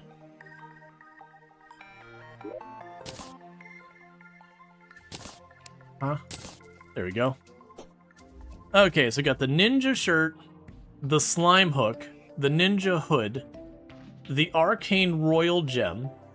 Slimes become friendly to you. The solidifier. So nothing I'm particularly excited about, because the ninja stuff is for throwing items. I'm probably not going to use it, so I'm just going to do that. Yeah, the slime hook, so I already have the amethyst. The slime hook is probably better. Yeah. So I'm gonna get rid of those. I'm probably not going to use the make slimes friendly with you. So we're just going to go and dump all that stuff in. We'll put down the solidifier. I probably won't use it for anything, because it's mostly for making, like, slime furniture and all that stuff. But that's another boss done. That's the major bonus. Alright, so the catch for doing the boss, they have to make a altar. Or not make an altar, I have to take it to an altar.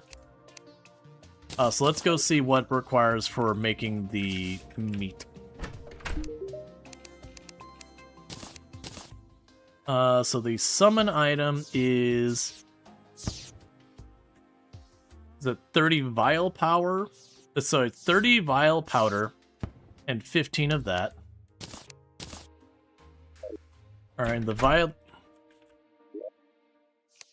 vial power I get from the mushrooms, which should be in this box, right? No, they're over here.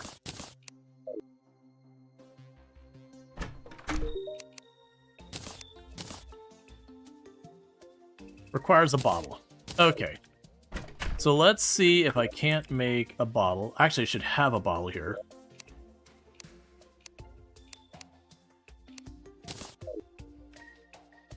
Yes, you have to put a bottle on something.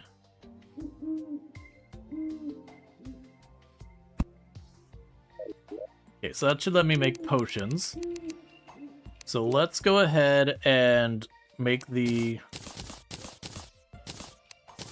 vial powder. So I've got these. Now the catch is I can't make the thing here. I gotta go way over there. I apparently got some demonic ore. Oh, before I forget, I need to run over there. It dropped all its goodies on the ground.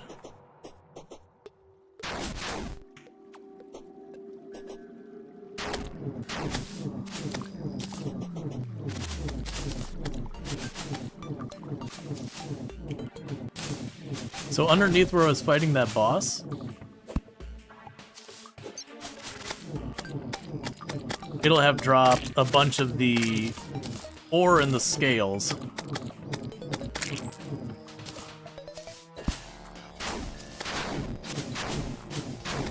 Because we did kill most of the segments. We didn't quite finish it. But those shadow scales are what's going to give us a bunch of armor and a whole bunch of stuff like that.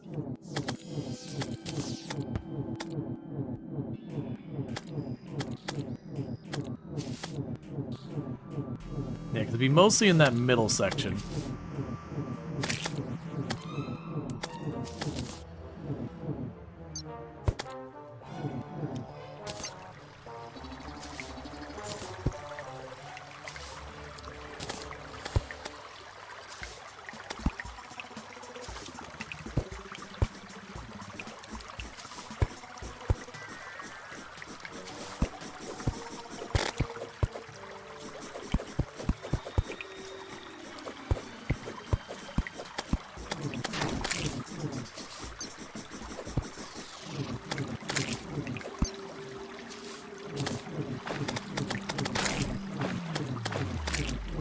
Okay, so all I need to do is get one of these demon altars.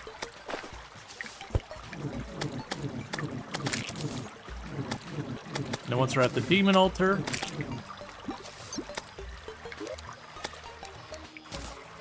There's the boss item.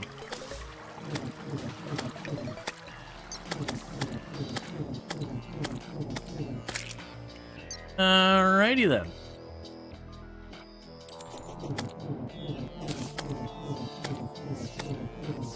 So I'm actually pretty content with our arena.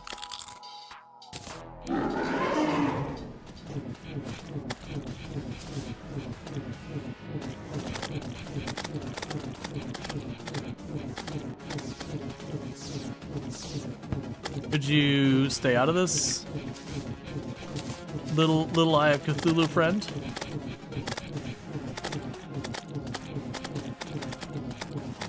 Would you just die already?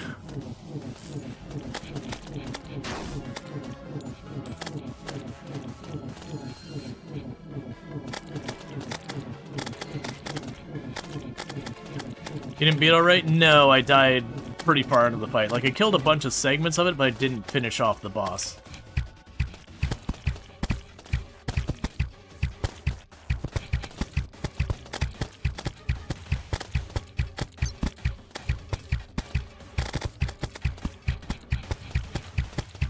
The problem is I'm fighting him at night. I can't really see the projectiles until they get closer to me. It's gonna make it a little rougher.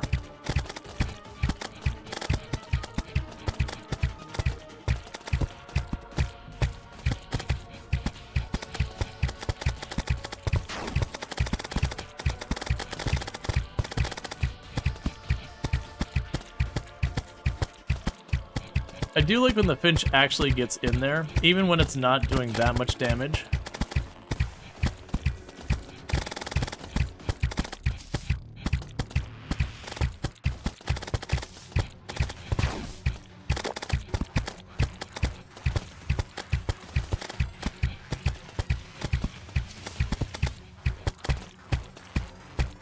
Okay. Alright, Dread, you have a good one.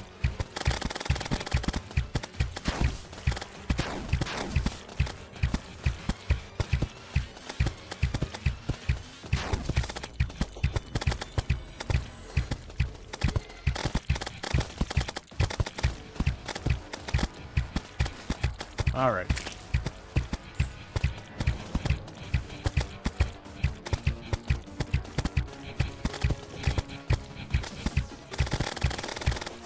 And I managed to dash to ricochet off of him.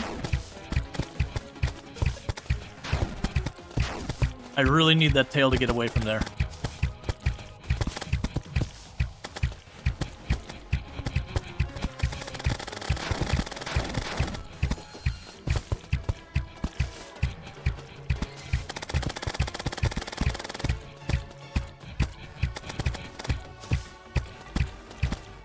Okay. Little by little, we're wearing him down. Still really sloppy fight on my part.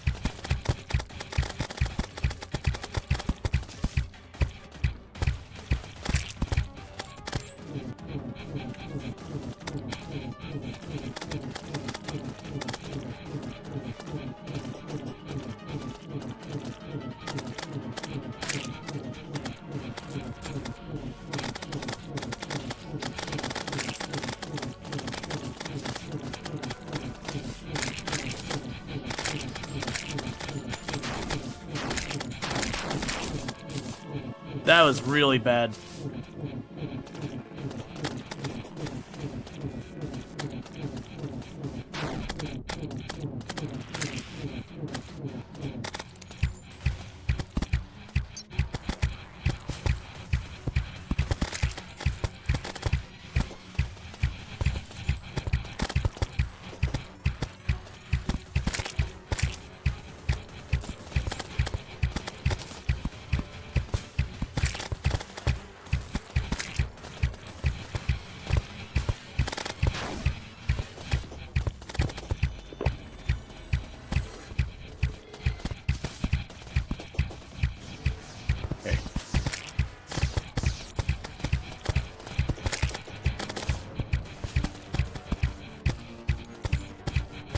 Oh, thank goodness it's starting to become daytime so I can actually see what I'm doing.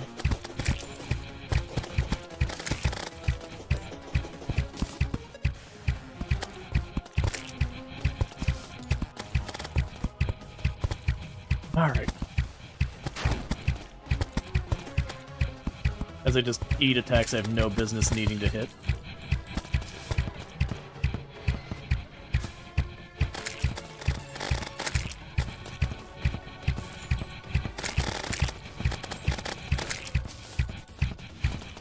Can't see. There's too many things going on. Wasted some pretty good arrows because I'm not inventory juggling in the middle of this.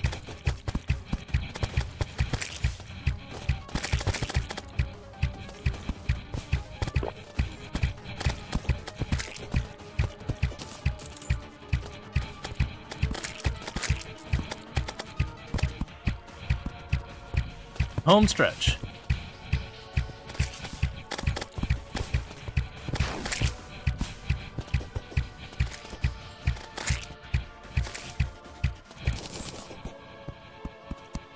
Oh, I'm out of arrows. I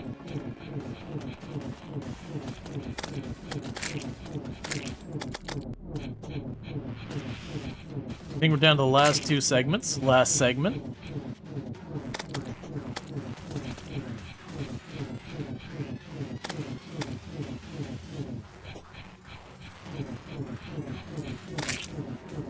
Done. Yeek.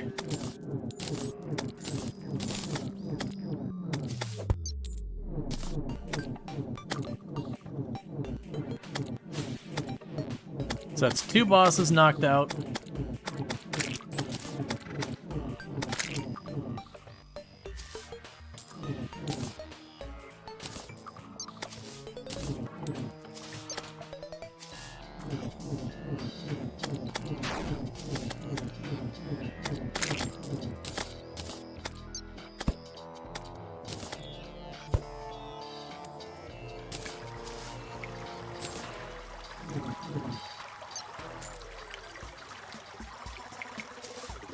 Okay, we got the bag. That's the important thing. Alright, so that was the whole thing. So we got the Jagged Worm Scarf, which reduces damage taken by 17%, which is certainly not bad.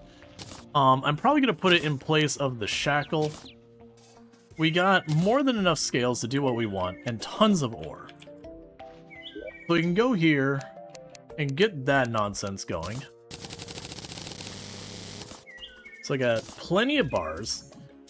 Alright, so the important things are first, the pickaxe. The pickaxe lets us do Hellstone, and Hellstone is one of those things we kind of really must get.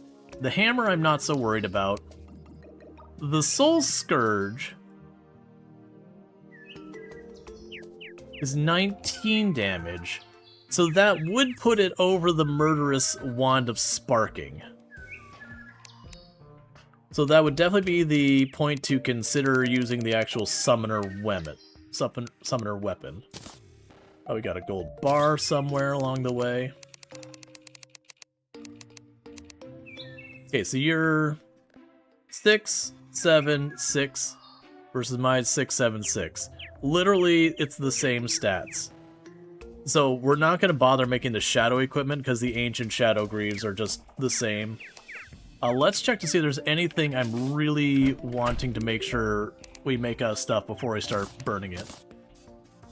So we can get... Okay. If we get obsidian clothes, we can get an actual summoner set. And we can also make a mushroom staff that summons a mushroom boy to fight for us. It's only 5 summon damage, though. Which is less than what I already have, but it requires the scales and everything. I am assuming it's gotta be... It's gotta have other benefits. The Void Bag. The Void Vault. The Replica Shadow Spear. So, what I'm thinking is... If we get Obsidian, which is from mixing water and lava, we could do that. I would need 300 of the mushrooms. One thing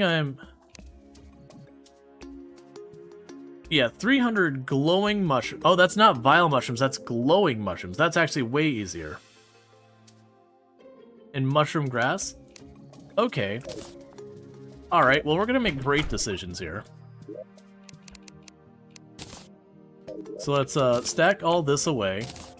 Don't reserve any of those. The gold pickaxe is now retired.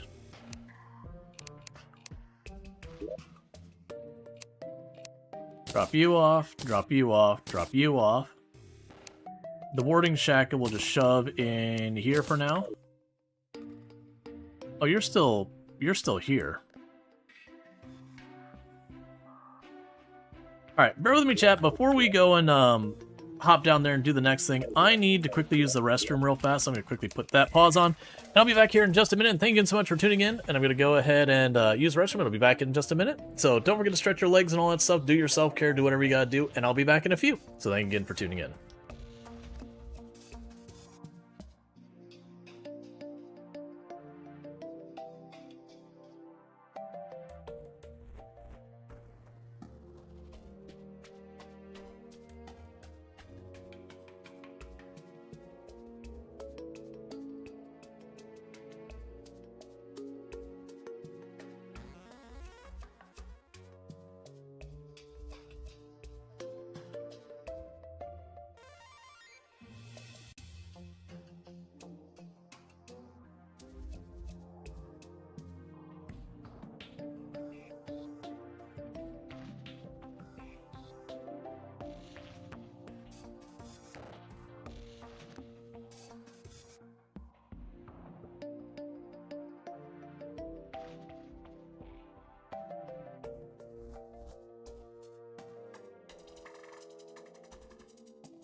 Alright, and we're back. Turn off the auto pause. Okay, I don't remember at all what we were doing. Ooh, let's see. What time of day is it? It's 10 a.m. Right, we were going for the glow mushrooms, but before we do that, you got anything for me to do?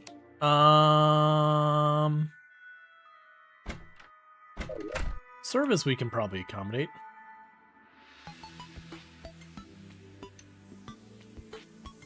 So I always forget. Well, it doesn't mention the biome. Well, I guess no. Surface is a biome. Nah, it's fine. We'll just go for the glow mushrooms. All right. So there's a glow mushroom area way down here and on the left, if I recall correctly. Yeah. So it's down here to the minecart, and then we go left.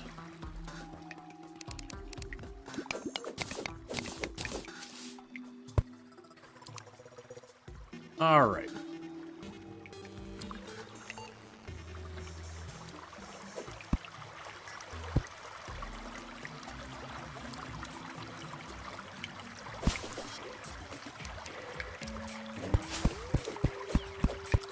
So we needed, I think it was like 300 mushrooms. And I think it was 5 grass seeds. Mushroom grass seeds.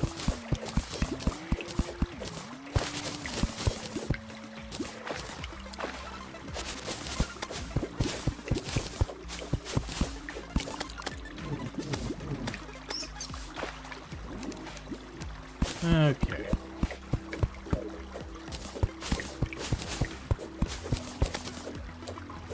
Does he always get confused when the background image of the streamer begins...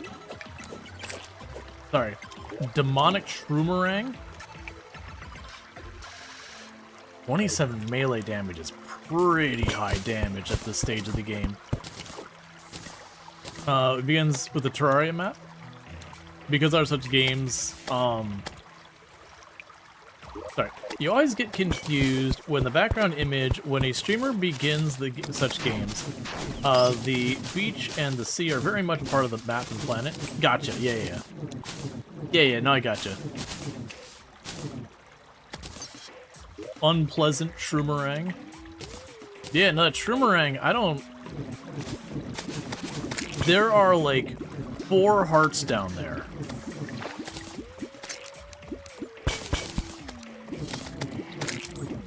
Oh good, a fairy has arrived to make sure I can find the heart.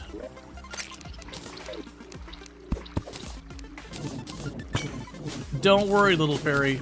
I think I can figure it out. Oh good, thank you, fairy. I couldn't, that heart was so hard to find.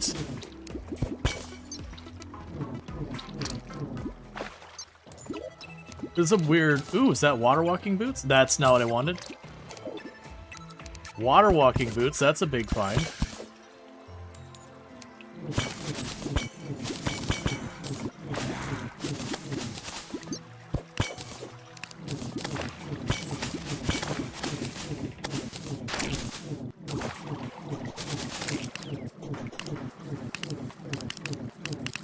We didn't sell the water walking boots, did we? No. They're down here. Okay, so my inventory is already full. I already have a ton of those. We need to get the seeds, though. So right now we will take a bunch of max health posted.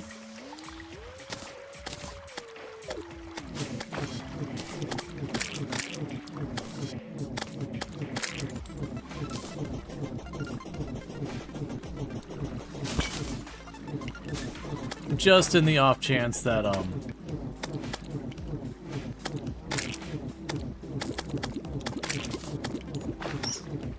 was gonna say, just in the off chance that I had any seeds land in my inventory. Oh, okay, we got our first grass seeds.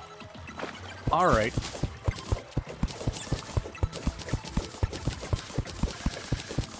So the catch with the grass is I want to say you can only get the grass by digging up chunks of the,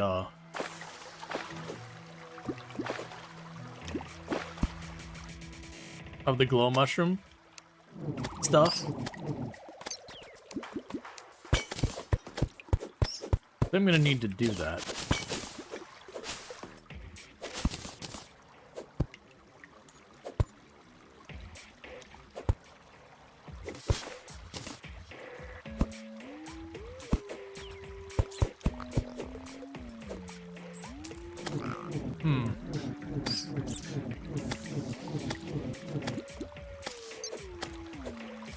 Well, that's fine.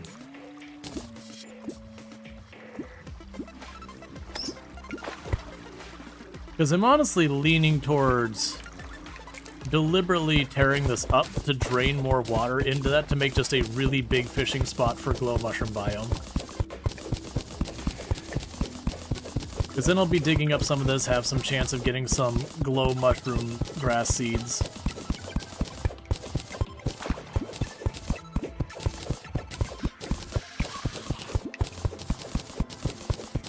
That is a perfect idea. I mean, it's like basically already a pool of water to begin with. I'm like, alright, I can just put more water in with the water.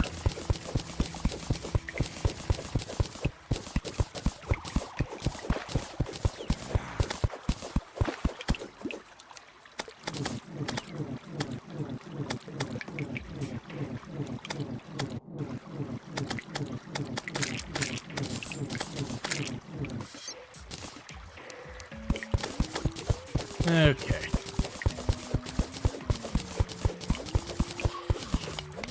You can pop over here and dump more water into it.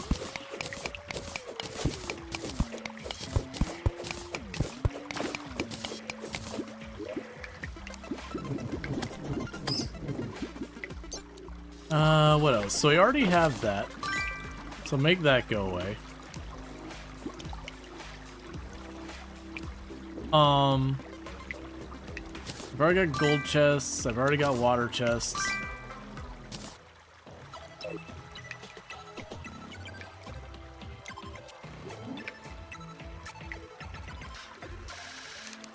Okay, we can let this water down there.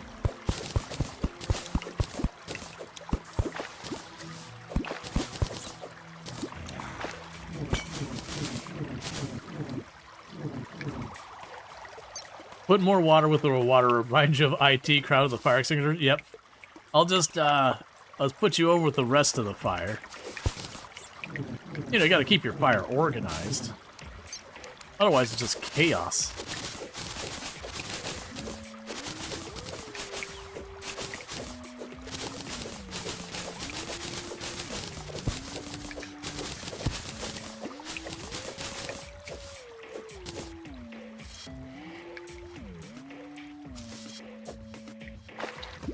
Nope, not even close.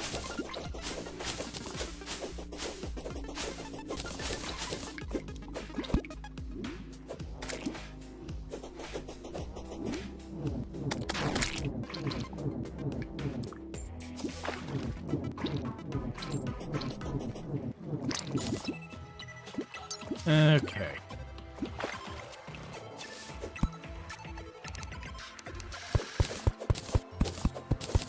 Now we'll try and get up here to these jars. Now I kind of regret exploring that earlier. I actually made the point earlier, it's like, oh, I don't really need much from the mud biome yet. I'll come back here later. Then just like 4 health containers, a water chest, a regular chest down there, all in one quick little area. And then on top of that, like we got this shroomerang thing, which I wasn't familiar with, that very genuinely looks like it's a really solid weapon. Like, I'm very heavily debating taking the wand and putting it away in favor of the shroomerang. Because of like 20-something damage. Let's try you, because this is the demonic was 27. Yeah.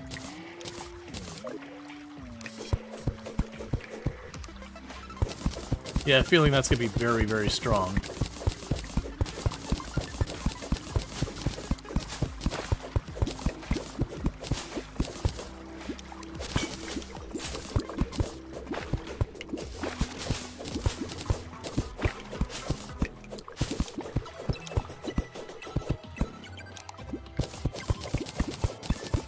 Boomerang versus the Destroyer of Worlds.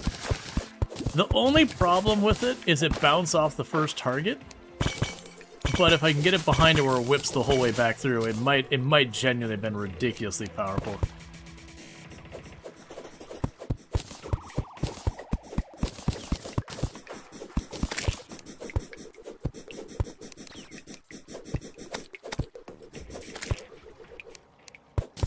Okay. Come on, give me...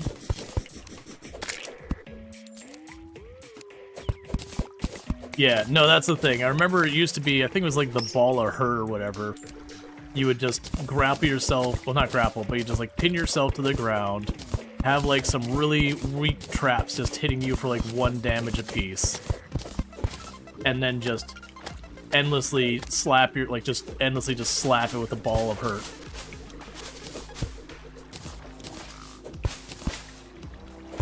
And the reason why I think it was the ball of hurt. The reason why the ball of hurt was so popular though is because it would like shoot out and like hit the entire length of it again and again and again. There's just so much damage.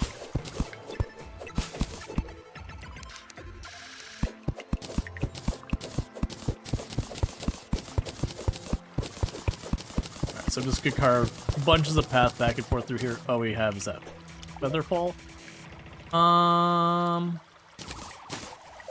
That's fine.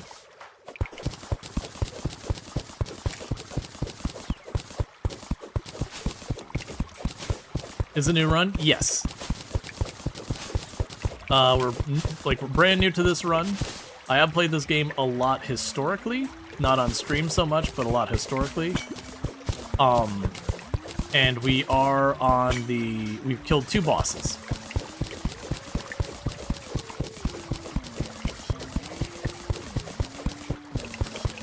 Does anyone remember, was it 3 or 5 of the seeds? I feel like it was 5 of the seeds, which doesn't fill me with joy.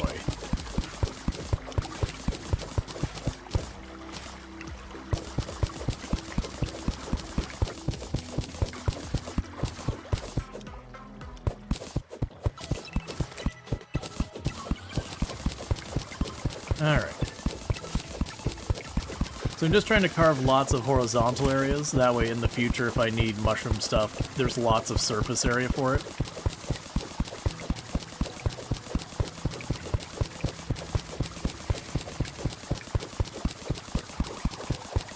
So one thing I'm going to also need to do is where I made that tunnel on the left. I'm going to need to square that off a little bit more. And the reason I need to square it off a little bit more is just the fact that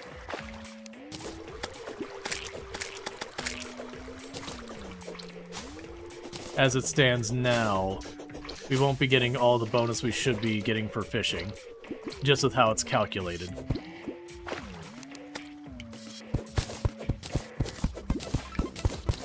And it doesn't have to be square to get, like, the best numbers, but if you have, like, little tunnels that stick out, those tunnels won't really be counted towards it.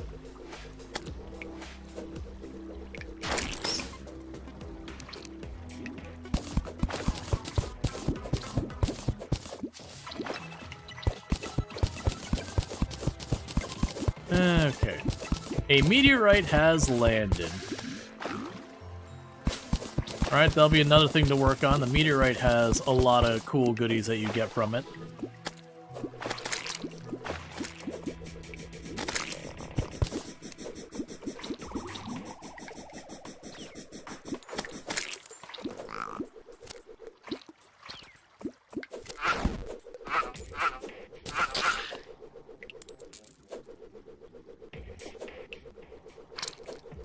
Okay. All that meteorite gear? Alright, inventory is again a problem. We'll delete the gel. Get the yo-yo I probably will never use.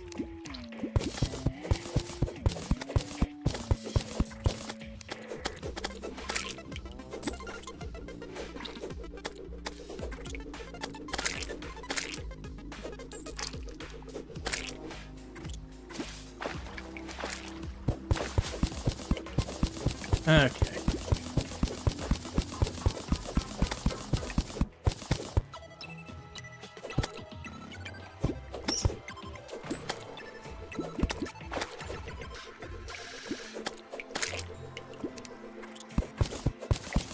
All right.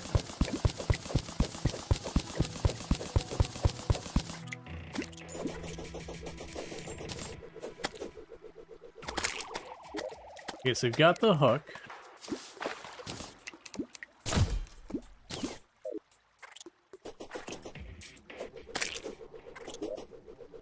What did we just grab? Grab the bombs. There we go.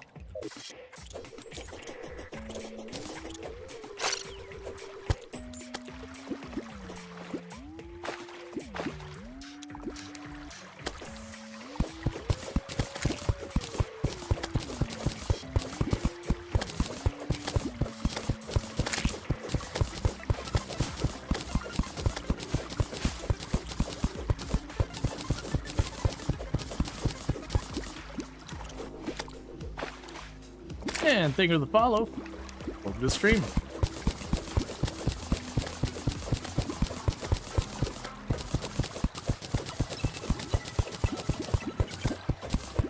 I mean, unfortunately, I've not seen another mushroom grass seed at all so far. Which I do remember mushroom grass seeds weren't super easy to get a hold of.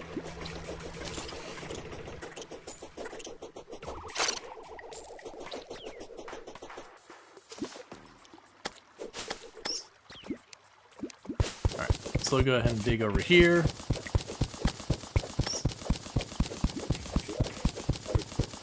And pretty soon I need to probably head back to where we were.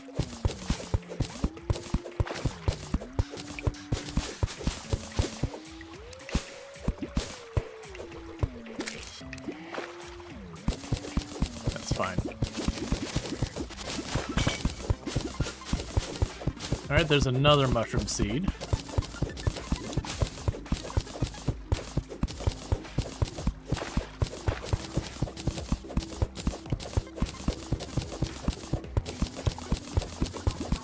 Alright, let's go ahead and rush down here.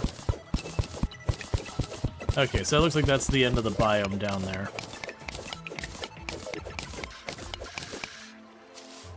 Let's not sweat that too much.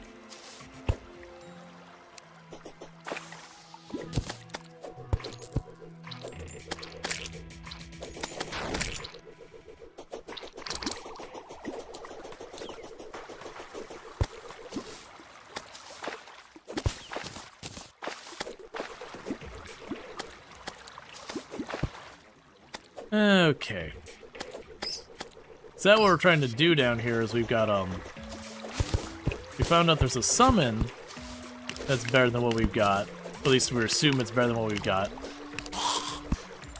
But it requires mushroom seed, or mushroom grass seeds as one of its materials.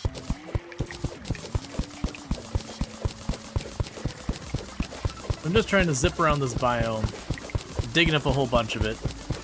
Trying to get those seeds, because I think it's when you remove mushroom grass from a tile you have a chance of getting a seed, if I recall. That's not a particularly good one. Similar to like jungle seeds are kind of the same thing, that the jungle grass seeds have a pretty awful drop rate.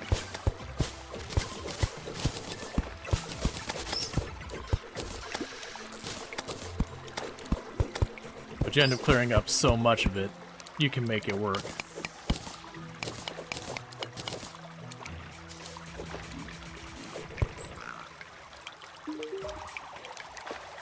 Oh, hey.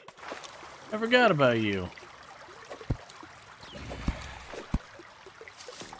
The, what was it? Dungeon Defenders content character.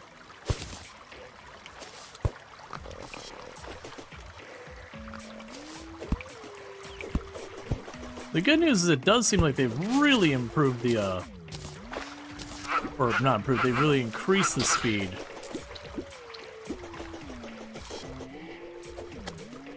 of a lot of these things appearing. Let's see. Take the stone. Take the silt. I'm not gonna use that statue.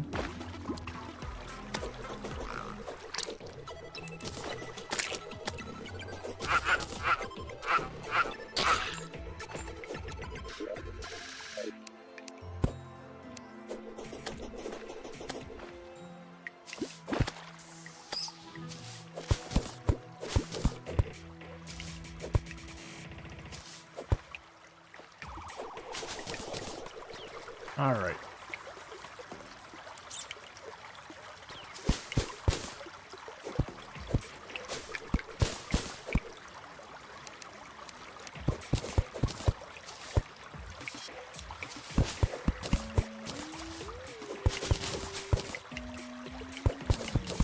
Okay.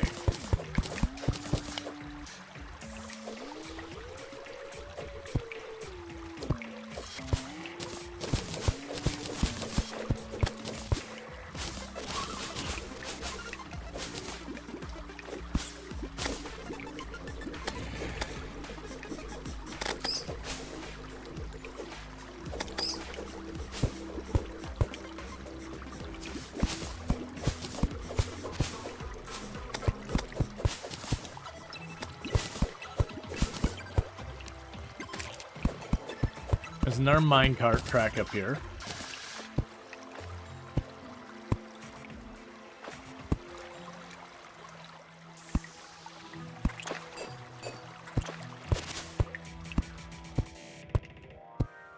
It needs to be explored, but I'm just going to quickly drop this off. So I can find our way back here in the future.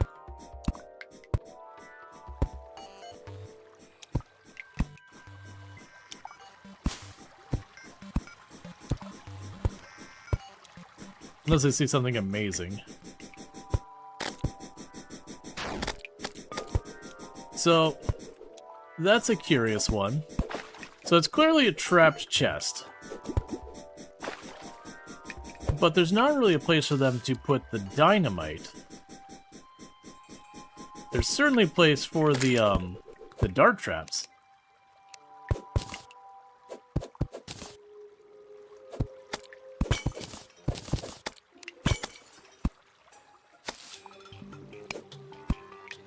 And there's a boulder here too.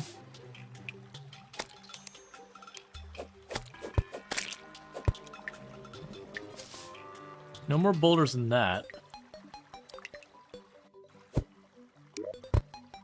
There was a second one there, but that's fine. Alright, so loot what we can. Honestly, a little bit of tin ore.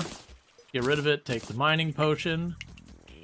Let's see. A little bit of gel. Give me this.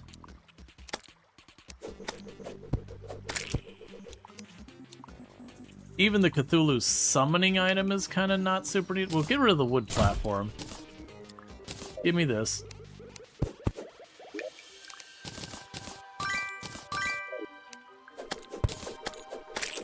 Alright.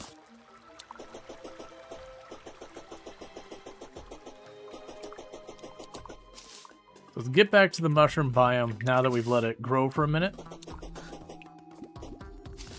And see if we can't get any more seeds.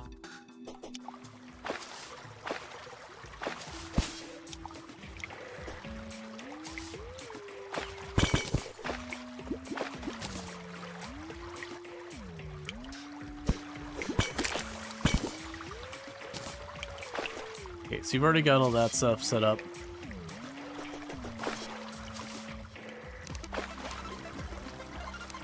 Go ahead and mine straight down here, drop more water down below.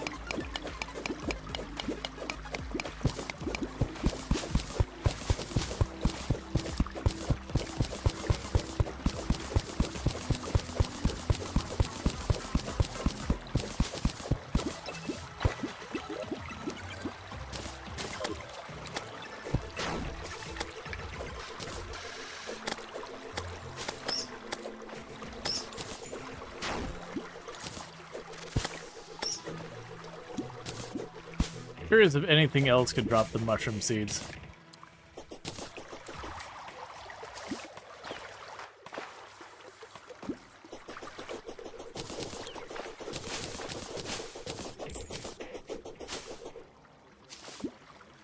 All right.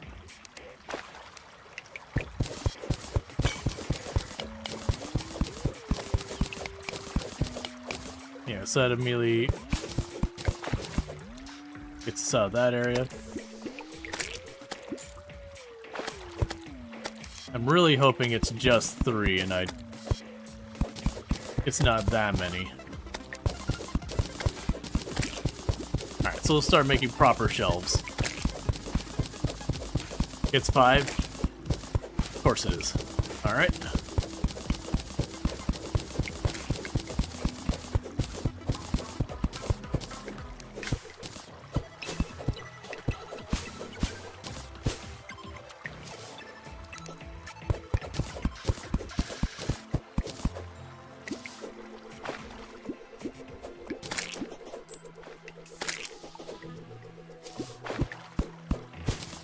What I could probably do to help this is, for right now, grab the mud blocks.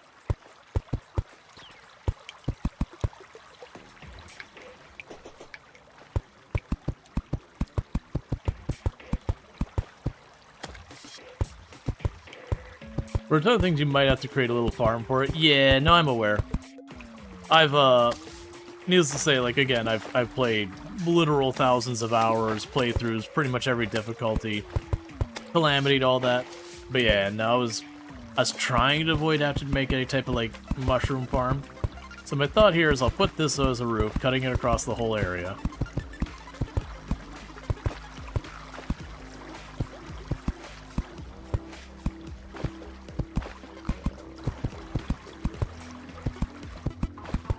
No, connect it up to more of the mud grass over on this side.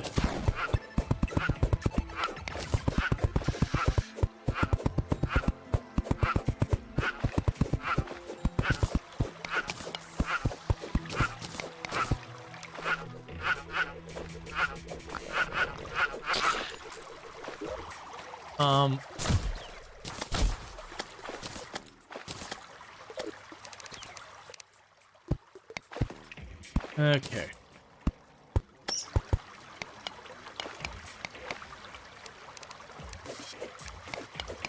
Now let's carve our way straight on over.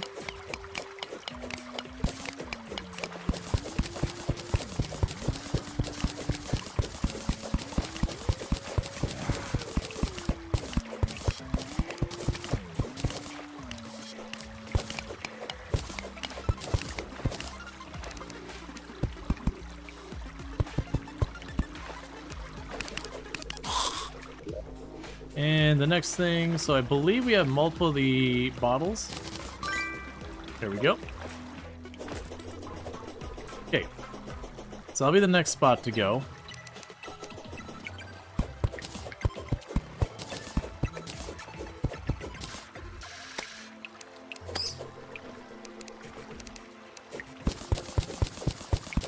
And we can just zip on over here. And make another shelf. You know, probably end up doing is cutting a big spot through the middle eventually. But the idea is just have a really long area that the grass can keep growing on.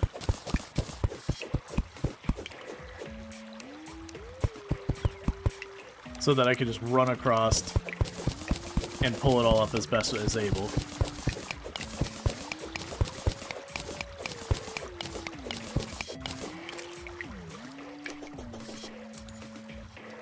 Alright. Let's go all the way to the end here.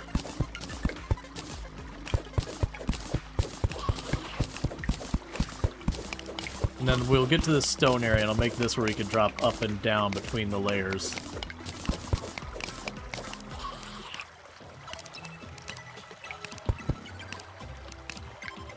Because you only need one block of the mushroom grass, and it will eventually cover the whole thing. I'll make one more shelf here real quick.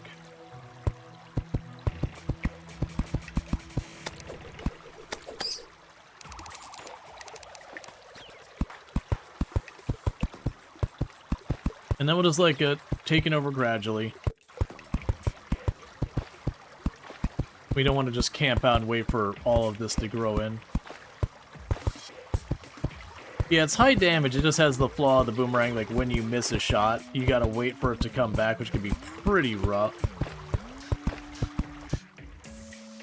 But it's definitely got damage. No doubt about that part of it.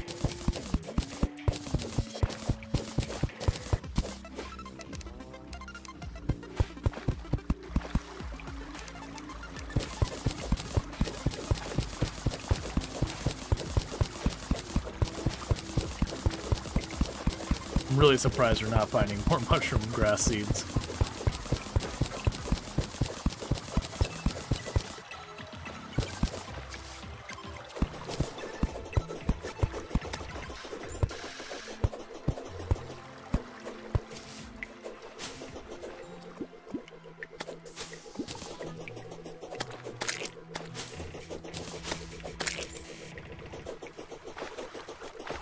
Okay.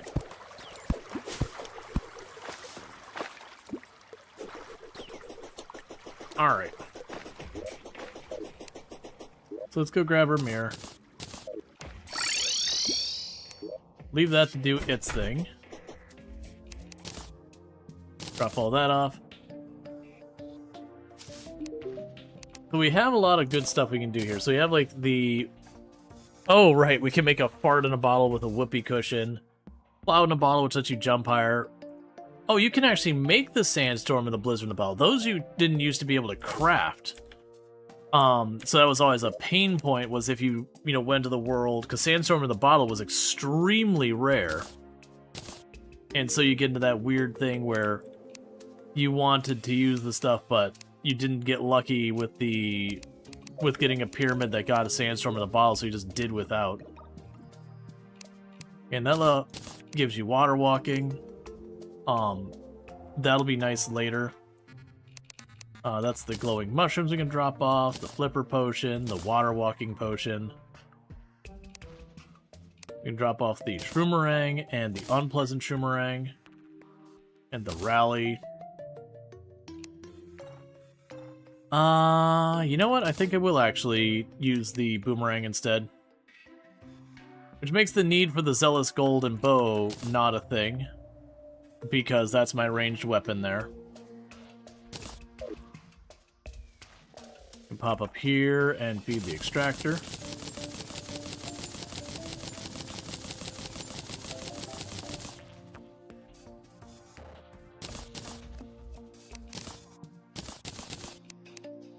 Okay, so I don't already have any shroom seeds lying around that I've just forgotten. Yeah, so you got the mushroom staff. Yeah, so it is 5. So we have the mushrooms themselves. We just don't have the staff. Oh, I also wanted to check the hook. Is just for the grappling hook, so get that out of here.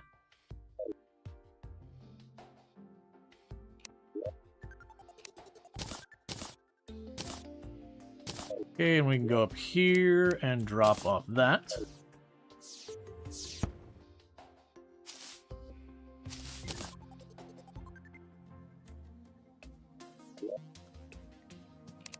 Stack that away. So the rope has become way less important for us now. Between double jump and all that, we're probably not going to use the rope very much. But up until that point, the rope was a big deal.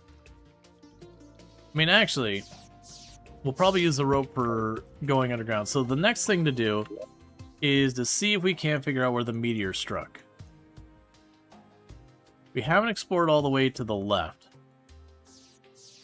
But sometimes you just spot on your map and just kind of see like there being like a divot in the ground. Yeah, alright.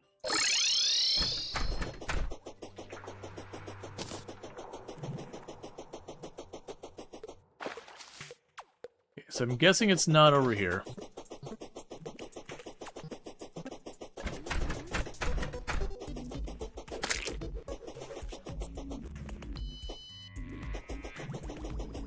I don't remember if you have to actually get close to it or not for the map update. I don't think you do. But like literally we can just run a... That looks like it could be it.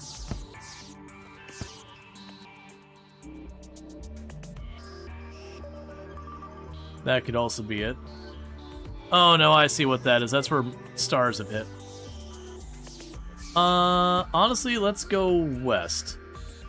Because we don't see it, not obviously, and we have between east and west. We can go west, and then when we get to the snow biome, if we haven't run into it yet, I could try tossing down a quick little house. Like, we won't worry about waiting for people to get there. We can toss down a quick little house for that.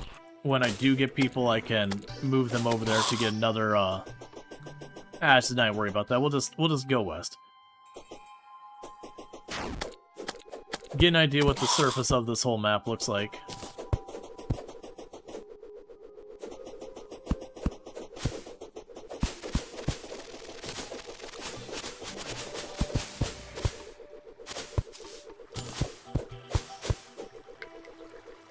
Poor gnome who tried to attack me became stone.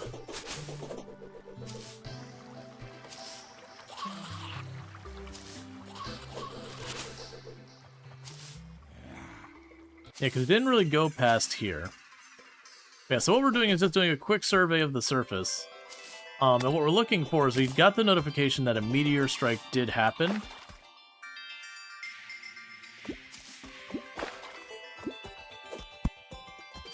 Yeah, the sky lanterns are cool, the aurora borealis is cool.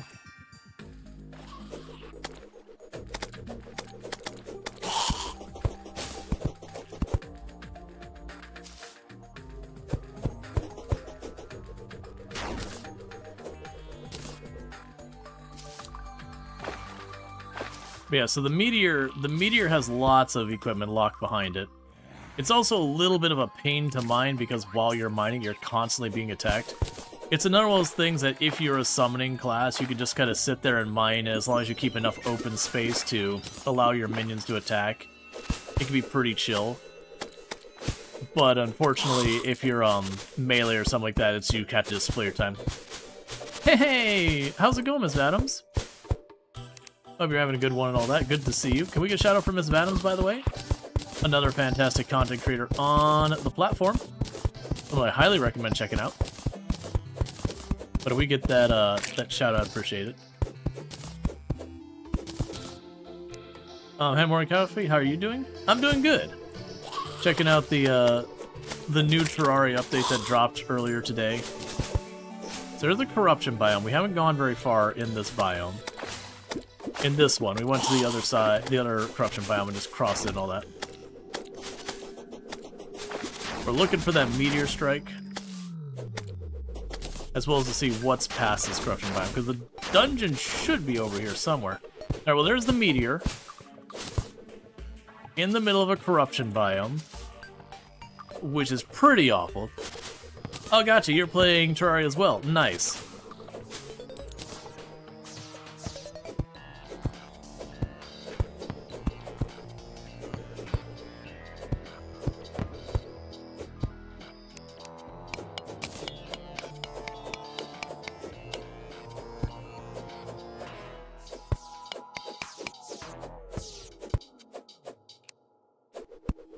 Let's see, first meteor you ever saw, I was well into hard mode, and it sucked because the gear looked good. Yeah, no, it used to be, that was what your strategies for getting, like, your end game, or not end game stuff. That's the problem with the meteor. So I've got 3 of those grapples.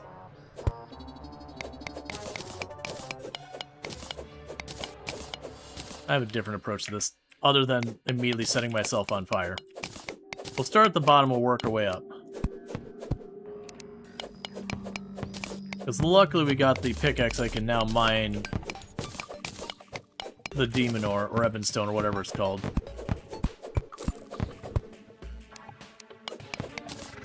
What the heck was in my slot 2 that now I have a star there? What was in slot 2? Because slot 1...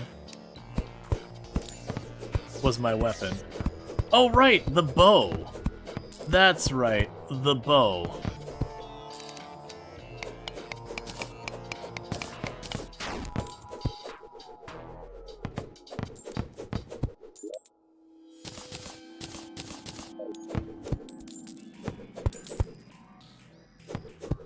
So I need to open the space more.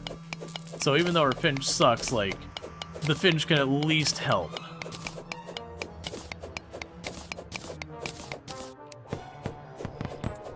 Kind of step 1, just open this as much as possible.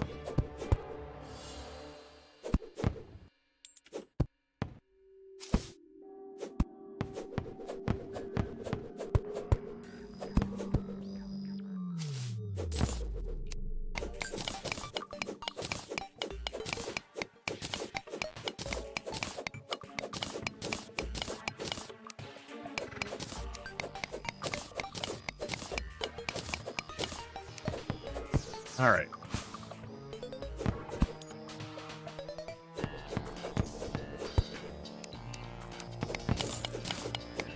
The shark guy is cute. Yeah, no, I've got a couple of them.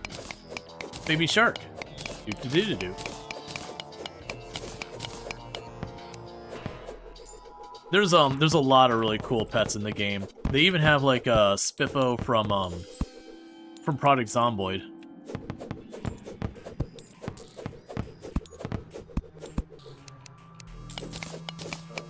Ow.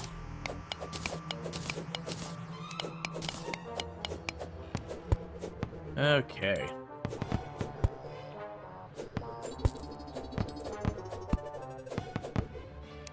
Let's take a minute and get this all going.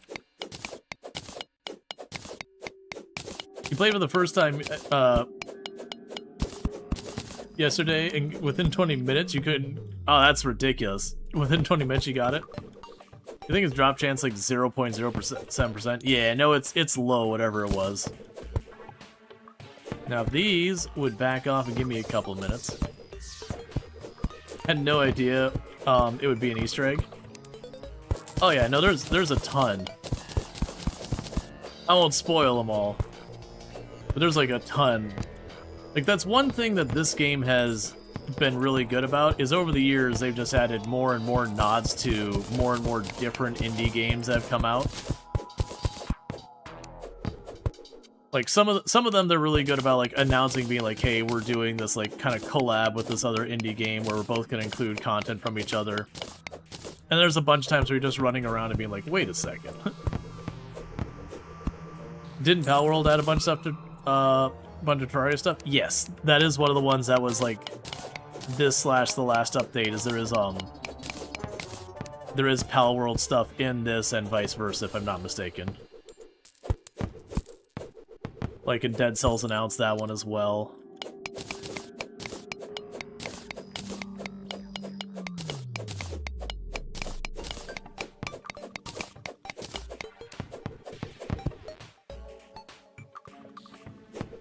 So when they come from below, there's kind of the worst for this. Later on, we'll get summons that can go through terrain really well. And then all these kind of like BS enemies that hang out on the walls and all that. The summon will just go in there and go get it. It wouldn't be so bad, but the actual, like, eye things there don't really drop much.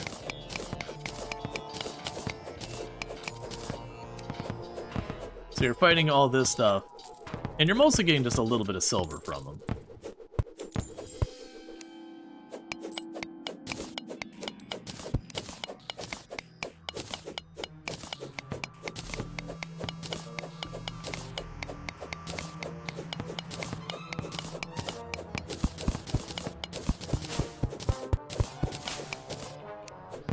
And that's because where the meteor hits, where that meteor ore is technically its own, like, special biome. It's like a sub-biome or whatever.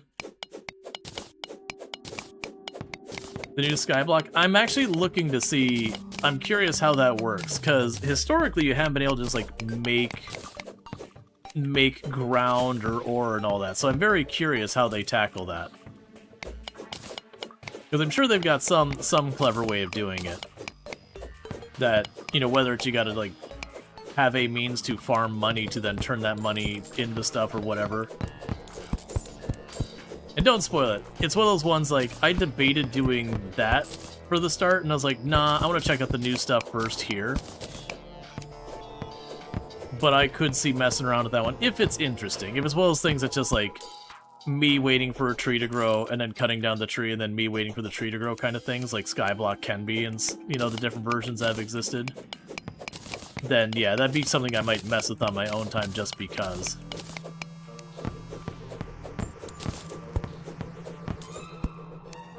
Because you need a way to get pretty much all the blocks. You know, if you're to be able to, like, complete it kind of thing.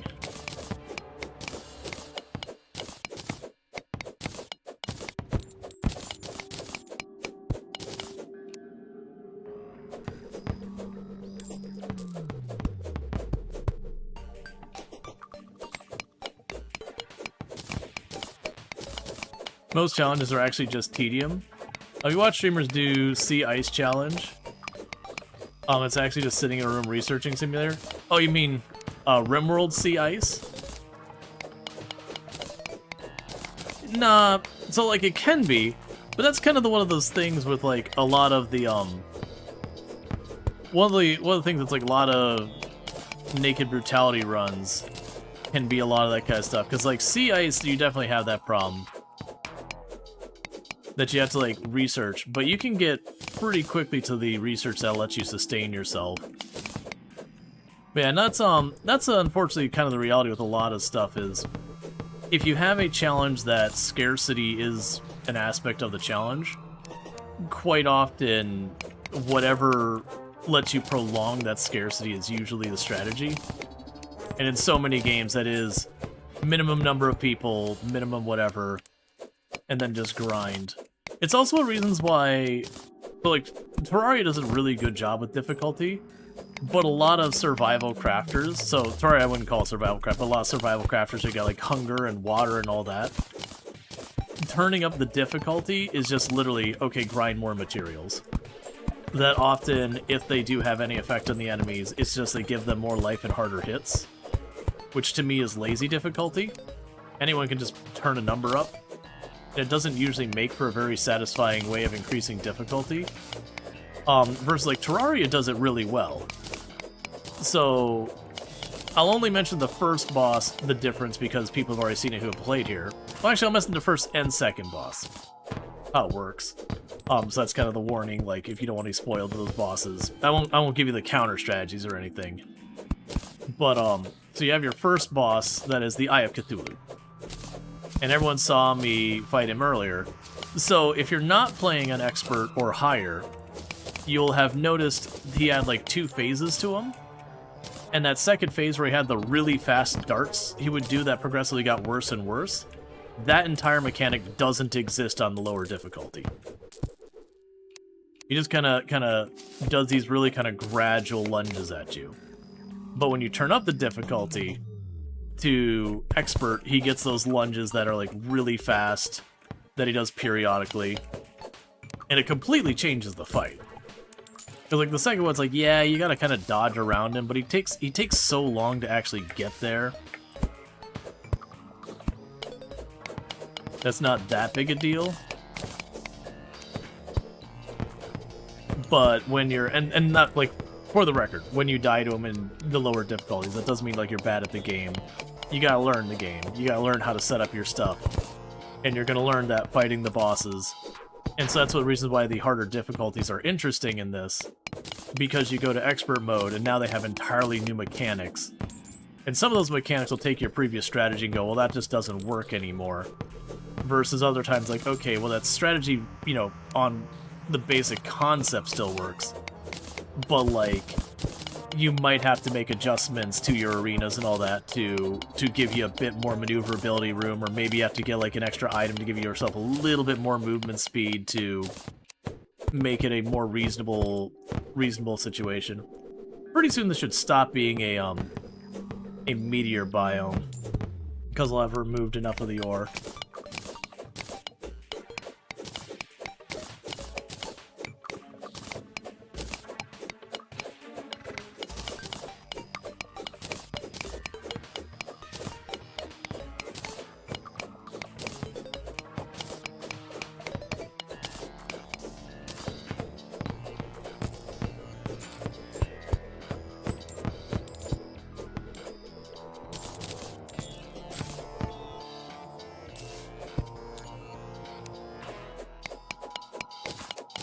Trying to go fast so we don't just melt to the meteorite.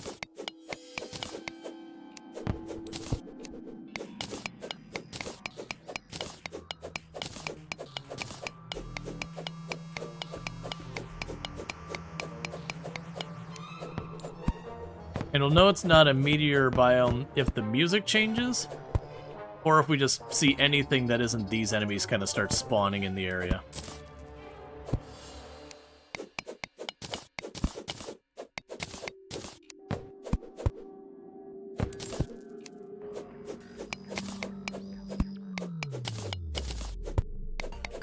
Yep, so it's no longer a meteor biome.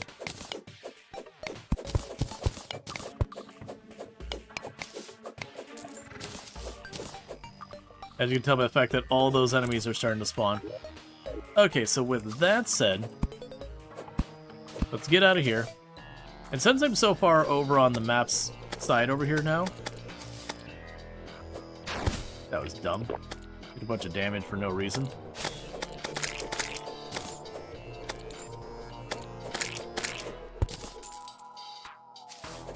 Because we haven't fully explored this side. I'd like to get a feel for if we have either a cold or a desert biome over here. Because we're going to have the dungeon over here somewhere. And if there's a cold or a desert biome, we can put our next location for the pylon over there. If it's just grass and then the ocean, then that'd be a bit of a pain. Oh, this is different. There's a completely different entrance here. Looks like there is a desert biome potentially over there. So that's kind of cool that we got a new entrance down there.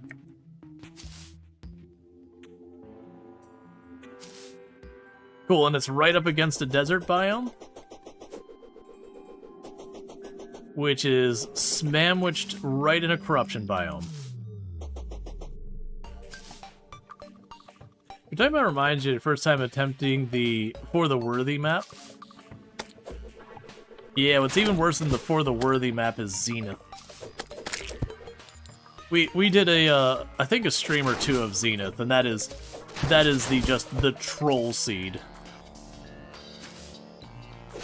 In every possible way. And for those who don't know what the Zenith map is, if when you start your world, it used to be kind of hidden, you just had to know the seed names.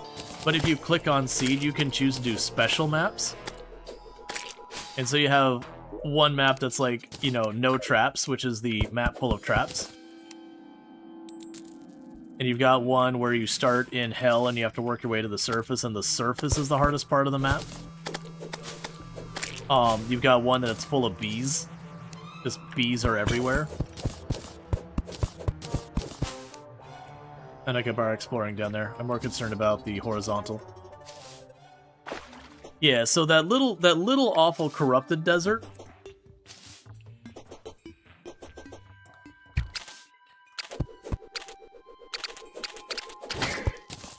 The little awful corrupted desert is probably where I'm going to put the desert place. Yeah, because we look at the map here. So the dungeon's there, which stands out really well. So I think we'll put like a house right here.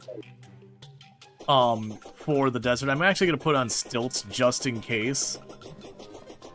I won't spoil the rite of passage that is the dungeon. And please in chat, don't spoil the rite of passage that is the dungeon. Because it's one of those... How do I want to phrase it? It's just one of those rites of passage that, for anyone new to the game, has to discover.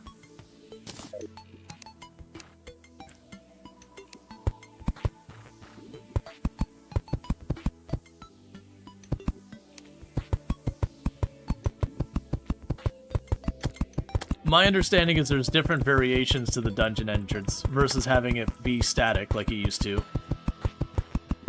Which I think is good, because it makes different. Like, I actually really like that one. Part of me was low-key like, oh, could I do any of the boss fights over there? And then I was kind of like, you know, not really. The several boss fights that can be done in the dungeon area reasonably, none of them would be really amenable to a small enclosed space. I'm just chucking all of that in. Oh, there's a pufferfish? Okay. Oh, and we'll go ahead and put the corrupt torches down there. So what we're looking for down here is underwater chests. I think this is the first time I might have an ocean that doesn't have a single underwater chest in it.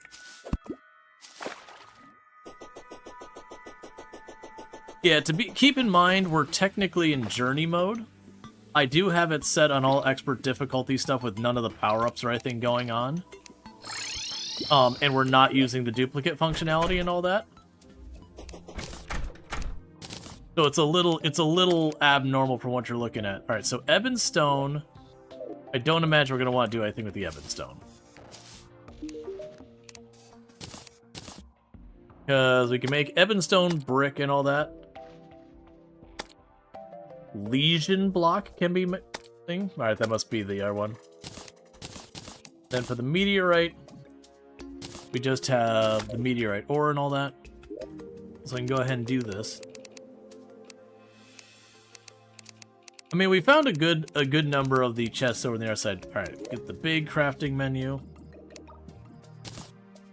There's a single unit of tungsten. There's some gold. There's more silver. There's platinum. And 77 meteorite. Okay, we can put those away. Not you. Do we have anything new that we can make? Oh, right! The Star Crash summoning item. Where... Oh, no, the stuff... Right. Meteorites fall on primed enemies hit by summons. So, we got all that. The drill thing, Meteor Staff is like super late game stuff. The Space Gun is super late game stuff. Yeah, and this is magic equipment. So we wanted to get the summoning thing with the mushroom. Yeah, no, that's the thing. Terraria's been pretty good about, if there's a mod that people are just, like, pretty commonly using, that they will incorporate. And a lot of times they'll even reference it or give a nod to the devs of it or whatever. They're pretty good about, you know, making sure, you know, if something's popular enough that they're like, we think this is a good addition to the game, that they just make it an addition to the game.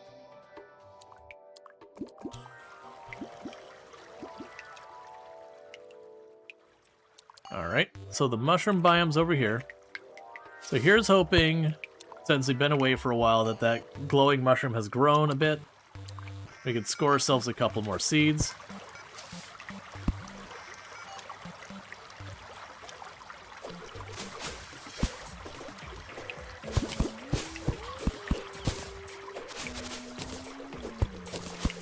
Because also the drooping mushrooms from the ceiling weren't a thing before, since I remember at least, weren't that much of a thing. Okay, so we do actually get the mushroom seeds from the mushrooms themselves, which is kind of what I was hoping.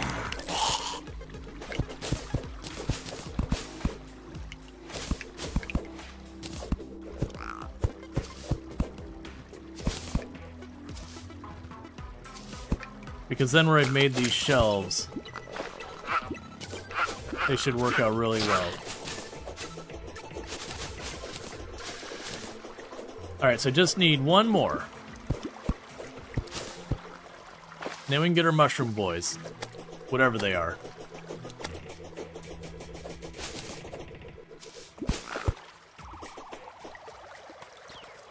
So needless to say, the shelves haven't quite grown in yet, but that's okay.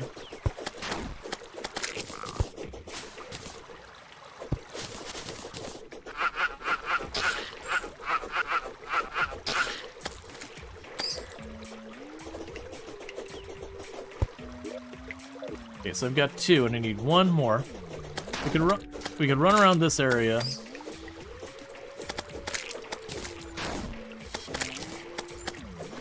Just look where we have all these little areas that's it. Got what we needed. Alright. So we should be able to go up here and make some pretty cool stuff. So first thing I want to do is I want to make, so you're 17, okay, so the meteor one is better. So there's our mushroom staff. So we're going to go ahead and take you and put you up there. And the finch, oh, we've already done that with the finch. So the finch is getting retired. Because I can't imagine this being much worse than that.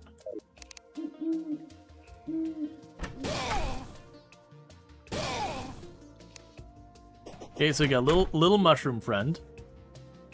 What were we looking at? It was, we needed, it was cloth. Oh, we needed, obsidian. That's right, we need obsidian for the summoner armor. I do think I am going to make the whip.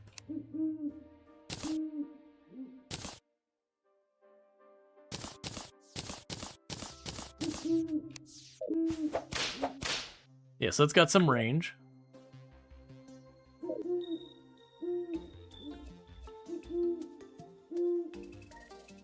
We could also go into this box and grab that rope.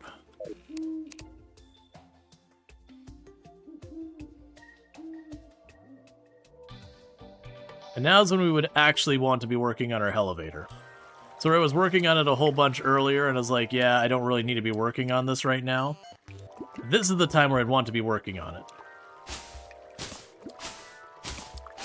That's moderately convenient having the spider biome go directly through our elevator.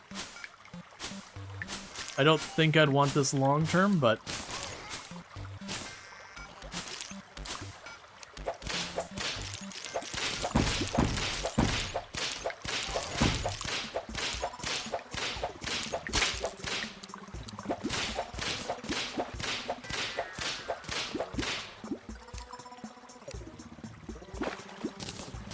Okay. So I could do here, we're gonna need to go over to about this far, dig down a little ways,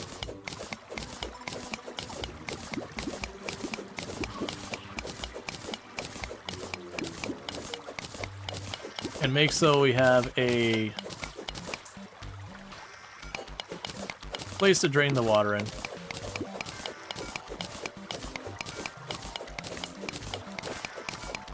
All right.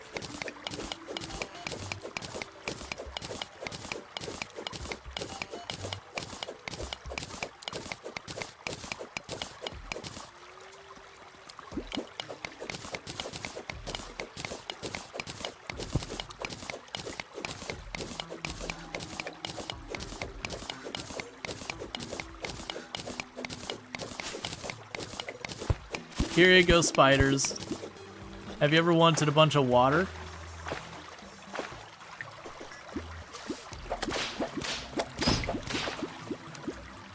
I wonder how well that scales when you've got a bunch of minions, because it seems to be like just an on chance when you hit an enemy with the whip and the summons hit, that it does like the little explosion of the stars. So I assume if you had a bunch of weak summons, it would just kind of be this chain reaction going on. Because they've had items like that before that you could abuse pretty heavily. Alright, so what we want to do is we want to keep mining down this way until we hit the magma layer.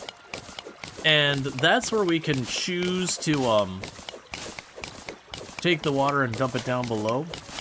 I'm vaguely remembering there was a way to make an infinite water bucket, or you had to buy it. I think that was later you get it.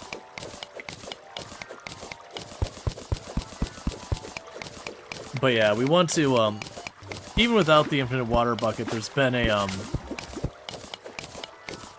a way to effectively get infinite water for ages. Just because, you know, the game under the hood uses the, comes from fishing? Gotcha. Just because over the years, like, the game uses floating point numbers behind the scene like most games do. Or a lot of games do should say.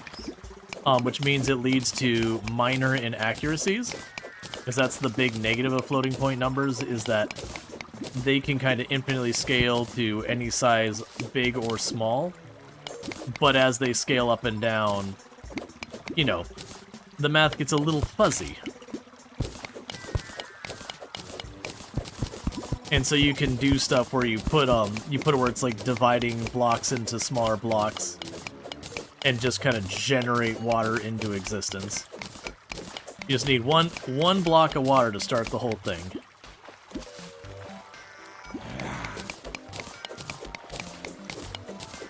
And I remember with a couple of my friends playing, we wanted to make like a really big, I can't remember, it's like a fishing area or whatever, but like a really big area for water. And I set it up so instead of me using the bucket to cycle it, I had a water pump cycling it, so that the water pump was taking advantage of the same phenomena where the math would get wrong and it would just create new water. Only I automated it using a 1-second timer and a pump. And it was a server that runs overnight. Or like ran even when people aren't on. We came back to our map being more of an ocean than a forest when we came back. Like the whole map was underwater a good ways, because the fishing area was raised up out of the ground, and that was a mistake. because there was really no fixing it cleanly. We ended up in a couple of places that were lower than the others. We ended up digging a tunnel down to hell and just letting the water dump into hell, because in this game, water in hell evaporates. And so it's just letting it slowly drain into the bottom of the map.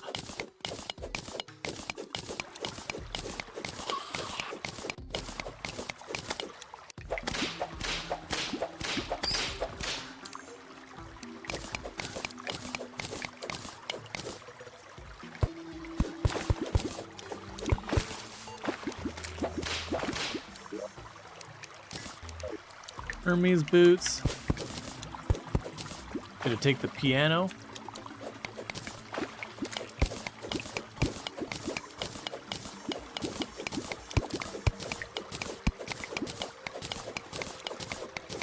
Alright. And one nice thing about keeping all these pools of water right next to where I'm mining is it is just kind of one of those things that by having it next to where I'm mining, if we go to make obsidian by, like, if I have a pool of lava beneath me, and I need to get rid of it, I can just go up a little ways, find one of these pools that isn't big enough to be worth, like, keeping for fishing or whatever, and just pop it and let it dump into the lava, so it turns into obsidian, and then I can mine it up. And there's a bunch of different strategies that people have for this. Some people do, like, an airlock thing, where they go down, they kind of, like, pop up and then go back under. That way, you know, they have, like, the airlock for the water above, and they can just drop down to the water, you know, jump through the little airlock, and then continue on their way. That's not bad when you're, like, in the middle of working on things, and you just don't want to have to do these little reservoirs like I'm doing.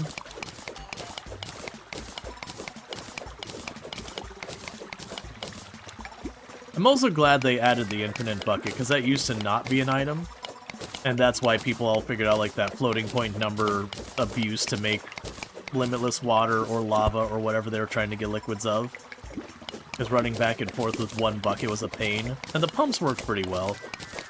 But trying to run the wire to, you know, pump water all the way from, like, the ocean to, you know, where you wanted your water, or, like, big lakes could get really tedious.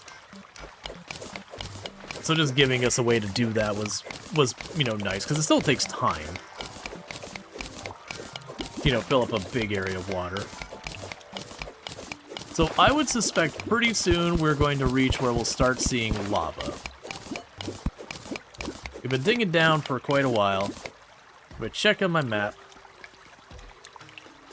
Yeah, well, I mean, a little longer. We're definitely cavern layer.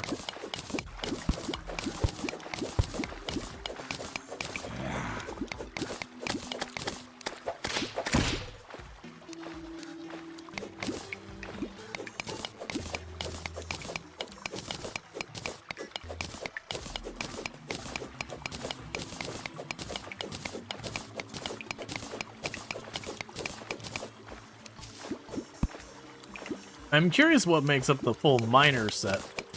Are you playing a large map? Yeah, no, generally I do. I found in the few times I haven't done a large map in the past, I've ended up regretting it because, like, some of the things that'll get generated in your world don't get generated in quite right. Like, you'll have, you know, you'll get lucky and get a pyramid, and the pyramid will kind of be all broken because it's too close to some other things that got loaded in.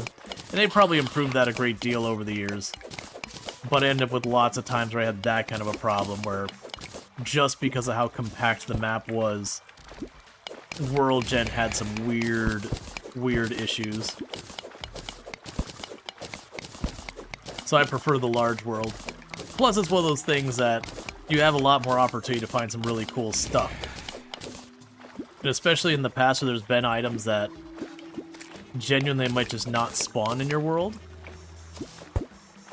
because of, like, stuff going on again, like the sandstorm in a bottle. So having a large world gave you better chances of getting those things. Because nowadays we can just make it, we can just craft it. But in the past, it was a looted only item. So if you went and you got into your world and there was just no pyramid, you had a 0% chance of ever getting that item.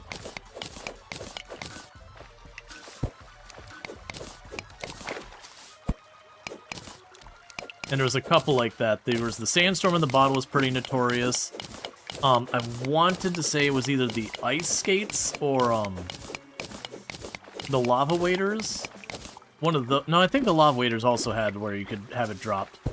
There was one of those that could be a problem, and it's like your odds of getting are relatively fine, but it was something that was plausible to not have spawn in your world at all.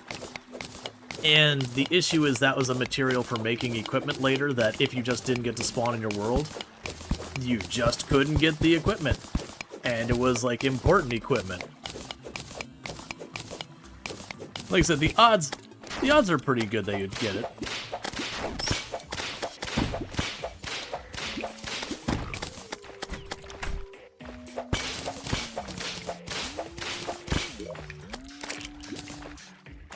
Alright, we got our hurtful mace.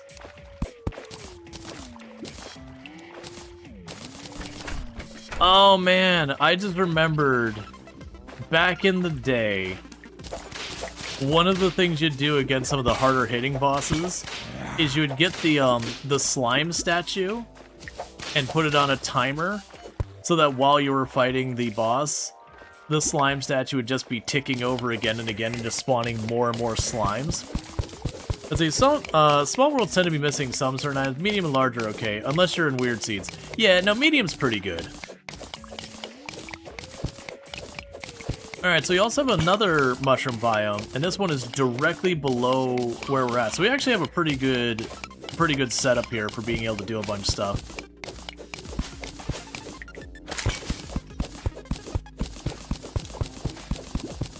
That very genuinely, without moving left or right, we got a spider biome, we've got a mushroom biome. I think there was a granite biome. Granted, the granite biome historically has been...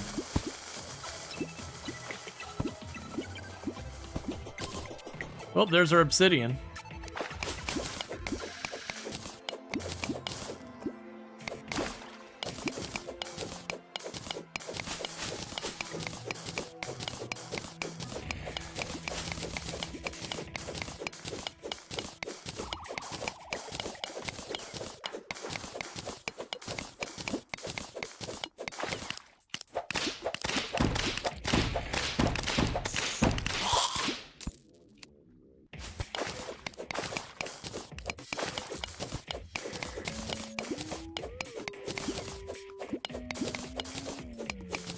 Okay.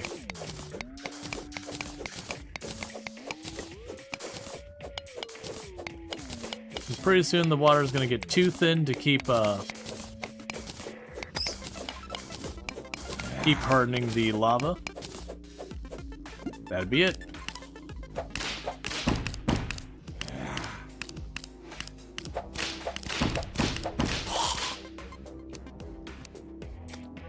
We'll go over here.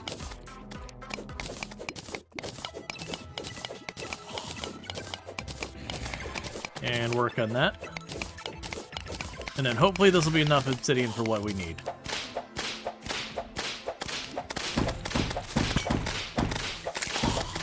Yeah, it seems like the mushroom guy does some pretty good damage. I'm imagining once we get this summoning equipment and actually have a summoner set, where we boost his damage and all that, we'll finally be able to like actually do proper damage with a summon, and then we'll also be able to get a little group of mushroom boys.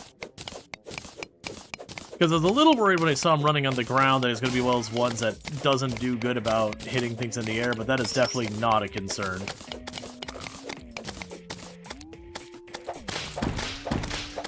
A legendary Bat.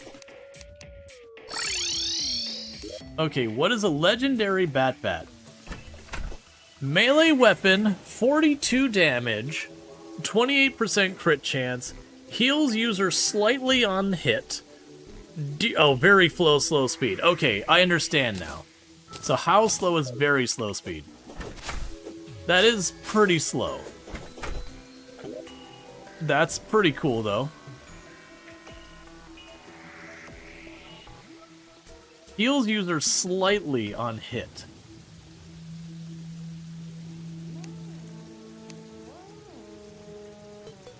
I'm gonna keep that in the piggy bank for now.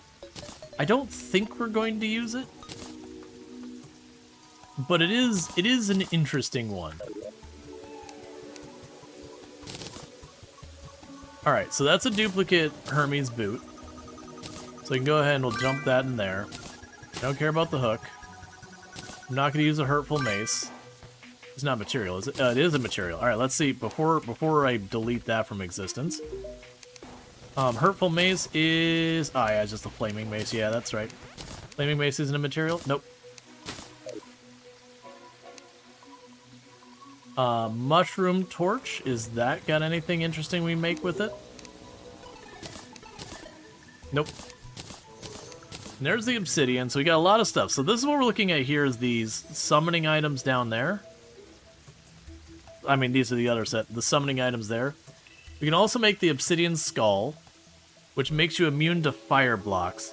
And we'll also need it for the hellstone. So these are what we're going to use it for most of, just like these hellstone. There's going to be a lot of stuff hellstone we want.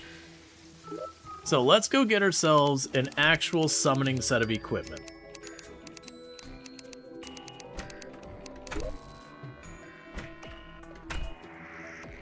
I say, trying to figure out where that is. Oh, is this the one that's going to require a demonic altar?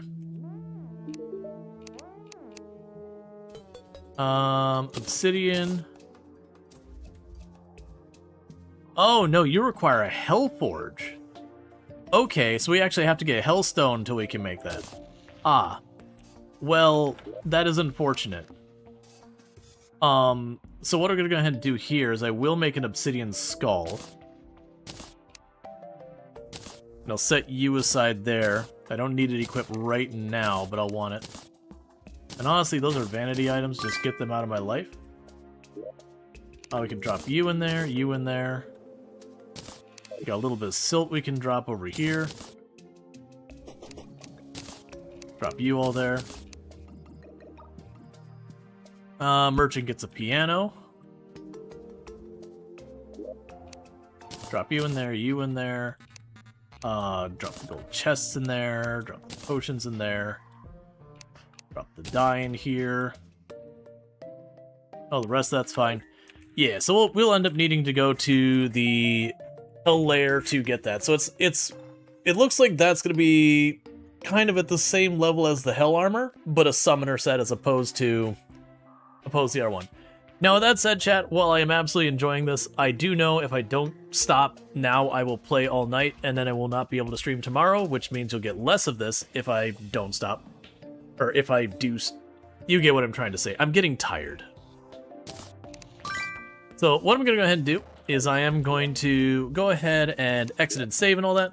But I hope you've all enjoyed this. If you have enjoyed watching me play Terraria and all that stuff, and you have enjoyed the content here, don't forget to drop a follow. That way you can find your way here back in the future.